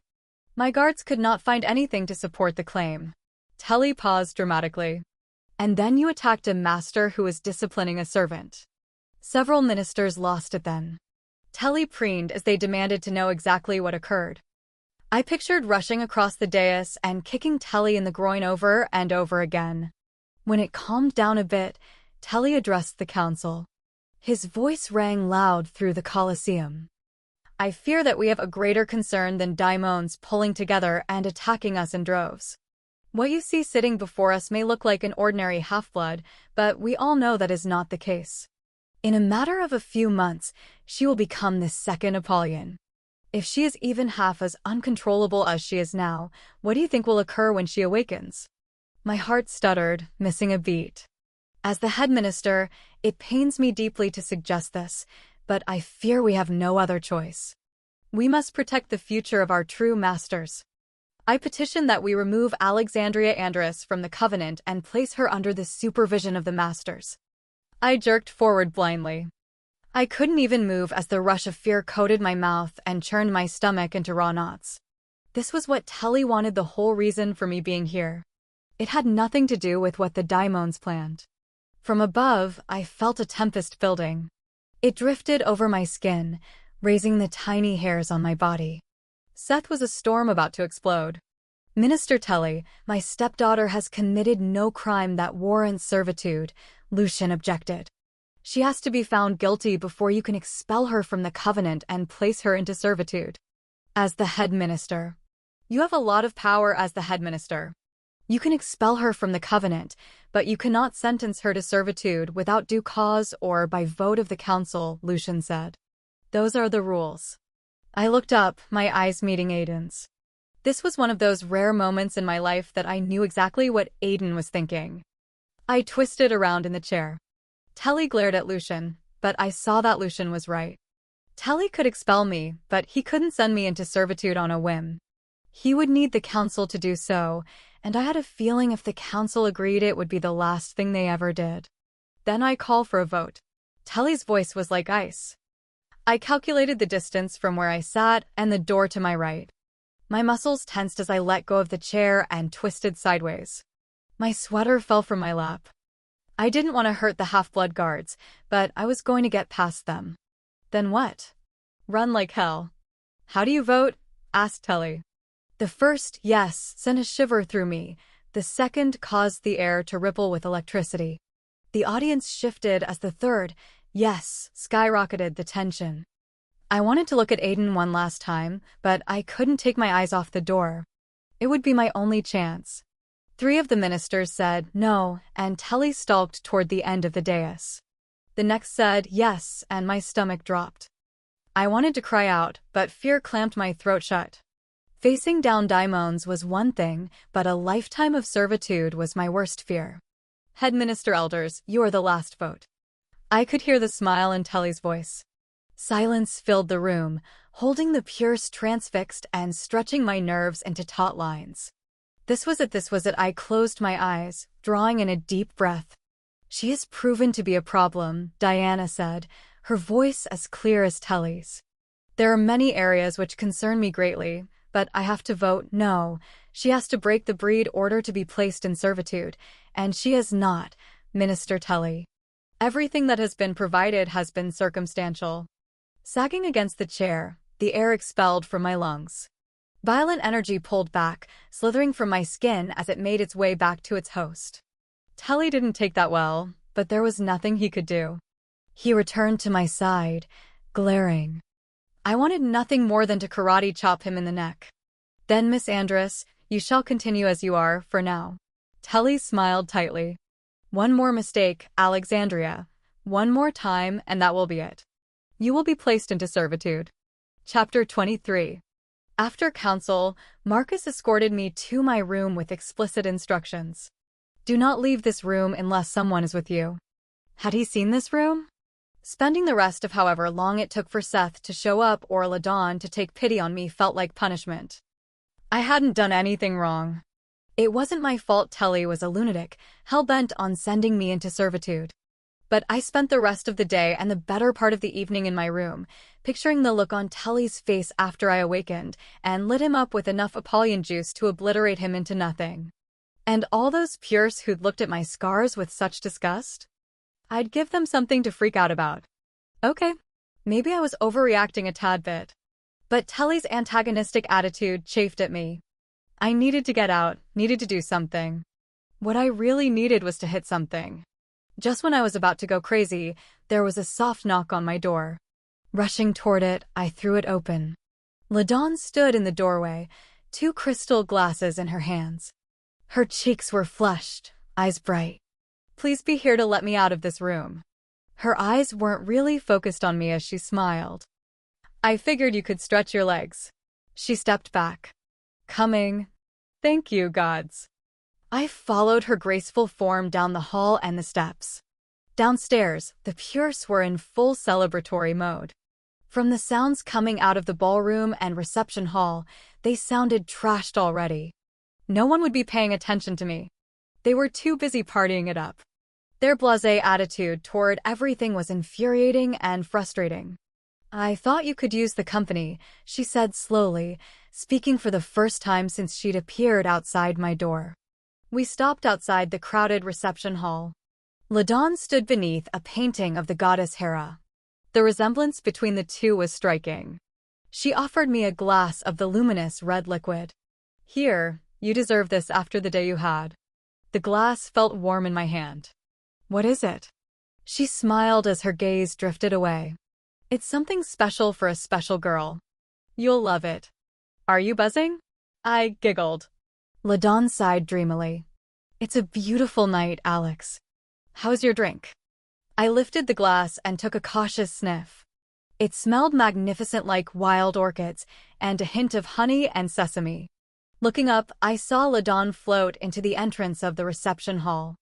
I trailed behind her, my gaze gliding across the crowd as I brought the glass to my lips. I saw Marcus and Diana standing super close. Once again, the smile on Marcus's face confused me. He never smiled like that, especially not when I was around. Giggles erupted across the room, drawing my attention. Young pure girls surrounded a good-looking male, clamoring over each other to be the closest to him. Several guards stood behind the happy little group, looking equally bored and aloof. Among them stood the pureblood guard whom Telly had called on during the first session. I shuddered, holding the glass tighter.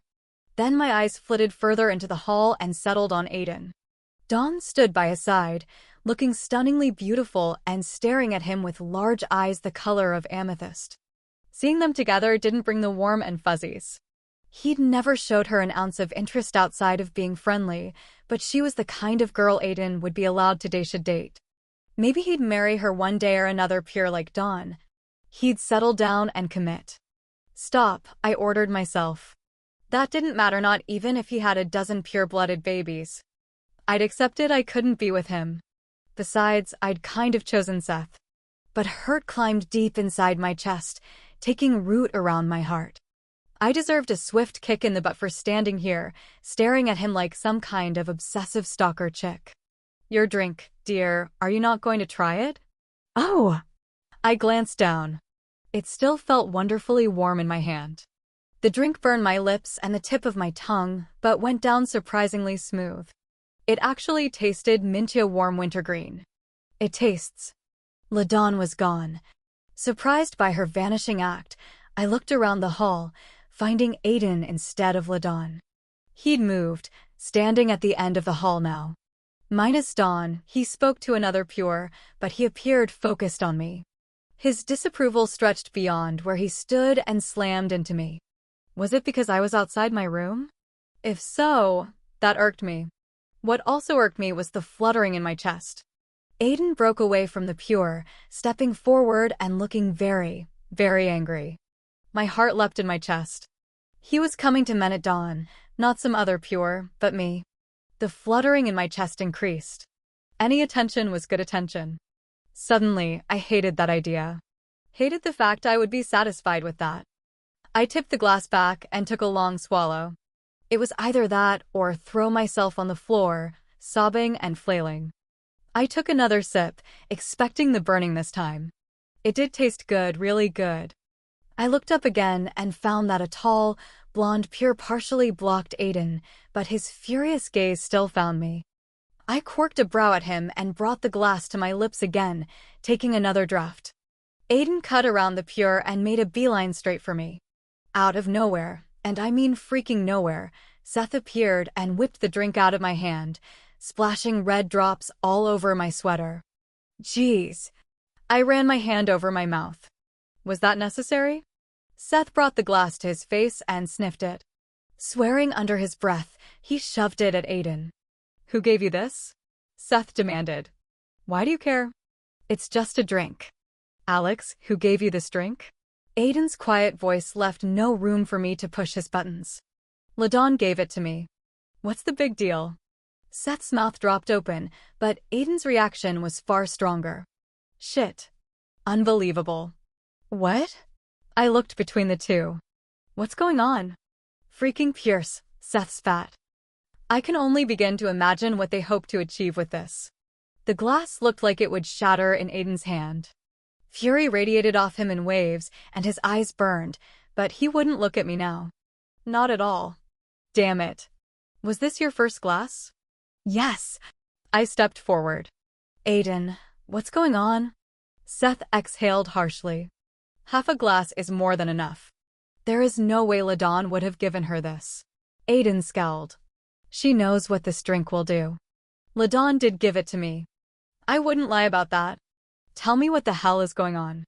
Seth ran a hand over his head. I think I'm going to hit someone. I shot a look at Seth. He wouldn't look at me either. Was there something wrong with my face? I put my hand to my cheeks and the only thing I noticed was my skin felt warm. I can't leave now. Aiden spoke in crisp, short words. Telly and the other ministers want us here. She can't be left alone, Seth. Seth nodded. I'll keep an eye on her. Aiden barked a short laugh. Yeah, I don't think so. Then what do you suggest we do? Seth demanded. Let her roam free? My temper snapped. I reached out and grabbed Aiden's arm, a bad thing to do to appear in public, but they were acting like I wasn't even standing here. What is going on? Aiden whirled around and grasped my hand, pulling me between the two of them. There is no way LaDawn would have given you this drink freely. Did she seem strange to you? Acting different in any way? Yes, I whispered. She seemed buzzed. His eyes snapped fire. She was compelled to give you this drink. No way, that's impossible. It's completely illegal to compel another Pure. You have to. Someone set you up, Alex, and they wanted to badly enough to break the rules themselves. All Pures know what that drink is just by looking at it. You were given aphrodisian brew, Alex. Brew? Oh. Oh. Oh my gods. I felt cold and hot all at once. I'd just drunk the equivalent of an Olympian roofie. Disbelief set in. You have to be wrong. A Pure wouldn't compel another Pure, and LaDawn would never give me something like that. I don't care what you say. Alex, Aiden said gently. There are Pures who know you're close with LaDawn. Aiden, we need to get her out of here. Soon, Seth interjected. I glanced at him. I feel fine. I must not have had enough. Seth laughed dryly. Yeah. Aiden let go of my hand, staring at Seth. I don't like you, let alone trust you. A muscle feathered along Seth's jaw. You don't have any other options at this point. I won't let anything happen to her, Aiden. And I wouldn't take advantage of her. I shot Seth a dirty look. No one is taking advantage of me unless I want to be taken advantage of. Whoa, that didn't come out right. Out of the question, Aiden said in a low, dangerous way. Guess what? I don't like you either. But you don't have any other choice. Either you risk this or you trust me enough to know that I'll keep an eye on her. Seth paused, his gaze meeting Aiden's. I have just as much invested as you. I scratched my leg. Invested in what? They ignored me. Aiden sort of growled. If anything happens to her. I know, replied Seth. You'll kill me. I'll do worse, Aiden growled. Don't take her to her room. We don't need Marcus knowing about this. Take her to your room. As soon as I can, I will come. He turned to me and forced a smile. I hated that kind of smile. Everything is going to be okay. Just please listen to Seth, and whatever you do, don't leave his room. I stared at Aiden. Wait. I want. Aiden had already turned and disappeared into the crowd. Then Seth took hold of my hand, leading me from the hall. I really didn't know what to expect. I'd heard rumors at the Covenant about the brew, knew that Leah had supposedly had some, but I'd never seen anyone under its influence. Seth didn't say anything as we navigated the hallways and headed upstairs. Several flights of stairs later, I still felt okay. I really feel fine. Nothing is wrong with me. I'm sure I can go to my room. I won't leave. Seth pulled me down the hallway. Look, why won't you talk to me? Especially after last night. He shot me a dangerous look over his shoulder. This right now has nothing to do with last night. I glared back at him even though I thought his hand felt incredibly smooth around mine. Are you mad at me? Alex, I'm not mad at you. But I am pissed right now. It's best I just don't speak. I might end up burning down this building. Letting go of my hand then, he pushed open the door to his room and motioned me forward. In. I shot him a haughty look. Really, they were making this into a bigger deal than, what the hell? Seth kicked the door shut behind him. What? How come you get this awesome room? I turned around, amazed by the cathedral ceilings, plush carpets, and a big screen television that took up half the wall. And the bidet was the size of a boat. My current predicament was temporarily forgotten. I've been sleeping in a closet. This isn't fair. He dropped his key on a dresser. I'm the Apollyon. So? I am, too, and I got a matchbox for a room. A coffin would have been bigger. You're not an Apollyon yet. That was the extent of our conversation for several minutes. I watched him prowl around the room and then over to the window. There he stayed. What are you doing? Seth leaned against the windowsill, attention fastened on whatever he saw outside. Several strands of hair had slipped from the tie and obscured most of his expression. Help yourself to whatever you want in the room.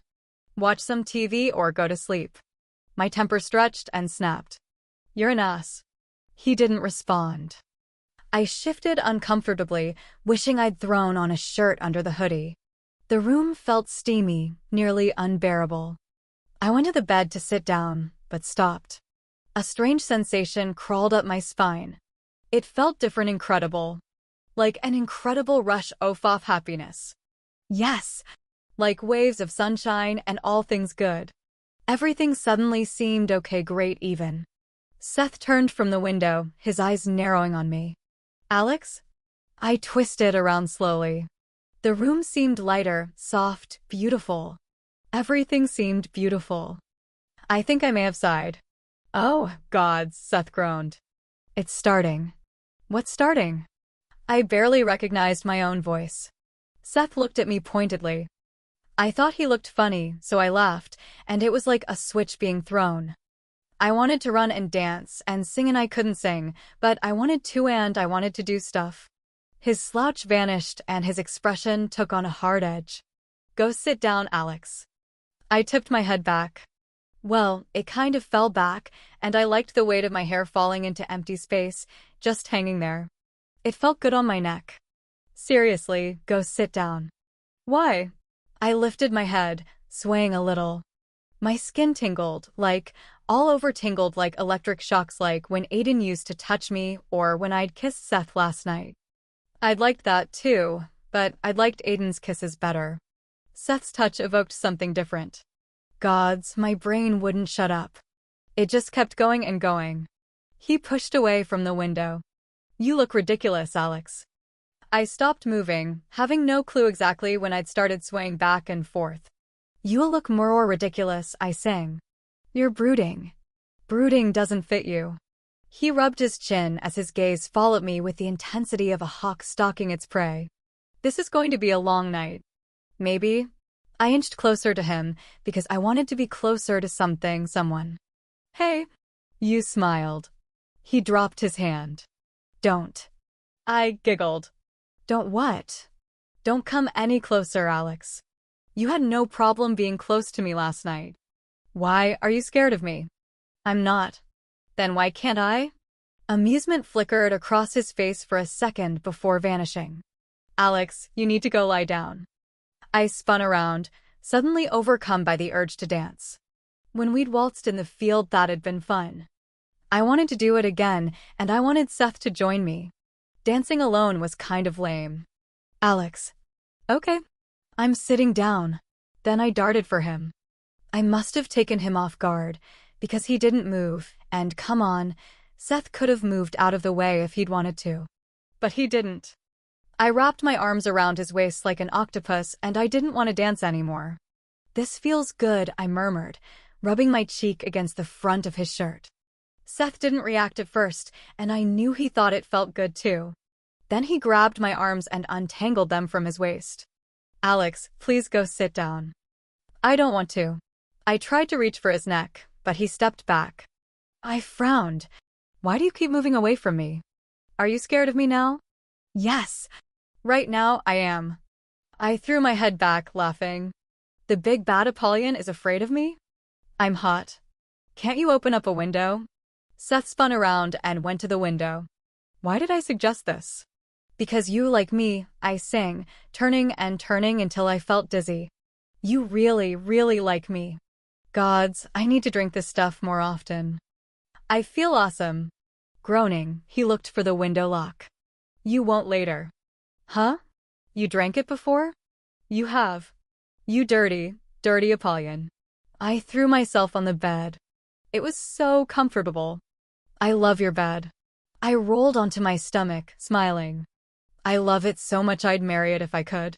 Seth laughed out loud. You'd marry my bed?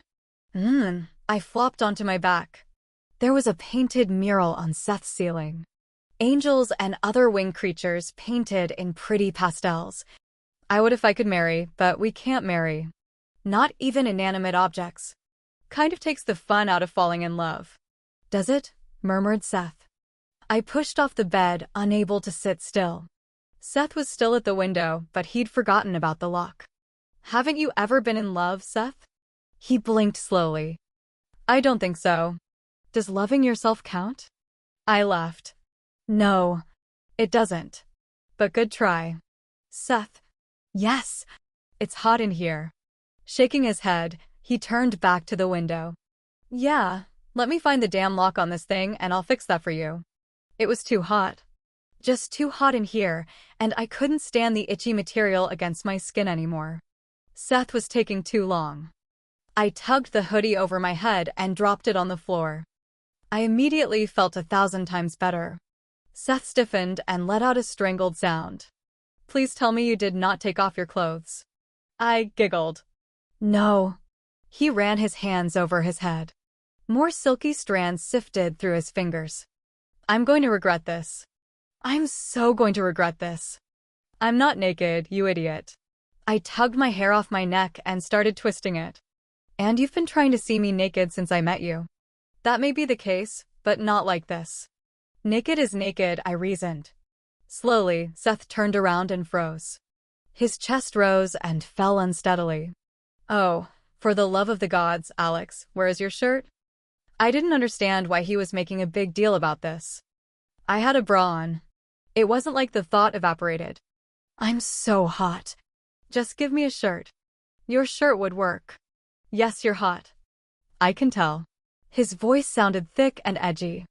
I laughed and let go of my hair, but I was still hot and out of control.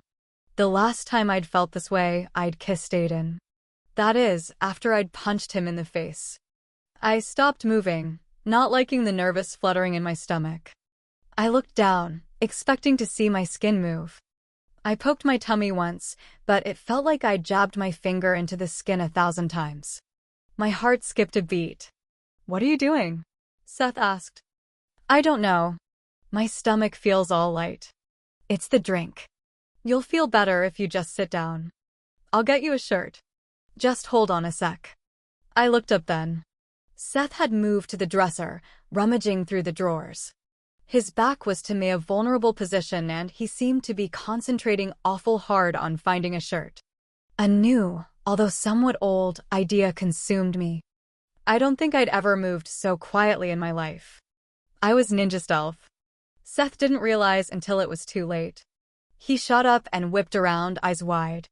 Alex, just let me get you a shirt. Stay put. He moved to the left. I followed him, shadowing his movements much like I did in training. Giving up on the shirt, he darted away from the dresser away from me. But I was quicker. Once again, I had my arms around him. Then an even better idea took over. "Kiss me?" I asked. Chapter 24. Seth tipped his head back, sighing loudly. "Alex, you don't want this. It's the drink." "That's not true. Nothing's wrong with me. Don't you want to kiss me?" "It's not about what I want." He clasped my arms. "I'm not doing this when you're like this." "I'm not drunk," I said indignantly. "You were just dancing like some would nymph 5 minutes ago. You took off your shirt and now you're latched onto me like a little monkey. So don't tell me you're in complete control of yourself." Damn. When he said it like that, I had to stop and think about what I was doing. Thinking lasted all of 5 seconds, maybe 6. Thinking was overrated. "You want to kiss me, and you liked kissing me last night." Seth made a low sound in his throat as he grabbed my shoulders, giving me a little shake. "Do you know why you feel this way right now?" "It has nothing to do with me or you," he said roughly. "Someone wanted to ruin you, Alex. They wanted to get you on your back with some pure so you'd be removed from the covenant and placed into servitude. Don't you get it? This is not you. No. This is me, really me. Or the connection thingy, but who cares? I want you to kiss me again." "I like you, Seth. I really don't know why. You're arrogant and rude, but I like you. Don't you like me?" "Alex." He said my name as if he was in some sort of exquisite pain. "I'm trying to be a good guy right now, and you're not helping." "I don't want you to be a good guy." He choked on his laugh. "You're making this really hard." I pressed against him. "You're making this harder." His hands slid down my arms again, sending shivers over me. Could it be possible to be so hot and so cold all at once? "Alex." "Seth. There are a lot of things I want to do to you right now, but it wouldn't be right." I tipped my head back and looked him in the eye. Faint marks of the Apollyon started to creep across his face. "Don't you want to kiss me?" I reached up, running my fingers over his parted lips. "I know you do. I can tell." Seth's grip tightened and his eyes fell shut. I slipped a hand under the hem of his shirt. He inhaled and tried to step back, but I followed him a bit too closely. My leg got snared with his. For someone normally so graceful, he wasn't right then. He went down, half on his side and half on his back. And I was right where I wanted to be. Giggling, I pressed my mouth to his neck. "Yay me," I murmured against his skin. Seth jerked his head back, but his hands dropped to my hips, fingers digging through the denim. "Alex, get off." I lowered my mouth to his. Seth pushed at me, but I had a really good hold on him and he didn't push too hard. And then he stopped pushing me and was pulling me closer, so close that I melted into nothing.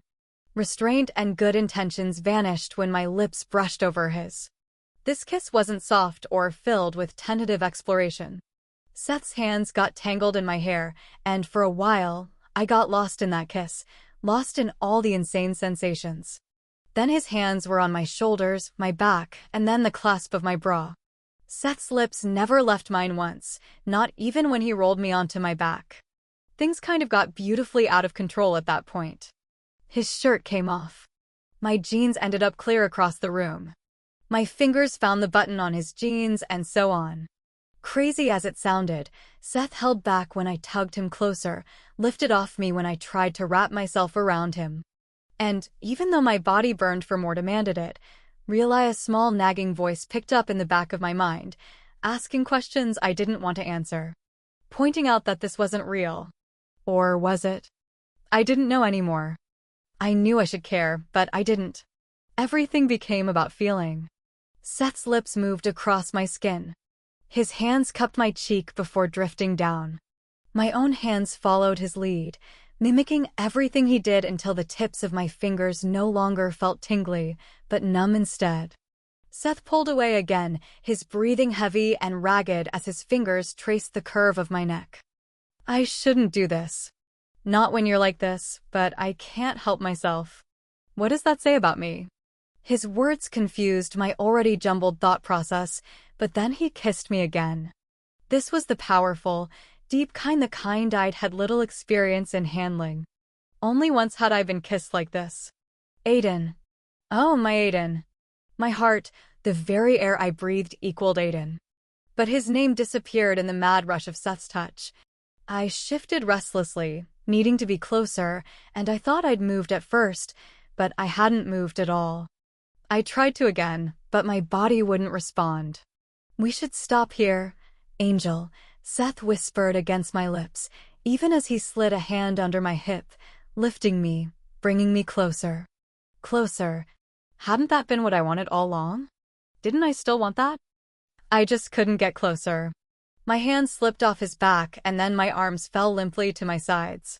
Seth lifted his head and two bright, nearly iridescent eyes filled my vision. They were hazy, clouded with passion. I think he frowned, but then his face blurred in and out. Alex? What? Oh, hell. Concern replaced lust, passion, whatever he'd felt. He sat back, pants sliding low on his hips as he pulled me into his lap. Alex, are you in there? He brushed the hair off my face. I'm so tired. Sorry. He smiled, but it rang false. I know. It's okay. I shivered, unable to wrap my arms around myself. Where had all that heat gone? Seth got his other arm around me and stood, cradling me like he'd had a lot of experience carrying girls. Judging by his recent actions, I think he did. He placed me on the bed and hovered over me. You still there? I blinked slowly, his face going in and out. I'm sleepy. Okay. Seth leaned in and brushed his lips over my forehead. I squeezed my eyes shut, stomach twisting when he disappeared. A few seconds later, he returned to my side and helped me get into a shirt that fell to my knees. Things were kind of hazy after that. Numbness settled so deep in my bones, I started to believe that my limbs weren't connected anymore. Unable to move, unable to say more than a few words at a time, I lay there and tried to figure out what was going on with my body. Lust and all those other warm, wonderful feelings had vanished. So had the numbness, and in their place was a god's-awful feeling in the pit of my stomach. I squeezed my eyes shut again and tried to breathe through the sharp rise of nausea. It didn't help. A twisting and churning motion swept through me. Oh, gods, this wasn't going to be good. I was going to puke. I could feel taste it and I couldn't move. A soft whimper escaped my lips. The bed dipped beside me and a warm hand brushed across my cheek. You hanging in there? Sick, I gasped out. Seth scooped me up in one swipe and carried me to the bathroom. The part of my brain that still functioned on normal Alex level noted that his bathroom was bigger than my entire room and much nicer. So not fair. But then I stopped thinking altogether. The moment he held me over the toilet, I started heaving. Once I started, I couldn't stop. I really don't know how long I remained latched there, or how in the world Seth stomached all of it, holding me up and keeping my hair out the way. Only when my sides ached and my eyes leaked did the painful heaving subside. Better. Seth smoothed the damp strands off my forehead. I want to die, I moaned pitifully. I think I'm dying. No, you're not. Seth shook his head. Water will help. Just hold on to. He tried to keep me upright, but I slipped to the floor. Or just lie down. That works too. I pressed my forehead against the cool tile. It helped with the hot feeling, but my head throbbed something fierce. Moaning, I wrapped my arms around my waist and curled into a ball. Seth cursed under his breath. I felt him stand and go back into the bedroom. I hoped he left me there. I never wanted to move ever again. I could rot there, as long as the pounding went away and the room stopped spinning. But he returned a few seconds later and forced me to sit up. He barely got one bottle of water in me. I struggled, slapping his hands away a dozen times. Seth was halfway through forcing a second bottle when someone knocked at the door. We heard it swing open. Seth swore again, put the bottle of water down, and eased me back to the floor. The cool floor was my friend? I missed Caleb. I missed him so terribly. Where is she? Seth. Aiden's firm voice called from the bedroom. Damn it, Seth muttered, standing. She's fine, he called out. Just needs a few more minutes to hang onto the floor. I wanted to hit him. Seth left the bathroom then, and the silence from the other room stretched out long, becoming ripe with tension. My mind provided the images of what the room must have looked like to Aiden. And shirtless, pants unbuttoned Seth. Surely Seth would have taken 5 seconds to button them? I heard Seth sigh. Look, I know all this looks really bad. It's not what you think. This isn't what it looks like? Aiden growled, and I'd never heard his voice sound that way before, so hard and flat, but with an edge that trembled with the promise of violence. Really? Because I think this belongs to Alex. I cringed, wishing I could sink through the floor and disappear. A massive confusion and unease formed in my delicate stomach. Then Aiden stood in the doorway to the bathroom, and I knew I must have looked a mess. Damp hair clung to my skin, the room smelled of sickness, and I was dressed in Seth's shirt and little else. Aiden, I said weakly. It's not. Seth, I trusted you. Aiden's voice was filled with cold steel. Look, I know. This wasn't. The sound of a fist connecting with flesh came from the next room. A body slammed into something a dresser? Something heavy crashed to the floor, shattering. The really sweet TV came to mind. Curses exploded from each of them. I pushed myself off the bathroom floor, standing on wobbly legs. The white walls and gilded mirror spun in wild circles for a moment. Pushing through the dizziness, I staggered out of the bathroom and into the middle of a major throwdown between a highly trained sentinel and the Apollyon. Guys, come on, you both are being so stupid. I swayed to the left. Cold sweat clung to my forehead. They either didn't hear me or didn't care. Aiden, who looked surprisingly unscathed, backed Seth across the room. He lunged at Seth, knocking him to the floor. They rolled, each of them exchanging and receiving blows. Aiden! Stop it! I lurched forward, swearing as my stomach rolled violently. Seth didn't choke him. Seth had gained the upper hand, rolling Aiden onto his back. He reared back, throwing one arm in the air. Blue light shimmered around his fist. Akasha. I panicked, which maybe wasn't the greatest thing to do considering my reflexes and even basic walking skills were subpar at the moment. I stumbled to them, intending on pulling Seth off Aiden, and then I planned to knock the crap out of both of them. I wrapped my arms around Seth's waist the same moment Aiden slammed his fist into Seth's stomach. When Seth fell backwards, so did I. My shoulders smacked off the edge of the bed first, and then Seth's weight crashed onto me. I hit the floor for the second time that night. Aiden popped to his feet and grabbed Seth, tossing him to the side. I turned over, and there was my brawling right there, laughing at me. I closed my eyes, utterly mortified. What the hell? Another voice rang out. A clear, distinct voice I knew belonged only to Leon. Have you all lost your god's-forsaken minds? Seth rolled to his knees, wiping his hand over his bloodied lip. Oh, we're just wrestling. Aiden shot him a dark look as he dropped down. Alex, are you okay? He slid his hands under my arms and helped me to sit up. Say something. I peered through the mess of hair covering my face.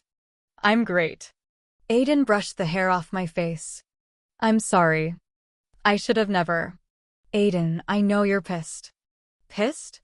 You took advantage of her, Seth. Aiden rose to his feet. You son of a... Stop it. Leon ordered. You two are going to bring every guard in this building to this room. Seth, get out of here now. This is my room, Seth protested, climbing to his feet. And if this dickhead would give me 5. Aiden growled low in his throat. I'm going to kill you. Oh, that's it. Seth whirled around, eyes flaring. Let me see you try. I staggered to my feet and reached for Aiden. The room swayed off kilter, but I ignored it. Don't. Please. This isn't Seth's woe. The wall spun suddenly. Alex? Aiden said, but he sounded so far away, which was weird, since he was right beside me. I reached for him, but then I think I keeled over. When I woke up, I felt like hell and I hadn't even opened my eyes yet. A drummer lived inside my head and my mouth was a desert. I groaned and tried to roll over, but I couldn't move. Something stopped me. Slowly, I pried my eyes open and looked down. A heavily muscled arm lay across my waist, not my arm. Well, This was odd. I tilted my head to the side, blinked once and then twice. It couldn't be him. Waves of dark hair fell over his forehead and along his cheek. It was Aiden's flawless face inches from mine, but a younger version of him. At rest, he looked vulnerable, peaceful. My fingers itched to trace the smooth line of his jaw, to touch his parted lips and see if he was real. It had to be a dream, something my heart had produced, because he couldn't be here. Stop staring at me. Aiden's voice was gruff with sleep. I jerked back an inch. Okay, maybe not a dream. I'm not. He pried one gray eye open. Yes, you are. Accepting that this was reality, I glanced around. We were still in Seth's room. Where's Seth? I don't know. He left a couple of hours ago. Aiden seemed to realize then that his arm was around me. Looking confused, he pulled back and sat up. I sat down for a little while. I must have fallen asleep. How are you feeling? Everything seemed hazy at first. Then, slowly, the memories clicked into place. LaDawn giving me the super sex cocktail drink, Aiden ordering me off with Seth, and then everything with Seth. Oh! My gods, I moaned. I want to die. Like right now. Aiden hovered beside me. Alex, it's okay. I covered my face with my hands. When I spoke, my voice was muffled. No, it's not. I'm going to kill someone. I think you're going to have to get in line for that. Have you found LaDawn? I asked. Is she okay? Yes, I found her in her room just before I checked on you. She's fine, but she doesn't remember a thing. It's just like the night Leon found you in the maze. To compel someone that strongly and to make them forget is a hell of a compulsion. And to use it against another pure is unheard of. I mumbled incoherently against my hands. Delayed as it was, it struck me then that Aiden had spent the night with me in a bed. And I'd been passed out for it. Gods, that royally sucked, but it didn't suck as badly as it would have if someone found out about it. Why did you stay here? What if someone? Only Seth and Leon know what happened. And LaDawn. No one else knows we're here. He pulled my hands away. I wasn't leaving you alone. The drug was still in your system, and I wasn't taking a risk on something else happening to you. You were sick again in the middle of the night. You don't remember that? No, I whispered, trying to ignore the warmth his protective words brought. I don't remember that. Probably a good thing, it was pretty rough. Great, I muttered. A brief smile appeared. You were talking a lot too. This just keeps getting better. What did I say?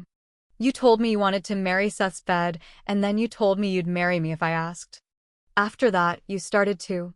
Enough, I groaned, wanting to crawl under the blankets. Aiden laughed.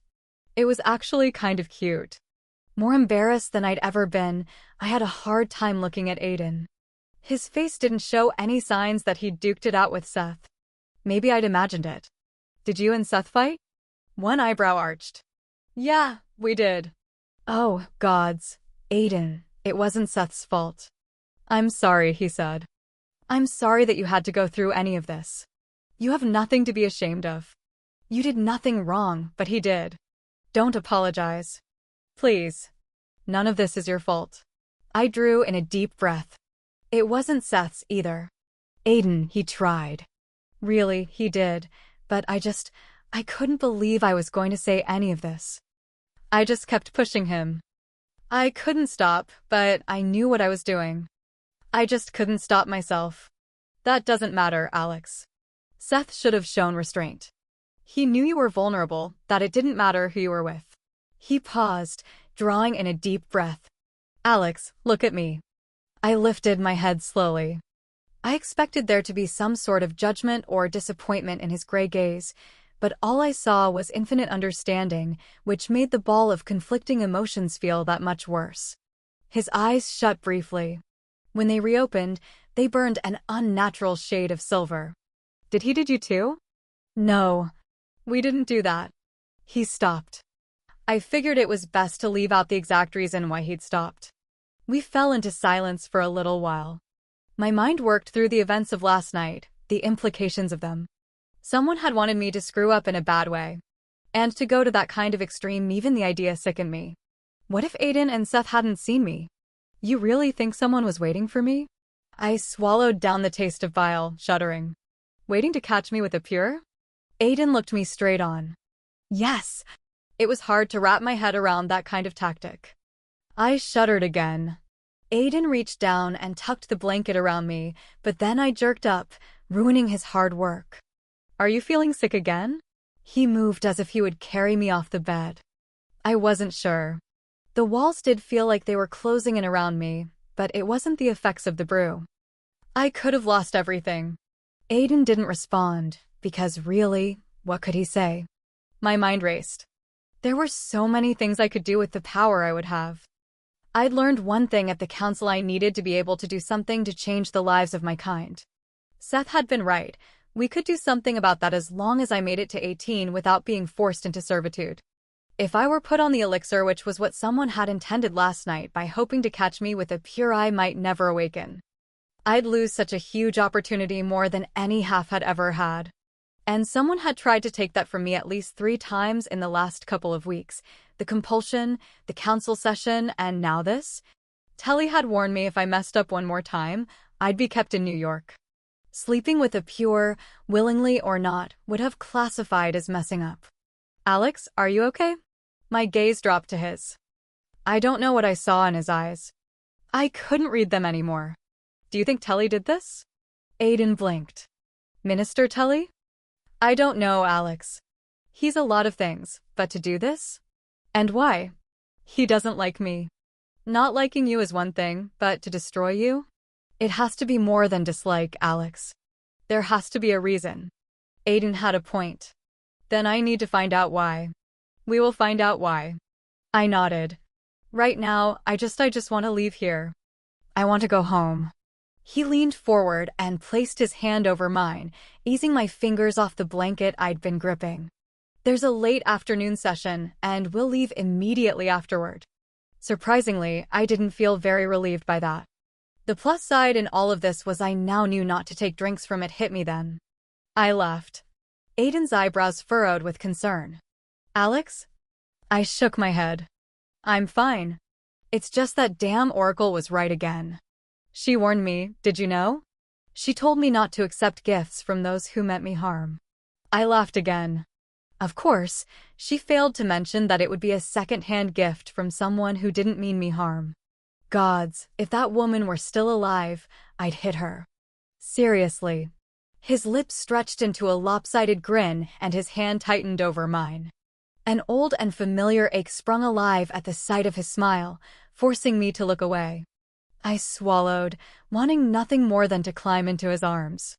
Do you know where Seth is? No. He left when he realized I wasn't leaving. He's around here somewhere. I ran a hand over my face. I was surprised and kind of stung that he'd actually left me with Aiden, but I was happy that he had. Because that gave me time with Aiden, time in bed with Aiden. Which didn't make any sense. I need to find him. Aiden's hand left mine. You shouldn't be worried about him right now. And I don't want you running around looking for him. It's not safe here. I know it's not, but I have to see him. You don't understand. Things. Things are what, Alex? I turned toward him. He was frowning, eyes a deep and dark gray. I don't know. Things are different with him. That was all I could say. Aiden stared at me a moment, then straightened. Are you two seeing each other? My cheeks turned several shades of red. His eyes turned silver in a nanosecond. I thought you were against this whole fate thing. I am. But I don't know. Things have just changed and he's been there for me, I finished lamely. A muscle started ticking along his jaw. And I haven't been. So you decided to be with Seth? I gaped at him, but then my temper shot to the surface. No, you haven't been. But that's not why I'm with Seth. Really? He pushed off the bed. Standing, he ran his hand through his hair. I find that hard to believe since you told me a few days ago you hated him. I flushed, partly because he was right, and that pissed me off. Why do you even care, Aiden? You can't don't want me. And you even said you thought Seth cared about me. Or is this one of those lame lines like, I don't want you, but I don't want you with anyone else? Because that's so not cool. He dropped his hand. That is not what this is about, Alex. I just don't want to see you getting wrapped up in something so serious for the wrong reasons. My gaze flicked up, meeting his. His eyes burned so brightly, taking up his whole face. You've told me we can't be together, and I know. I know we can't, but... Aiden bent quickly, leaning down so our faces were only inches from one another. But that doesn't mean you should settle for Seth, Alex. I crushed the blanket in my hands. I'm not settling for Seth. He quirked an eyebrow and held my glare with his own. Then it hit me and my heart sped up. This isn't even about Seth. This is about you. You don't want to see me with him or anyone else. Because you still care about me. Aiden jerked back, shaking his head. Of course I care for you.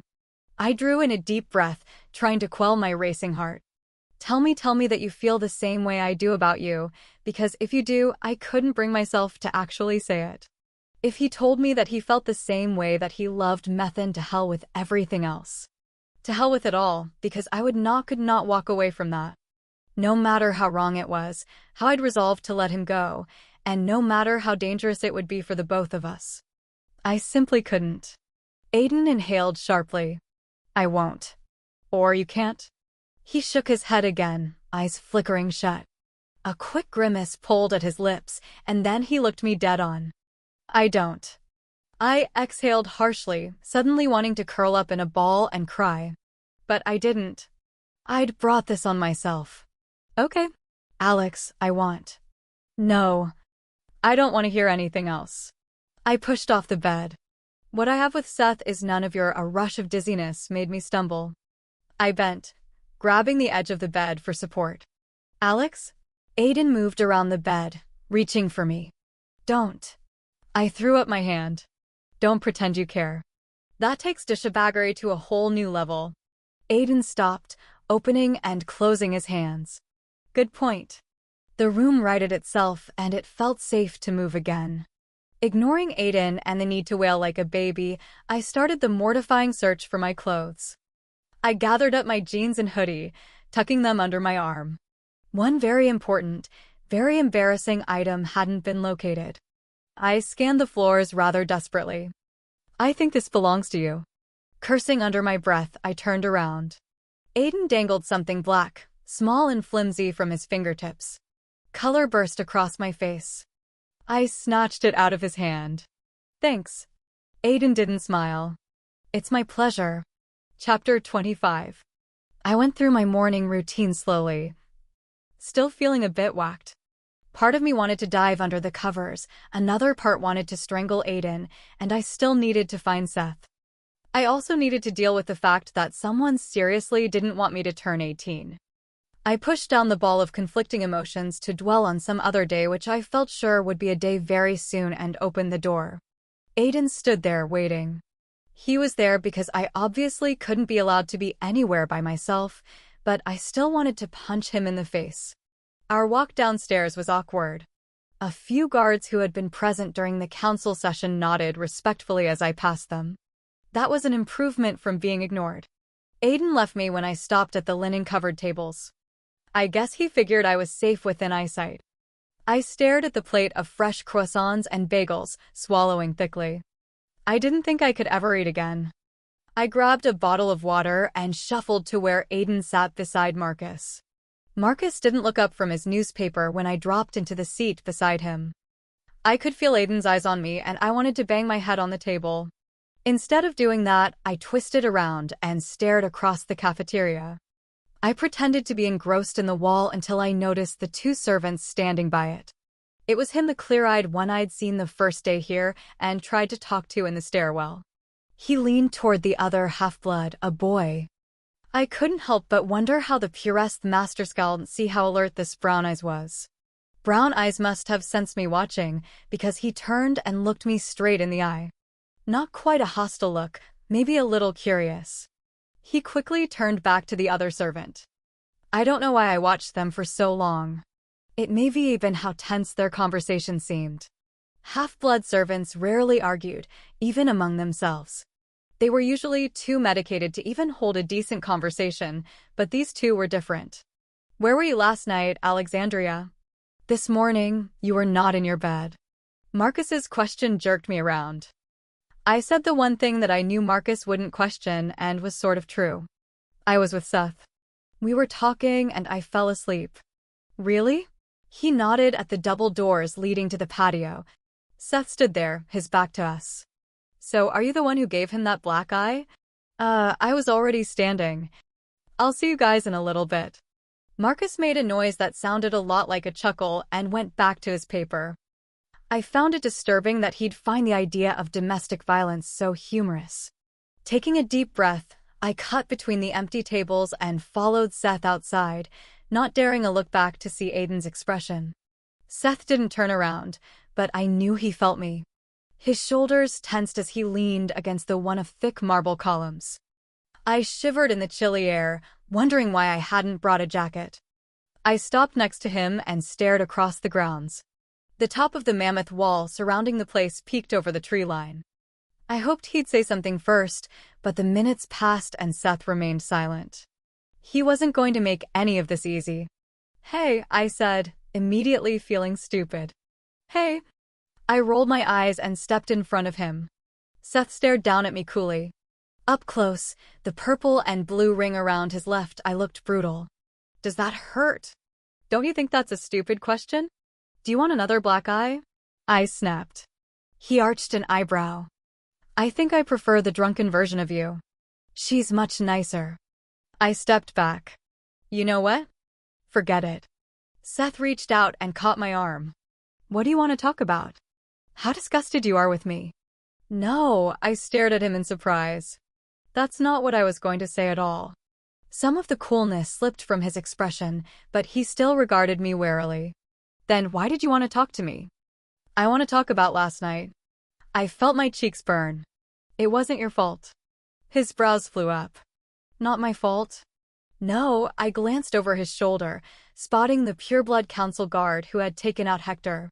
He stood by the glass door leading out to the patio, trying to appear as if he wasn't watching us. "Can we go somewhere private?" Seth looked over his shoulder. "Let's go." We ended up a few rows into the labyrinth. Being in here left a bad taste in my mouth, but there was really no other place that was private. Seth leaned against the stone wall and folded his arms. "So talk." I swallowed uncomfortably. This would be so awkward.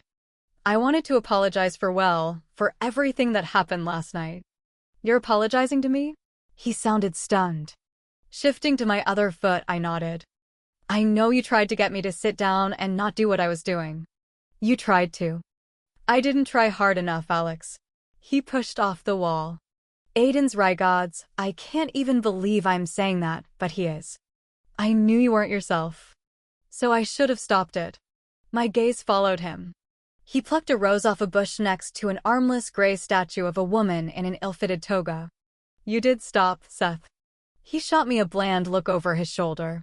"You and I both know why I stopped. It wasn't out of chivalry." I didn't believe that, not entirely. "Seth, you aren't the bad guy in this. You were sort of drugged, too, through our connection. And you took care of me afterward." He shrugged. "What else was I supposed to do? You held my hair while I puked. You didn't need to do that. You could have left me in the bathroom. That's pretty hardcore. It was also gross. Just so you know." Seth turned around, not looking at me, but at the rose in his palm. Irritation surged to the surface. "Why are you acting like this?" "I'm trying to tell you that you weren't at fault for last night, and you're being a jerk." Blue fire sprung from his hand, folding over the rose. It smoked a wispy blue before disappearing into nothing. I dragged my eyes from his hand and struggled for patience. Was every conversation today going to end in argument? His eyes flicked up, meeting mine finally. "It appears you were well taken care of after I left. Were you thrilled that Aiden stayed with you?" "I'm sure you were." I felt stung and confused by Seth. "I don't want to argue with you."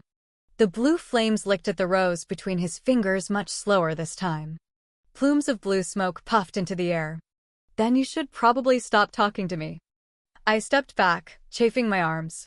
"Why are you being so pistastic with me?" Seth blinked and the blue fire evaporated, leaving the rose whole. "I don't believe pistastic is a real word, Alex. Hiding underneath the covers for the rest of the day started to look even better. All right, well, this was fun.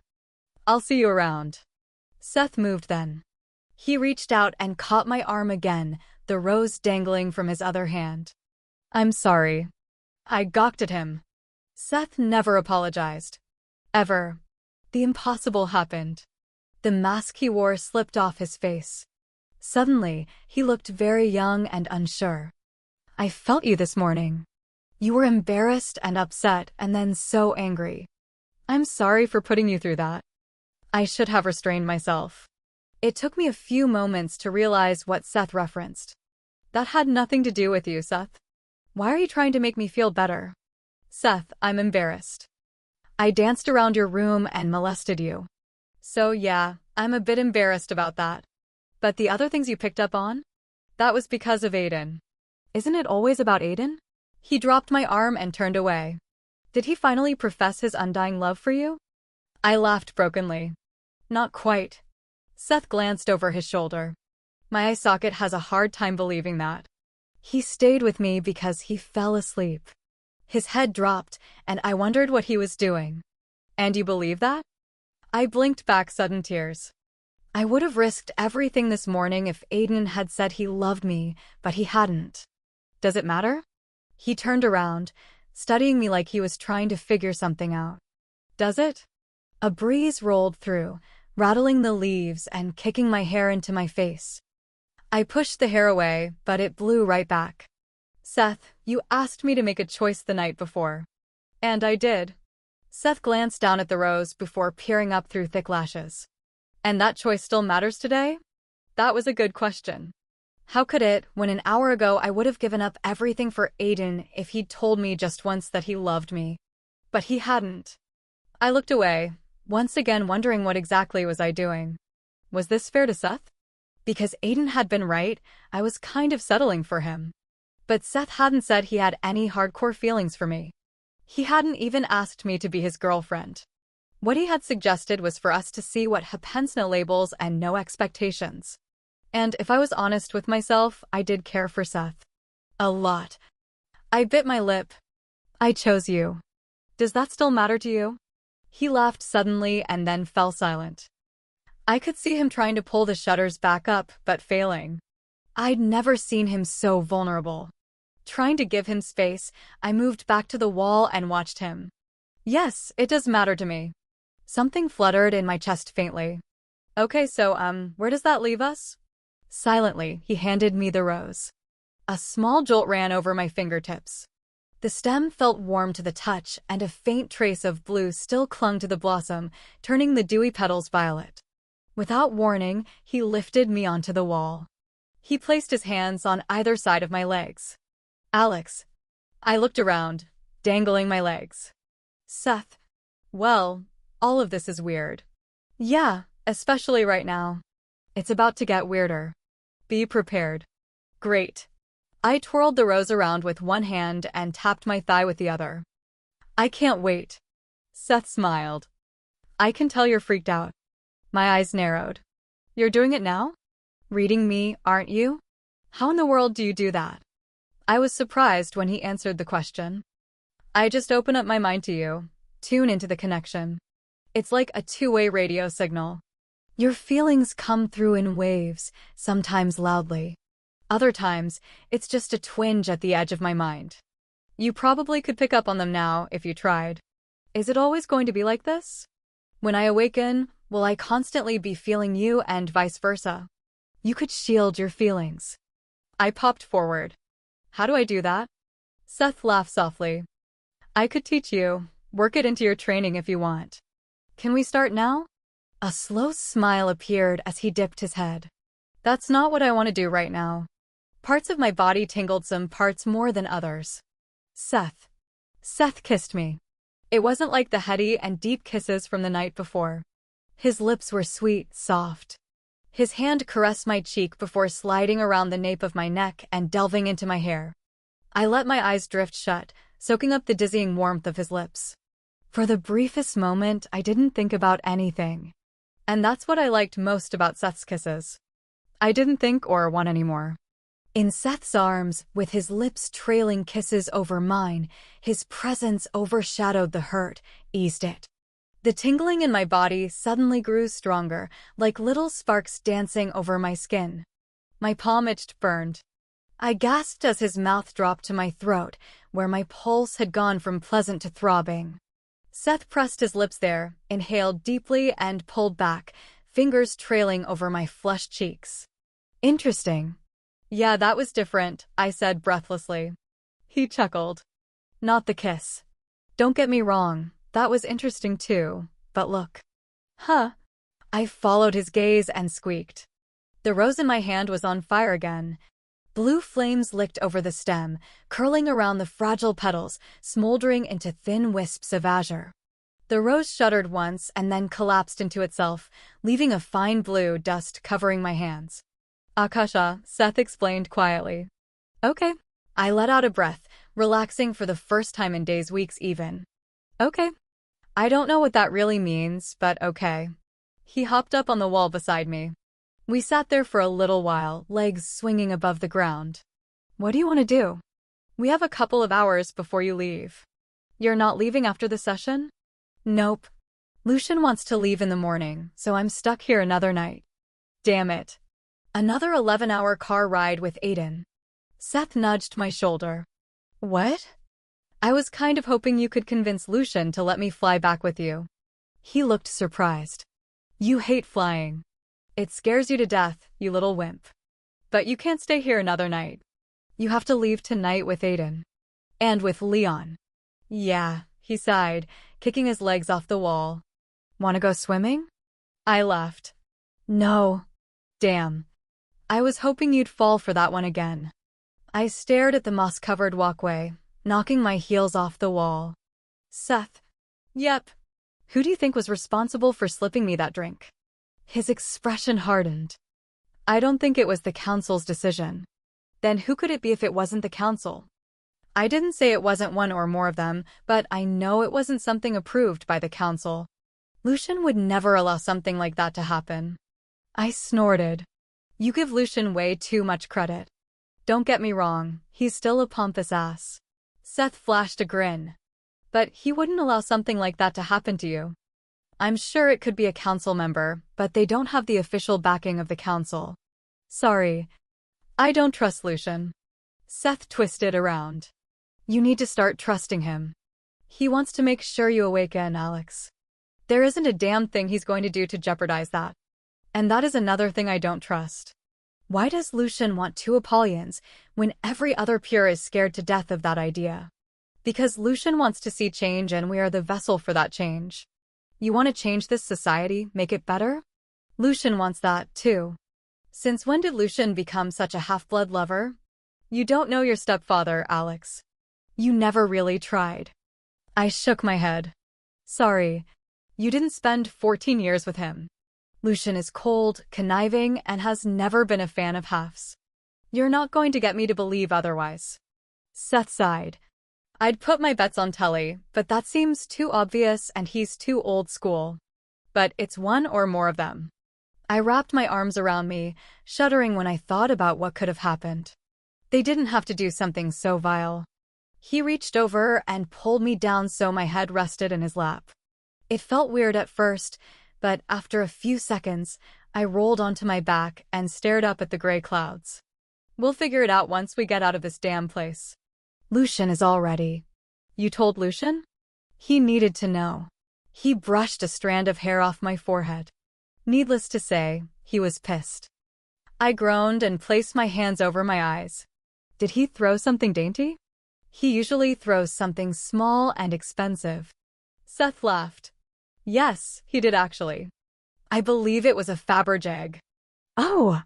Sweet. He picked up my pinky and peeked down at me. What are you hiding from? I considered that. I don't know.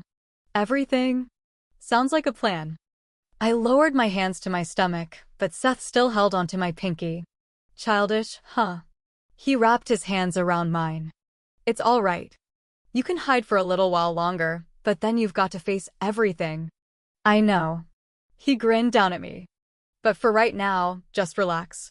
Once we got back to North Carolina, there would be classes, and Olivia now hated me, and we still needed to find out who'd set me up last night, and crap, Instructor Romvi. I cringed. Can we stay here for a little while? Sure. He bent down, pressing his lips against my forehead. If that's what you want. It really didn't matter what I wanted, but I closed my eyes and smiled anyway. The sun had set by the time the servants lugged my bag downstairs. Seth and I waited in the glass breezeway outside the ballroom. I tried to not stare at the Furies, but my eyes kept going back to them. Do you think I'll get to see LaDawn before we leave? I asked. Seth leaned against the wall opposite from me. I'd think so. I slid down the glass and crossed my legs. I just want to see her before I leave. I hope she doesn't feel. I stopped, glancing around me before I continued, guilty or anything. Understandable. He shot an irritated look back toward the ballroom. How long is this crap going to take? Who knows? I muttered. Telly had all the Pierce gathered, doing some kind of stupid closing ceremony. I stretched out my legs and eyed Seth. He had changed into his sentinel uniform, blades, and all. Squinting, I noticed the new blade attached to his thigh. Can I see that one? He glanced down and unhooked the blade. This one. I wiggled my fingers. Let me see it. He walked it across and handed it to me. Be careful with it, both edges are deadly sharp when released. Yeah, I know. Aiden showed me one earlier. I pushed to my feet, imagining chopping a Daimon half's head off with it. You know, using this thing is going to be really messy. Seth made a grab for the weapon, but I stepped back. He gave me a droll look. Haven't used it yet, but I'm sure it's not going to be pretty. I whipped the sickle blade through the air again, and then remembered what I'd realized when Aiden had showed me the blade. I peered up at Seth. What about after I awaken? You'll just have unlimited zapping powers, right? I don't know.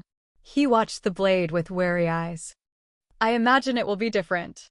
Could even be different now. Remember, we don't know all the fine details. I looked at Seth, but he still fixated on the blade. What happens to me when you pull from my energy? Seth's eyes snapped to my face.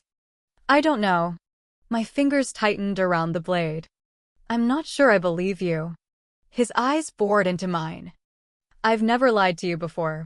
I swallowed hard.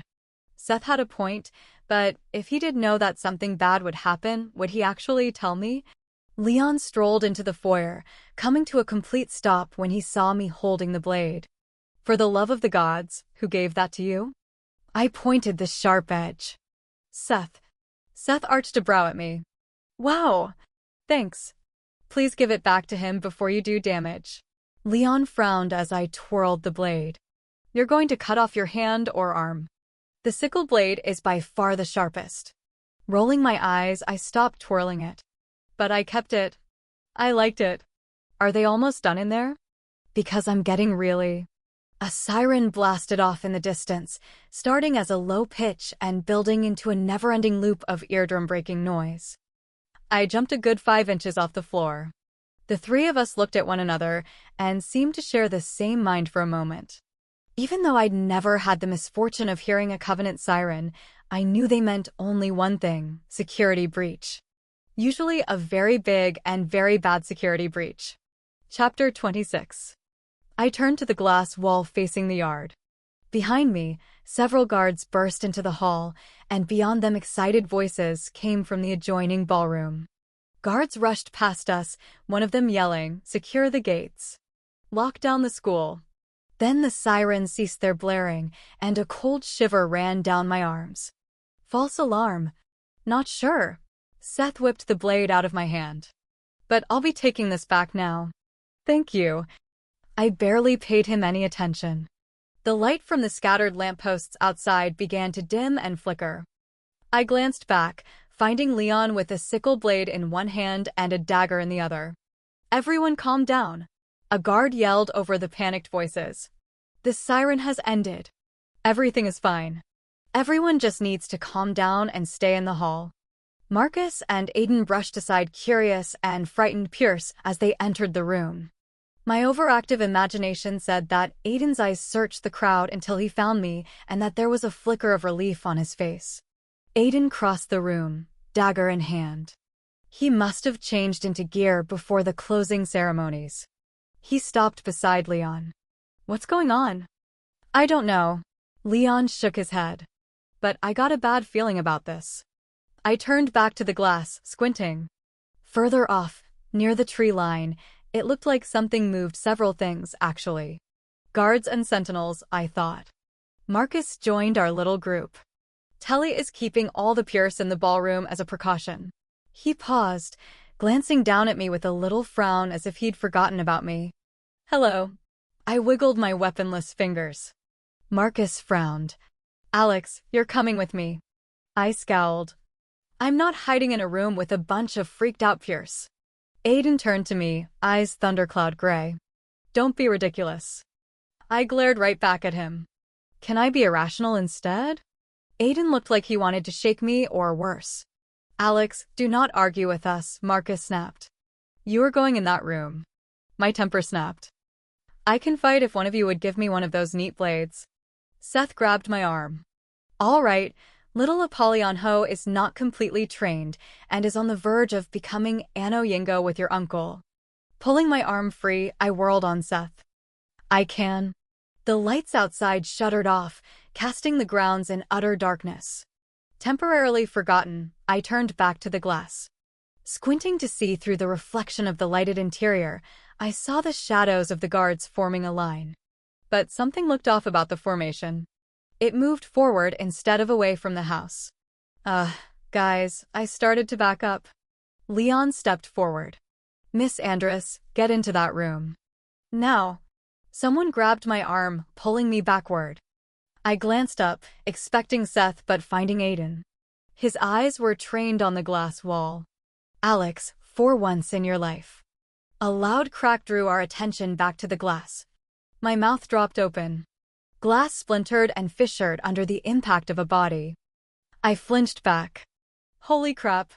The glass exploded, shooting large shards through the air as several bodies thudded onto the marble floor. The color of their uniforms made them unmistakable, although blood stained their white shirts and pants. The council guards hadn't even drawn their weapons. All of their throats had been ripped open, revealing pink and jelly-like tissue. Some still twitched before their eyes glossed over. Aiden pushed me toward Marcus. "Go!" With a tight grip on my arm, Marcus rushed across the room as sentinels entered, drawing weapons. I broke free and went in the opposite direction. "Alexandria." "No," shouted Marcus. "Give me a second." I skidded over to one of the bodies, trying not to look too closely at it. Wincing, I unhooked a sickle and a dagger. There was no way I was going to be weaponless in a daimon siege. A shrill, heart-stopping cry broke through all the commotion, drowning out everything else. Shivers of dread dug deep into my muscles as the soulless howls hit an intense pitch. I wrapped my hands around the blades and jerked up. Shadows descended, like a wave of death moving incredibly fast. Damon's buttloads of daimons. The sight of so many pale faces, black veins throbbing under papery thin skin, and empty holes where eyes should have been freaked the holy hell out of me. My nightmares had come alive in vivid, startling detail. There were at least a dozen of them, screeching with mouths full of razor-like teeth. But scattered among them were faces that looked no different. Daimon halves. The sentinels Aiden and Seth included rushed them, disappearing into the mob. Blades clattered and fell to the floor, screams and shouts mingled with the ripping and tearing of clothing and flesh. "Alexandria," Marcus shouted. "Let go of me. I have to get her." I spun around. A council guard pulled Marcus toward the reception hall toward the stronghold. Another guard appeared, helping remove Marcus to safety. Taking off after them, I reached them just as they pushed Marcus into the hall and slammed the titanium-lined door shut. Marcus beat on the door, his words muffled by the thick metal separating us. "This door does not open again." The guard looked me straight in the eye. He was the guard who'd carried out Tully's orders. "Thanks," I said through clenched teeth.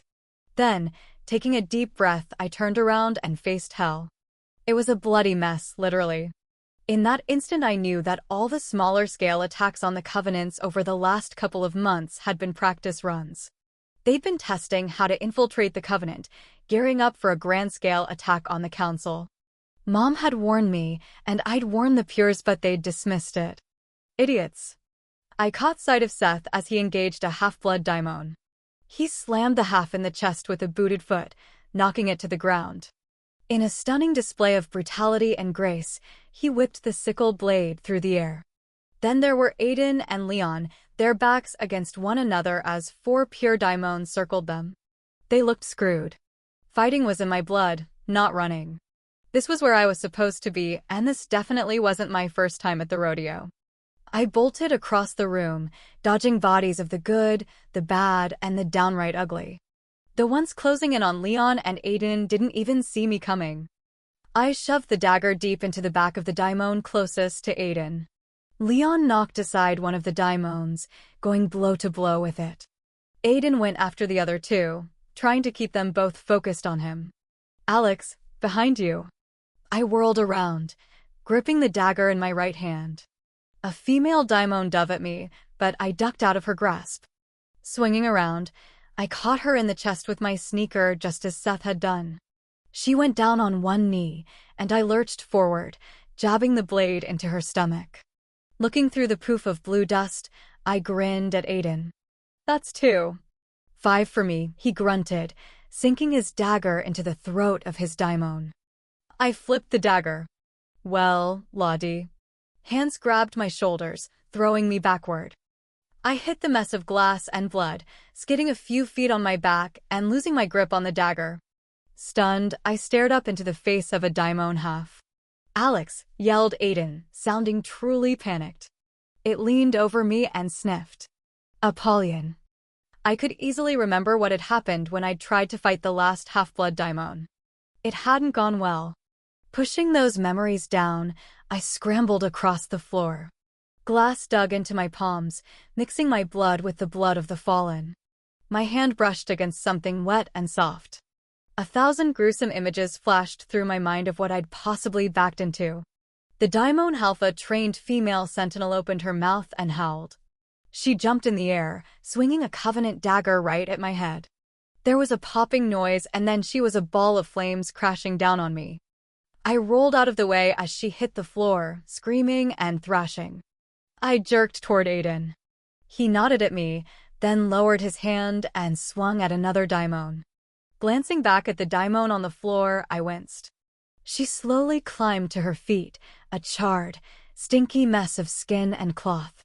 "Good gods," I muttered, wanting to yak. "Don't even touch me." She opened her mouth, and then her head went in one direction and her body in the other. Leon stood behind her, sickle in hand.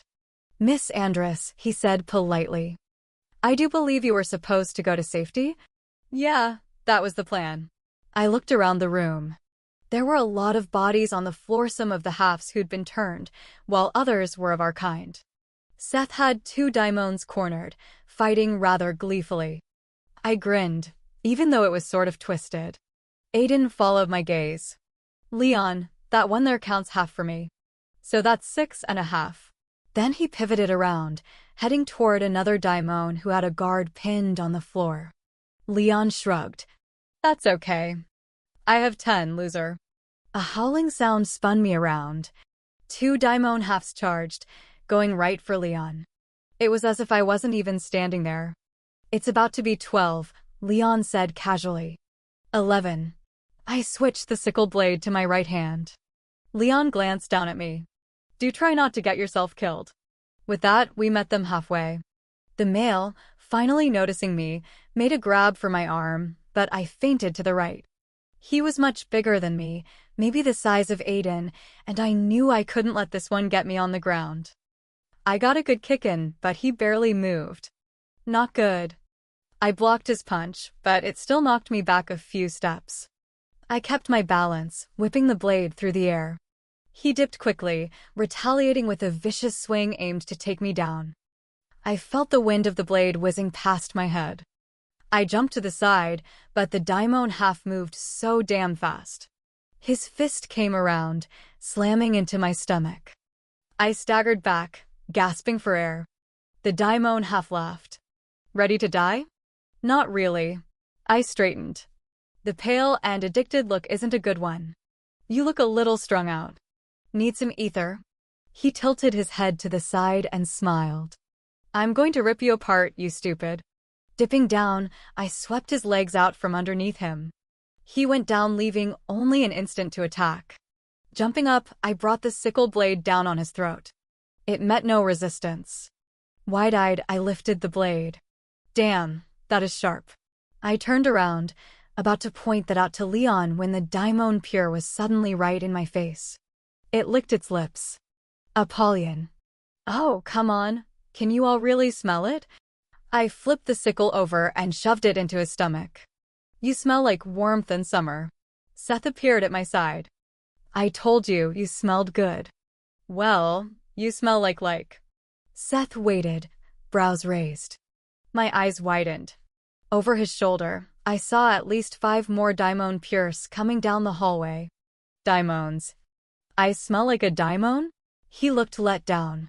No, you idiot. There are more daimons coming. Seth glanced over his shoulder. Oh! Well, damn. They must have broken through the entrances. That's not good.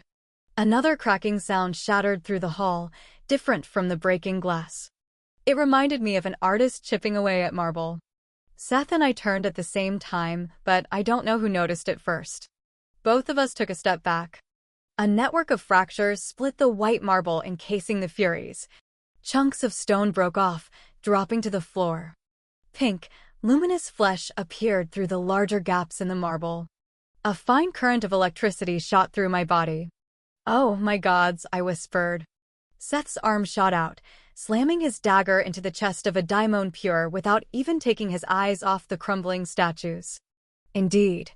A soft, tinkling laugh overcame the sounds of battle, halting everyone and everything in the hall. Transfixed, I watched the rest of the marble slip away like a snake shedding its skin. And there they were, the 3 of them hovering above the makeshift battlefield.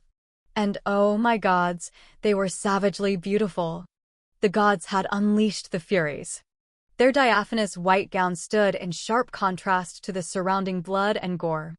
Pale, blonde, and perfect, the 3 cast their all-white eyes toward the carnage before them. They moved through the still air on pale, transparent wings, delicate-looking and soundless. The Furies were lesser goddesses, but their presence took over the hall.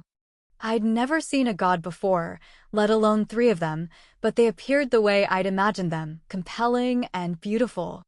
Frightening. I even took a step toward them, barely realizing that Seth had done so, too. Neither of us could help it. They were gods, freaking gods appearing before us. None of the other halves or pures moved, seeming too stunned to do much of anything. Around the room, the daimons backed off from their opponents, all their attention fixed on the Furies as they sniffed the air. Some started to whine, others growled. It was the ether flowing through the gods, I realized.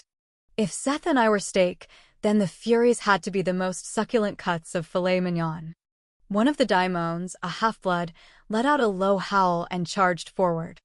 The Fury in the middle lowered to the floor, sinking her bare feet into blood and glass. Thick blonde curls floated around her head as her noiseless wings fluttered around her. A pearly glow radiated from her skin as she tipped her head to the side and smiled.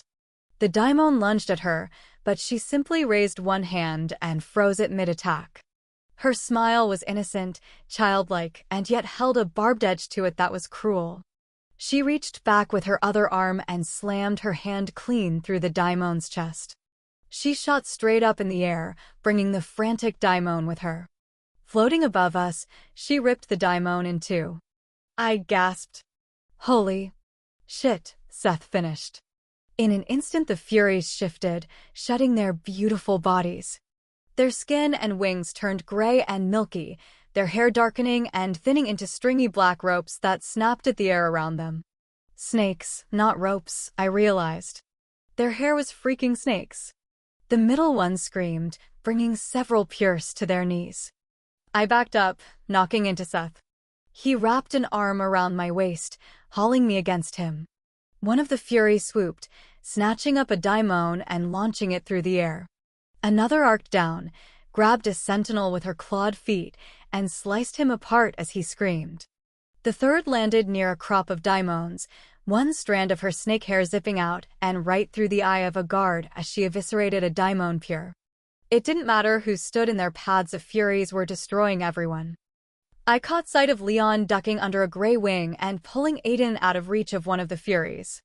An expression of awe and horror marked Aiden's features as he swung a blade into a nearby daimon that wasn't even paying attention to him. A Fury swept the ceiling, her all-white eyes glowing much like Seth's did when he was pissed. A second later, the Fury swung toward us, shrieking shrilly. It stared straight at us, arms extended and claws sharpened into fine points. Seth grabbed my free hand. "Come on." I let him pull me back. "But what about Aiden and Leon? They don't have a Fury gunning for their asses." "Now, come on." We rushed toward the reception hall. The guards still held their ground at the doors, protecting the Pierce. Looking back, my heart dropped. The Fury was coming after us. "Seth." "I know, Alex." Seth stopped as we rounded the corner. I slapped into his back. Peering over his shoulder, horror twisted my insides. The hall was choked with daimons. Half-blood servants littered the floor, necks broken or ripped open. As medicated as they were, they'd been utterly defenseless against the daimons. Guards struggled with the flood, trying to hold them back. The Fury screamed, dipping down. Seth spun around, knocking me to the floor and throwing his body over mine. By the grace of gods, I didn't accidentally stab him with the sickle. My heart thundered and fear stuck to my skin as the Fury's wings stirred the air around us. Seth tensed as the Fury swooped again, but sensing a god chalk full of ether in their presence, the daimons swarmed the Fury. Jumping to his feet, Seth pulled me up and we started back down the hall. We rushed past rooms full of carnage and disaster. In the midst of the chaos, I saw Brown Eyes fighting back daimons along with the younger half he'd spoken within the dining room this morning. He moved as gracefully as any sentinel, taking down a daimon with a titanium candelabrum. Seth and I reached the ballroom just as a sudden burst of panicked and terrified screams whirled the guards around. As they yanked the door open, a stampede of purebloods trampled the guards, pushing and clawing to get away. Then the herd of frightened Pierce descended on us, tearing my hand from Seth's. The wave of red and white robes slammed into me from all sides. Trying to stay upright, I screamed, "Seth." Bodies rocked into me from every direction, and I was knocked to the floor by one of the ministers. Sharp pain exploded in my head. I tried getting up, but the hysterical crowd kept pushing me down. Dropping the blade, I curled into a ball and protected my head. Feet were everywhere, stamping down on me, kicking into me. This was how I was going to die, not in battle, not from the plot of some council member hell-bent on destroying me, but trampled to death by a bunch of purebloods. Of all the ways to die, I was so going to haunt every last one of them. My side throbbed, and I was pretty sure I had a broken rib. In the mad rush, daimons were running and killing right beside the Pierce, and I had no idea where those damn Furies were. I squeezed my eyes shut, whimpering as each sandal-covered foot dug into me. Seconds after I didn't think I could take any more, the crowd thinned enough for me to lower my hands and grab the blade. Shaken and bruised, I climbed to my feet. Pierce cluttered the hall, smelling of smoke, sweat, and fear. I didn't see Seth anywhere. Stumbling toward the ballroom, I went against the tide of Pierce. Marcus had been in that room, along with LaDawn and Lucian. Inside the once grand ballroom, I staggered through the destruction, scanning the bodies littering the floor. Marcus and I didn't get along for longer than 5 seconds, but he was the only person left in this world who shared the same blood as me. I didn't want to see his body among the ones on the floor. I didn't know what I'd do. I just didn't. Several side doors of the reception hall had been busted in, and some daimons stalked the remaining Pierce like prey. I watched one pounce on a Purea coppery-headed one, super tan and beautiful. Don Samos. It sank its teeth into her arm. Screaming, She tried to wrench her arm away, but the daimon had her in a death grip. She was lucky, though. He could have gone for her throat. A small voice in the back of my head whispered, "Let her go. She likes Aiden." But that was all kinds of wrong, super messed up. Pulling on my remaining strength, I ignored the aches and rushed toward them. The only easy daimon to kill was a daimon tagging some hapless fool. Didn't I know? My eyes met Dawn's amethyst ones as I plunged the sharp edge of the blade into the daimon's back. He exploded into blue dust all over her pretty white robes. Dawn scuttled back, face sharp with pain and terror. Dismissing her, I faced the carnage. The daimons, both half and pure, were giving into all the ether, feeding on the fallen. I started toward them, but a raw shriek stopped my heart. I turned around. The three Furies hovered in front of the door, their snake hair nipping at the space around them. An unfortunate guard stood between me and the Furies, but not for long. The ugliest of them, her gown stained with blood, snapped his neck with a twist of her wrist. Rage and fear swept through me, dulling the ache deep in my bones. Coiling, responsive power expanded in my stomach and spread through my limbs. A jolt of energy shot through my palm, lighting my hand on fire. It traveled up my arm, and then it twisted down to my core where it licked at a muscle never used. Maybe it was Akasha, maybe it was something far stranger, far deadlier, because everything shone like a tawny jewel, as if someone had dipped a paintbrush in amber and spread it over the room. Stepping forward, my fingers spasmed over the center of the sickle blade. One of the Furies laughed. The other two tittered and brushed past the really ugly one. Behind me, I could hear the guards fighting the daimons, but I focused on the Furies. The two glanced at one another and licked their lips. One of them spoke, "Pretty little Apollyon, siphoning off the first, are you? Or is he throwing his power to you? He better be careful doing that." "It won't be enough," the other said. "You can't kill us." "I can try." I clenched the blade. The Fury laughed. "Try and die." Then they flew toward me. I wheeled around and raced toward the wall. Launching myself up, I kicked off the wall and flipped over the two Furies, bringing the blade down in a wide, arcing sweep. I landed in a crouch behind them, arms widespread.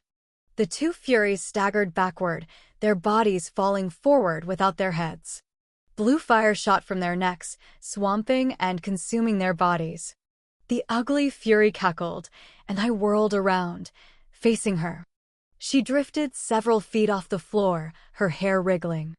"You didn't kill my sisters, but Thanatos will not be pleased upon their return." "Sorry to hear that." She smiled, slipping back into the form that was so beautiful it almost hurt to look at her. "You're a threat, and we must deal with the threat. It's nothing personal." "I didn't threaten anyone. I'm not the problem." "Not yet, but you will. We know what you will do." She reached for the blade, striking unbelievably fast. I lashed out, kicking her arm back. "What will I do?" "Why fight me? You kill me and I will come back." She jumped out fast, catching the front of my shirt. I narrowly escaped her claws. "That is what we do. We will keep coming back, hunting you till the threat is eradicated." "Great. You're like herpes. The gift that just keeps on giving." She blinked. "What?" I spun into a scissor kick, ignoring the sharp spike of pain as her claws caught my arm and pulled me forward. Using the momentum, I crashed into her. The Fury was under me for a second, snarling as I gained the upper hand. I shoved my knee into her, delighting in the flicker of surprise. She stared up at me, a picture of beauty and innocence. What a path the powers have chosen. You will be their tool. That is why you're a threat." I stilled. The oracle said that. The Fury shifted again, her hair snapping at me. Coming up, I lopped the sickle across her neck and rolled off. Seconds later, she went up in blue flames, but her laugh still lingered. For a moment, I lay on my back, staring up at the ceiling. Did taking down each Fury count triple? Surely they were enough that I'd blown Aiden and Leon out of the water. Rolling to my feet, I ran the sleeve of my sweater over my cheek. I turned around, seeing so many blue piles of dust and dead halves that had been turned. Only one guard remained in the reception hall, the pure-blooded one. Of all the people to survive, it had to be him. I should feel terrible about that thought, but I didn't. Sighing, I slowly approached the council guard. He had a fresh bruise blooming across his jaw, but was otherwise unscathed. That was insane. He flipped the dagger in his hand and turned toward the two remaining Pures. Dawn huddled behind a statue of Themis, her arm cradled to her chest. Blood dripped onto her white robes. A male Pure several decades older than her had his arm around her, whispering something to her. The chick looked freaked out. I couldn't blame her. She'd been this close to meeting her end. I wiped my hand under my nose, not surprised to see my blood smeared across my skin. Is she okay? The guard asked. The male lifted his head. A deep, angry-looking tag bled from where his shoulder and neck met. Yeah, I think so.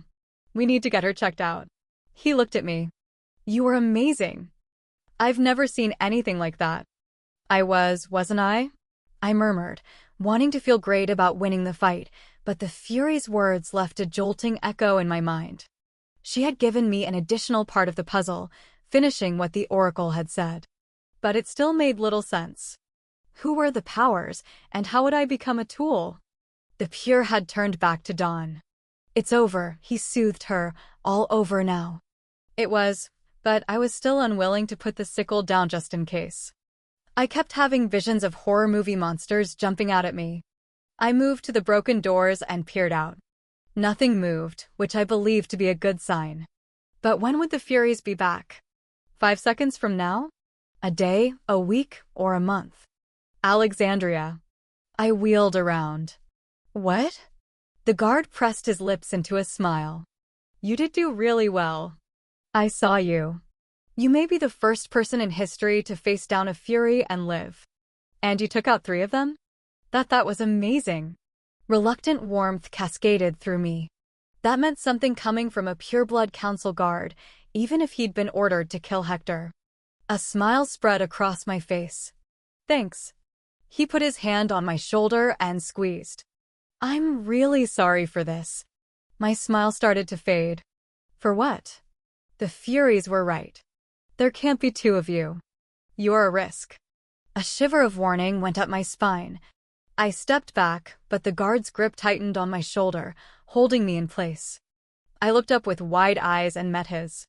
Only one word came out. Please. There wasn't an ounce of regret or doubt in the guard's eyes. We must protect the future of our race. Then he swung his blade at my chest. Chapter 27. He's going to kill me. The words flashed through my mind, and I reacted out of instinct. In the back of my mind, I recognized the act of shoving the sickle into his chest was far different than shoving one into a Daemon's or even a Fury's. The blade felt heavier in my hand. The sucking noise the skin made when pierced by the sharpest metal seemed louder. And the thing that was the most different? Pureblood guards didn't collapse into themselves and fade to nothing but a fine shimmer of blue dust. The guard kept standing, a horrified look on his face. I think he'd actually believed he could outmaneuver me, that there wasn't a blade stuck deep into his chest. I screamed, yanking the sharp end of the sickle out. Then he fell. First to his knees, then face first onto the marble floor. I lifted my head, the bloodied sickle clenched in my shaking hand. I didn't even know the guard's name, and I'd killed him. The male Pure must have risen to his feet at some point. He stared back at me, equally horrified. He opened his mouth, but nothing came out. I had to do it, I pleaded. He was going to kill me. I had to do it. Dawn whimpered from behind the figure of Themis. The statue had been damaged during the battle. The scales had to no longer equal. So many rules governed the half-bloods. I really couldn't keep them all straight. But there were 2 I always remembered.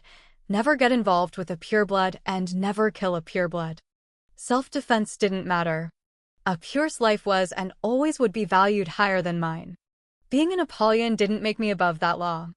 Breaking one rule had seemed bad enough, but both of them? Well, I was so screwed. Footsteps thundered into the reception hall, the only sound that seemed greater than the pounding of my heart. Innately, I recognized the 2. How had they known where I was? Of course, Seth would always know where I was. Aiden was the first through the door. Both he and Seth halted a few feet away. I could only imagine what they saw: piles and piles of blue dust, the bodies, the broken doors, and two Pierce cowering under the statue. Then they saw me, standing with a bloodied sickle in hand and a dead council guard lying at my feet. Alex, are you okay? Aiden crossed the room. Alex? He stepped around the fallen guard and stood in front of me. A bruise shadowed under his right eye, and a scratch slashed across his left cheek. His shirt was torn, but the blade hooked to his pants didn't have blood on it. Alex, what happened? He sounded desperate as his eyes searched mine. I blinked, but I kept seeing the look on the guard's face. Seth surveyed the mess with a cold, almost feral look to him. Alex, tell us what happened. It all came out in a nervous rush. I was fighting the Furies, and he told me I did a good job, Aiden. Then he apologized. I had to do it. He said there couldn't be two of us and that he had to protect his race. He was going to kill me. Two had to do it. I don't even know his name, and I killed him. Pain and panic flared in Aiden's eyes, and then they took on a hard, steely edge. Resolve burned from them while a red-hot fury built behind him. Seth dipped down and rolled the guard over. Okay. Aiden reached out to pry my fingers from the dagger. Let me have the blade, Alex. No, I shook my head. It has my prints on it. It's mine. You have to let me have it, Alex. I shook my head, holding the sickle tighter. I had to do it. Aiden gently pried the blade loose. I know, Alex. I know. He glanced over his shoulder before turning back to me. Do not speak a word of this to anyone. Do you understand? But, Alex, his voice rose sharply. Do not speak about this to anyone. Ever. Do you understand me? Yes. My breath was coming out in sharp, little gasps. He spun toward Seth. Get her out of here. Take Lucian's jet to North Carolina. Use compulsion if you have to get them to leave without him. I don't care. If anyone stops you or asks why you're leaving now, tell them the Daimons had plans to take the second Apollyon. That the risk was too great for her to remain here. Seth nodded, his eyes glowing. What about them? Aiden glanced back at the Pierce. I'll deal with them. His voice was low. What happened in here will never leave this room. You can trust that. Are you sure? Seth frowned. If you change your mind, it's all over for Alex. We could just take care. We will not kill them, Aiden hissed. I know what I'm doing. Seth's eyes widened. You're as insane as Alex.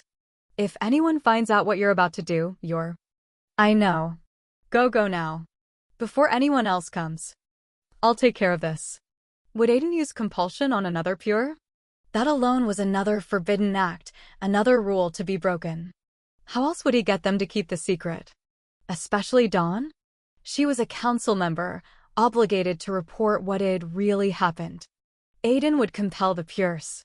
Everything else would fall into place. The halves who'd been turned had all used daggers.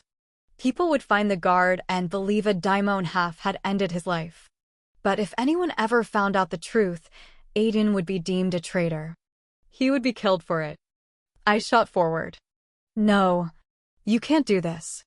I won't allow it. You won't die. Aiden spun around and grasped my shoulders. I will do this and you will allow this. Please, for once, don't fight with me. Just do as I say. His eyes met mine, and when he spoke again, he did so barely above a whisper. Please. I closed my eyes against the sudden rush of tears. Don't do this. I have to. I told you before I'd never let anything happen to you. I meant it. Aiden turned toward Seth. Leave now. Seth took my hand in a firm grip. There was so much I wanted to say to Aiden, but there wasn't time, not with Seth dragging me past the bodies and the shell-shocked Pierce. I did get one last glance, though. Aiden was already setting his plan into motion. He crouched in front of Dawn, speaking low and quick the same way he'd spoken to me that night in the warehouse. A compulsion who was really using a compulsion on another pure. Seth pulled my hand. We have to hurry. The two of us raced through the hallways, avoiding the more heavily populated areas. We passed rooms where soft cries filled the space between our footfalls, corridors where bodies of half-bloods covered the floor. As Seth swiped a set of keys from a dead guard, I looked into a dark chamber. Half-blood servants littered the floor, all of them dead or dying, and no one seemed to even care. No one tended to them. There were only moans and pleas for mercy. Pleas for help that would never come. I started toward them. We don't have time. I'm sorry, Angel. We just don't have time. We have to go. Seth wrenched me away from the room. Numby was numb inside. So numb that I really didn't feel the bruises the hits had left behind, the ache that each step jarred out of me. Finding a Hummer wasn't hard, but ignoring the sounds of fighting all around us was difficult. Instinct demanded that I throw myself back into the fray, but I doubted Seth would appreciate that. I scanned the dark grounds, relieved to see that guards still held a line around the school. The daimons hadn't broken through. At least the students were safe. But what about the servants? On the way to the airport, Seth carried out Aiden's plan. After several unsuccessful tries, he was able to reach Marcus. I stared out the window, still numb with shock. Seth said exactly what Aiden had instructed, telling Marcus that the daimons had tried to take me. And get her out of here in Lucian's plane tonight. It sounded as though Marcus agreed with the idea of getting me out of New York. Lucian is among the survivors. I'll pass on the information. Some of the tension in my body eased off knowing that Lucian and Marcus were alive, but there were still many more whose fates were unknown at this point. There'd been so many bodies, so many daimons. What about Ladon? Seth and I didn't talk until we'd boarded Lucian's jet. I took a seat beside a window while Seth encouraged the pilot and the servants to take off without Lucian. I rested my head against the cool pane, squeezing my eyes shut. My stomach felt hollow. At some point after the plane took off, I stopped thinking. I just sat there, existing in a world where I might not even have a future. So many things could go wrong at this point. What if the compulsion failed to work? If so, guards would be waiting for us the moment the plane landed. And even if Aiden was successful, compulsions weren't guaranteed to be permanent. They could wear off after time. Then what? Both Aiden and I would lose everything. Seth dropped into the seat beside me. I lifted my head and glanced at him. He held 2 glasses in his hands, filled with something that looked a lot like liquor. What is it? It's not the brew. His joke fell flat, but I smiled weakly and took it. It's just scotch. It should help. I downed the glass and handed it back. Thank you. You really stopped the Furies? Nodding, I handed the glass back to him. Cut their heads off. They said they'd be back, though. Only a god can truly kill another god. He paused. Or a god killer, but if you cut off their heads, I can imagine that would put them out of commission for a while. Seth, they said I was the threat. I bit my lip, shuddering. Oh, gods, I killed a pure. Shuh. Don't ever say that again. You know how much Aiden is risking. Don't let it all go to waste. Seth leaned over, draping his arm around my shoulders. After a few seconds, he spoke. He really isn't like the other pure Salix. I know, I whispered. Aiden wasn't like anyone I knew, and there was no way I could accept that his actions tonight were a sense of duty on steroids. But there was nothing I could do about that right now. I looked out the tiny window, out into the dark night. Below, diamond-shaped lights grew smaller and smaller, becoming insignificant and vanishing as we moved into ominous clouds. I drew in a deep breath, but it got stuck in my throat. I'd killed a pureblood, and the man I loved was down there, covering it up, risking everything for me. What had I done? Thinking back on those seconds when I'd seen the pure raise the dagger, I knew there'd been time to avoid the deadly plunge of the blade. I was fast. I could have moved out of the way. I could have run. I hadn't needed to kill him. Seth's arm around my shoulders tightened as if he could read my mind. You were defending yourself, Alex. Was I? Yes. They declared war on us. You had no other choice. There are always choices. I pulled my gaze from the window and looked at Seth. There are always choices. I just had this terrible habit of making the wrong ones, and now I had to deal with it. So did Aiden. So did Seth. Seth reached out slowly, as if he was afraid to startle me. He caught my chin with the tips of his fingers. He didn't say anything. Not that he needed. Taupe connection between us was there, sparking alive. I needed it right now, needed Seth. Closing my eyes, I let him guide my head to his shoulder. And after I could take the first deep breath of air without choking on a tofter, I'd made my choice. I finally let the connection in completely. Seth's presence, his warmth surrounded me. Waves of comfort washed over me, easing the knots in my stomach. Not filling in all the cracks, not replacing ones that lingered back in the Catskills, but filling enough that I felt a little better, a little saner. This ebook contains a bonus scene from Seth's point of view.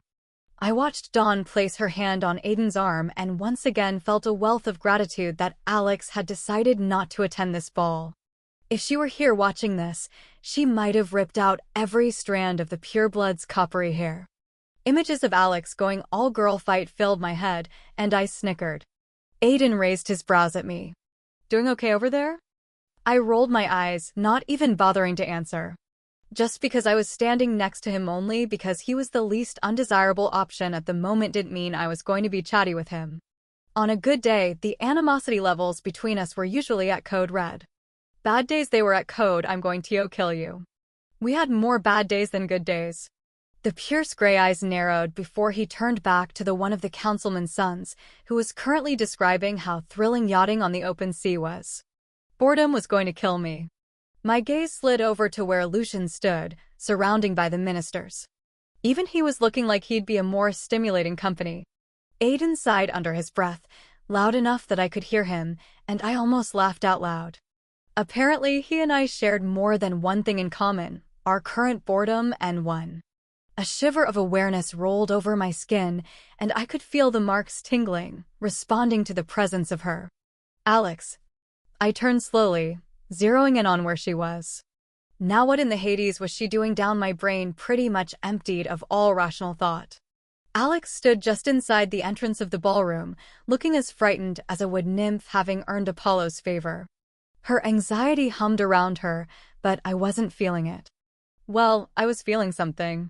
There always was this certain beauty to her, one that was rough at the edges, making her unique to those around her. But tonight, dressed in a red gown that should have been illegal on her body, I'd seen Alex in workout clothes, in those little distracting pajama bottoms, and in regular clothes, but damn. That wild tangle of hair was twisted up, and those eyes.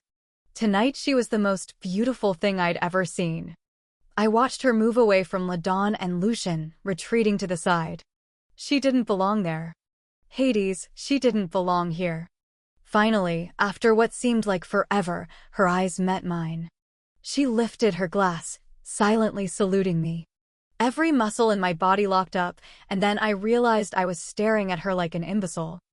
"Holy crap," I murmured. I felt Aiden stiffen beside me, and I wondered if he somehow knew that she was here, if there was some kind of bond that coursed between those two that was far more powerful than what Alex and I shared. Impossible, but I wondered. Then he looked over his shoulder, and dear gods, I never seen a man more surprised by a girl in a dress than Aiden. Okay. Lie. I had been just as surprised, and if he was thinking half of what I was thinking, I sort of wanted to hit him more than I usually did. The look on both of their faces actually did make me want to zap something. Right here, out in the open, they were doing the ice screw thing. And it was about to get worse. Aiden seriously was walking toward her. Clenching my jaw until I was sure my teeth would crack, I slipped away from the group, passing Lucian and Marcus. When I made it behind LaDawn, she lifted her gaze. "She's not for you," she murmured over the rim of her glass. The slight, knowing smile of hers didn't fade. I didn't even want to know how she knew. A penny wise, Seth. And a pound shut the hell up. LaDawn arched a brow, but said nothing else, which was fine by me. Out of all the Pierce I knew, she freaked even me out. I moved past her toward Alex and briefly considered grabbing a napkin off the table to help with the drool, but I doubted she'd appreciate the offer. Sighing, I slid up behind her, placing my hand on her shoulder. She didn't even flinch, but I did. Zeus could be feeling her up right now and she wouldn't even notice. But Aiden noticed. He did nothing to hide the flash of rage contorting his usually cool expression. My lip curled up on one side. Aiden looked like he was going to hit me, and I sort of hoped he did. I would love nothing more than shove my foot so far up his, but Alexa, it wouldn't end well for Alex. Leaning into her, I inhaled the scent of peaches and something mysterious and uniquely hers. People are starting to stare. And I knew she could care less, and that made me want to throttle her, but Aideen's always displayed some common sense. He stopped, grinding his teeth just as strongly as me. I slid my hand down her arm, threading my fingers through hers, and then I said the most ironic thing of all. You know he's not for you. I know, she whispered, and her desperation and pain blew back at me so strongly I struggled not to drown in it as Aiden turned around. Part of me wanted him to come back to her, just to end what she was feeling. A very small part that I knocked the crap out of. Do you want to dance? I asked. She tipped her chin back, her eyes a honey brown. I don't want to dance. My gaze dripped. Do you want to stay here? I don't know. Indecision a man's best friend. I smiled, and as I spoke, my lips brushed her ear. We don't belong here, Alex. Not with them. Her eyes flickered away from mine, and she sucked in her lower lip. She was confused, which usually brought out the less than tolerable side of Alex, but then her eyes came back to mine. Let's go, I coaxed. Her fingers trembled as she placed her wine glass down, and we went even though I knew her head wasn't with me. Her thoughts and her heart never were, always wrapped up in the wrong place. Only for now, I reminded myself, only for now. I led around the building, not really given her much of a choice but to follow. She shivered in the cool air and remained silent the entire time, which had to be a record for her. My free hand curled into a fist. Her distress ate away at me like acid, and she had no clue how much she fed through our connection. Let's do something stupid, I said. She glanced at me. You want to do something stupid right now? Can you think of a better time to do something stupid? Her lips twitched. Okay. I'm down with stupid. Good. Great. Yay. Yippee. I pulled her through the labyrinth, fighting the anger building in me. You want to train? Shaking my head, I picked up pace. No. I don't want to train. The double doors weren't locked, and I grinned when I spotted the swimming pool. Both of us needed stupid right now. You want to go swimming? She asked, sounding doubtful. Sure. It's like 40 degrees outside. I pushed open the door, greeted with a nose full of chloride. So? It's not 40 degrees in here, is it? More like 60. Alex pulled away from me and went to the edge of the pool. Of course I watched her as I kicked off my shoes. She glanced at me, and I winked. You're ridiculous, she said. So are you.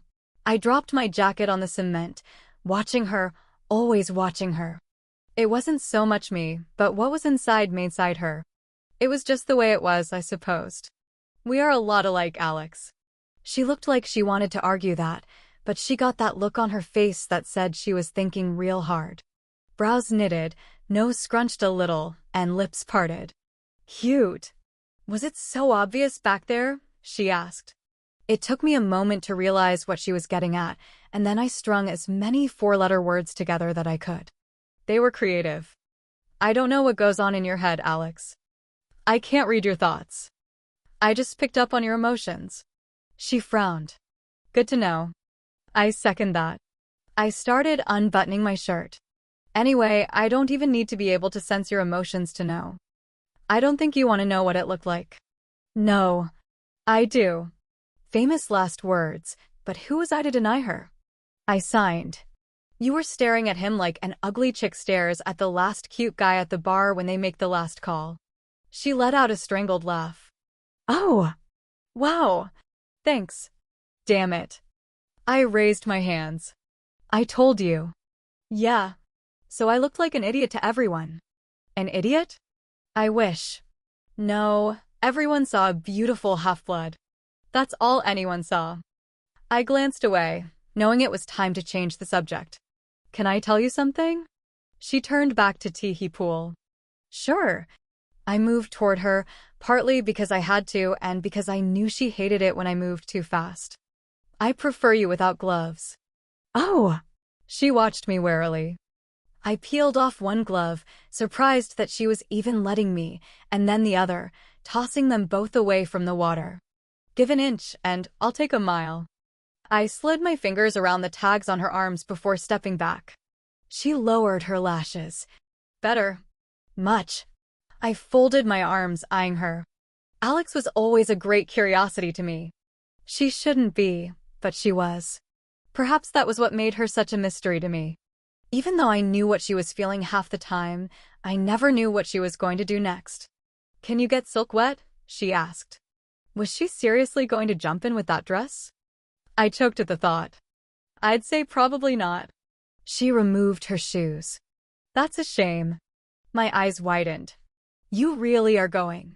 Alex dove in, and I laughed as her shock rippled through me, joining with mine. I moved to the edge of the pool, grinning as she resurfaced. So childish, Alex. You've ruined her dress. I know. Bad me. Very bad, I murmured, watching her sink under the water again. She stayed under the water so long I began to wonder if she had a little bit of Poseidon in her. A tremble coursed through the marks, and I moved away from the edge.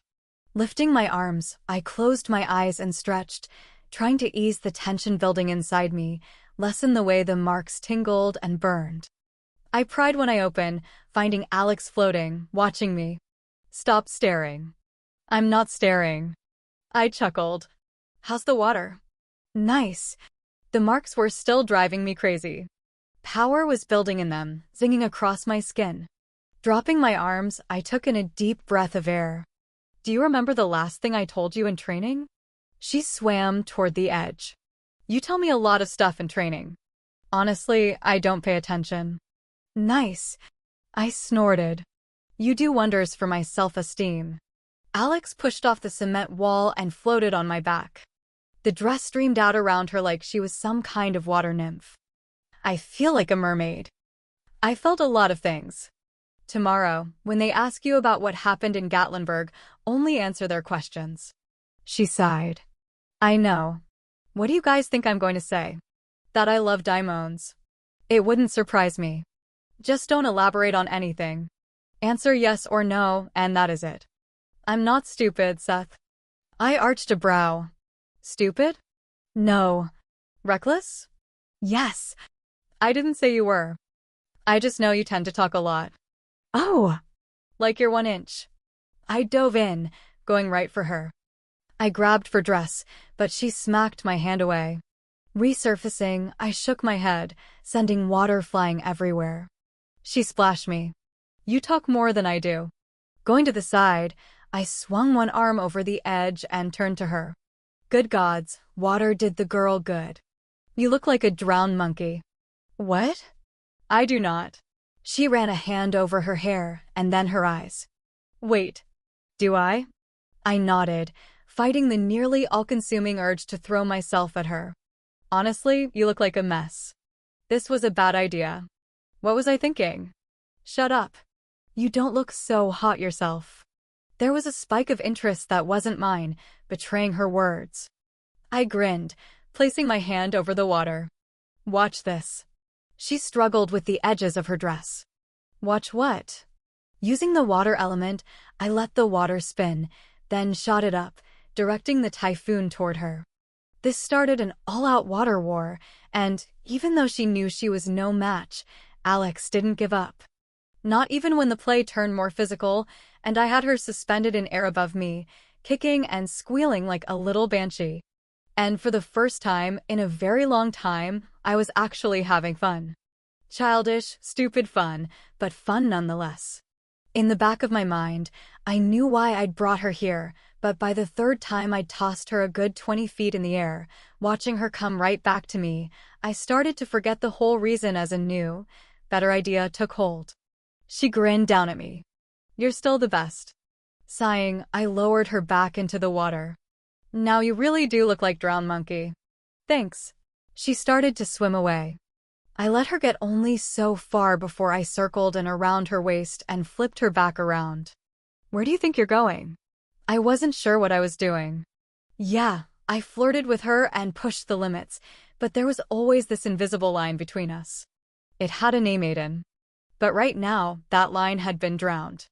She placed her hands on my shoulders, and I gritted my teeth. Don't throw me again. I'm not going to throw you. Then I win the water war? No, I said, my gaze dropping down the curve of her neck. The tags were barely noticeable. Damn. Well, I guess you have to be better than me at something. Congratulations. I'm always better than you. I'm egotistical, she cut in, her eyes gleaming in the dim light like whiskey. Narcissistic? Tipping my chin down, I backed her up until she hit the edge of the pool. I have some words for you, too. How about stubborn? Impudent? Her breath caught. Was impudent your word choice of the day? I put my finger on her lips. Well, yes it is. I could even use it in a sentence if you like. That won't be necessary. Her eyes narrowed. Planting my hands on either side of her, I watched the water-soaked lashes lift. Her eyes met mine, and it was like being sucker-punched in the gut. The rush of confusion, tinged red with attraction, burned at the back of my throat. There was also a great deal of nervousness radiating from her, and for good reason. She swallowed. I think we should head back now. I'm cold and it's getting late. I smiled. No. I'm not done being stupid yet. I leaned in, so close that the edges of my hair brushed her forehead. Actually, there's a lot of stupid left in me. Because this really was stupid. Alex placed her hands on my chest, and a jolt of electricity shot through me. Uncertainty pinched her features, but she wasn't pushing me away. I took that as a good sign. My hands found her waist without much thought, the material thin enough that I could feel her hot skin. You know what? I said. There are a lot of stupid things to do, but I really want to do the stupidest thing possible. What's that? I inhaled her, breathed her in. I want to kiss you. She stiffened. That is crazy. I'm not Elena or any other number of girls. I know. Maybe that's why I want to, I admitted. Alex was different.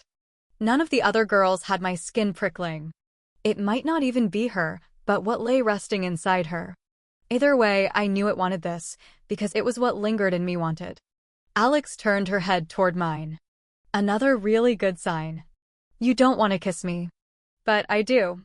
My lips brushed against her soft cheek. Her hand slipped away and gripped the edge of the pool. No, you don't. I laughed, slipping my fingers up her spine, curving my hand around the base of her neck. Are you arguing with me over what I want? You're arguing with me. You're ridiculous. I smiled for a moment before recognizing that my touch had come in contact with the bruise the master had left behind. Anger rushed through me, heightening the tension. It's such an annoying quality, yet strangely endearing. Well, you're annoying too. I laughed again, because she was funny. Always arguing, always denying what was right in front of her. Why are we still talking? Resting her cheek against my shoulder, I felt her lashes flutter. This is your one chance to talk without me telling you to shut up, because we aren't doing anything else. Do you know how amusing I find you? I shifted closer, running my hand over the curve of her hip, down her thigh. She went to stop me, not quick enough, and I knew Alex could be damn quick when she really wanted to. I hooked her leg around mine and bit back a groan. What are you doing? She whispered. Do you know why I think you're so amusing? Why? Because I know how badly you want me to kiss you. I cupped her chin, tipping her head back with my other hand. That's not true. Such a little liar, her kneed beat at mine, blurring who each of us were. You lie. Why? I have no idea. I kissed her cheek and then her throat, her shoulder as my hand on her thigh slipped further down. She jerked, and I grinned. I can feel what you're feeling, and I know you want me to kiss you. Her little nails dug into my arm. It's not. Not what? I lifted my head, bringing my mouth so very close to hers. Just let me kiss you. And I knew she wanted me, toned me to. It roared through the bond, and I felt the marks bleed through my skin, churning as they slid over me. Alex was fighting it because that's what she did. And then there was the other issue, a sense of guilt I was picking up from her. She opened her eyes. Is this real? Very real. I brushed the soaked strands off her cheek, wondering if I was lying or not, and if I should care if I was. Angel, just let me kiss you. Her lips parted not even an inch from mine, and my stomach tightened. So close, and then I felt the guilt growing, becoming more powerful than the need. The mark stilled on my skin. She wasn't thinking of me right now, son of a bitch. I dropped her, wincing when she smacked off the pool edge. You're thinking about Aiden. She bit her lip, but the truth was in her eyes. Not in the way you think I am. Frustration whipped through me, and I knew I needed to leave before I did or said something I'd regret, but I pushed forward, getting right up in her face. You know, I don't know which is worse. That I was stupid enough to want to kiss you, or the fact that you're still hung up on someone who doesn't even want you. Her eyes gleamed. Wow, that's a little harsh. Total asshole move, but she needed to understand. It's the truth, Alex. Even if he did profess his undying love for you, you can't have him. Alex spun away from me and hauled herself out of the pool. Water streamed off her dress, forming little puddles around her feet. Just because I can't be with him doesn't change the way I feel. And that did it. Maybe I at one point would have left it alone, but not now. I was out of the water so fast she took an unsteady step back from me. If you have this epic love for Aiden, why did you want to kiss me as badly as you did? Red stained her cheeks with fury, mixing with my own.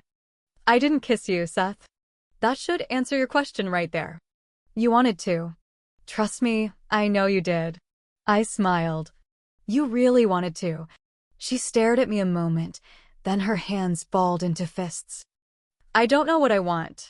How do you know, Seth? How do you know it's not the damn connection between us instead of something real? And that was the million-diamond baby question. I didn't know, not really, but there was more than just the connection. Like when Caleb was killed, part of the reason why I'd stayed with her was because of the sorrow that was eating away at her, but the other part was because I wanted to be there. So much so that I'd even blocked Aiden from seeing her. Yes, there was the connection feeding us, but that was the way it was supposed to be, how both of us had been created. There wasn't anything wrong with it. Denying it was unnatural. Explaining that to her wouldn't get me anywhere, though. She didn't understand. Not yet. You think it's just the connection? Do you really think that's all I feel for you? Her laugh was harsh. You say it yourself all the time. Anytime you do something nice for me, you say it's the connection forcing you to do so. Did you ever consider that I was joking? No. Why would I? You said the connection would grow stronger between us. That's why you want to kiss me. It's not real. Damn it, sometimes I literally wanted to choke her. I know why I want to kiss you, Alex, and this has nothing to do with either of us being Apollians. And apparently it has nothing to do with your common sense either. Now she looked like she wanted to choke me. Oh, shut up. I'm done talking. I know exactly why. I stalked forward, backing her up until she hit the cement wall behind me. I can't believe I'd even have to spell it out for you. Flattening her hands against the wall, she shivered. You don't have to. You're the most frustrating person I know. She rolled her eyes. And that makes you want to kiss me? You're twisted. Do you feel the connection between us right now? I asked. Alex frowned. Not really, but I don't know what it feels. I don't even know why I did this. Anger? Frustration? Need? Or maybe just to prove that she did want me even though she loved someone else, which in my mind proved that love was probably one of the most fickle, stupid things the gods had ever created. Grasping the sides of her face, I lowered my mouth to hers. She froze against me, but didn't fight back as I deepened the kiss, rushing past the exquisite feel of the first time, delving headfirst into it. Gods, I could eat her up. She was right. It had a lot to do with connection between us fueling the desire, but I didn't care. There was a lot to that, a purpose to all of this, not that I could remember or think about a damn thing other than how soft her lips were, how I'd bet my life ambrosia tasted like her. And finally she moved. Wrapping her arms around my neck, she tangled her fingers in my hair, kissing me back like there was no tomorrow. I loved how when Alex finally decided to do something, she threw all of herself into it, right or wrong.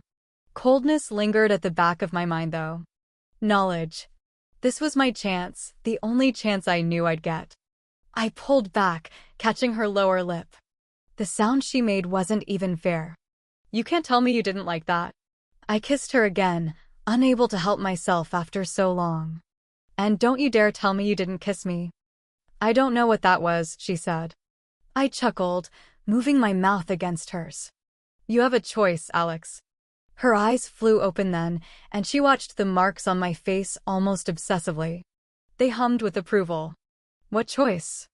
I slid my hands to her waist, holding her still. You can choose to continue wasting away for something you can never have.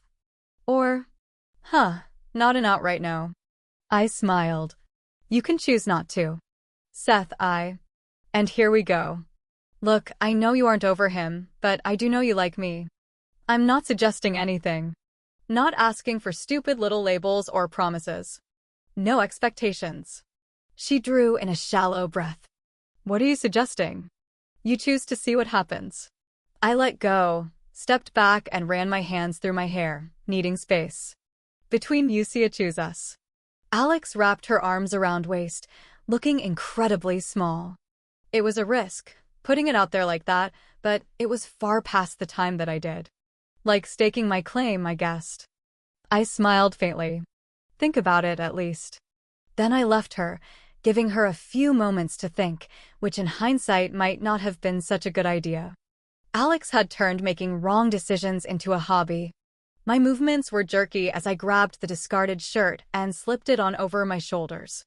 The material rasped against the now sensitive marks, but I was getting used to that sting. Seth.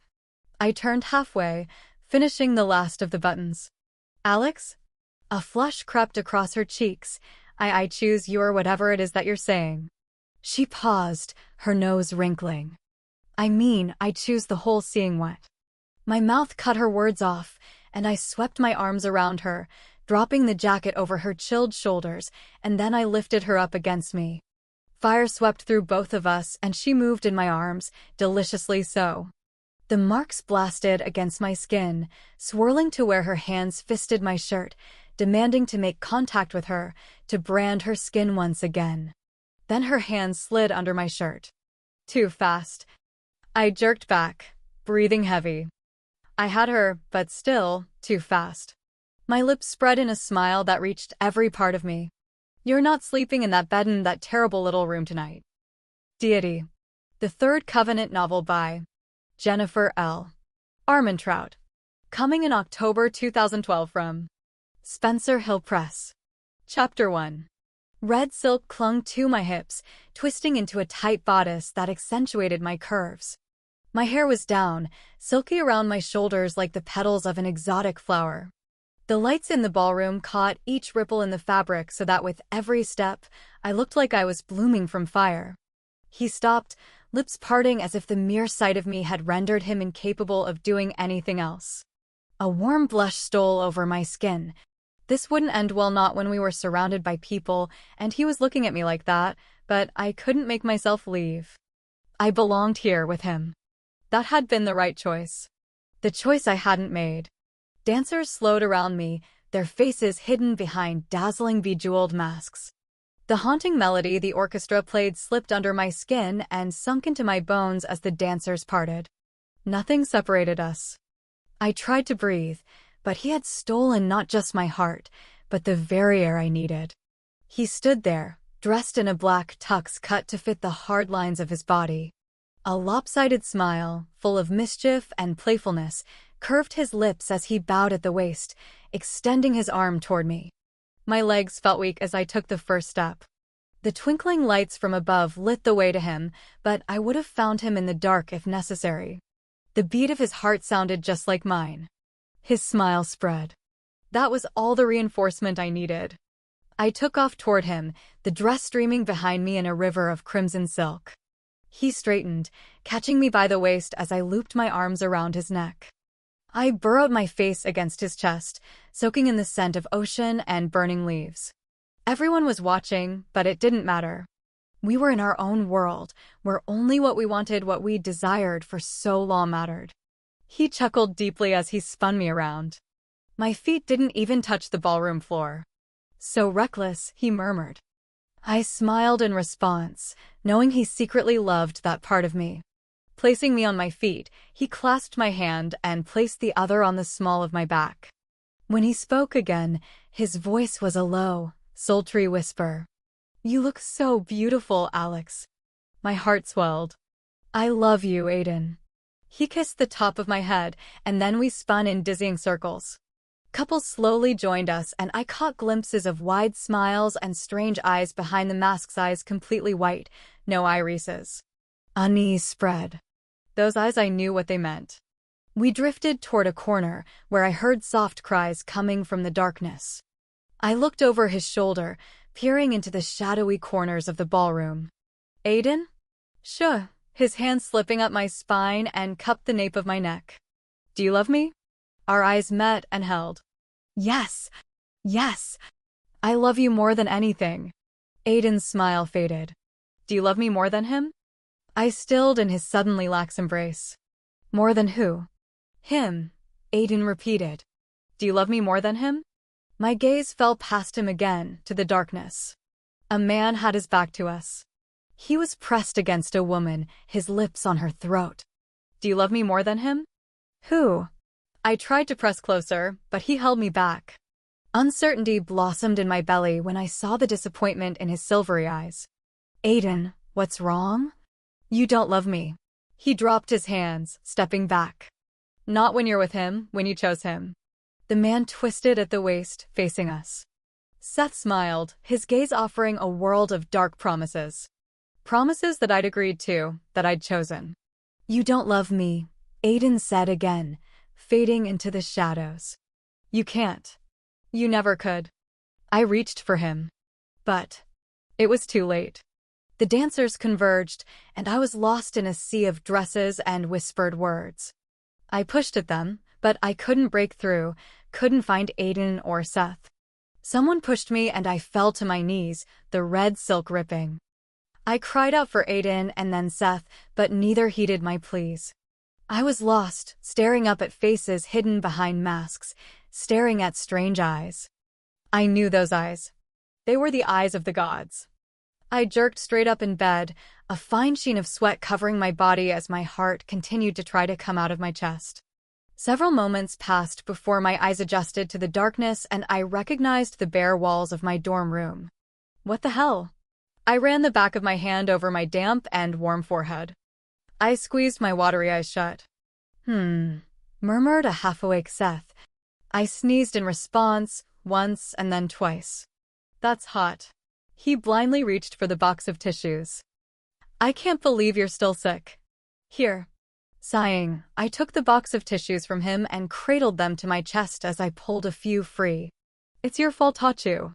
It was your stupid idea to go swimming in 40-degree weather, jerkface. I'm not sick.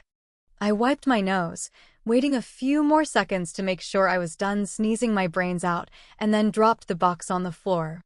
Cold sucked daimon, but in my 17 years of life, I'd never gotten a cold until now. I hadn't even known I could get one. Aren't you just so damn special? You know it, was his muffled response. Twisting at the waist, I glared at the back of Seth's head. He almost looked normal with his face planted into a pillow-me pillow. Not like someone who'd become a god killer in less than 4 months. To our world, Seth was sort of like any mythical creature, beautiful and could be downright deadly. I had a weird dream. Seth rolled onto his side. Come on. Go back to sleep. Since we'd returned from the Catskills a week ago, he'd been up my butt like never before. It wasn't like I didn't understand why, with the whole Fury business and me killing a Pure. He was probably never going to let me out of his sight again. You really need to start sleeping in your own bed. He turned his head slightly. A sleepy smile spread across his face. I prefer your bed. I prefer that we actually celebrate Christmas around here, and then I'd get some Christmas presents and get to sing Christmas songs, but I don't get what I want. Seth tugged me down, his arm a heavy weight that pinned me on my back. Alex, I always get what I want. A fine shiver coursed over my skin. Seth. Yeah? You were in my dream. One amber-colored eye opened. Please tell me we were naked. I rolled my eyes. You're such a perv. He sighed mournfully as he wiggled closer. I'll take that as a no. You'd be correct. Unable to fall back to sleep, I started chewing on my lip. So many worries surfaced at once, it made my brain spin. Seth. Mem? I watched him snuggle further down into the pillow before I continued. There was something charming about Seth when he was like this, a vulnerability and boyishness missing when he was fully awake. What happened when I was fighting the Furies? His eyes opened into thin slits. This was a question I'd asked several times since we returned to North Carolina. The kind of strength and power I'd displayed as I faced the gods was something only Seth, as a full-blown Apollyon, could have accomplished. As an unawakened half-blood? Yeah, not so much. Seth's mouth tightened. Go back to sleep, Alex. Seth refused to answer. Again, anger and frustration rushed to the surface. I flung his arm off me. What are you telling me? You're being paranoid. His arm landed on my stomach again. I tried wiggling out of his grasp, but his grip tightened. Grinding my teeth, I rolled onto my side and settled next to him. I'm not being paranoid, you asshat. Something happened. I've told you that. Everything looked amber. Like the color of your eyes. He blew out a long breath. I've heard that people in high-stress situations have increased strength and senses. That wasn't it. And that people can hallucinate while under pressure. I swung my arm back, narrowly missing his head. I didn't hallucinate. I don't know what to tell you. Seth lifted his arm and rolled onto his back. Anyway, are you going to go back to class in the morning?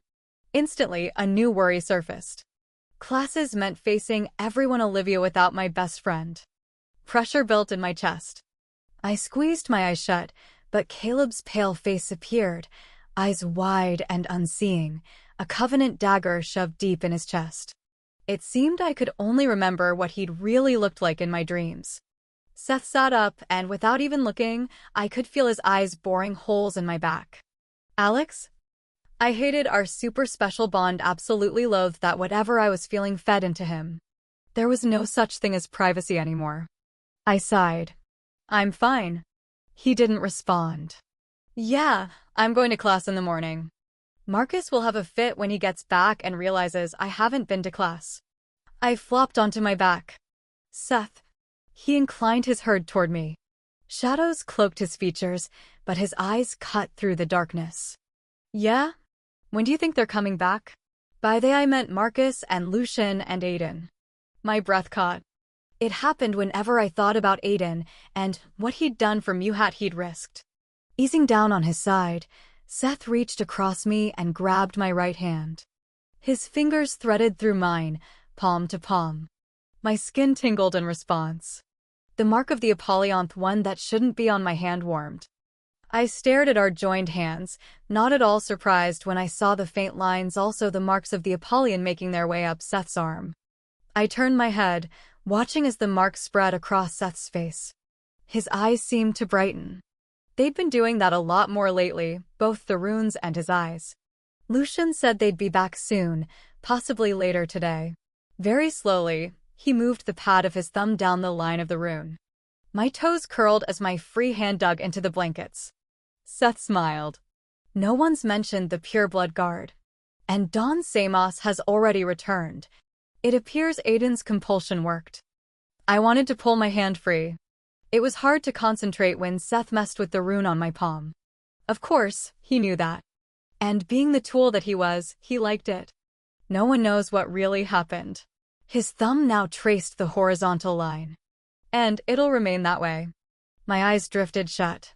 The truth of how the Pureblood Guard died would have to remain a secret, or both Aiden and I would be in deep trouble. Not only had we almost hooked up over the summer, and then I had to go and tell him that I loved him, which was totally forbidden. I'd killed a pureblood out of self-defense. And Aiden had used compulsion on 2 pures to cover it up. Killing a pure meant death for a half-blood, no matter the situation, and a peer was forbidden to use compulsion on another peer. If any of it came out, we'd both be totally screwed. You think so? I whispered. Yes. Seth's breath was warm against my temple. Go to sleep, Alex. Letting the soothing sensation of his thumb against the rune lull me away, I drifted back to sleep, momentarily forgetting all the mistakes and decisions I'd made in the past 7 months. My last conscious thought was of my biggest mistake, not the boy beside me, but the one I could never have.